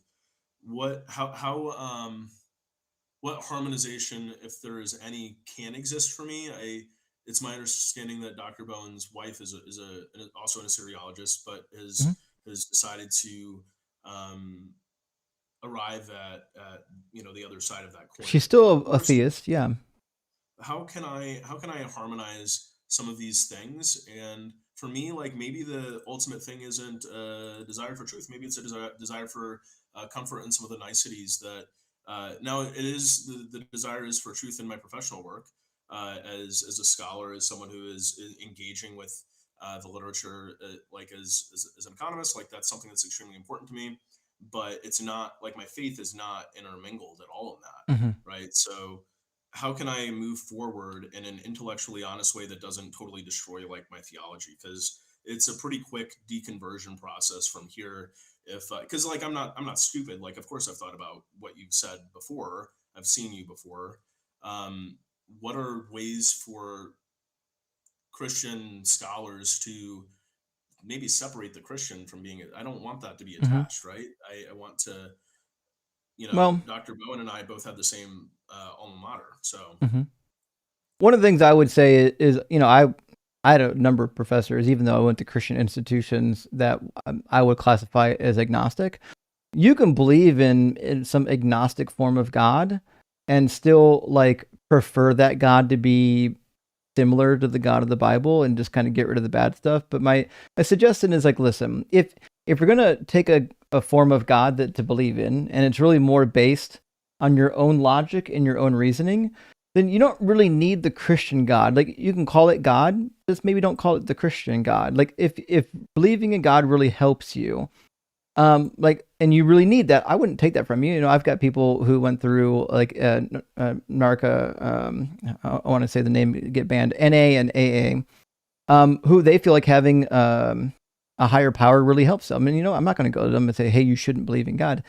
So if like believing in God really like somehow finds benefit for your life, have it, but maybe just be honest with yourself as, hey, maybe it's not actually the God described in this book. Yeah, because like there's no way like that is like the idea of biblical inerrancy is not something that was ever really like where is that in scripture? That's the Like problem. Yeah. Jesus contradicts all like he if he is the fulfillment of it, then he can do whatever he wants, right? But like my understanding of this all has just been my religion is my religion. I've seen the apologist arguments. I'm not a young earth creationist. I believe in evolution. I actually, if anything, maybe would take you to task on your infinite regression, and because I don't think there's enough energy to perpetuate that continually. I don't think that we can have an Well, infinite amount of regresses because there's like cosmologically speaking, the other doctoral candidate, he made really, really, really strong points. Like, I don't know, maybe well, God is this quantum idea. What if God is just the quantum problem? if gravity exists, though, then you can never get rid of energy. You're never going to run out of energy. Like if you took two static items and placed them in outer space with nothing else around them, like they're going to eventually start moving. Anytime you have movement, you got energy. What do you think? I think that the unified field forces split, and I think there was a Big Bang. I think there was a beginning. I fail to. So the law of conservation of energy, like yes, it obviously only applies vacuously because of like heat transfer, all of these different things. But this was my frustration. Sam made a strong argument and then defended it very, very poorly because total complete lack of understanding of any of the science. If there's any mapping one to one of the splitting of the field forces, Genesis 2 and stuff like that, I don't even really believe that. You have to start getting into ideas of like time dilation, which is something that I used to try and reconcile with young Earth thought, but I believe the universe is 13.86 billion years old. Humans have been But around for 300,000 years. why would we believe that the universe didn't exist? Because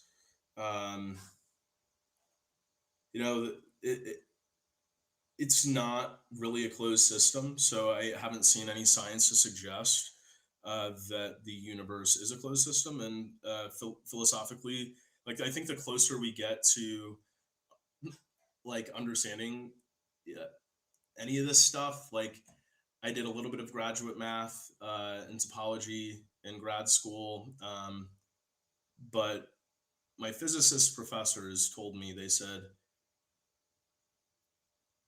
that they don't really understand it and that gravity wins, and that's kind of all that they really know at this point. It I seems like a agree. really open question. I think It doesn't gravity seem wins. Yeah, like I like he did supersymmetry. His name's Dr. James Cook. He did his PhD at NC State. Yeah, I'm not trying to be an apologist. I'm trying to say that I think that I can hold on to like some kind of theistic evolution. I think that I can hold on to Jesus of Nazareth and believe that people corrupted the things that he said. And Paul is a great example of this. I think Paul is actually, maybe you should clip me saying this. Paul is the greatest apologetic for Jesus Christ, because why would we include all of that stuff that Paul wrote if we didn't also admit that humans are flawed and that there's a greater, a much greater Paul, so to speak? Right? Don't follow Paul as he follows Christ. Follow Christ. Yeah. Well, that's one thing. Well, listen, And also, I'm not a Trump supporter. I am not a Trump supporter, by the way. I believe you. I believe you. Like, this is insane. No, you I'm can't study it. totally a Democrat socialist, by the way. So Yeah, you can't study economics and support Trump. Don't worry. I wouldn't have accused you of being a Trump supporter. All right, listen, it's way late. I was supposed to be off here like an hour and a half ago, but I thought we were having fun, so I kept going. Awesome. But thanks for hanging out with me. We probably went for like 2.5 hours. I thought it was a fun conversation, but come back and check in with us sometime in the future. Let's see where you're at. Again, like there's nothing inherently wrong with believing in God. I'm just make sure that the God you believe in actually is tied to something logical. I don't think this book is logical. That is a fair conclusion. I appreciate the conversation. Thank you so much. And yeah, you have a wonderful evening. I appreciate the discussion. Cheers. Thanks.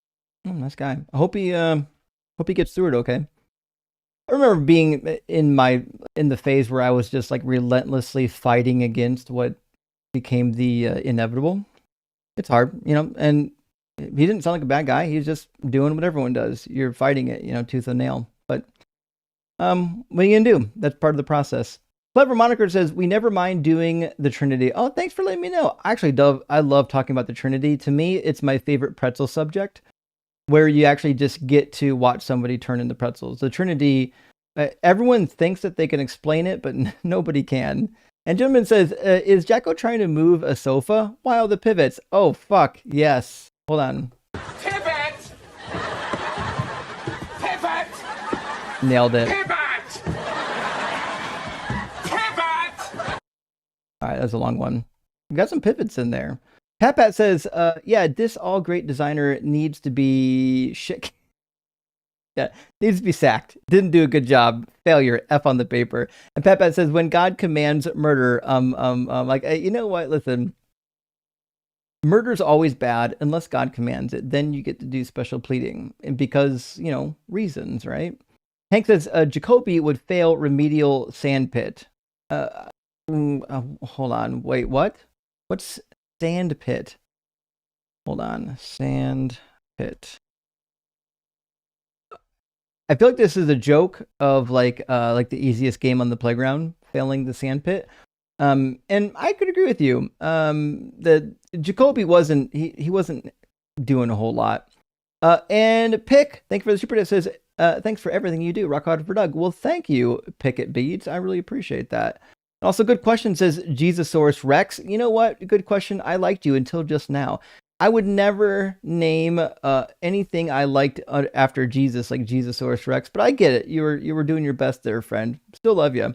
And Pat says, when they use science to back up their claim without real studies, experiments, or reality, but only use ancient magic fairy, Gnostic candy, equals slow death. It really does. I do enjoy, though, like people do love to make like generalized claims about science and history without being specific.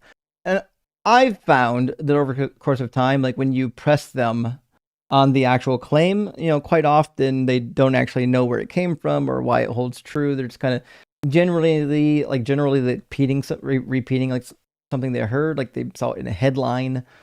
Former prophet, my friend, thank you for the super. It says, update, Dad is doing good. Love to hear it, buddy. Dirty went well. Doug provides. Rock hard for Doug. Your cooking got me through the wait. Thank you for all you do. Well, thank you, former prophet Nathan. We're happy to hear that he's doing well, and hopefully you're doing well. I know this is a super difficult time. Really is hard to watch when your parents go through this. So we're with you, friend. And Shifty Osers says, have you considered a rebrand to Justin Reads the Bible? Got a unique ring to it, if you ask me. The problem is Joel already got it. Joel Reads Bible already beat me to the punch, so I can't do it. I would. It's a good name. And River Nate says, is Jeebus the first death by cop in recorded history? Well, I'll tell you what. He's not the first, but now that you mean it, like now that you mention it, the way Jesus went out is absolutely like the 21st century death by cop. Like you're just like fuck around and find out, but you're doing it on purpose because you want to get capped. That definitely reminds me of the biblical Jesus, actually. And PDX Geek says, I was saying maybe a hot dense state was a celestial being. When it dies, oh, interesting, it explodes and now we are microbes in the corpse. That's an interesting phrase. I don't know why we would think that. If there is a God and it was just the singularity or the moment after the singularity, and then it died, I just don't know why we would call it God. At that point, I would question, like, what's the definition of God we're working with here? Because it sounds like you and I might have a different one. Possum Fish, hey, thank you for the super difference. Says, I would scare my cat away from electronic equipment using compressed air can. Oh, the spray sound scared her. Always enjoy the show. Well, thank you, Possum Fish. I appreciate the suggestion. I can get some compressed air cans. It's not hard. You're right. The air out of it probably sounds like a hissing, which they probably don't like. I'll have to get one of those. I do know also, hold on. They hate the sound of like these singing bowls, like these guys here.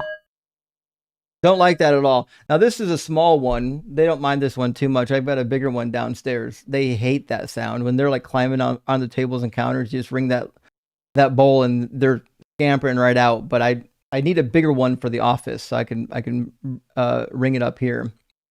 Dave is made. Thank you for the super chat. Says, an atheist influence here in Brazil recently went through a horrible tragedy. I'm sorry to hear that. His son and child's mother both passed in an accident, and you can guess the horrendous things the loving evangelical Christians are saying. Well, if I know anything about Christians, they're saying horrible things about him and saying God did it, because that's what they do. Never mind all the Christians that die horrible deaths, right? The Ministry of Doug, hey, beautiful name, my friend, says, stupid day. Oh, stupid day at work and feeling like I'll be quitting tomorrow. Well, listen, I've been there. So I'm glad to come home to my favorite streamer. Holy shit. I know you meant to say streamer, but I kind of like favorite steamer. To be fair, I think that's a good line. No shade to other creators, Rocker for Doug and Simply What for sharing. Well, thank you, the Ministry of Doug. I really appreciate that. And listen, there are other more entertaining, more charismatic streamers out there, I'm sure. So I really appreciate y'all that come and hang out with me, even though I talk about like really boring Bible shit and I drag you through mind-numbing conversations demanding to see quotations from Aristotle. I get it. That's boring for some people. It's exciting for me, though. And Birdkeeper Mikey says, thanks again for providing this platform for spreading truth. Hope to join you in the online debate space when I'm not in a job that I could face repercussions for doing so. Rock hard for Doug. Chest hair rocks. Oh, thank you. That's what I'm talking about. Thank you, Birdkeeper. Actually, when I was still working my engineering position, people would send letters to my, literally the fucking president of my company. It was crazy. The religious people out here are out of their minds. Like they have no boundaries. Like just the fact that I exist, they're out here trying to like ruin our lives. That's one of the reasons. And the amount of death threats I get, like it's crazy. People are nuts out there. Be safe, friends. Games Onesie says FKA Skeptic Sam. What? What's FKA? Damn it! Now I gotta look this up. FKA meaning formerly known as. I have no idea why I was. All right, Games Onesie. All right, you are formerly known as Skeptic Sam. Thank you for letting me know, Skeptic Sam. Hey, Justin. So the counter apologetics didn't quite work out for me, but I'm about to start a gaming channel. Hell, congratulations. So thanks much for trying to support my old account. So Skeptic Sam, I don't know why it didn't work out. Did you become a Christian now? Hold on. Let me find out. I guess I'm confused why. I see I'm still subscribed. I don't know why it didn't work out for you. Maybe did the debates not go the way he would hope they would go? I don't know what else to think. But I mean, nevertheless, listen, I'm subbed to your account still. So if you drop a video, I'll be able to access it. So just, let us know. Hope you're doing well, friend. And Gretchen, thank you for the super chat. Good to see you, Gretchen. Actually, I'll be seeing you in person soon over at the California meetup. So linguistic miracle is Arabic for metaphor. Okay, yeah, cool, got it. Linguistic miracle had me, by the way. That was a wild conversation. I know some people get bored doing the Muslim stuff, but for me, it's always funny. And Gretchen says, Mikhail, Justin, I've watched all your videos, but also I'm about to run the same tired Islamic lines on you and M's. Ugh. Sure, pal, get bent.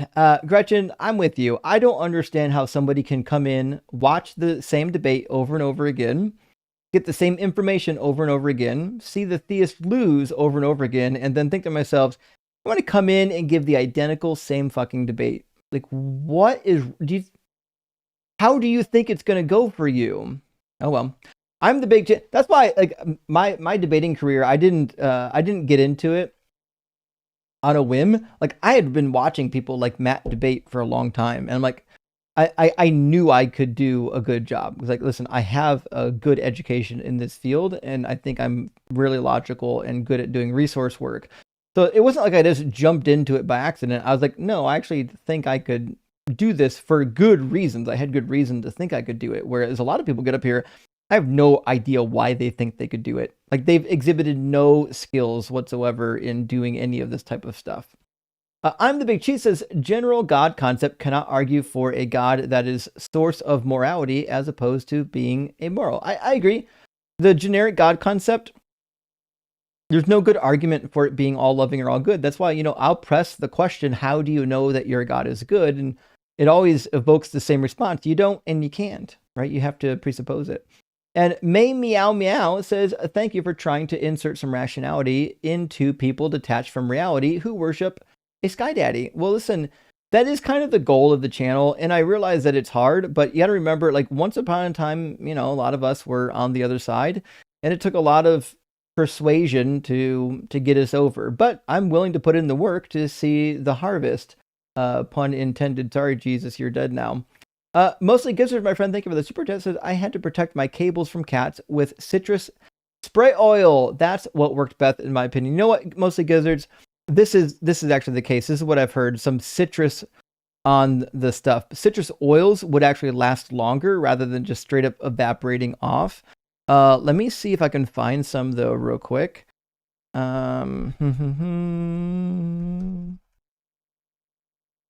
I bet they've got some citrus oil repellents on the Amazon. So they do quite a bit, actually. I'll give that a look. I really appreciate it. I thought straight water would be fine, but a preventative measure would be even better. So I don't even have to resort to the water. But former prophet says that wasn't communism. It was state capitalism. Yeah, dude, listen, the amount of people who don't fully know like what communism did is pretty wild to me. And they constantly confuse like the SS with being communist. They weren't. They were by name socialists, but that really wasn't actually the case either. But like, I don't know, they were a far right wing fringe religious movement, and violent too. Exactly. Thank you for the super chat. Says Christians feel crazy nihilist. Christians feel crazy nihilist. I think you mean nihilist.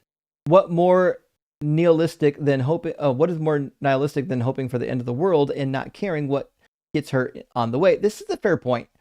Like, if Christians are nihilistic, it's only because of because of Christians' eschatological view that the end is nigh and that they have to usher it in, like by building the third temple and other nonsense like that from the Book of Revelation that they haven't actually read properly. If that is the case, that nihilism is basically nothing else matters and only the end of the world, and you could definitely count the Christians in. But I think the one thing that Christians would differ on is Christians aren't really waiting for the end and then just the end. Like, they're waiting for the end of this world so that they can enjoy the fruits of the next world, which means they're not really nihilists. They're just more like throwing away this one life to get a different life. Whereas in the atheist worldview, like you just have the one life. There's nothing at the end, so it doesn't really matter. Sherry, my friend, thank you for the super chat. Good to see you. It says Alex Tech Chew Proof Cable Protector, Amazon. Oh shit, let me check that out. Alex Tech. Fuck, I can't type this late at night. Alex Tech Chew Proof. Oh, a cable. Sorry, my brain. A cable protector, like a plastic cable protector. We'll see. I've actually got some of those. I'd have to find some that are like in Teflon. Maybe not Teflon, something that's like steel braided or something, because that wouldn't. I think the cat would just chew right by that. I get it though, but it's a good suggestion, Sherry. But I think I've got too many cables to work that out. I'm sorry, you can't see how many cables I'm working with back here, but I'd need like 15 of them, and I don't know. It just seems like it'd be might be kind of a burden to do. But I think the spray-on thing might work. Maybe I'll try the cable protectors after that. Who knows? But they make quite a few different cable protectors. I've used many over the years. Maybe I'll find one that works. Maybe I combine the cable protector with the citrus. And Joe White says, good to see Justin talking to someone he can have equal fun with. Actually, I would say we had two very, very fucking long conversations tonight. I know the audience probably got tired of them. We had two very long conversations where it seemed like they were operating in good faith, and I think maybe we even made some progress. And I realize, guys, but please, audience, I understand that some of these long conversations are boring as shit for you, and I apologize for that. But the reality is, if I feel like I can make movement with somebody, if I feel like I can gradually win them over to my position, I'm going to spend some time on it. Because remember, the goal of this channel is not just to cook people, right? The goal of the channel is to win hearts and minds to our position. The goal of the channel is to get people to agree with us. And sometimes, you have to have long, difficult conversations with somebody in order to make it happen. Jennifer says, we have Shem Tov's Hebrew Matthew medieval. It's true. In fact, I've got a copy. Well, fuck, it's over here. I've actually got a copy of Hebrew Matthew. But yeah, it doesn't look anything like what we would expect for an early Matthew. So I get you. If you do want a copy of Matthew, Shem Tov's, certainly something you can take advantage of. Also, the Moody Bible Institute publishes their own edition as well of the Gospels, all of the Gospels in Hebrew. Peace, Loving Cake says, Sam must have bought the new Amazon Echo chamber speaker. Alexa, whisper sweet lies into my ear until I believe they're true. Oh, shit. Well, Sam, he was indoctrinated. He's trying, though. We were all indoctrinated a little bit. Coco, my friend, good to see you tonight. Hope you're doing well. It says early church fathers said the earth was flat and killed people for saying otherwise. So church fathers said holds no more weight than Simon says. 100% agreed. Every time someone brings up the church fathers, I'm like, why the fuck do I care about the church fathers?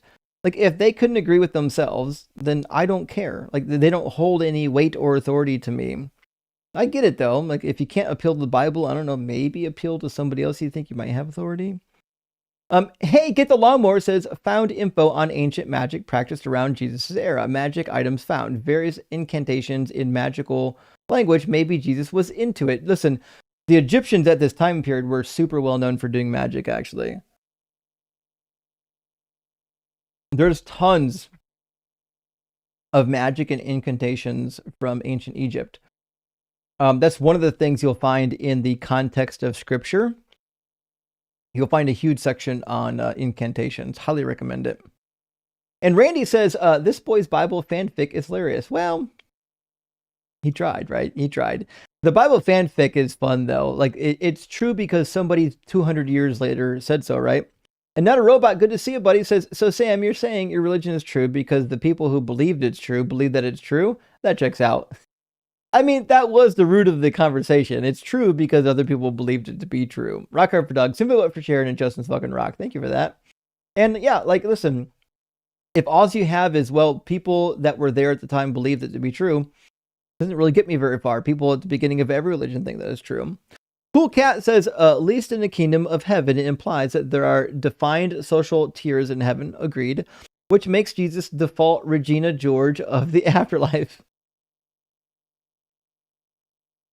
Fair. And it is true, though, that in like the Jesus version of the afterlife, there's absolutely some kind of like hierarchy, like least and greatest, and people that have different roles and whatnot. And if you read Isaiah 65, when the new kingdom, new heaven, new Jerusalem, new earth, all that bullshit happens, it seems that the same thing is there. Not going to get rid of hierarchy. Paul lied. Space Lord says, Christians, joke's on you, persecutors. I'm into this martyr shit. Persecutees, maybe? Hold on, let me... Yeah, those being persecuted. They very well could have been into that, actually. Maybe they had a fetish kink, right? Or a kink fetish, or, hold on, abuse fetish? I'm not sure what to call it. Some people have fetishes for that shit. Tana, thank you for the $10 super chat, and hope I pronounced your name correctly. Thank you for that. It says, as a Texan, your stream keeps me sane when speaking with some of these people around me. It's rough out here, Justin. Keep doing what you're doing. Praise Doug. Well, thank you. And yes, it is rough. I'm lucky that I live in the north, and it's not an invasive species for me. I get some reprieve. But down in Texas, man, you're getting it from every side. And Jodica says, proof of God, Cheetos and bacon are delicious. Checkmate, atheist. You know what? That's a pretty good one. The one that still haunts me, the one that keeps me up at night, is premise number 1, all dogs go to heaven. Conclusion, checkmate, atheist. That one's hard to overcome. That's a tough one. Actually, I don't know what to do with that one just yet. I might still convert. Not a Robot says, so God is real because you imagined him. Gotcha. Listen, well, that's every precept argument ever, right? God is real because somehow I can imagine him, right? That's the ontological argument. Chodiga says, oh, wow, name dropped a guy you described as similar to William Lane Craig. What a trustworthy source. I believe in blood magic now. And listen, name dropping can be fun. Like if you have somebody that the other person admires, name dropping can be useful. But generally in debates, no one gives a fuck about name dropping. For every one scholar that agrees with you, I can find one that agrees with me. Name dropping isn't all that important. Always look for the consensus view. The consensus of scholars, right? Finding one fridge scholar is meaningless. Peace, Love, and Cake says the Bible teaches you how to be an obedient slave. Agreed. Not how to be a good person. Trying to get morals from the Bible is like trying to get a Trumper to stop chugging the orange Kool-Aid. Yep. Peace, Love, and Cake, I agree, actually. No fault with that one. Getting morals from the Bible is like trying to, well, I'm not going to say it. It's horrible. There's no good morals that you need in the Bible that you can't find elsewhere. iReactor, thank you for the super chat. Says, I'm sick of the argument that if you're a moral person in the West, then you're at least a crypto Christian is wild, by the way. Jesus didn't invent morality, dude. Listen, I get it. If you're a Christian and you're trying to defend the religion, you don't have a lot of tools in your toolbox.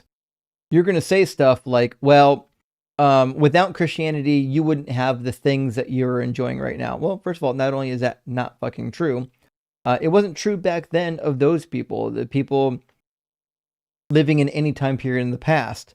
They weren't enjoying the joys of their society because of Christianity. It just happened to be that they lived at a time period where Christianity was flourishing, and also so did humanist ideas, just like today.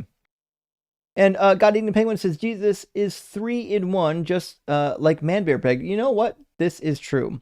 And Man Bear Pig is real. I know because South Park said so, and also because what the fuck was his face from Al Gore? Al Gore said so as well. And Al Gore is super serial, y'all. Miss Tammy, thank you for the $1.49 super thanks popcorn. Big W friend. And also Philodragon. Good to see you, Aaron. Says, isn't cafeteria Christianity so convenient? I pick and choose, and no matter how terrible it is, I keep eating the old spoiled dishes by faith. Yes. Yes. That's the weird thing with the cafeteria Christian nonsense. It's like, listen, if you're just picking and choosing the nonsense that you like, just throw the book out. What are we doing? Why are we still reading this book if we're just going to pick and choose the stuff that we like? We can do that without the book. We don't even need the book for that. And Zen Batu says, I'm currently deconstructing from Mormonism. Oh, congratulations. And was wondering if you can point me to some information or creators that deconstruct from that belief. Rock hard Frederick. Well, there are some creators on TikTok or YouTube. On YouTube, obviously, one of my favorites is going to be Jimmy Snow. Jimmy Snow is actually ex-Mormon. There's a couple of ex-Mormon creators. Give me a second. I follow another one. I just have to think of their name.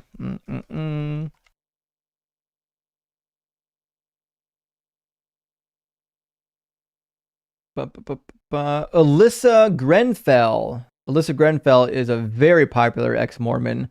She's got like 500,000 followers. Her channel's dynamite. I'm trying to think of, there's definitely got to be others. There's a guy on TikTok I like a lot who's ex-Mormon. Give me a second. It's Shane. One second. Sorry, I gotta mute this tab real quick. TikTok just opens up full blast every time I open up the website. Shane something or another. He's a friend of mine. It's been a while since I talked to him. Damn, why isn't the last name coming to me? Oh, because he changed his channel name. It's now called Shane Deconstructs. Shane _ Deconstructs on TikTok. Really cool creator, ex-Mormon, just dope individual, highly recommend. And there are others. If you go to YouTube and TikTok and just type in ex-Mo or ex-Mormon, you'll find a bunch of them. In fact, even during this live stream, I bet there's some ex-Mormons in the chat that'll wave their hand at you. Troy's double the flavor, double the Z. Thank you for the $70 super chat. That's humongous, friend, and very generous. I really appreciate that. Huge W. Says, love your content, brother. Keep it up. Well, listen, I'm trying. I'm doing the best that I can. I'm trying to do as much content as possible, and also contain my sanity, not lose my mind. So I'm gonna keep doing it, friend. And thank you for supporting the channel. I can't do it without support from friends like you. And Carissa, thank you so much for sending out 20 Deconstruction Zone gifted memberships. I really appreciate that, friend. That's super generous, and it helps the channel a lot. Also, again from God Eating Penguin, says, hell yeah, I ate the fuck out of God. Indeed. I was glad to see that we were able to use the God Eating Penguin tonight in an adequate argument. I thought it was a lot of fun. I think it went well, too. And Classy Harper says, does Marcy have a YouTube channel? If so, name? No, sorry, Marcy doesn't have YouTube yet, but she is on TikTok. So check her out on TikTok, y'all. If you can't find her, just go to my profile and type in Marcy. It'll pop up. Or I think it's Marceline. Hank says, can we have an enslavement apologist timer? Oh, maybe. The problem with setting up timers is it's actually inconvenient from a creator standpoint. I don't know how helpful it is to explain why that is the case, but it certainly is the case, actually. Getting timers in OBS is kind of a nuisance. I have to get a better method for that. Maybe if I get a better method, I'll add more timers. And Kenneth says, Darius, I can't read Greek, so we trust the translation. Well, Darius, which language are you using? Are you basing your argument on? Cognitive dissonance is strong. You know what? I think Darius was experiencing some cognitive dissonance, but I think he was trying. You know what I mean? It's hard for me to get too mad at it because I know I did as well. I remember when I was deconstructing, I there was so many times where like I knew what the right answer was, but I couldn't bring myself to come to grips with it. I think that's all part of the process. It's hard to watch when somebody else is doing it. I know that much. It's really hard to watch. But when you're in it, you're just out there fighting for your life. Like you ever I don't know if anyone played sports, but like I remember being in like football games, and I was lucky to go to a school that we had a pretty good football program. But I remember a couple times where we're like in games, we're like, well, we're fucking cooked. Not gonna win this one. But you're still fighting tooth and nail. Like no matter if you think you're gonna win or lose, right? I think religion's kind of that way. There's a lot of people that whether you think it's likely that it's going to win out and be true, you're going to fight for it tooth or nail anyways, because it's bringing some kind of value to you, you know? And Kay says, your god fella is abhorrent, son. Well, that is, yes. Yeah, the god of this book's not a good dude. And God Sinner, thank you for the additional super chat, says the church took so many L's that it reformed time and time again. They moved the mass, graves, PDF files, and callers want to suggest they have it right this time. Sad, gross nonsense. No spinny for caller. You know what? It's a good point because, like, listen, modern Christians will be like, well, those other Christians in the past weren't real Christians. You know, in 1,000 years, people are going to look at Christians right now and be like, well, they weren't real Christians, right? This whole they weren't real Christians thing never works out well. And Kayak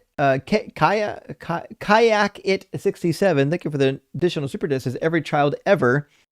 My dad is super powerful and mom is pure and innocent. Sound familiar? Grow out of this toddler's forever dream already.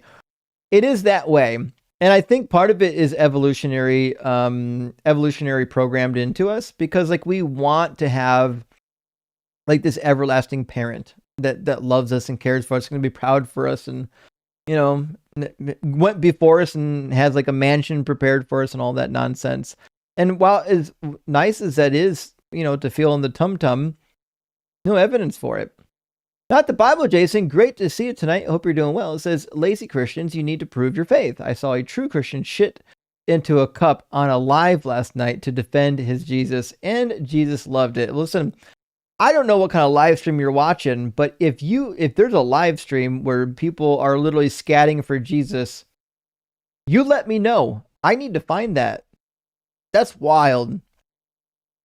And Shifty Oars says, if Justin Reed's Bible is too similar to another channel, what do you think about the name Juxzo? No way that will overlap with anyone else.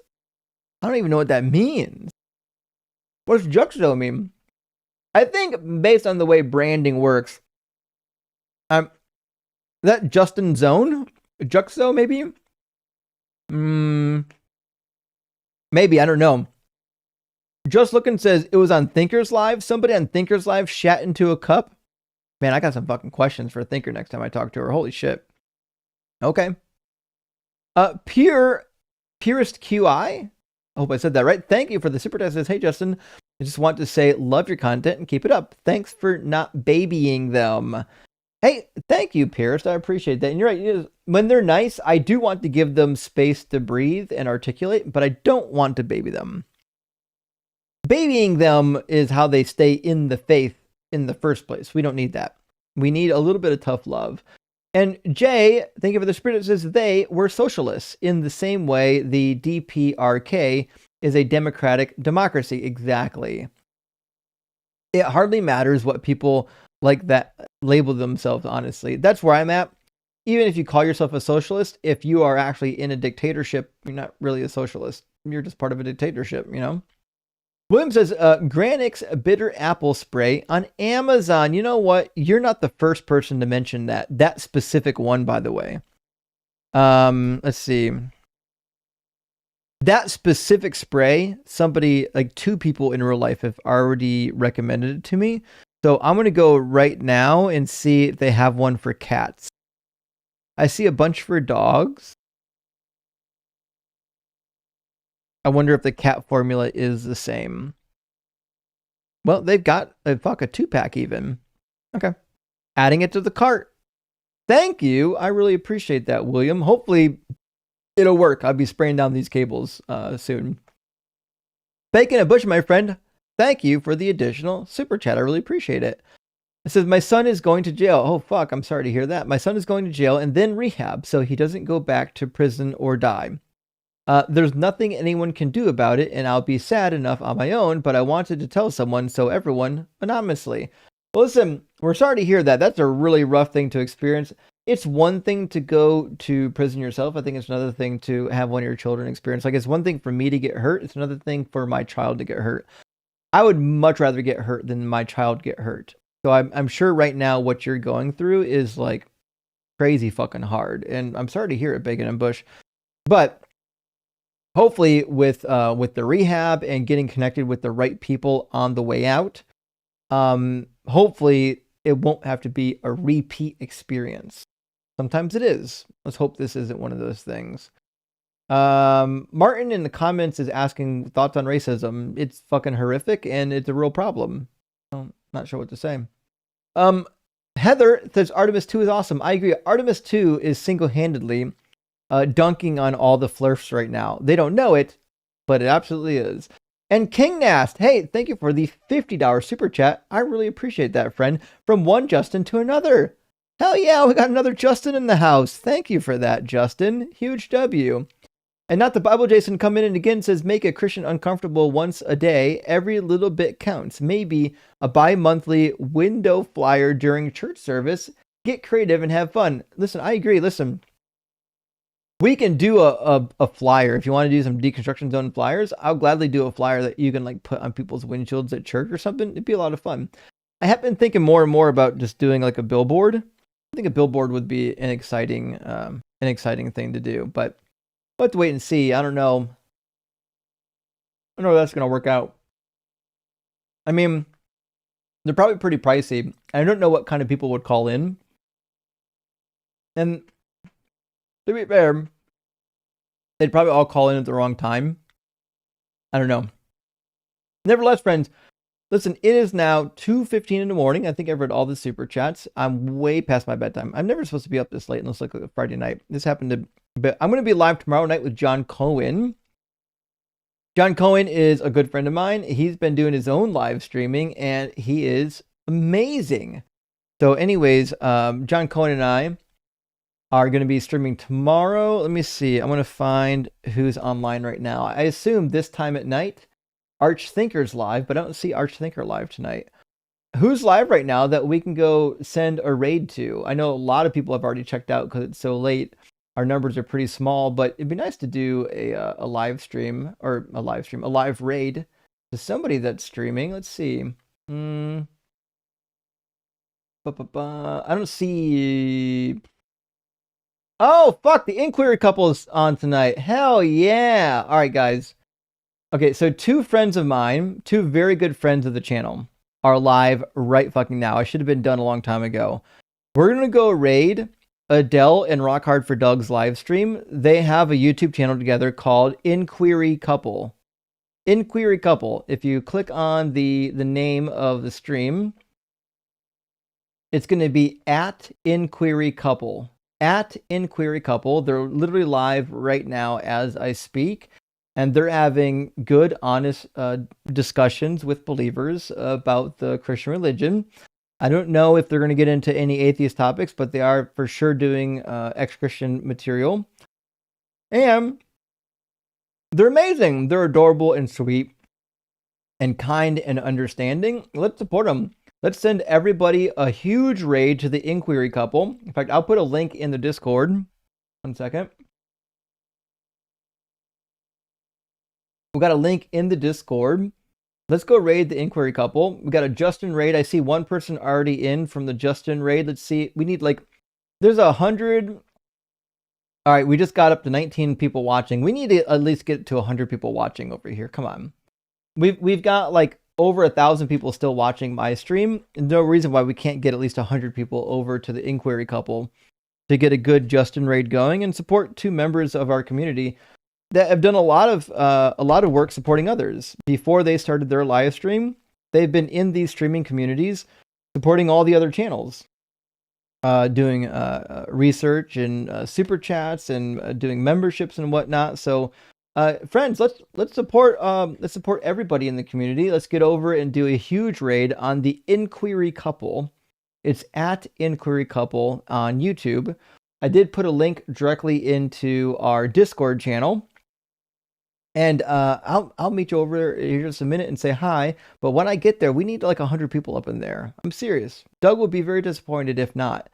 Also, Jay says rock hard for Doug. Well, thank you, Jay. All right, friends. I'm out. I got to go to bed.